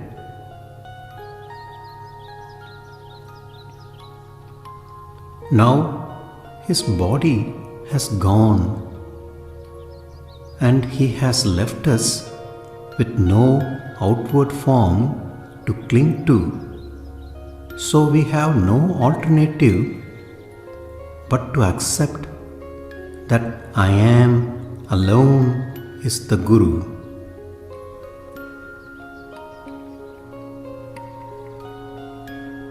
I have found many disciples who have come to him after the passing of his body are more sincere and have clearer understanding than most of those who came earlier, because they were fixated just on his physical form.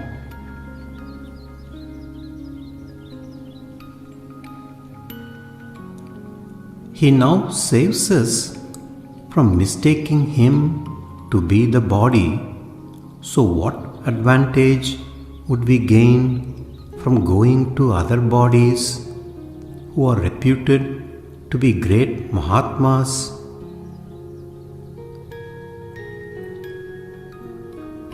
He has said that the greatest Mahatma is within. So why not forget those other Mahatmas and abide peacefully as this Mahatma, our real self?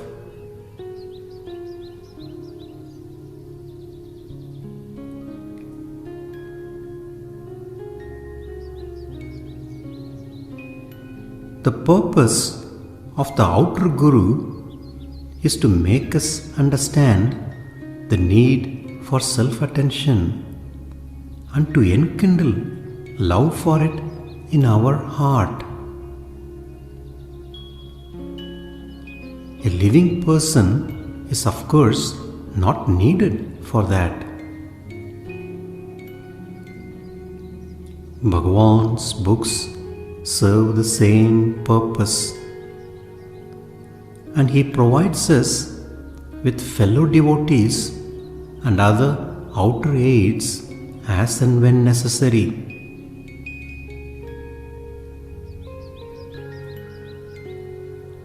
The environment or circumstances in which we live are provided by the Guru, who knows what the most suitable environment is for maturing us.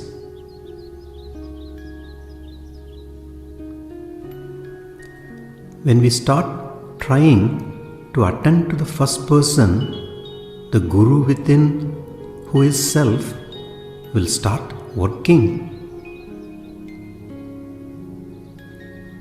Whenever we attend to I, the Guru's work is going on. Once we have been given a taste for self-attention, our love for it naturally increases and matures. Like the momentum of a rubber ball as it bounces down a flight of stairs.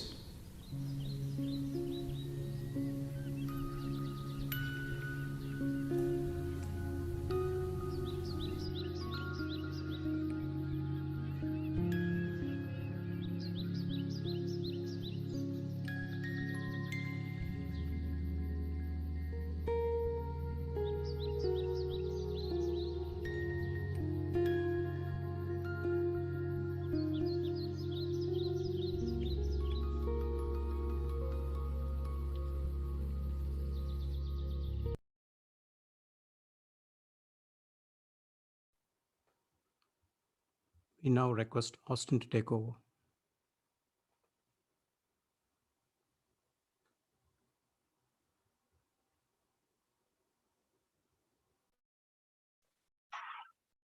With Austin, we can take over. Yes, please go ahead.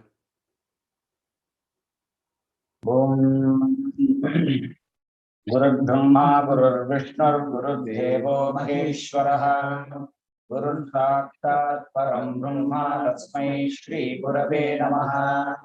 गुरवे सर्वलोकानां विषये भवरोगिणां निधये सर्वविद्यानां दक्षिणामूर्तये नमः। श्रुतिस्मृतिपुराणानाम् आलयं करुणालयं नमामि भगवत्पादशङ्करं लोकशङ्करम्। सुखवादिराशेः यस्योर्मिमात्रं भुवनं समस्तं गुहाहितं तं रमणं गभीरं चिन्ताविहीनं प्रतिचिन्तयामि। Namaskar from Austin devotees.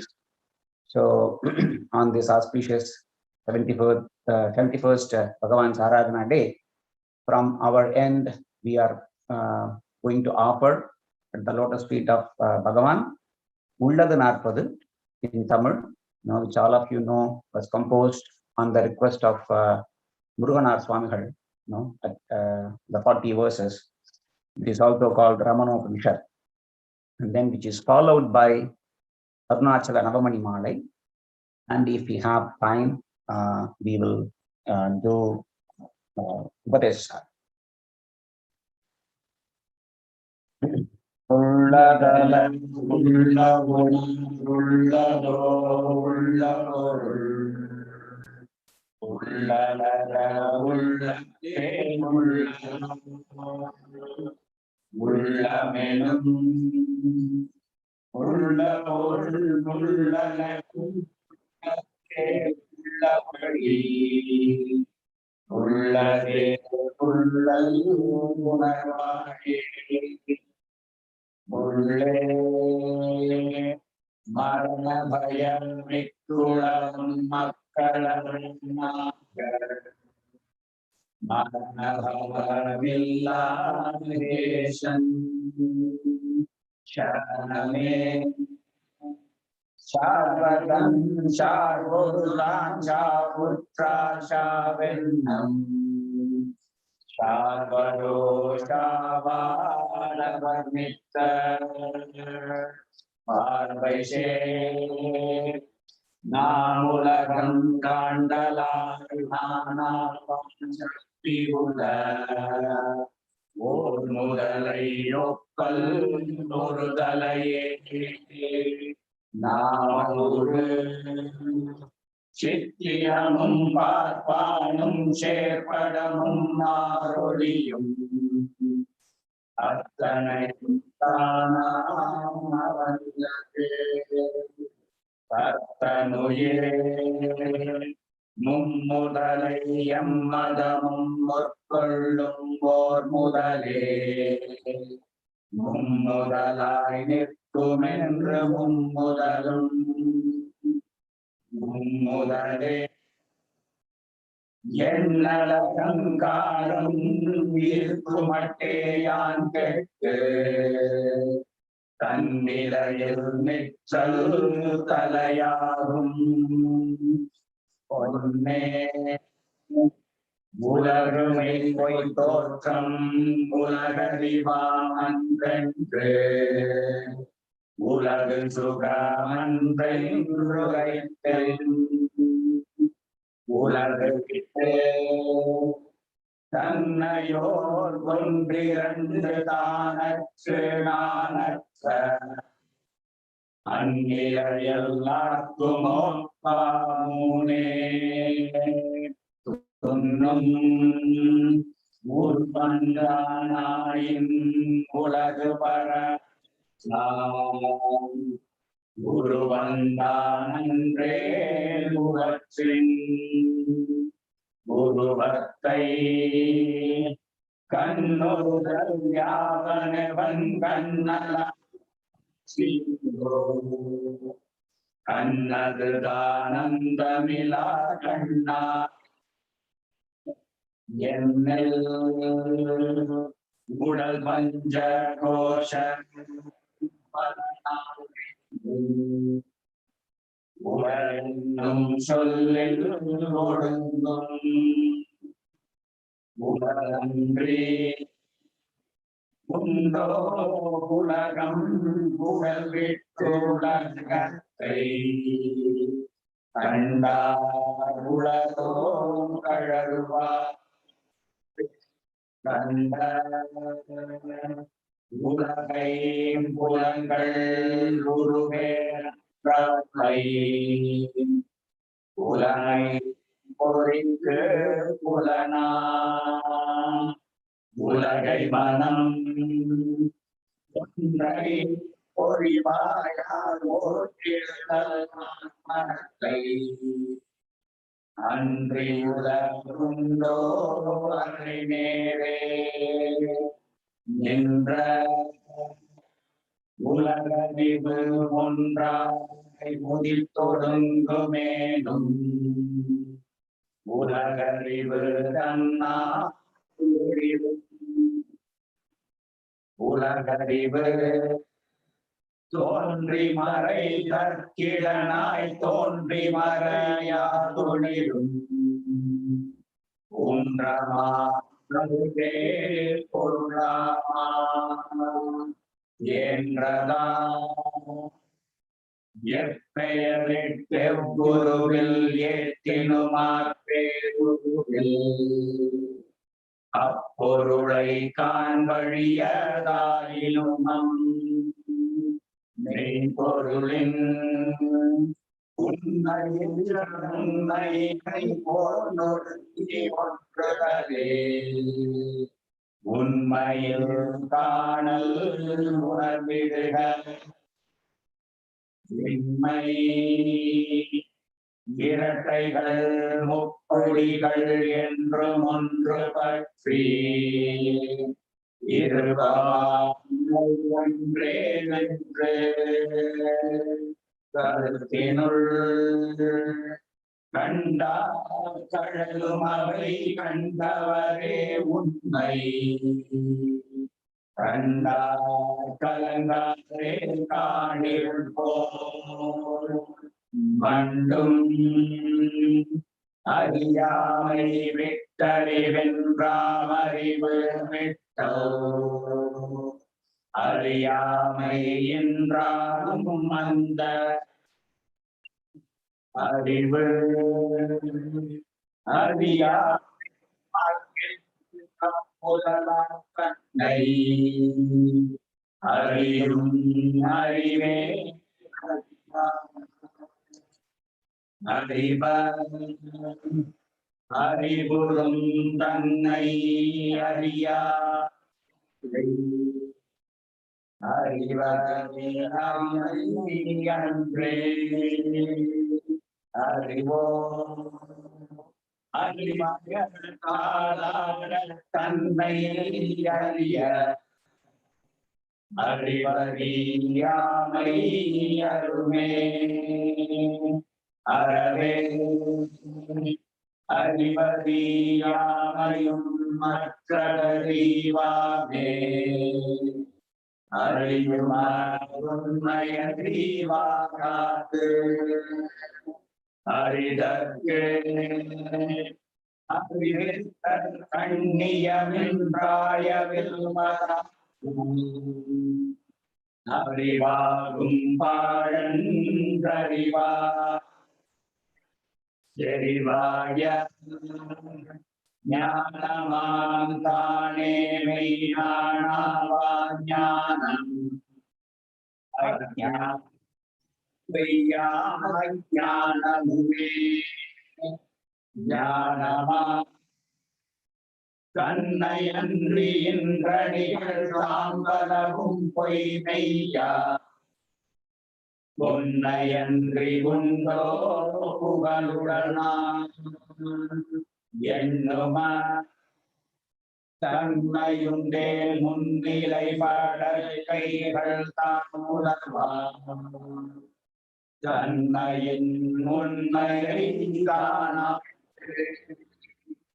தன்மையரின் முன்னிலை படக்கை மொழிவு கொன்றாய் ஒளிரும் தன்மையே தன்னிலைமை காட்டம் மன்னும் நிகழ்வினை பற்றி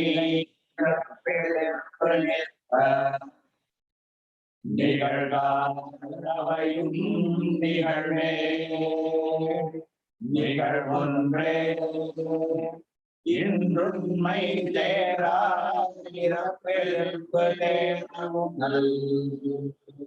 ஒன்றென்றி எண்ணல் உணர்தல் நின்ற பொருள் நாமன்றி நாளை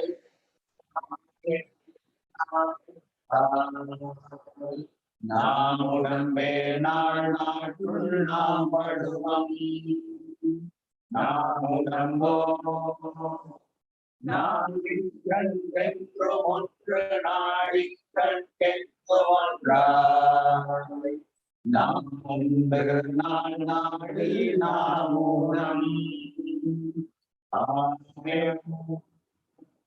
உணர்ந்தா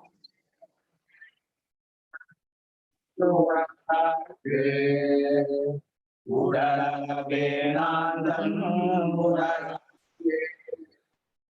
உடலுள்ளே தன்னுணர்ந்தார் எல்லையுமே இன்னவரம் பேதமென எண்ணுவார் முன்னாம் உணர்வுண்மையாகும் உணர்வெல்லாம் உள்ளாற்றே உலகளாகுண்மை உணராற்றே உலகினுக்கே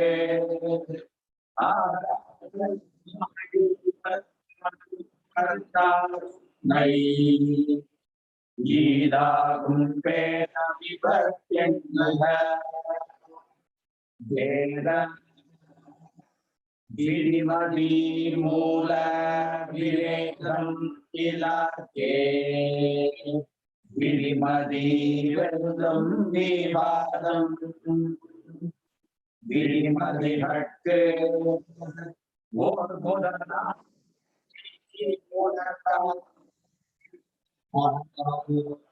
சார்வரோ பின்னும் அவை சாற்றுவா சார்பவை காணும் தனை விட்டு தாங்கடவுளை காணல் காணும் மனோமயமாங்காட்சிதனை காணும் அவன்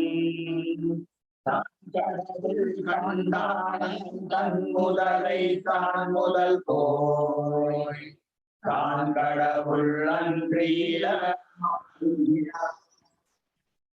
தான் கருதும் தன்னை தான் காணல் தலைவன் தன்னை காணல் என்னும் நூலுண்மை என்னை தன்னை தான் காணலவன் தான் ஒன்றார் காண ஒணாதென் தலைவன் காணலவன் மூணாதை காணலை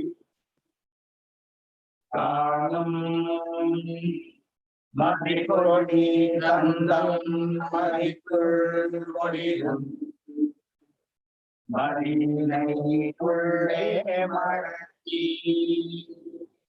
பதியில் பதித்திடுதலன்றி பதியை மதியா மதித்திடுதல் எங்கள் மதியா மதியிலதா நன்றி தேகம் நகிலா நான்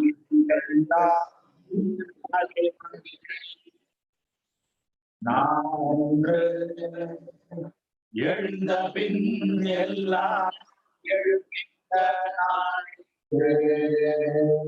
எழுமென்று நும்மதியால் எண்ண நழுவும்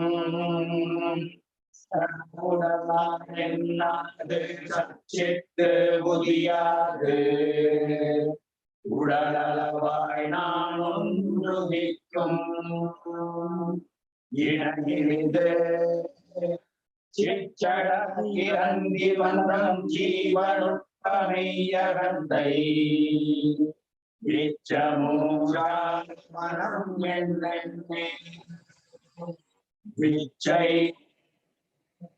ஒரு பற்றி உண்டா ஒரு பற்றி நிற்கும் பற்றி உண்டு மிக போகும் உருவிட்டு உட்பற்றும் தேடினால் ஓட்டம் பிடிக்கும் உருவற்ற பேயகந்தையோர்வான்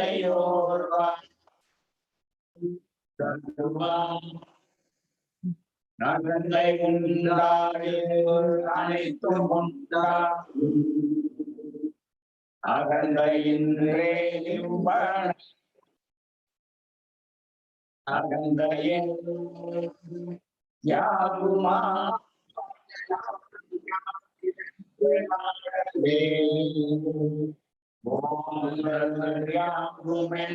ஓர் முதல் போ மேலுமிந்த நாமுதியாருள்ள நிலை நாமதுவாய் நானுதி சுந்தானமதை நாடம்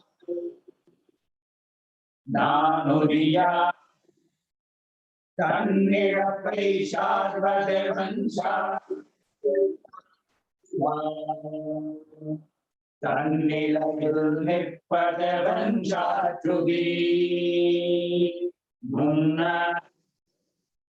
எழுந்தும் மகந்தை எழுமிடத்தை நீரில் எழுந்த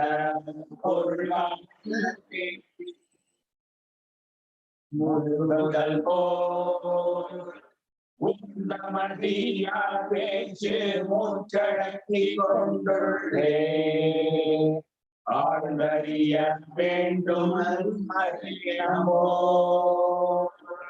தீர்ந்துடலம் நாம் தின்று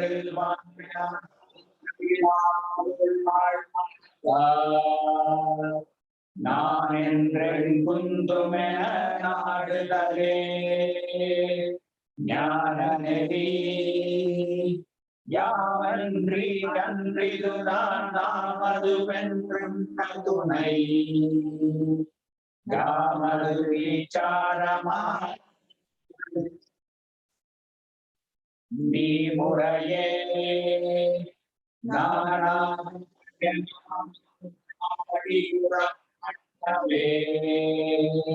நானா அவந்தலை நானா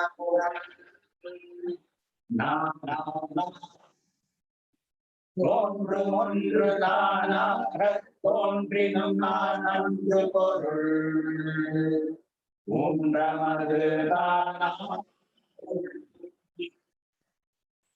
தோன்றவே கண்ணையில் கழித்தெழுந்த தன்மையா என்னை உணர்ந்தொன்றிய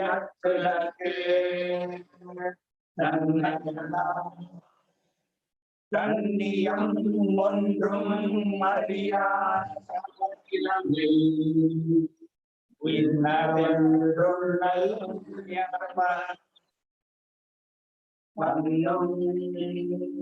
அது நீ என்றம் மறைகள் ஆத்திடவும் தன்னை எதுவென்று தான் தேடிய அது இருவன்றென்னதுரன் இன்மையினால் என்றும்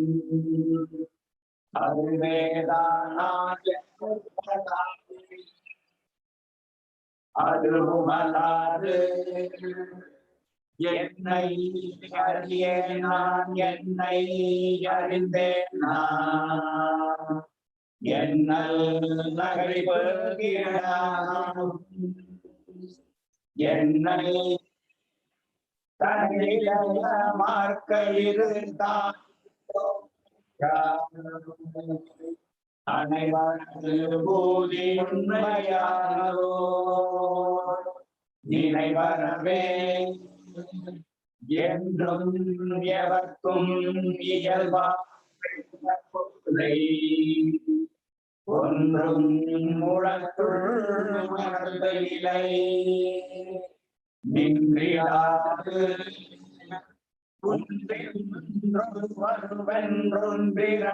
ஒன்றொன்றே சந்தையிடல் மாயை சழக்கொழிக ஒன்றி உளம் சித்தமாய் உள்பொருளை தேர்ந்தெடுத்தல் சித்தி பிற சித்தியெல்லாம் சொப்பனமா சித்திகளே நித்திரை விட்டு உண்மை நிலை நின்று பொய்மை தீர்ந்தாங்குவரோ தேர்ந்தெழுதி கூர்ந்து மயல் நாம் உடலன்றெண்ணினது நாமதுவாய் நிற்பதற்கு நன்றுணையே யாரென்று நாமது வென்றெண்ணுவதே நான் மனிதன் என்றெண்ணுமோ நாமதுவாய் நிற்கும் தேங்குயலும் சாதகத்திலே துவிதம் சாத்தியத்தில் அத்துவிதம் போக்குகின்ற வாதம் உண்மையல்ல தாந்தேடும் காலம் தன்னையறிந்த காலத்தும் தாந்தசமன் நன்றியாதான் வித்து வினை பயன் குறிப்போ வினை முதலாரென்று வினவி தனையறிய கர்த்தத்துவம் போய் கர்மமூன்றும் கழும் நித்தமா முக்தி நிலையில மத்தனா மத்தனா மத்த முக்தி சிந்தனைகள் மத்தனா தன்னை பார்க்கும் சித்தமா நித்தமுத்தம் நான் நிற்காதே மந்த சிந்தை முத்தி சிந்தை முன்னிற்க மோமனத்திற்கு ஒத்தாங்கு ஒருவருவன் மூன்றா ஒரு முத்தி என்னில் உரைப்பன் ஒருவன்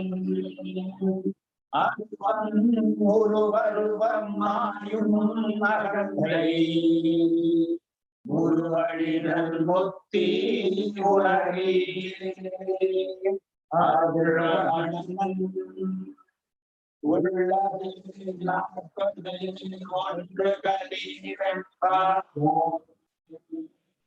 உள்ளது காட்டும் மொழி.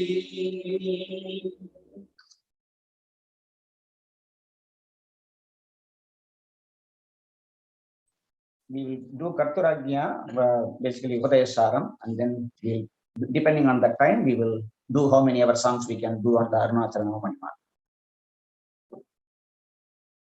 Karturajnaya prapyate phalam karma kim param karma tajjadam kriti mahodadho patanaka Paramashaswatam Gatirodhakam Ishwararpitam Nechayakritam Chittachodhakam Mukti Sadhakam Kayavanmana Yamuttamam Pujanam Japa Chintanam Kamad Jagadishari Yukta Devanam Ashtamurti Deva Pujanam Uttamastava Chamandataha Chittajam Japa Dhyanamuttamam Adyadaya Sotasasam Sarachindanam Viralatasparam Vedavapana Sohamityaso Pavanimaka Bhavashunyata Bhavasuddhihi Bhavanapana Bhaktiruttama Kristale Mana Sastatagniya Bhakti Yoga Bodhascha Nishchutam Vayurodhana Yake Maha Jana Shiva Krodha Sadhani Chittavayava Chitriyayuta Shakhayorvayi Shakti Mulaka Daya Vinasane Ubhayarodhare Dayakatam Puna Bhavati Mogatam Pranabandhanam Ligamanasam Yekachimbana Najanekara Nashtamanaso Kristayoginaha Krityamastikim Saskikim Yataha Krishyavaritam Chittavatmanaha Chitvadarshanam Tatvadarshanam Manasantu Kim Markane Krute Naiva Manasam Marganajavad Vrittayatspaham Vrittimashuta Vrittayo Mano Vidhyam Manaha Mayam Kuto Bhavati Chinvataha Adipadadyaram Nijavijam Vinashata Yagamahandaya Spurati Hridsvayam Paramapurnasat Idamagam Pada Vikyamadvaram Agamilinake Yalaya Sattaya Vigrahendriya Mahamekasa Tajjanam Yasa Sattvamakika Chittaikara Sattaya Hije Chittaya Jnanam ईशजीवयोर्वेषदीपिता साधभावतो वस्तुदैवनम् वेषहानद स्वात्मदर्शनम् ईशदर्शनम् स्वात्मरूपतः आत्मसंस्थितिः स्वात्मदर्शनम् आत्मनिर्भया आत्मनिष्ठता ज्ञानवर्जिता ज्ञानहीन चेत् ज्ञानमस्ति किं ज्ञातुमन्तरम् किं स्वरूपमे आत्मदर्शने अव्ययाभव पूर्णचित् सुखम् बन्धमुक्त्यतीतं सुखम् विन्दति वस्तुदैविकः अहं प्रेषितं निजविभागं बभो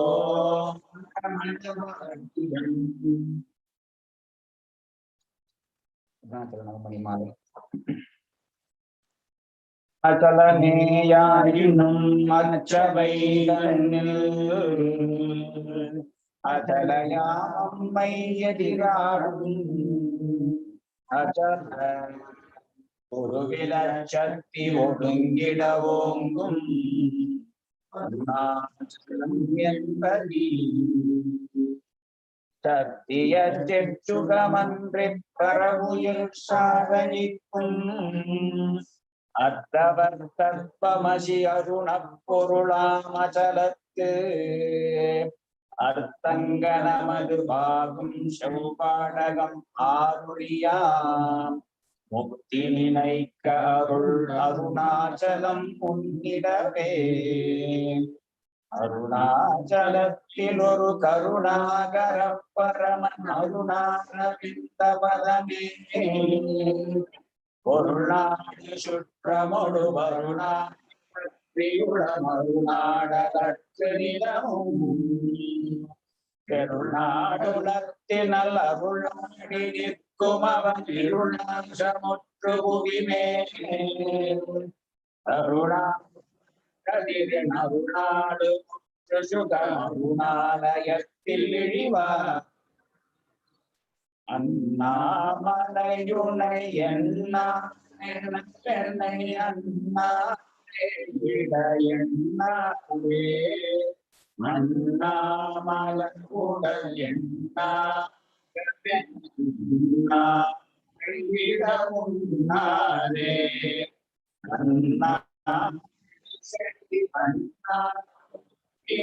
அண்ணா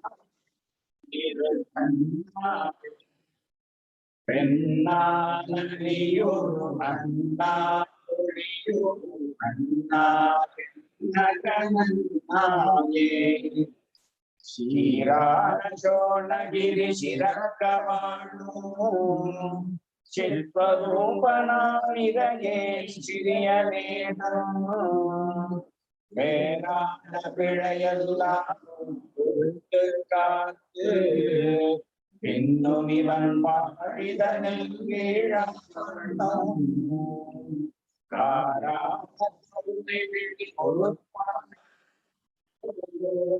கரும்பவத்தினின்று கரையேற மாட்டேன் நேரானதுண்டோ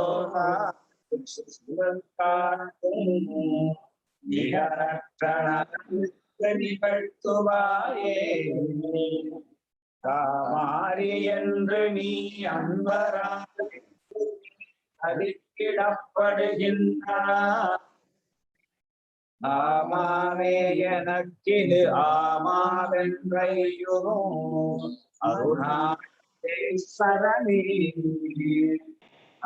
மாறி எங்கனே தீரனே சூரனே ஆயினும் வல்லனக்கன் காமாரியாகுமுன் காலரஞ்சரங்கு கருத்தினுள் புகவலனே அண்ணாமலையாயடியேனை ஆண்ட அன்றே கொண்டாயோர் குறையுந்தோ குறையும் குணமும் நீயல்லார் எண்ணேனிவற்றை என்னுயிரே எண்ணம் எதுவோ அது செய்வாய் கண்ணே உந்தன் கடலினையில் காதல் பெருக்கே தருவாயே பூவிக்குள் பொங்கிடும் பூவிச்சொல் புங்கவன் பூரிக்குள் பொன்னியன் சொவிக்கு சுந்தரன் தவக்கு சுந்தரன் சகிக்குள் பண்ணனன் கலத்தில் புன்பூலன் சழக்கில் புன்பூலம் தவிக்கின் துஞ்சிடும் படிக்க தன்னூலம் தழைக்க தன்வதம் எனக்கு தந்தனன் சிவக்க சின்மயம் செழிக்க தன்மயம் ஜகத்தில் துன்னும் செம்பொறுப்பு செம்மலே அம்மையும் அப்பனுமாயனை பூமியில் ஆக்கி அளித்து அம்மகிமாய எனும் ஆழ்கடல் வெழ்ந்து யான் ஆழ்த்திடும் என் மனம் மண்ணீர் இழுத்துவன் பதத்தில் இருத்தினையா சின்மயனாம் Arunachalam பின்னருள் சித்திரமென்னே. We will conclude, since we have few more minutes, we conclude with Arunachala Pancharatnam in Tamil. அருள் நிறைவான அமுதக்கடலே விரிகதிரால் யாவும் விழுங்கும் அருண கிரி பரமாத்மாவே கிளருளப்பூ நன்றாய் விபருதியாக விளங்கு சித்திரமாமிகுதெல்லாம் செம்மலையே நின்பாலே உத்திதமாய் நின்றே ஒடுங்கிடுமாம் நித்தியமும் நான் என்றிதயம் நடித்திடுவையால் உன்பேர் ஆனிதயம் என்றிடுவர்தான் அகமுகமாறந்த அமலமதி தன்னான் அகம் இதுதான் எங்களும் என்று ஆய்ந்தே அகவுருவை நன்கறிந்து முன்னீர் நதி போலும் மோயுமே உங்கள் அருணாச்சலமே ஓர் வெளிவிடயம் விட்டு விளங்கும் அருணேஷா வழியடக்க நிற்கும் மனத்தா உளமதனில் உன்னை தியானித்து யோகி ஒளி காணும் உன்னில் உயர்புறும் இது உன்னிடத்தில் ஒப்புவித்த உள்ளத்தால் எப்பொழுதும் உன்னை கண்டெல்லாமும் உன்னுருவாய் அந்நியம் இல் அன்பு செய்யும் மன்னோன் அருணாச்சலா இன்புருவான் ஆழ்ந்தே அருணகிரி ரமணன் ஆரியத்திற்கண்ட அருமறையந்த கருத்தேயாகும் அருணாச்சல பஞ்சகமணியை தந்தமிழ் வெண்பாவா உலகு கழித்தானு வந்து அறியாதி இதர ஜீவர தகவாரிஜ குகையோ அறிவாயிரமி பரமாத்துமன் அருணாச்சலரம் பரிவானலம் பரநாதிடு குகையாத்து அறிவாய் திரவாரிஜம் அறிவாயது வெளியாம் வாழ்கவான் அருணாச்சலவன் பெயர் வாழ்க அப்பெயர் வாய் சுதி பஞ்சகம் வாழ்கவாய் மலர் மாரமனுபதம் வாழ்க அப்பதம் மன்னு நல் நண்பரே யதோ மமாத்மா தோஷித்வமேவ ததோ ந வாச்சியம் மம கிஞ்சிதஸ்தி யதா தவேஷ்டம் குரு மாம் ததைவ Swam Arthanatam Ramanam Bhajami. Om Namo Bhagavate Sri Ramanaya. We will hand it over to back to Tampa.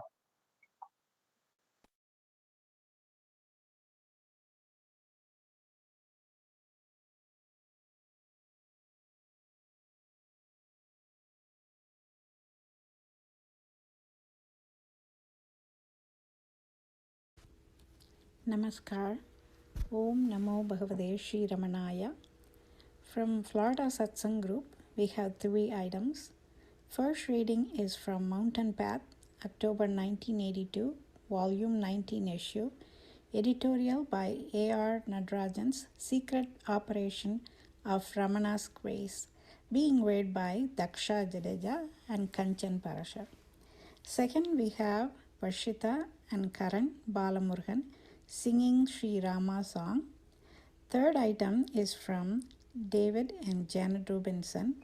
They chose chapter 10 from Tirupura Ragashya by Swami Ramanananda Saraswati. Spanish satsang will follow right after. Namo Ramana. Secret Operation of Ramana's Grace. Ramana would always remind the visitors and devotees seeking assurance of his grace that it is there all along, that it is synonymous with God and the self. Ramana was emphatic about the self revealing immediacy of divine grace, and would compare failure to perceive it to the poor vision of the owl which cannot see the sun, or to those buds which do not blossom on sunrise. He once remarked, "People come and tell me that I must grant grace. They seem to think that I keep it under lock and key. I'm always giving it. If it cannot be comprehended, what can I do?" How then is his grace vouchsafed? What does it mean to be clothed and ornamented by his grace? Ramana's grace means different things to different people. It is ordinarily taken to mean his intervention for altering the course of events. The following illustrations are typical. A devotee suggested to her friend to keep Ramana's picture with her in order that her husband might return to her, and reported after some time in the hall that her prayers had been answered. Another devotee present in the hall asked, "What is impossible for Bhagavan?" adding that he had advised a friend that he could continue in Madras for physical proximity of Bhagavan, if only he prayed to him for that. Devotees would send telegrams and letters to Sri Ramanashram to be placed before Ramana for curing ailments of their dear ones. Even as the telegram or letter was being dispatched, there would be relief and miraculous cure, which would be attributed to his grace. Many instances are narrated in Day by Day with Bhagavan and Sri Ramana reminiscences of persons turning to him in their hour of need and invariably getting succor. Ramana himself would, however, dismiss these visible signs of his grace as being only the automatic intervention of a higher power when matters were brought to notice of a jnani. The following conversation which Ramana had with Sri Subramaya is germane. "Bhagavan, did you not think that you must do something to save the child?" Straight came his answer. "Even the thought of saving the child is a sankalpa, and one who has any sankalpa is not a jnani. In fact, such thinking is unnecessary. The moment the jnani's eyes falls upon a thing, there starts a divine automatic action, which itself leads to the highest good." Such instances are no doubt important in kindling and sustaining faith in Ramana's divinity and the inspired nature of his teachings. The first overt act of grace, however, is the awakening of interest in the search for truth and for finding the meaning of life. To be saved from the quagmire and quicksand of a life of identification with the body, centered on the sensate pulls, is truly Ramana's grace. For millions are lost in worldliness. Remembrance is the forerunner of grace. That is the response. That is the stimulus. That is grace. To be exposed to the simple and direct path of Ramana for returning to the source, to a natural state of happiness, is the next step, as it were, in the chain of his directed grace, for one could lose oneself in the labyrinth of purely mental spiritual practices. For the search into the source of the ego, the vital sustenance and support is his grace, for that pushes the mind inward. Till one becomes established in the divine milieu, one undergoes the torture of one suspended between life and death. We're often in a halfway house, having neither anchorage in the self nor in the body. Old tendencies lash at us, as it were, forcing the mind outward, and the joy of self-abidance is too weak or intermittent to act as a countervailing force to pull the mind inward. At this juncture, grace is needed most. Ramana himself once quoted Nayana, that is Ganpati Muni, as saying, "In going forward, one can run any distance at any speed, but when it is a question of going backward, that is turning inward, even one step is hard to take." The capacity of the mind to be fully focused on the I thought is not strong enough on many an occasion. Ramana himself puts this situation very clearly in the marital garland when he says, "Seeking you with my weak mind, I have come back empty-handed. Aid me, O Arunachala."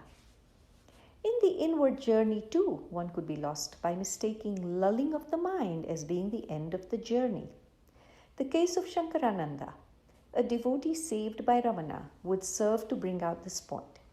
Shankarananda would sit for long hours in the hall.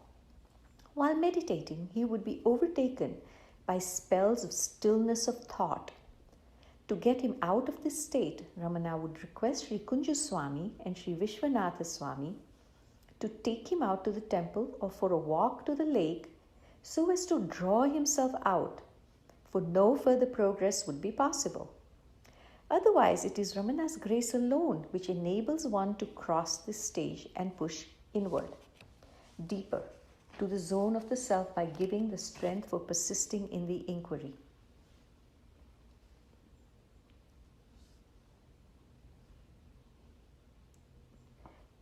Grace alone which enables one to cross this stage and push inward, deeper to the zone of the self by saving the strength for persisting in the inquiry up to the point where it is required before letting go, to be swallowed alive and becoming inundated by the sea of bliss of the self. Grace is thus the beginning and end. Introversion is due to grace. Perseverance is grace, and realization is grace. So important is grace for the search and for self-abidance that Ramana uses the expression as many as 51 times in the marital garland of letters. Again, it is the grace of Ramana which enables us to be aware where exactly our true freedom lies.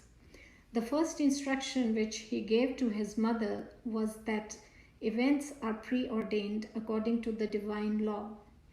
In response to a question put to him, he would emphasize this fact.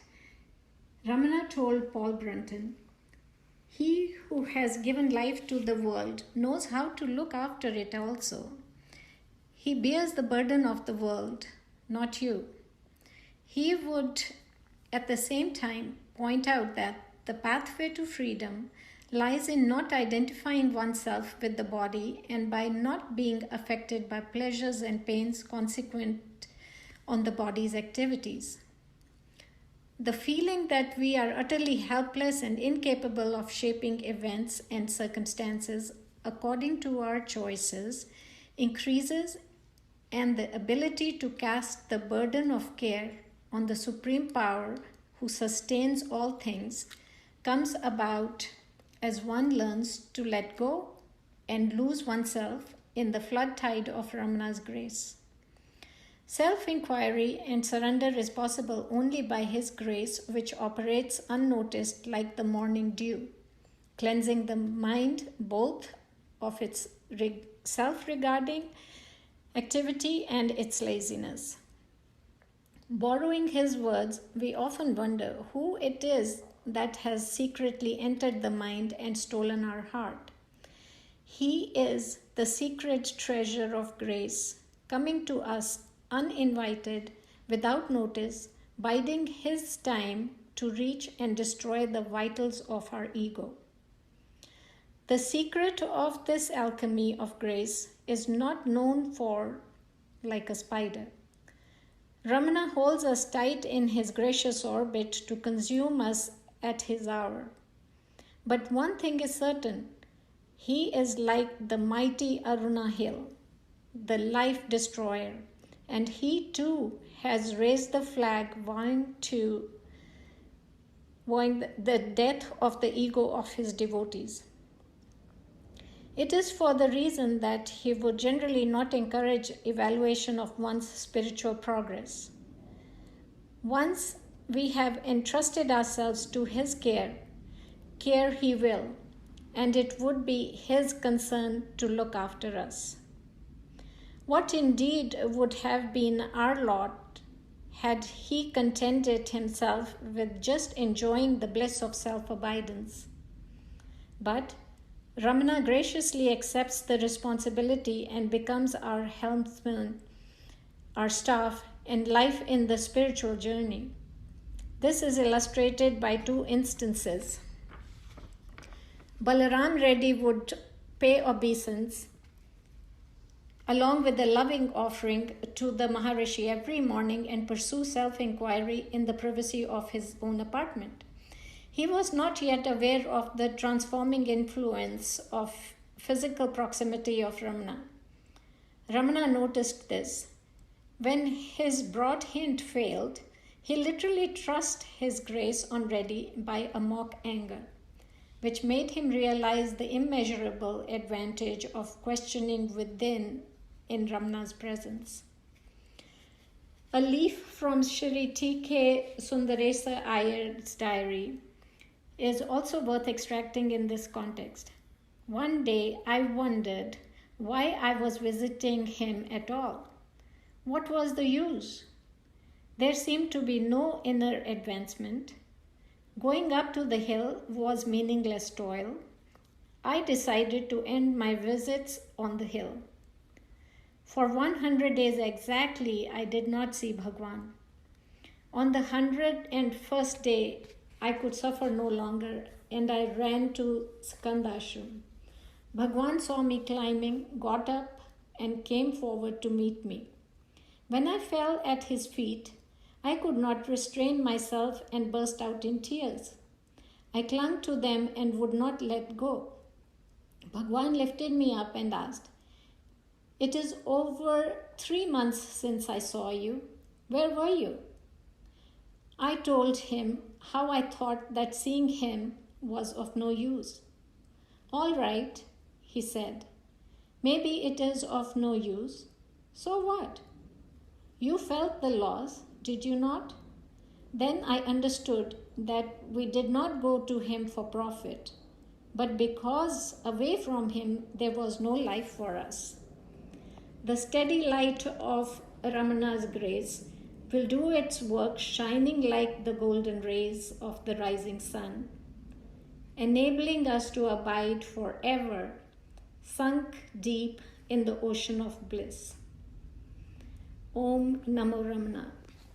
मुदित मन से कहो राम राम राम, श्री राम राम राम, श्री राम राम राम, श्री राम राम राम। पाप मिटे दुख कटे लेकर राम नाम, पाप मिटे दुख कटे लेकर राम नाम। पव समुद्र सुखद नावे राम नाम, पव समुद्र सुखद नावे राम नाम। Shri Ram Ram Ram, Shri Ram Ram Ram, Shri Ram Ram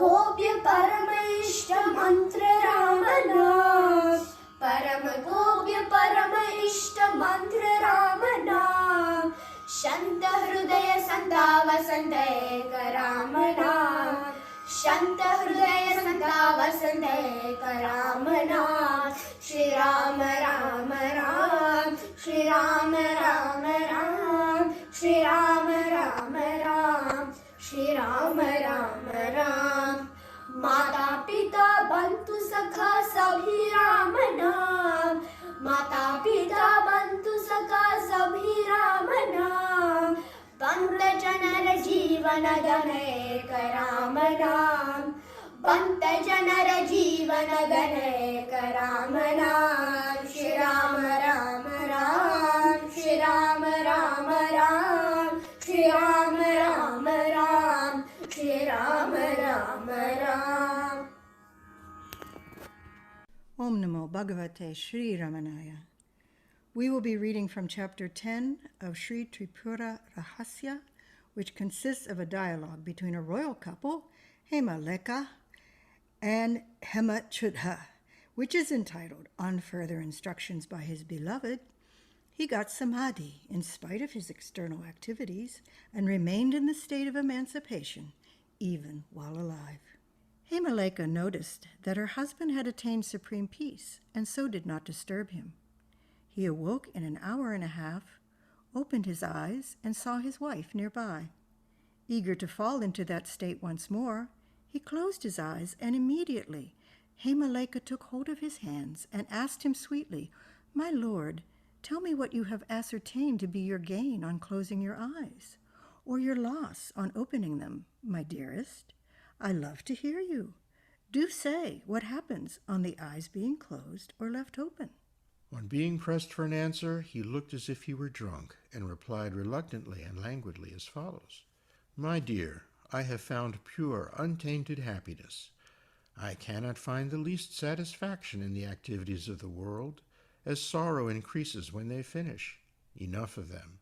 They are tasteless to me, like a sucked orange, only indulged in by wasters, or like cattle incessantly chewing the cud. What a pity that such people should be to this day unaware of the bliss of their own self, just as a man goes a-begging in ignorance of the treasure hidden under his floor. So did I run after sensual pleasures, unaware of the boundless ocean of bliss within me. Worldly pursuits are laden with misery, and pleasures are transient. Still, I was so infatuated that I mistook them for enduring pleasures, was often grief-stricken, yet did not cease to pursue them over and over again. The pity of it, men are fools, unable to discriminate pleasure from pain. They seek pleasures, but gain sorrow. Enough of these activities, which increase the relish for such pleasure. My dear, I beg you with hands clasped, let me fall again into the peace of my blissful self. I pity you that though knowing the state, you are not in it, but are ever engaged in vain." The wise woman gently smiled at all this and said to him, "My lord, you do not yet know the highest state of sanctity, which is not besmirched by duality, reaching which the wise transcend duality and are never perplexed. That state is as far from you as the sky is from the earth. Your small measure of wisdom is as good as no wisdom, because it is not unconditional, but remains conditioned by closing or opening your eyes. Perfection cannot depend on activity or the reverse, on effort or on no effort. How can that state be a perfect one if mental or physical activity can influence it, or if the displacement of the eyelid by the width of a barley grain makes all the difference to it? Again, how can it be perfect if located only in the interior? What shall I say of your muddled wisdom? How ridiculous to think that your 1-inch long eyelid can shut up the expanse in which millions of worlds revolve in one corner alone. Listen, Prince, I will tell you further. As long as these knots are not cut asunder, so long will bliss not be found. These knots are millions in number and are created by the bond of delusion, which is no other than ignorance of self. These knots give rise to mistaken ideas, the chief of which is identification of the body with the self, which in its turn gives rise to the perennial stream of happiness and misery in the shape of the cycle of births and deaths. The second knot is the differentiation of the world from the self, whose being consciousness is the mirror on which the phenomena are simply reflected. Similarly, with the other knots, including the differentiation of beings among themselves and from the universal self, they have originated from time immemorial and recur with unbroken ignorance. The man is not finally redeemed until he has extricated himself from these numberless knots of ignorance. The state, which is the result of your closing the eyes, cannot be enough, for it is pure intelligence and eternal truth transcending anything else, yet serving as the magnificent mirror to reflect the phenomena arising in itself. Prove, if you can, that everything is not contained in it. Whatever you admit as known to you is in the knowledge conveyed by that consciousness. Even what may be surmised to be in another place and at a different time is also within your consciousness. Moreover, what is not apparent and unknown to that intelligence is a figment of imagination, like the son of a barren woman. There cannot be anything that is not held by consciousness, just as there cannot be reflection without a reflecting surface. Therefore, I tell you that your conviction, I shall lose it by opening my eyes, or I know it, is the knot awaiting to be cut, and there will be no attainment, though. Remember, it cannot be the perfect state if it can be attained. What you consider the happy state, as accomplished by the movements of your eyelids, cannot indeed be perfect, because it is certainly intermittent and not unconditional. Is any place found where the effulgence is not, my Lord, of the fire blazing at the dissolution of the universe? All will resolve into that fire, and no residue will be left.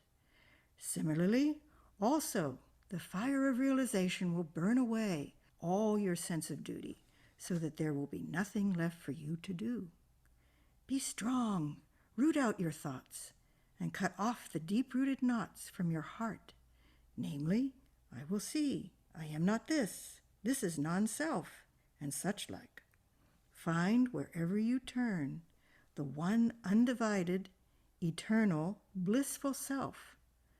Also, watch the whole universe reflected as it arises and subsides in the self. See the self both within and without you, yet do not confound the seeing self within as the seer of the universal self without, for both are the same. Inhere in the peace of your true internal self, devoid of all phenomena. At the end of her speech, Hemachuda's confusion was cleared up, so that he gradually became well established in the perfect self, bereft of any distinction of within and without.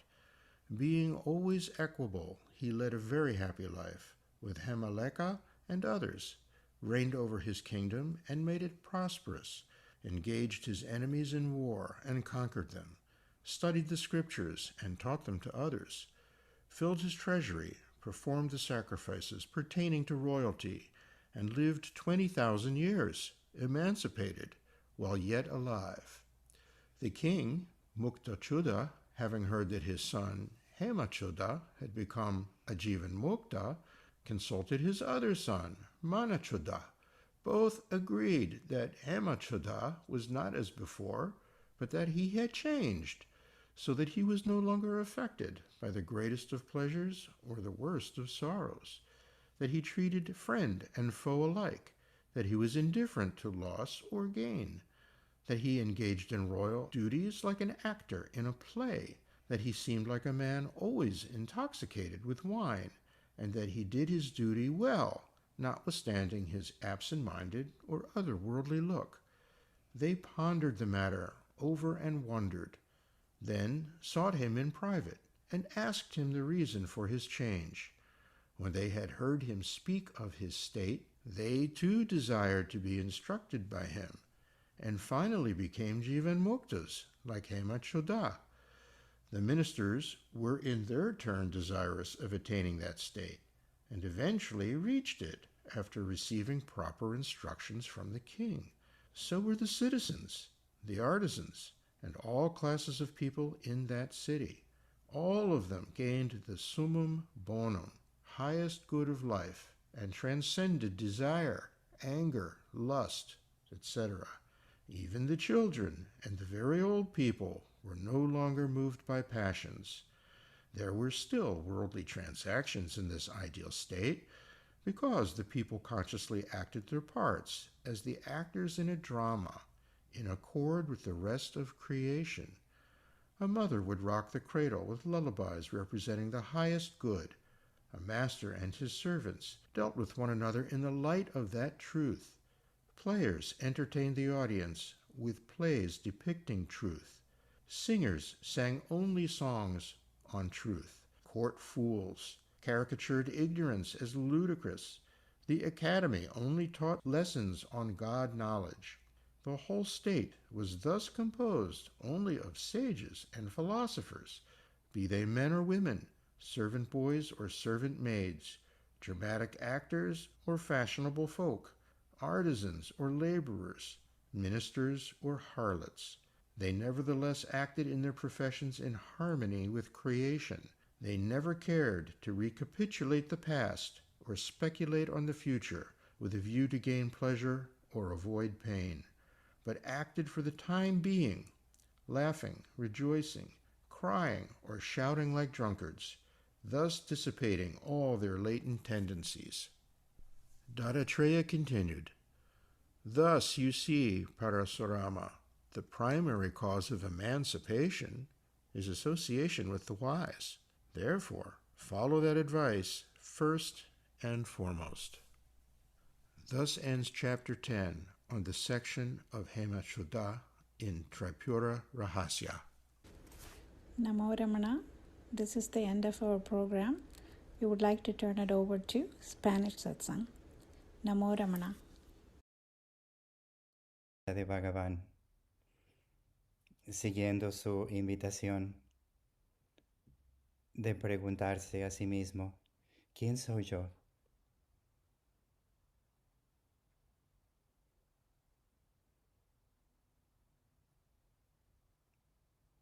Inmediatamente se abre un inmenso silencio. Invariablemente, pensamientos o emociones vienen a la superficie y uno se pregunta, ¿a quién le surgen estos pensamientos o estas emociones? A mí. ¿Y quién soy yo? Esta es la enseñanza primordial. Empecemos así al final.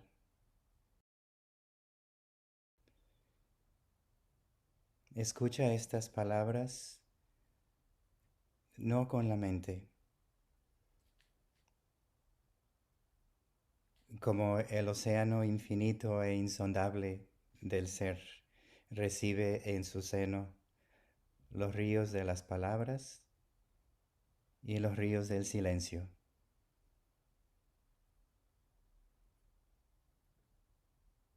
Así, con la gracia de Bhagavan, uno se profundiza más y más en este silencio esencial que es el ser. Uno es y se desvanece en el silencio.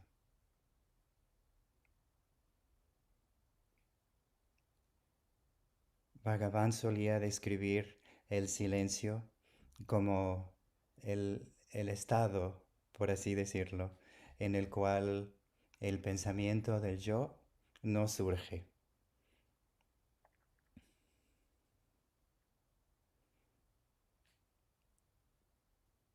Uno de los hechos más evidentes y más relevantes en la vida, y sin embargo que raramente se explora, es el pensamiento del yo soy.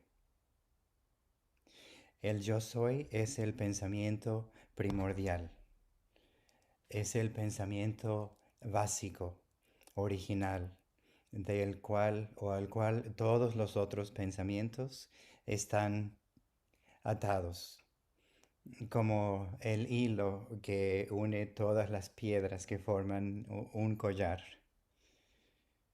De este pensamiento primordial, todos los pensamientos surgen y toda esta ilusión que llamamos realidad aparece. Parece que aparece. El seguir la invitación de Bhagavan es el seguir con alegría, con calma, con la inocencia de la niñez, con inteligencia humilde, esta más importante invitación de Bhagavan, de preguntarse ¿quién soy yo? Esta pregunta es el propósito mismo de la vida, porque es la llave que revela la naturaleza del ser que tú eres. Ya, aquí y ahora, se puede realizar la última verdad. Aquí, donde no hay espacio, y ahora, cuando no hay tiempo, en este momento intemporal.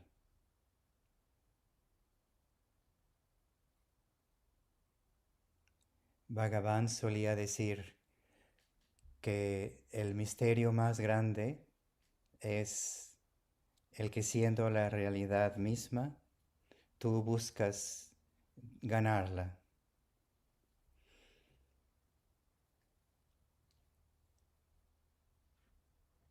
Cuando estas palabras se escuchan con el corazón del corazón, hay algo que resuena adentro, una afinidad que viene de lo más profundo del ser, aunque uno no lo pueda comprender intelectualmente. Esta resonancia se transforma en una convicción absoluta cuando uno sigue esta consigna maravillosa de el querer despertar al ser. Cuando uno sigue esta aventura de realizar quién soy yo, sabiendo que esto es lo más importante, lo más relevante en la vida. Que no hay nada que es relevante en la vida sino seguir esta empresa de autorrealización. ¿Quién soy yo? Así, cuando uno sigue esta aventura de introspección y al preguntarse ¿quién soy yo? Una vez y otra vez y otra vez, siempre como la primera vez, con la misma frescura, con alegría, sin esfuerzo, de una manera natural, espontánea. Día tras día, noche tras noche, sin que haya ninguna barrera entre lo que decimos meditación y no meditación. Así, este silencio que surge después de que uno se hace la pregunta, ¿quién soy yo?, se aumenta más y más y más. hasta que uno habita el silencio, como el silencio. Así uno está siempre a los pies omnipresentes de Bhagavan. Y con la gracia de Bhagavan, esta convicción absoluta que sí, yo soy la realidad misma, se convierte en una experiencia inefable, permanente, irrevocable, en donde no hay experiencia ni experienciador. Es posible que uno se establezca en su propia naturaleza.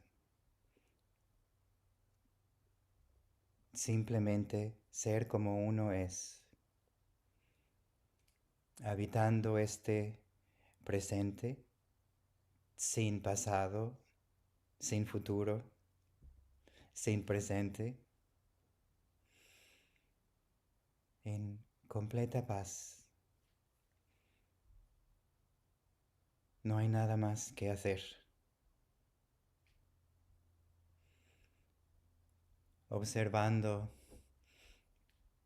atestiguando desde la ventana omnipresente del corazón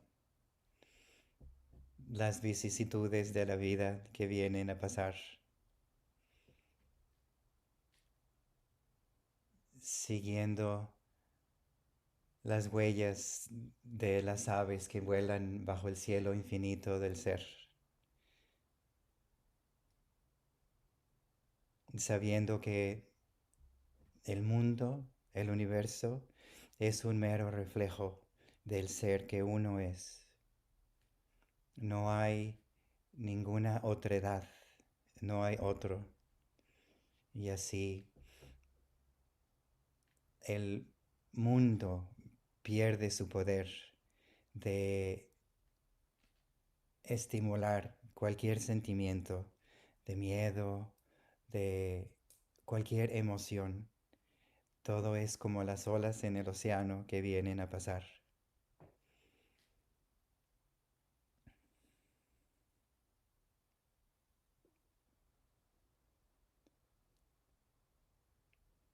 La vida de Bhagavan, que es la enseñanza de Bhagavan, es como un reflejo también de nuestra propia trayectoria, lo que se llama el camino espiritual, que uno sigue, y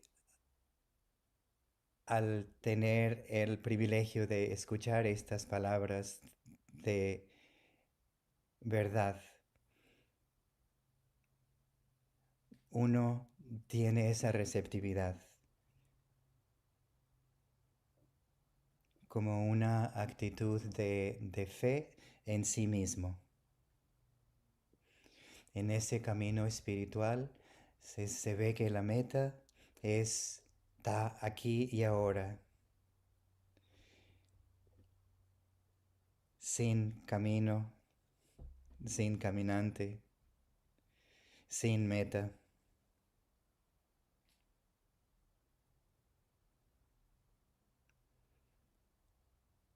En lo que se llama Advaita Vedanta, en la filosofía hindú, se puede considerar como si fuese el final de los Vedas, el final de esa trayectoria bellísima y más sutil, más y más sofisticada de expresar o apuntar hacia la verdad que uno es. Y al final de esta aventura gloriosa, las palabras se abren y el contenido se expresa como silencio absoluto, el silencio de donde nacen las palabras. Y así se refiere que uno puede empezar al final, en el principio donde no hay principio. Al final de su vida, Bhagavan, cuando estaba sufriendo su cuerpo, estaba experienciando los estadios finales de un cáncer que se había desarrollado por su cuerpo. Y eran ya sus últimos días, pero él decía con su sonrisa beatífica, dicen que me estoy muriendo, dicen que voy a morir y dicen que me voy a ir, pero ¿a dónde puedo ir? Yo estoy aquí. Esa enseñanza tan profunda en los últimos días de Bhagavan es tan relevante ahora. El yo estoy aquí. Claramente, Bhagavan no se refería a una forma y a un hombre, un cuerpo individual e independiente, sino al ser supremo, indivisible, que es todo lo que es, más allá de toda concepción, más allá de toda percepción. Yo estoy aquí. El aquí obviamente no se refería a un lugar que se limita a lo que se llama Ramanashramam. No es un espacio físico o metafísico, astral o causal. Es a lo que se refiere como la quinta esencia del ser. Y Bhagavan Ramana Maharshi es tu propio ser. Rama, Ramana, es aquello que es en el corazón de todos los corazones. Y ese es tu propio ser. Bhagavan nos invita a dejar de identificarse con el cuerpo y con la mente, con el yo que connota el ego, y por lo tanto rehusar seguir cualquier pensamiento. Inmediatamente cuando los pensamientos vienen, uno se pregunta automáticamente, ¿de dónde surgen estos pensamientos? ¿A quién le surgen estos pensamientos? Y con el paso de este sadhana, los pensamientos no solo desaparecen, sino que se ven claramente como que no existen en la realidad absoluta.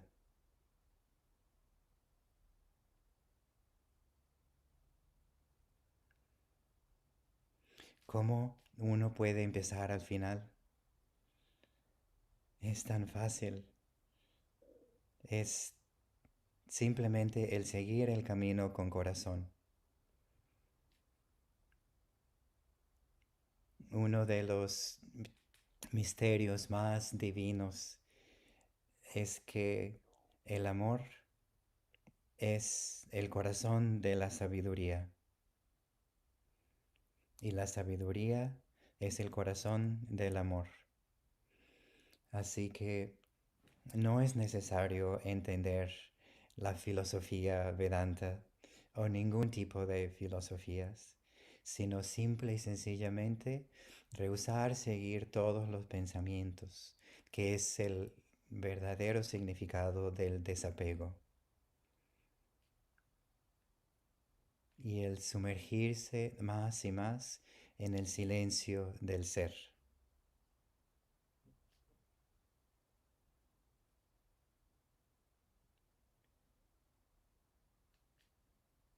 Hay tantas personas, tantas gentes que fueron atraídas a Bhagavan cuando él estaba en su cuerpo, en Ramanashramam. Y todavía hay mucha gente de muchas culturas que son atraídas a Ramanashramam o a los pies de Bhagavan y a seguir la enseñanza del Sadguru Ramana Maharshi. Y en este sendero, a pesar de que hay gentes de tantas culturas, de tradiciones espirituales diferentes, hay varios puntos que son en común, como si todos fuésemos un río que nace y regresa al océano. Y estos puntos en común que uno puede realizarlos es el que la vida de verdad es un sueño.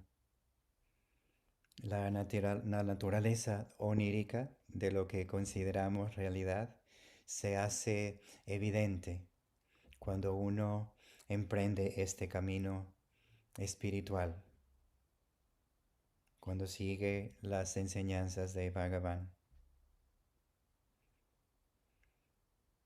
El sueño personal, cuando uno está dormido, es igual a este sueño. Es igual a este sueño cuando uno está despierto, que parece durar más. Y cuando uno despierta al sueño, todas las situaciones terribles que pasan en este sueño se ven como lo que son, simple y sencillamente figmentos de la imaginación, algo que no existe y nunca existió. En el sueño uno obviamente experiencia el nacimiento y los sufrimientos y las alegrías y la muerte, y uno ve el firmamento en el cielo, y al momento de despertar uno ve que la esencia de eso es irreal. Como la analogía de una soga o una cuerda que parece ser una serpiente. Cuando no hay mucha iluminación, cuando hay luz, la soga se ve como soga y la serpiente desaparece. Y la realidad es que nunca hubo una serpiente. Así es como la realidad que uno pensamos que es lo que se percibe o lo que se concibe. Es como esa ilusión, como ese espectáculo que produce la mente, el pensamiento del yo. Y cuando uno despierta, obviamente todo se desvanece y todo el temor que uno pueda tener a lo que pueda pasar en el mundo, obviamente desaparece. Lo único que permanece es una actitud de inmensa compasión, de inmenso amor, porque todo lo que uno concibe, todo lo que uno experiencia en este momento intemporal, no es nada más que el ser, que es lo que tú eres. Otro punto que es también común a los que siguen el auténtico sadhana o camino espiritual es que el sentido de que haya un hacedor detrás de todas las acciones también desaparece, porque uno ve que no hay nadie, no hay individuo que haga acciones, y por lo tanto todos los sentimientos de juzgar, todas las emociones que tienen que ver con el miedo, la ansiedad, los celos, la culpabilidad, la vergüenza, todo eso desaparece porque no hay nada, nadie que haga nada. Todo es nada más un desarrollo de la vida como está destinada a ser. Y el cuerpo, lo que parece el cuerpo, ejerce su función de una manera espontánea, sin que haya ningún hacedor detrás. Bhagavan utilizaba una analogía muy bella que es cuando uno llega a un tren y le dice al que está encargado, por ejemplo, yo voy a ir a Tiruvannamalai. Y una vez que ya uno está sentado y el destino ya está puesto, entonces uno tiene una confianza inherente en que el destino ya está, que uno está destinado ya a llegar al destino. Y por lo pronto uno puede dejar las maletas, el equipaje, y eso es una manera metafórica de cómo vivir la vida con esa simplicidad, con una absoluta confianza de que uno puede estar en completa paz, en completa confianza en que Bhagavan es el que es el único hacedor, por así decirlo, es el ser y que uno es eso. Así la mente está en calma, siempre, sin reaccionar, simplemente respondiendo espontáneamente a lo que venga a habitar este presente intemporal. Otra de los puntos que uno cruza o lo que uno realiza es obviamente que en el lenguaje que utilizamos hay que utilizar pronombres personales como el yo, tú, él, ella, pero uno realiza de que no hay nada de eso, no hay ninguna persona que sea independiente, no hay nada más que el ser. El ser es el que habita pretendiendo ser yo, tú, él. Y es como una especie de jugar como los niños juegan en el juego de pretender, que hacen una realidad fantástica y pretenden que es real. Así, con esa frescura infantil, uno sabe que la realidad es la única realidad del ser.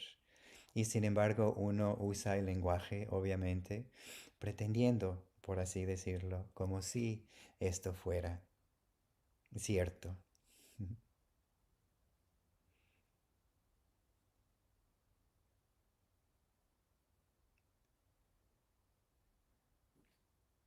Uno tiende a buscar la felicidad como si fuera el regalo que la vida nos va a dar. Y como si ese fuese la finalidad de la vida. Y uno busca la felicidad afuera, en el bienestar físico, en el bienestar mental, financiero, en el bienestar de la familia, en fin. Pero sin embargo, esa no es la experiencia de nosotros. Nosotros vemos que puede haber salud, puede haber riqueza, pero sin embargo hay conflicto. Cuando uno está identificado con un cuerpo y con una mente, entonces el sufrimiento es inevitable porque la polaridad es inevitable. El tener alegría y el tener tristeza. Pero cuando uno despierta al ser, uno realiza que la felicidad, como decía Bhagavan, la felicidad es tu verdadera naturaleza. Pero la felicidad no es la felicidad que es el opuesto de la tristeza, sino que es el estado natural. Lo que se dice en sánscrito como Sat Chit Ananda, o el ser, la existencia, la conciencia pura y la bienaventuranza. Y la bienaventuranza, la conciencia, Bhagavan, Brahman, Dios, el silencio, todos son sinónimos, todos son últimamente palabras o conceptos que apuntan a la verdad. Entonces no te apegues tanto al dedo que apunta, sino al corazón, de donde nace todo, donde es donde es la realización. En este momento de crisis, de que hay tanto preocupación por la pandemia y por el sufrimiento, hay que realizar que uno puede encontrar un refugio. El único refugio que uno puede encontrar es en el corazón, donde habita la verdad, donde lo irreal se ve como irreal. Y cultivar un sentido de quietud, de paz en el camino de la realización del ser que despierta al ser. Esta es la mejor medicina para el mundo, el estar y el permanecer en el corazón, en los pies omnipresentes del Guru Ramana Maharshi. Jai Bhagavan. Om Namo Bhagavate Sri Arunachala Ramanaya.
Om Namo Bhagavate Sri Ramanaya. Welcome to the offering by the North Carolina Satsang Group. First, we have Upadesa Saram chanted by Shama Mahesh, Kavya and Meera Kalyanam, Shekhar Kalyanam and Vijay Iyer. Om Ramana Upadesa Saram. Katurajana prapyate param karma kim param karma tachidam kriti muhodadau patana karanam paramashashradam kati nirodhakam ishwarapitam nichayakritam chitta shodhakam mukti sadhakam kaya vangana karyamuttamam pujanam japa chintanam krama jagateshwati yukta sevanam ashtamurtibra deva pujanam uttamastava duchamadataha chitta janjapa dhyana muktamam ajdayara srota sasamam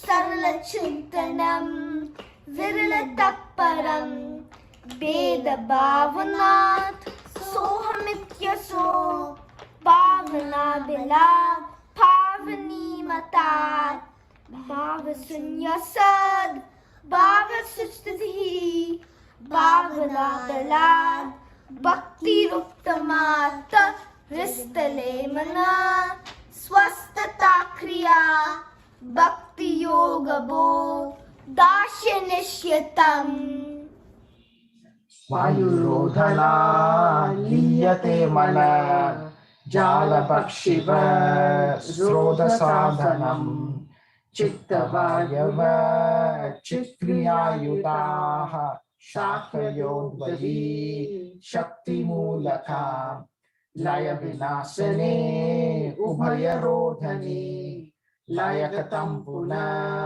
भवति नोऽमृतम् प्राणबन्धना लीनमानसम् एकचिन्तना नाशमेतदः नष्टमानसो हृष्टयोगिना कृत्यमस्ति किं स्वस्तितिं यतः दृश्यवारितं चित्तमात्मना चित्वदर्शनं तत्त्वदर्शनं मानसंस्तु किं मार्गणे कृते नैव मानसं मार्ग आर्जवात् वृत्तयस्वहं वृद्धिमाश्रिताः वृद्धयो मनो वृद्धयं मनः अहमयं कुतो भवति चिन्वत ऐपतत्यहं निजविचारणम् अहमनाशवा जगमहं त्वया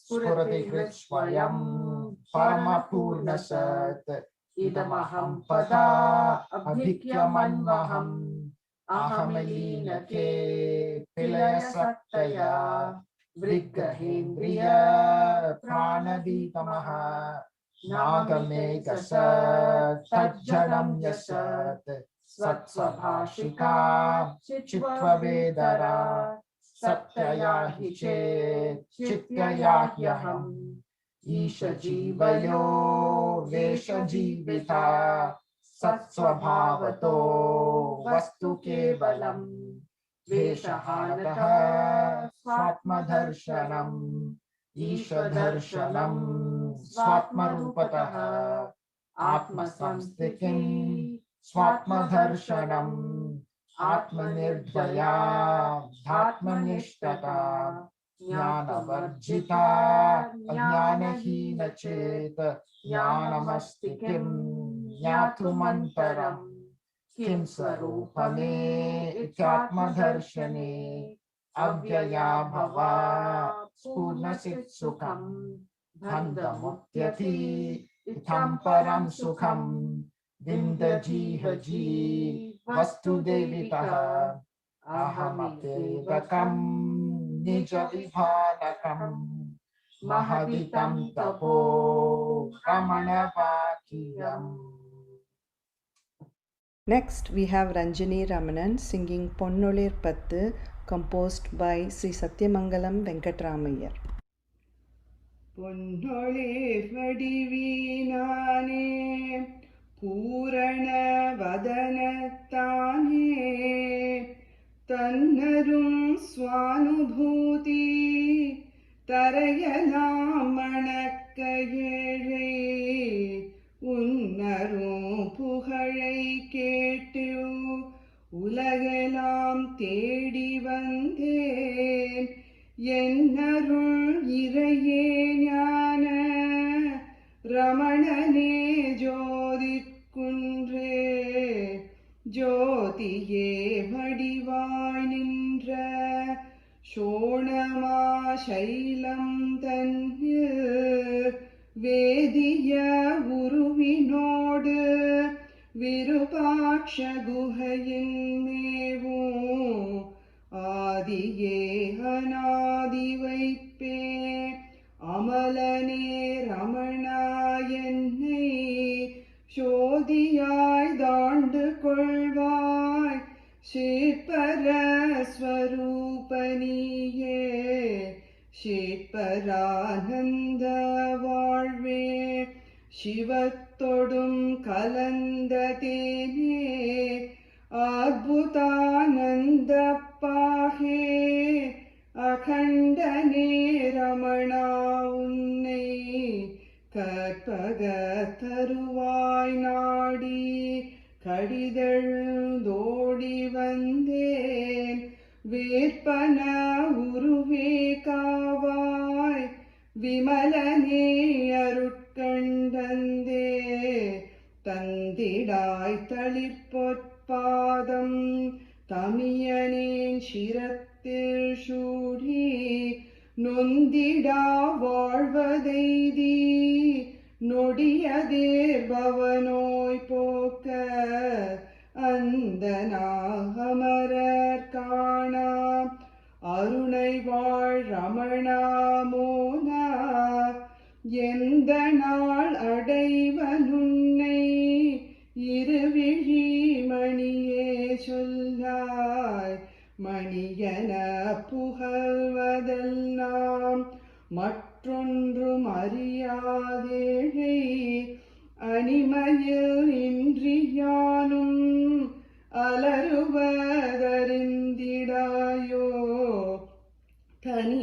தனியனதகப்பே இன்று ஷடுக்கென எனை விட்டோட துணியதை ஞானவாளால் சுந்தர ரமணா போற்றி ரமணனே ஜகத்தினோடும் ரவியோடு கணங்களானோன் ரமணனே அகத்திலாடும் ரத்தின சுடர் விளக்காம் ரமணனே விமல வேத ராட்டின தாழும் தேவன் ரமணனே ஞான நாட்டில் ரமித்திடும் வரஷாய் நின்றோய் நின்றிடு நினைவு தன்னை நிமிடத்தில் நீக்கி நெஞ்சை அன்றைய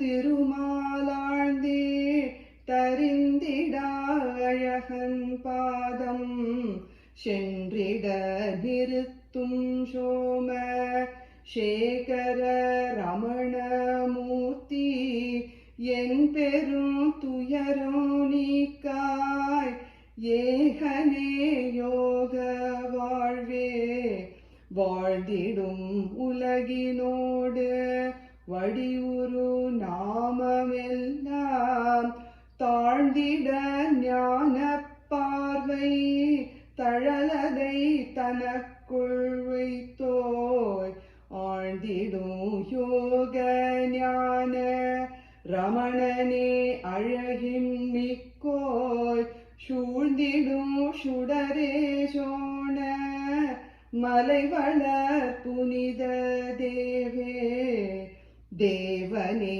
ரமணா பாதம் தேடினேன் தெவிட்டா ஞான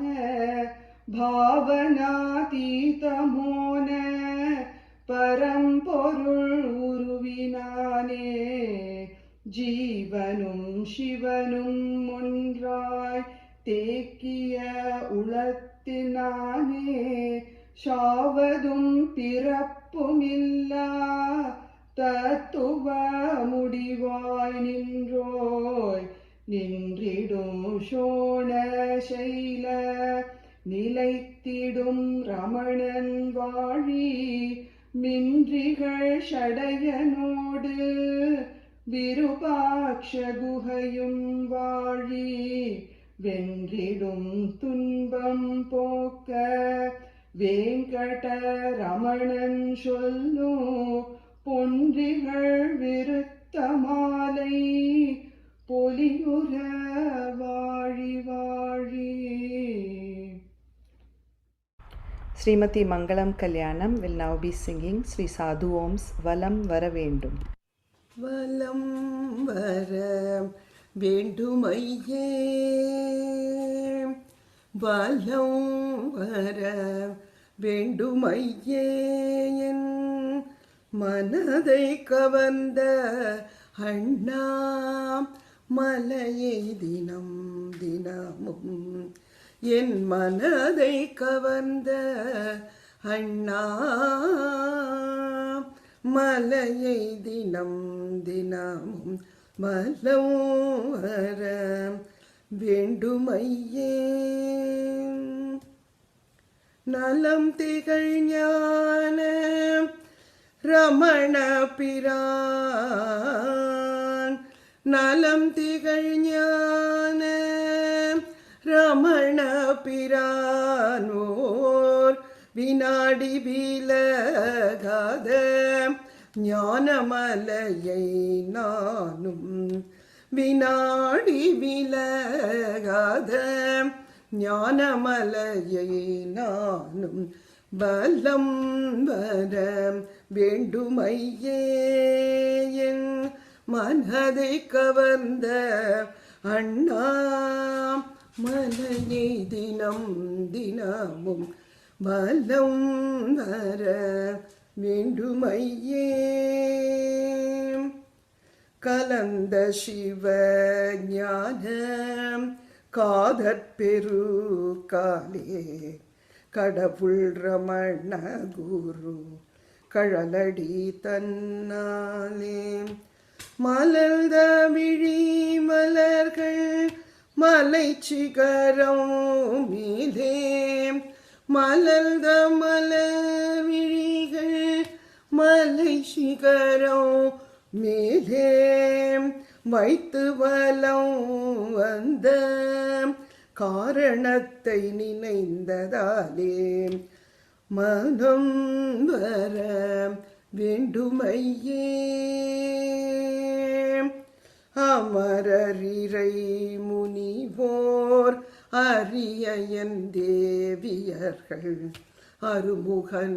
அருமுகனைங்கரனும் அடியவர் புடை சூழ இமயமலை மகளே இம்மலையை வலம் வந்தே இமயமலை மகளே இம்மலையை வலம் வந்தே இடது பாகமடைந்தால்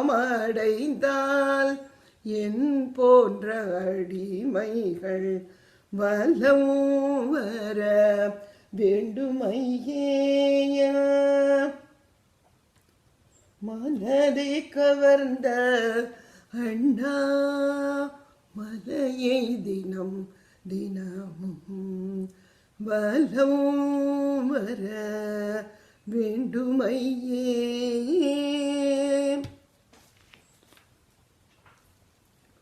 ஓம் நமோ பகவதே Sri ரமணாய. Next, we have Vidya Venkatraman singing Aruludavi Ega by Sri Sadhu Om. Ramana தேவவென்று நனவு கனவேர் புகன்று நமனையடியோடு வென்று நழுவாத ரமண சுகமே இணைந்து ரவி சசி உலாமறந்து நவிலவியலாதுணர்ந்த நவஞானோ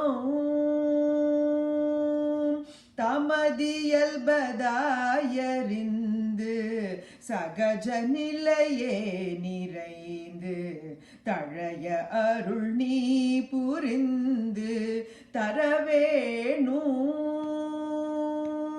தகவு தகவாமை என்ற சலுகை விதியே இகந்து சகல உயிர் வாழ்கவென்ற தயையாலே சமயமொடு ஜாதி என்றும் சர அச்சர ஜீவரென்றும் சகலவித பேதம் கொண்டு தடுமாறும் ஜகமயலநேகம் வந்து தவையகலாசி தந்து தனிலனியராருமின்றி தவயோக அமல சுகமே மலிந்திங்கருளுமருணாச்சலந்தன் அருளிடம் தாயெழுந்த ரமணேசா அணுவுமலையாமல் உந்தன் அடிமையனவே பொருந்த அருளுதவிகயந்தன் பகவானே அருளுதவிகயந்தன் ரமணேசா.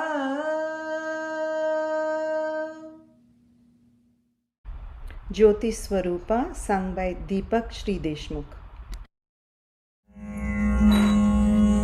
Jyoti Swarupa Purnavatara, Jyoti Swarupa Purnavatara, Jyoti Swarupa Purnavatara, Jyoti Swarupa Purnavatara, Pavako Jwala Ramaneshwara, Pavako Jwala Ramaneshwara, Pavako Jwala Ramaneshwara, Pavako Jwala Ramaneshwara, Atma Rama Mahabhaga, Atma Rama Mahabhaga, Atma Rama Mahabhaga,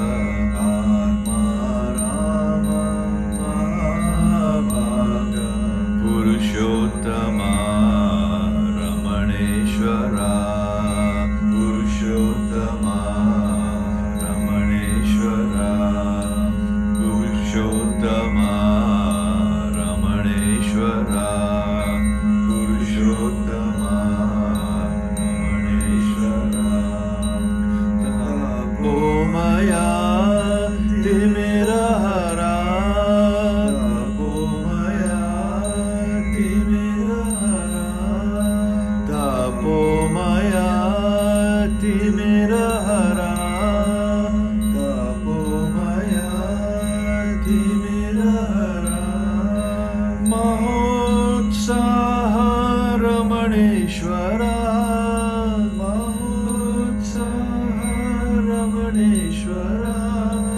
Mahotsaha Ramaneshwara, Mahotsaha Ramaneshwara, Tapomaya Timirahara, Tapomaya Timirahara, Mahotsaha Ramaneshwara, Mahotsaha Ramaneshwara, Triguratita Sukumahara, Triguratita Sukumahara, Triguratita Sukumahara, Triguratita Sukumahara, Krupa Purna Ramaneshwara, Krupa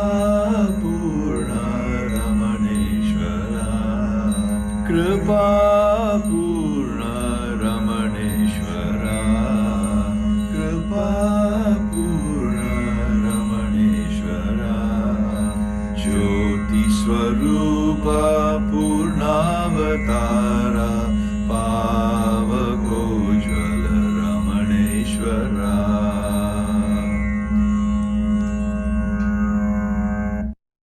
Arunachala Pancharatnam, chanted by Rasika Ramanan.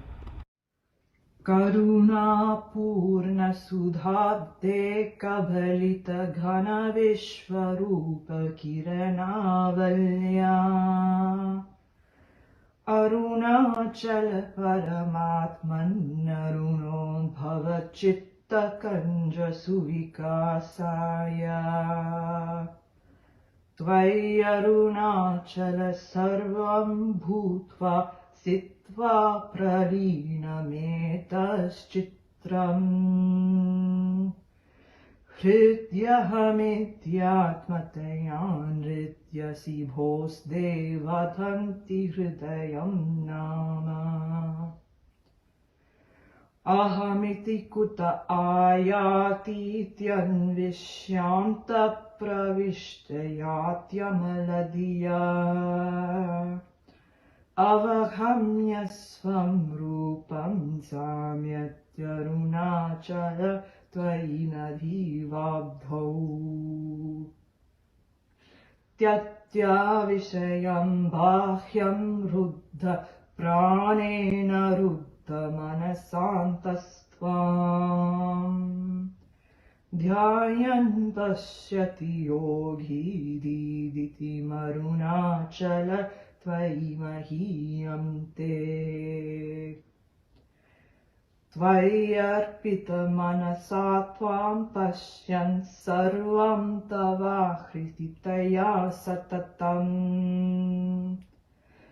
भजते अनन्यप्रीत्या स जयत्यरुणाचल त्वयि सुखे मग्नः श्रीमद्रमण महर्षेः दर्शनमरुणाचलस्य देवगिरा पङ्कजमार्या गीतौ रत्नं त्वितमौ त्वनिषधं हि. Next, we have Shankari Mahesh singing Sri Sadhu Om's Unake Namaskaram.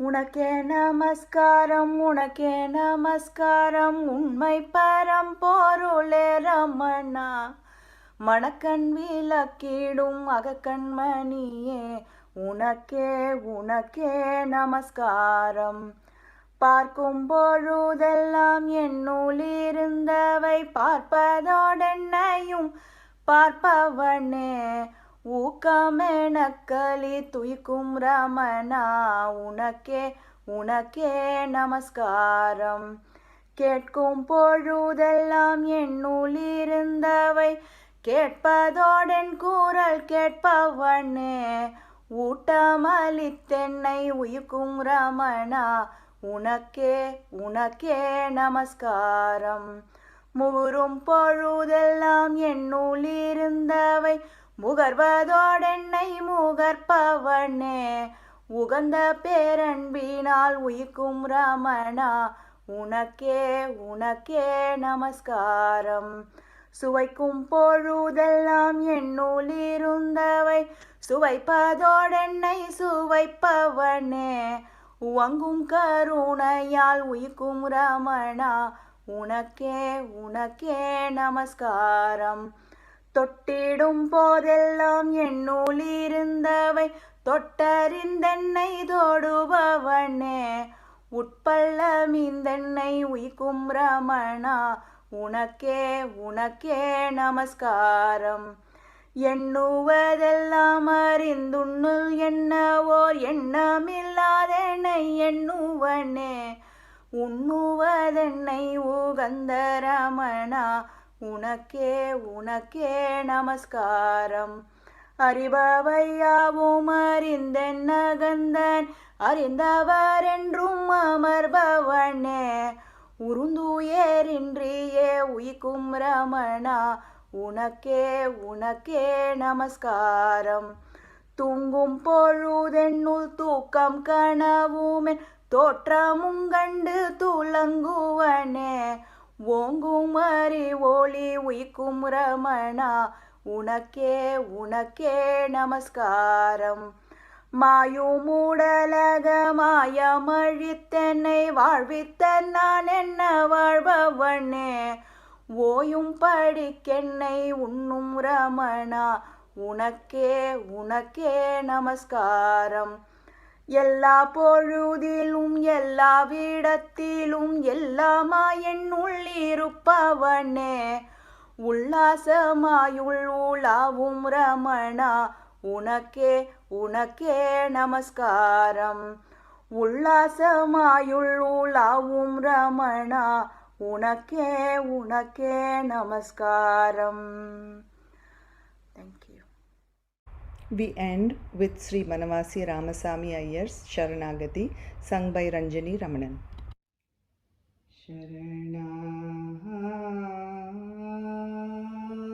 Sharanagati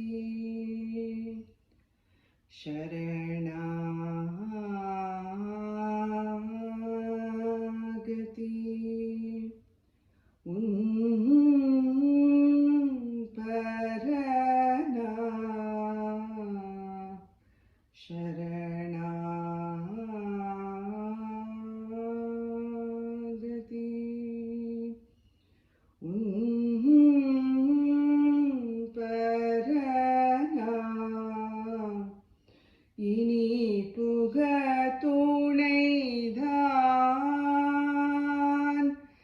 ஏது நீ புகழா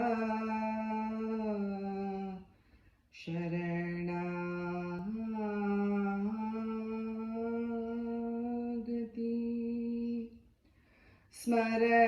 स्मरणागति पद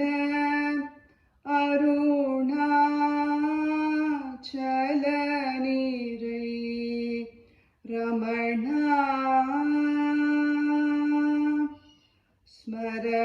स्मरणागति पद अरुणाचल निरे रमणा करुणा वरुणा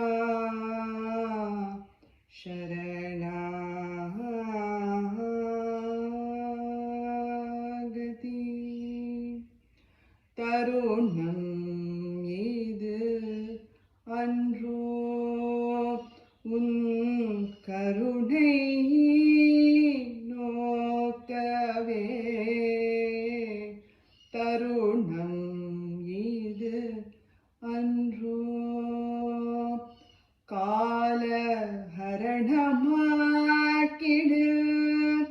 ஹாய செய்வேன் துன்பை நீக்கி இன்பை அளிக்க எனன்பா உலக துன்பை நீக்கி இன்பை அளிக்க எனன்பா இன்னோ பராமுகம் என்னார் தாளாதயா ஸ்ரீவேதியா இன்னோ பராமுகம் என்னார் தாளாதயா ஸ்ரீரமணா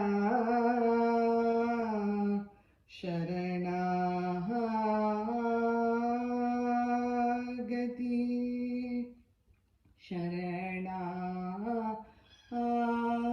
शरणागति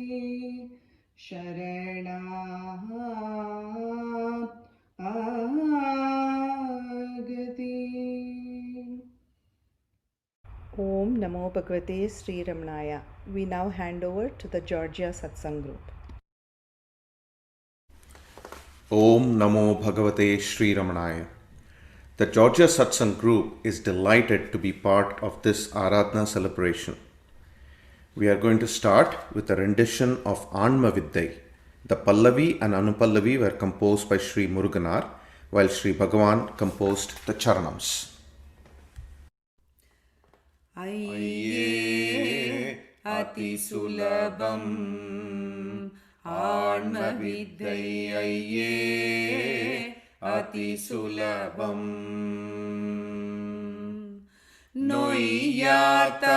Noyyatamakkumulam Kayya Malagakani Poyyayoriya Migumeyyayuladanma Ayye Ati Sulabam Anma Viddai Ayye Ati Sulabam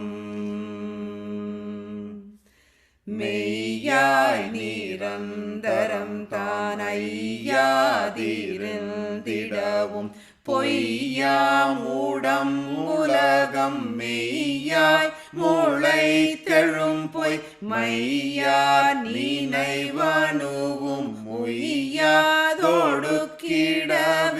மெய்யார் இதய வெளி வெய்யோன் சுயம் ஆன்மா விளங்குமே இருளடங்குமே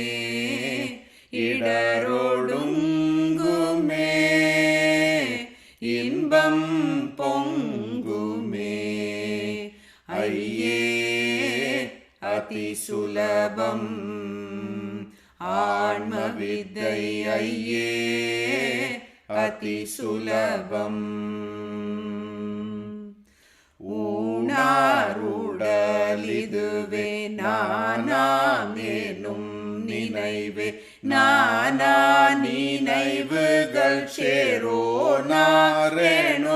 மதனால் நானார் இடமெதென்றுள் போனால் நினைவுகள் போய் நான் என குகையுள் தானாய் திகழும் ஆன்ம ஞானமே இதுவே மோனமே ஏகவானமே இன்பஸ்தானமே ஐயே அதி சுலபம். ஆன்மவித்தை ஐயே அதி சுலபம். தன்னை அறிதலின்றி பின்னை எதறிகிலன் தன்னை அறிந்திடிற்பின் என்னை உளதறிய பின்ன உயிர்களில்ல பின்ன விளக்கெனும தன்னை தன்னில் உணர மின்னும் தன்னுள் ஆன்ம பிரகாசமே அருள் விலாசமே அகவிநாசமே இன்ப விகாசமே ஐயே அதி சுலபம்.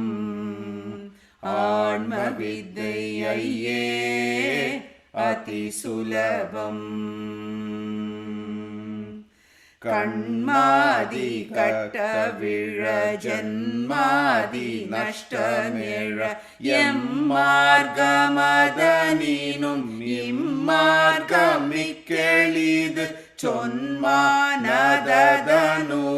கண்மாதி சிறிதின்றி சும்மா அமர்ந்திருக்க அம்மா அகத்திலான்ம ஜோதியே நிதானுபூதியே இராது பீதியே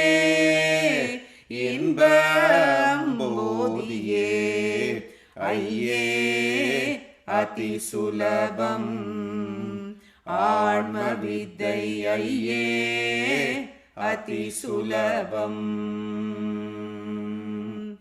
விண்ணாதிய விளக்கும் கண்ணாதிய பொறிக்கும் கண்ணா மணக்கணுக்கும் கண்ணாய் மணவிணுக்கும் விண்ணாய் ஒரு பொருள் வேறெண்ணாதிருந்தபடி உள்நாடுளத்தொழிரும் அண்ணாமலையனான்மா காணுமே அருளும் வேணுமே அன்பு பூணுமே இன்பு தோணுமே ஐயே அதி சுலபம்.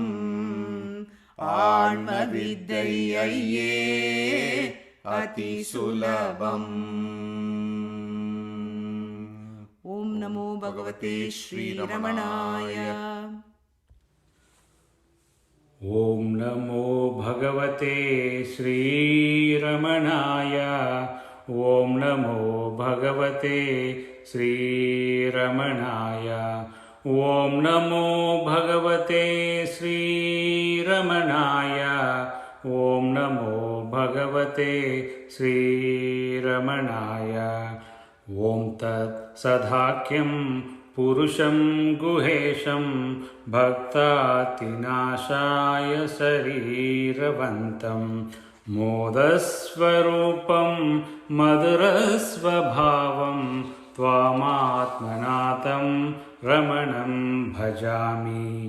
नवो नवो यो विलसत्यजस्त्रं पुमान् पुराणो निखिलात्मभूतः तं कालकालं परिपूर्णभावं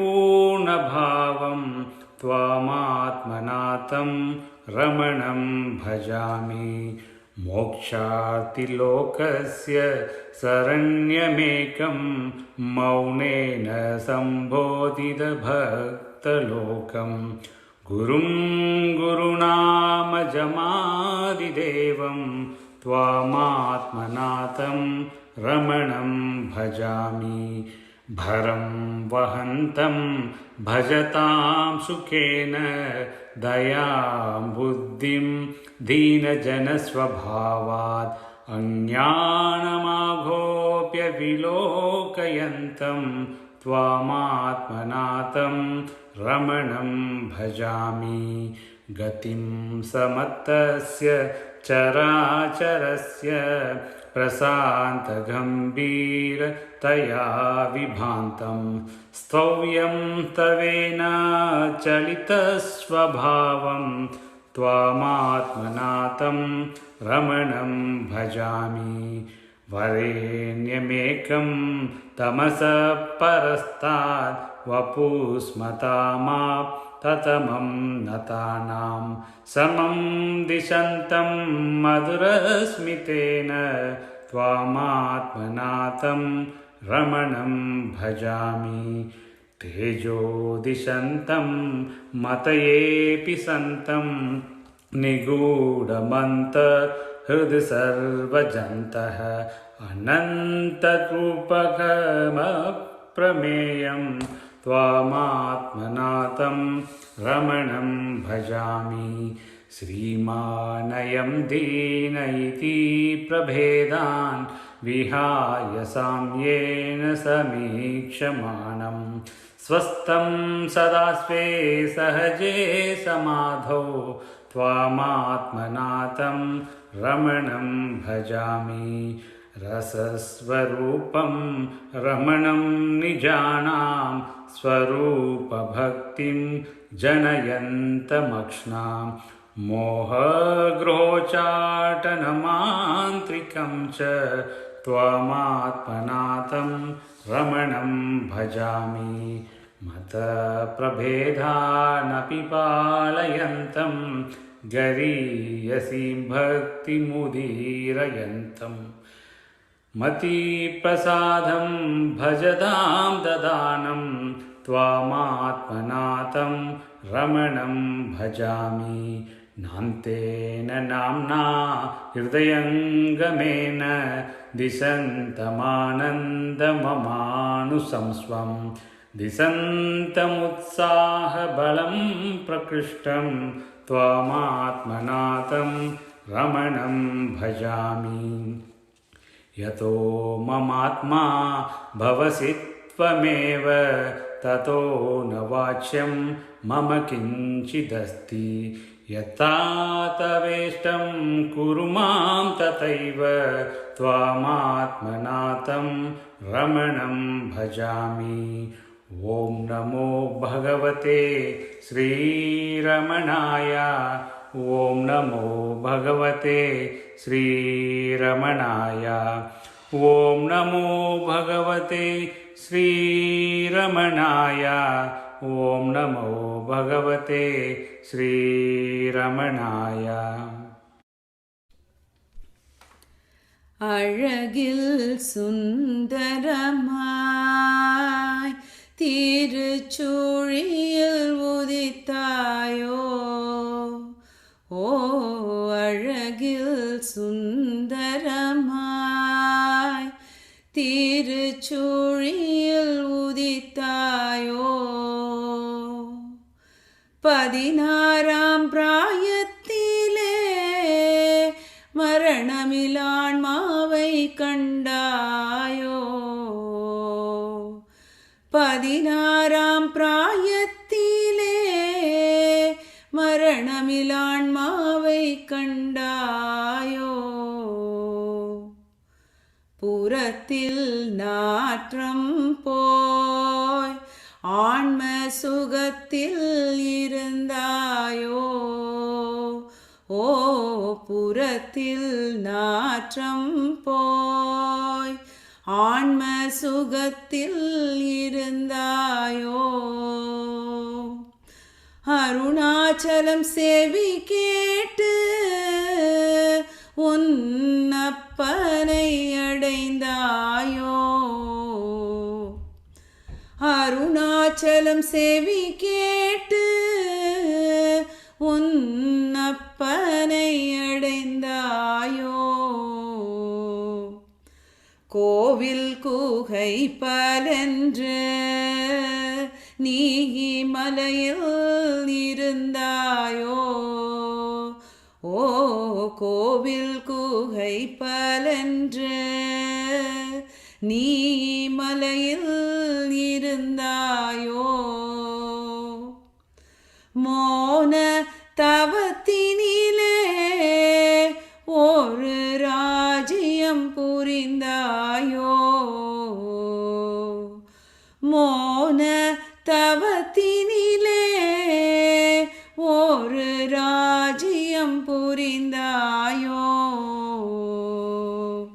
மௌன குரு பதத்தில் சிவப்பிரகாசம் நீ கண்டாயோ ஓ மௌன குரு பதத்தில் சிவப்பிரகாசம் நீ கண்டாயோ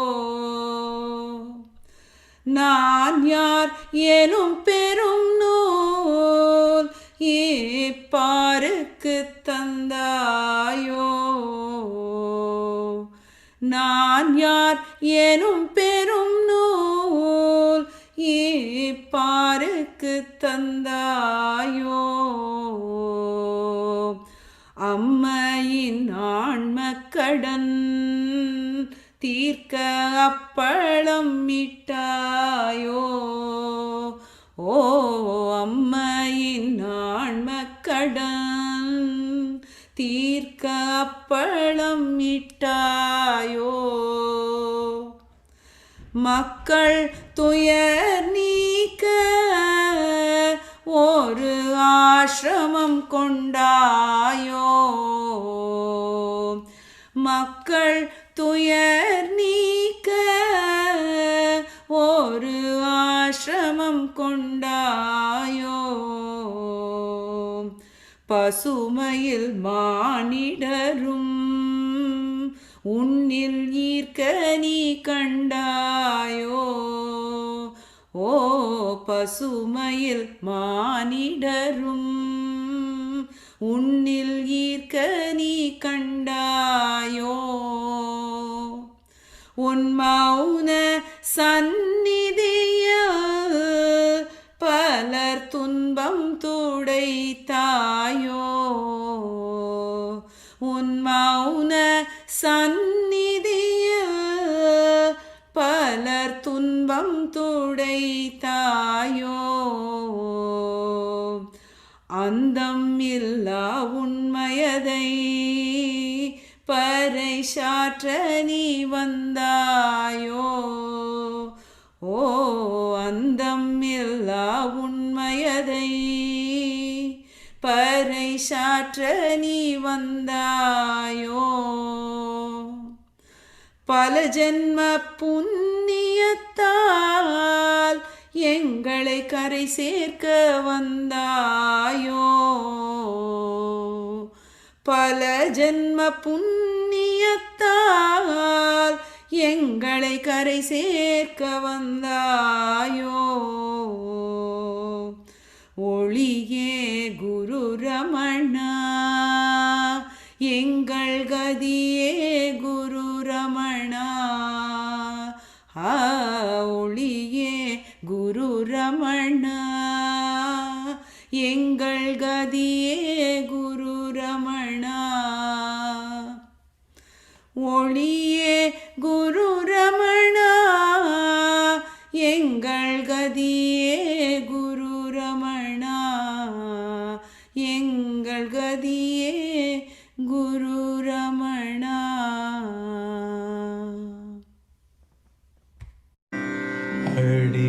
அடியாரோடு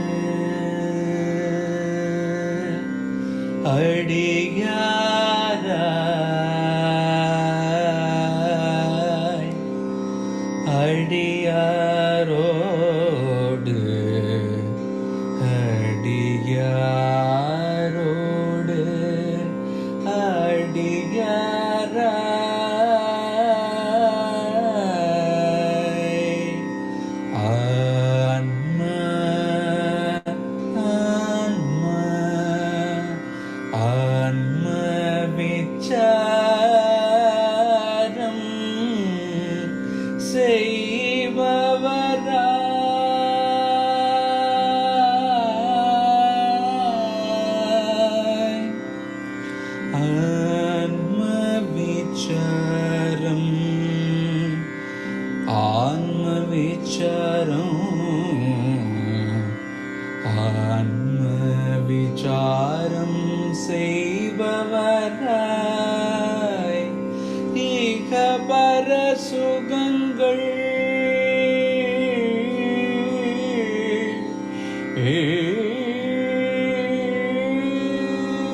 என்னை ஆட்கொள்ளும் நாள் என்னாளோ, இது என்னை ஆட்கொள்ளும் நாள் என்னாளோ, சத்குரு ரமணா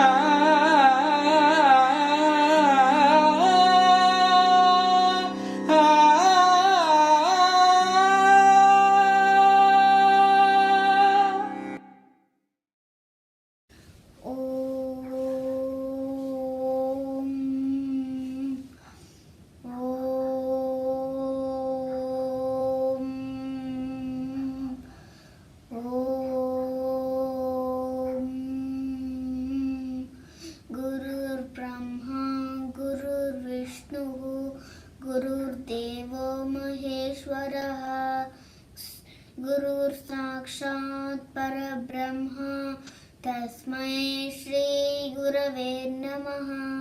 ब्रह्मानन्दं परमसुखदं केवलं ज्ञानमूर्तिं द्वन्द्वातीतं गगनसदृशं स्वत्वमस्यादिलक्ष्यम् एकं नित्यं विमलवचलं सर्वदे साक्षिभूतं भावातीतं त्रिगुणरहितं सद्गुरुं तं नमामि।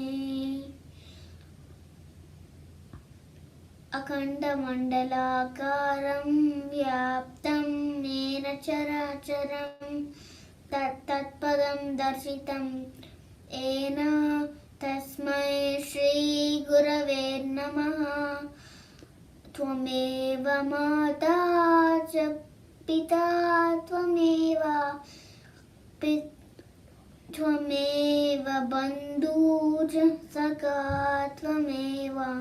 त्वमेव विद्या द्रविणं त्वमेव सर्वं मम देव कायेन वाचा मनसेन्द्रियेर्व्य बुद्ध्यात्मना प्रकृते स्वभावात् करोमि यद्यत् सकलं परस्मै श्रीगुरुचरणारविन्देति समर्पयामि। பொன்னையோத்த பொறுப்புறு சோனையில் அன்னையோத்த அருட்குருவாகிய மின்னையோத்த ரமணமை வேதியன் தன்னை கண்டவர் தம்மை மறப்பரே. ஆதிவேதியன் அன்புருவாகியோர் ஜோதி மாமலை சோனையில் வந்தவா நீதியோது ரமண நிரஞ்சனா காதில்லோது கதி பெருமாக்கமே. பஞ்சபூத தடங்கிட பாவனன் மஞ்சூரும் குகை மாவிரு பாக்ஷியர் பஞ்சு தங்கு பதத்துடனும் நீனான் செஞ்சோலின்ப ரமணமே தேசிகன். மண்ணும் நீரும் வளர்ந்தெழு தேயுவும் விண்ணும் காலும் நுழைந்து விளங்கிடும் என்னும் சங்கையும் எல்லையுமின்றிய கண்ணு காவி ரமணன் காதலன். அருணை வாழும் அழகன முதனன் கருணை வாழும் கடவுளன் காட்சியான் தருண ஞான சதோதய சூரியன் பொருணலந்தரு பூரண போதகன். கஞ்சன் மாலும் கடிதலும் தோடியும் மிஞ்சி நின்று மிளிரும் பொறுப்பிடை கொஞ்சி நின்று குலவுவதன்றியும் நெஞ்சினுள்ளம் ரமண நிறைந்தனன். வாரும் வாரும் ரமண மகாமுனி தாரும் தாரும் அருளென தாழ்ந்திட ஆரும் கோரும் வரமதழிபவன் காருள்ளூரி கசிந்திடும் மாறியான். தங்கும் இன்பம் ததும்பிடு பாடலான் சங்கையின்றி ஜகத்தொழிற் ஞானியான் கங்கை தங்கும் கடலுருவினான் இங்கு தங்கும் இறைவன் ரமணனே. எத்திசையரும் அன்பரும் மெய்தியே அத்தனதன் என தொழுதே துவார் முத்த ஆனந்த மோனரமணனை சத்து சித்தென தாவி தொழுவரே. வாழி வாழி ரமண மகாகுரு வாழி வாழி அருண மகாகிரி வாழி வேங்கடன் வாய் சொல்லும் பாடல்கள் வாழி ஓலி தோர் அன்பர்கள் வாழியே. ஓம் நமோ பகவதே ஸ்ரீ ரமணாய. ஸ்ரீ பகவான் கைப்பட எழுதிய திருஞான சம்பந்தமூர்த்தி சுவாமிகள் அருளிய தேவாரத்திலிருந்து 10 பாடல்கள். அண்ணாமலையாரே அண்ணாமலையாரே அண்ணாமலையாரே அண்ணாமலையாரே பூவார் மலர் கொண்டடியார் தொழுவார் புகழ்வார் வானோர்கள் மூவார் புறங்கள் எரித்த அன்று மூவர் கருள் செய்தார் தூமா மழை நின்றதிர வெறுவித் தொருவின் நிறையோடும் ஆமாம் பிணை வந்தணையும் சாரல் அண்ணாமலையாரே அண்ணாமலையாரே அண்ணாமலையாரே அண்ணாமலையாரே அண்ணாமலையாரே மஞ்சை போழ்ந்த மதியம் சூடும் வானோர் பெருமானார் நஞ்சை கண்ட தடக்கும் அதுவும் நன்மை பொருள் போலும் வெஞ்சோர் பேசும் வேடர் மடவார் இதன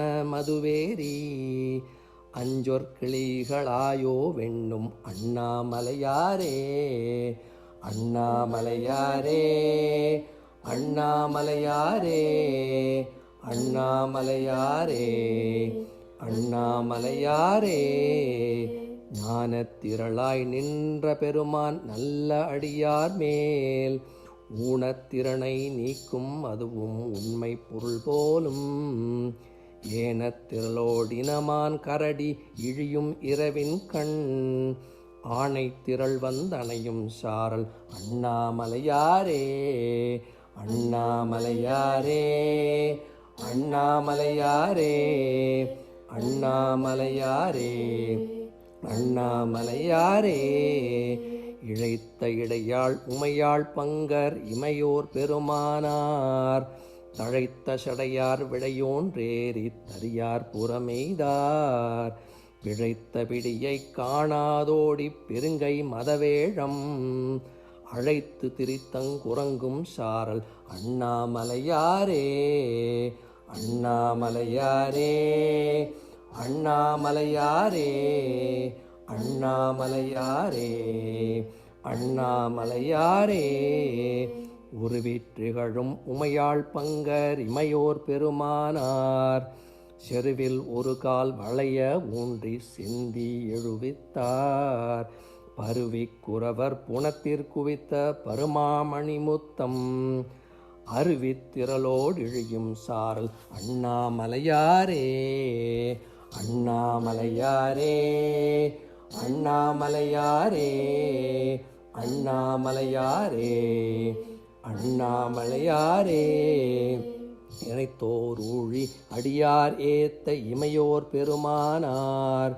நினைத்து தொழுவார் பாவம் தீர்க்கும் நிமலர் உரை கோயில் கனைத்த மேதி காணாதாயின் கைமேற்குழலூத அனைத்தும் சென்று திரளும் சாரல் அண்ணாமலையாரே அண்ணாமலையாரே அண்ணாமலையாரே அண்ணாமலையாரே அண்ணாமலையாரே வந்தித்திருக்கும் அடியார் தங்கள் வருமேல் வினையோடு பந்தித்திருந்த பாவம் தீர்க்கும் பரமன் உரை கோயில் முந்தி எழுந்த முழவின் ஓசை முதுகல் வரைகள் மேல் அந்தி பிறை வந்தணையும் சாரல் அண்ணாமலையாரே அண்ணாமலையாரே அண்ணாமலையாரே அண்ணாமலையாரே அண்ணாமலையாரே மறந்தான் கருதி வலியை நினைத்து மாறாயிடுத்தான்றோள் நிறந்தான் முறிய நெறிய ஊன்றி நிறைய அருள் செய்தார் திறந்தான் காட்டி அருளாய் என்று தேவர் அவர் வேண்ட அறந்தான் காட்டி அருளிச் செய்தார் அண்ணாமலையாரே அண்ணாமலையாரே அண்ணாமலையாரே அண்ணாமலையாரே அண்ணாமலையாரே தேடிக் காணார் திருமால் பிரம்மன் தேவர் பெருமானை மூடியோங்கி முதுவே உகுத்த முத்தம் பழகொண்டு கூடிக் குறவர் மடவார் குவித்து கொள்ள அம்மினன் ஆடி பாடி அளக்கும் சாரல் அண்ணாமலையாரே அண்ணாமலையாரே அண்ணாமலையாரே அண்ணாமலையாரே அண்ணாமலையாரே தட்டை இடுக்கி தலையை பறித்து சமணே நின்றுண்ணும் பிட்டர் சொல்லு கொள்ள வேண்டா பேணித் தொழுமின்கள் வட்டமுளையாள் உமையாள் பங்கர் மன்னி உரை கோயில் அட்டமாளி திறன் வந்தனையும் அண்ணாமலையாரே அண்ணாமலையாரே அண்ணாமலையாரே அண்ணாமலையாரே அண்ணாமலையாரே அல்லாடரவ மியங்கும் சாரல் அண்ணாமலையாரை நல்லார் பரவப்படுவான் காழி ஞான சம்பந்தன் சொல்லான் மலிந்த பாடலான பத்தும் இவை கற்று வல்லார் எல்லாம் வானோர் வணங்க மன்னி வாழ்வாரே அண்ணாமலையாரே அண்ணாமலையாரே அண்ணாமலையாரே அண்ணாமலையாரே அண்ணாமலையாரே அண்ணாமலையாரே அண்ணாமலையாரே அண்ணாமலையாரே அண்ணாமலையாரே அண்ணாமலையாரே அண்ணாமலையாரே அண்ணாமலையாரே.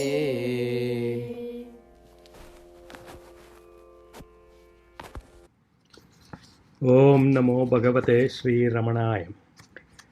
This is a reading from the book The Last Days and Mahanirvana of Bhagavan Sri Ramana. And the chapter is written by Dr. T.N. Krishnaswamy. The Maharshi was our great solace, and we have lost him forever. During his last illness, he taught us how a Jivan Mukta takes suffering. He gave us the most perfect lesson in forbearance. We know what excruciating pain his malady must have caused him, and yet he went through it in silence, submitting to every painful complication without a remonstrance, without a single word of complaint. To stand by and watch him suffer like this, unable to relieve the suffering, was the most painful part for many of us. The tumor progressed on its relentless course, unchecked by treatment, sapping his strength and eating into his flesh. But Bhagavan chose to be indifferent to it. He let the ashram routine go on as usual. There was no wincing on his face to show pain, not one groan to indicate suffering.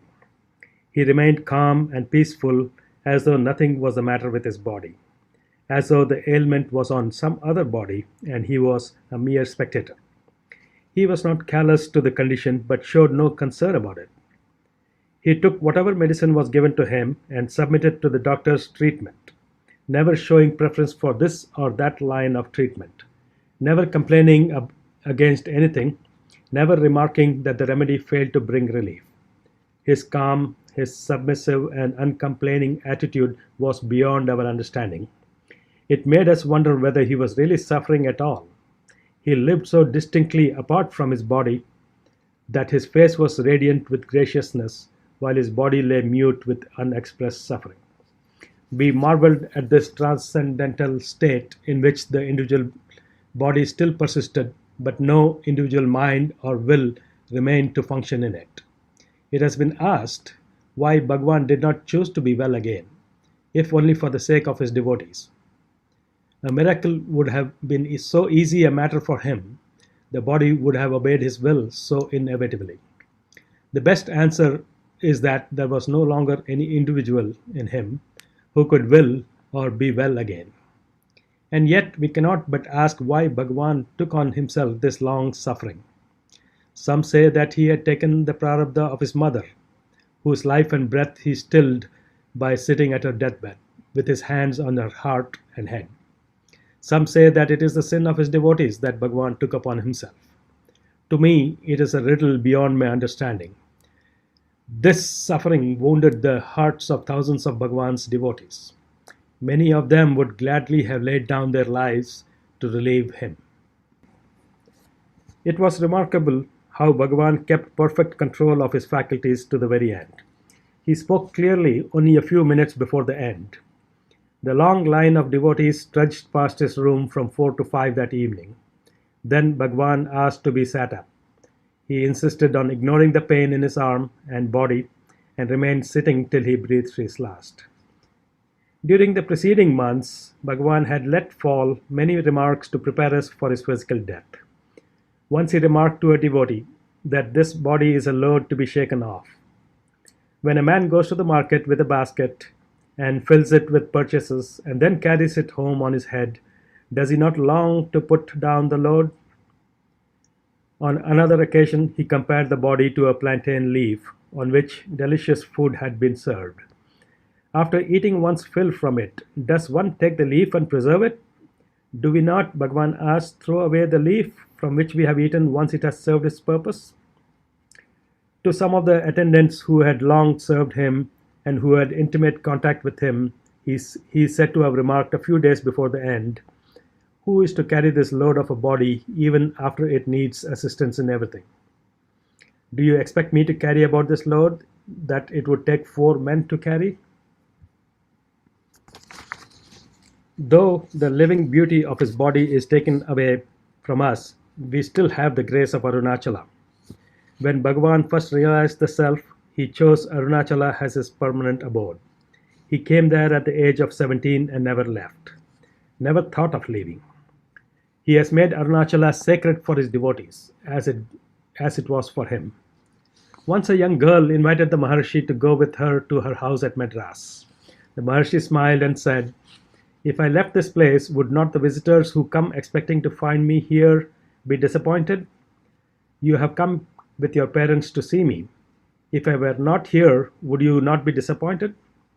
And even if I left this place, what certainty is there that I should reach your house? There would be so many calls and so many places for me to visit, and I might never reach your house at all." Deep down beneath our pain and bereavement, we know that Bhagavan has not left us. He has only left his body. He who taught us in silence can guide us in the spirit. His presence and influence, though unseen, abide with us. Though the physical presence is lost to us, if we seek his light, we shall find it. The light of Bhagavan has merged in the universal light of the self. A remarkable ocular demonstration of this was the phenomenon of star-like radiance that trailed across the sky at the very moment of his Mahanirvana. It was seen by many, even as far as Madras, and many who saw it knew intuitively what it portended. May the light guide us and pervade the universe. May he continue to lead us to the light, and may we be worthy of his guidance. Dr. T.N. Krishnaswamy. Om Namo Bhagavate Sri Ramanaya.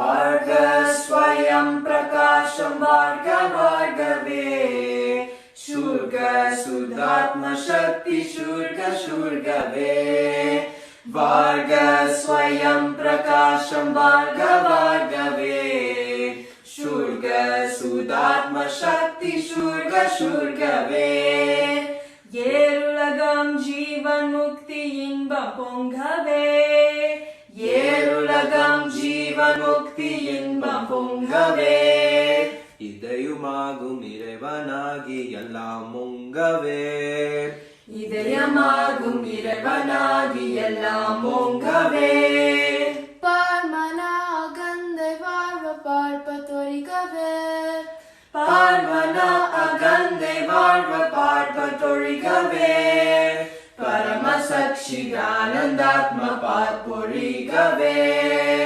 Paramasakshidhanandatma Padpurigave Varga Swayam Prakasham Varga Vargave Surga Sudatma Shakti Shurga Shurgave Tattilada Nitya Jiva Tattva Mongave Tattilada Nitya Jiva Tattva Mongave Tanmayati Chinmayam Tareti Ongave Tanmayati Chinmayam Tareti Ongave Yet Dikkum Hansa Soha Mediolikave Yet Dikku Hamsa Soham Yedirolikave Yelam Brahmam Yennum Unme Yirivagikave Yelam Brahmam Yennum Unme Yirivagikave Varga Swayam Prakasham Varga Vargave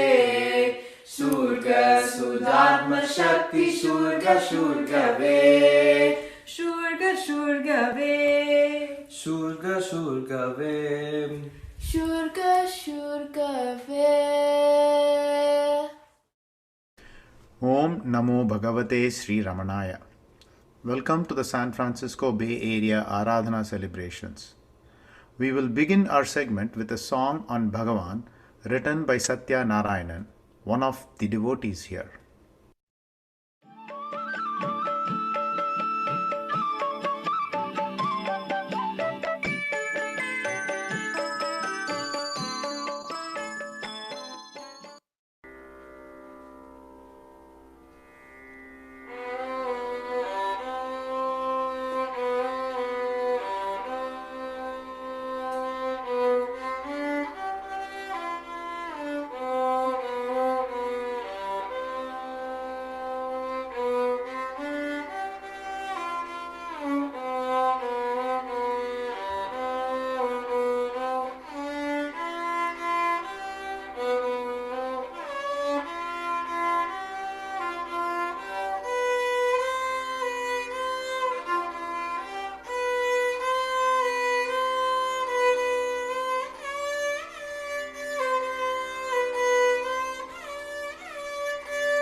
स्वरूप में अरुणाचल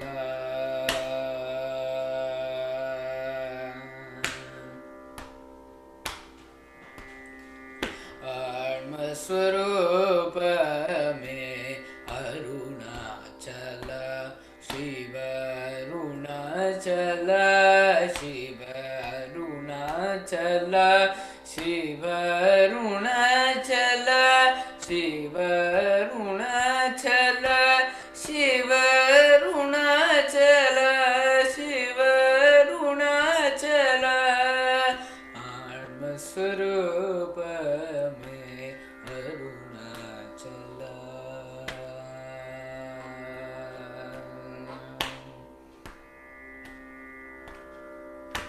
நான் மறை போற்றும் நாட்டியம் காணவன் நாட்டத்தை உள்ளிருப்பாய் அருணாச்சல நான் மறை போற்றும் நாட்டியம் காணவன் நாட்டத்தை உள்ளிருப்பாய் அருணாச்சல சிவ அருணாச்சல சிவ स्वरूप में अरुणाचल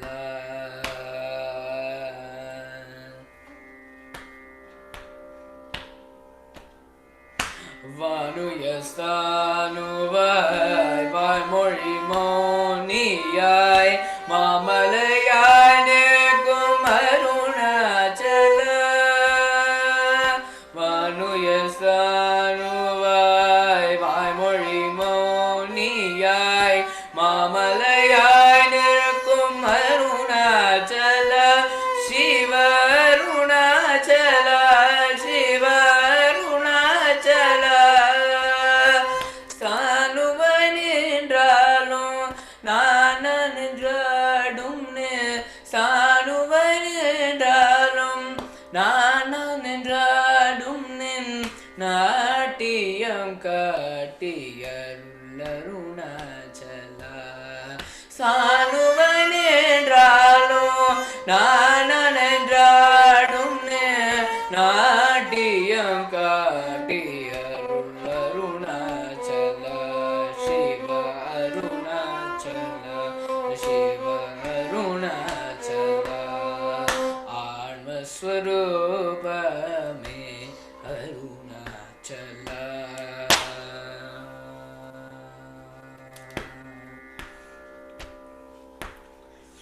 தானனும் சிற்றகந்தை கேணியில் தத்தளிக்கும் செய்யினை பாரும் Arunachal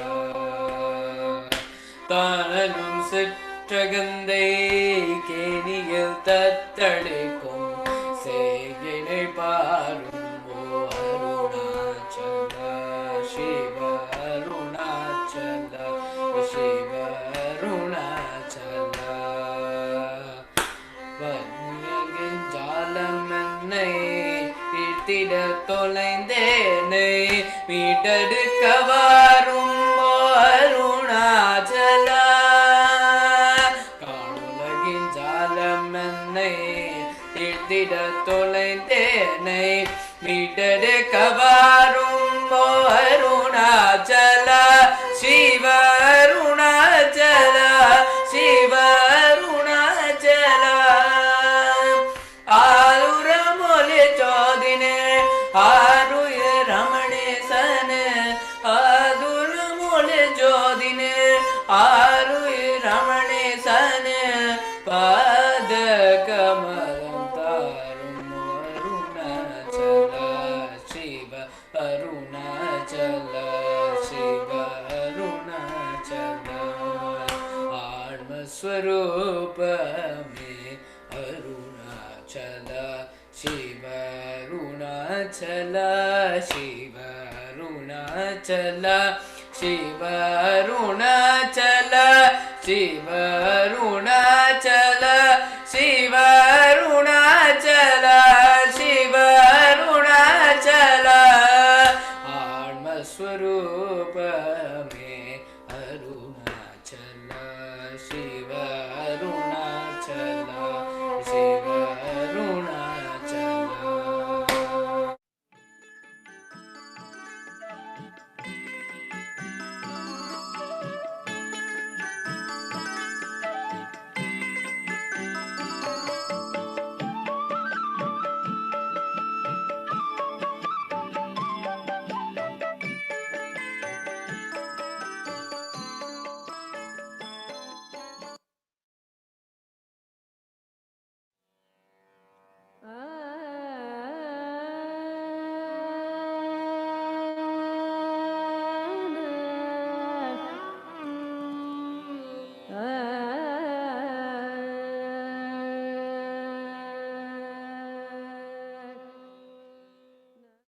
Om Namo Bhagavate Sri Ramanaya.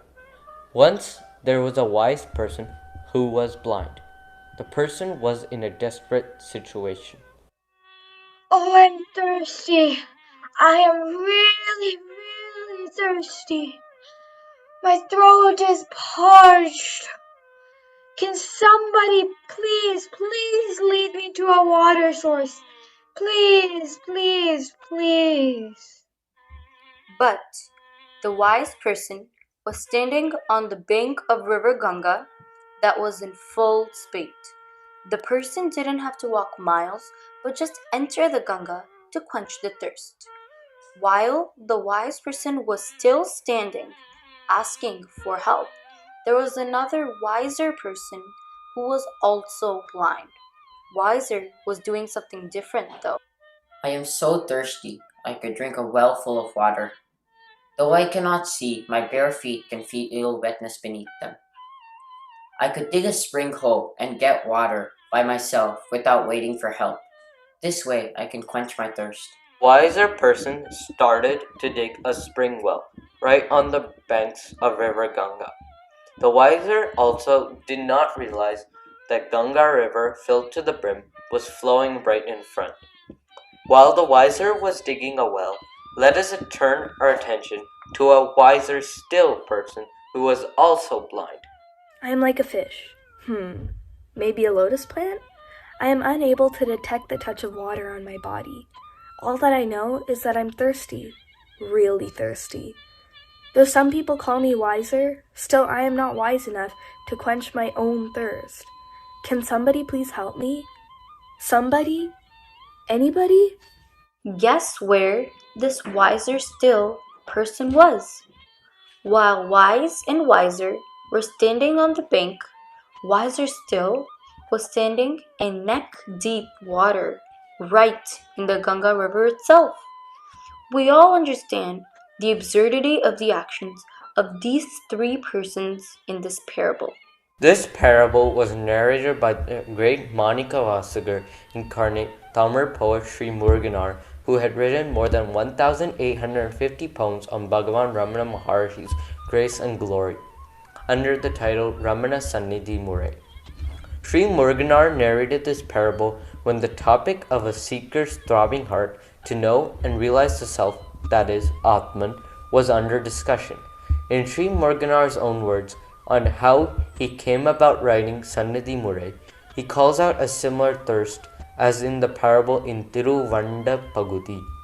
ஆட்பல கழிவுற ஞானதயா பரன் ஆட்கொள்ளனை உள்ள தடைத்த திறத்தான் உன்னீர் வேட்கையால் உழலும் ஒருவர் தண்ணீர் கங்கையை தலைப்பட்டாலன நாலாம் ஒரு பொன்னாலதனில் தன்னா தர பெரும் தாகம் தனிய சீர்வல திருவடி சிந்தனையதனா பார்வலர் எனும் ஒரு பதிகத்தொடு போய் தேசிகனாய் நகும் பரசிவ மோன பாரிதிய முனிவர முகம் கண்டு பதிகம் தனையவன் பதத்தில் சேர்த்தலும் ததியின் மலர்கண் சாத்தியருளினன். In this song, Sri Muruganar writes, "There was in me a thirst, an intense longing to subside into the self that was prompted by the thought of the divine feet, which abound in grace. So, suffering from thirst, like one who comes across the Ganges of cold water, on an auspicious day, a golden day, to satisfy my thirst, I went to my master, Ramana Maharshi, with 11 verses that began with Par Valar Kaile, that is, leaving Mount Kailas, and met the excellent sage, the Jnana Guru, the ocean of Mauna, the bestower of Jnana, with an unsteady and quivering voice.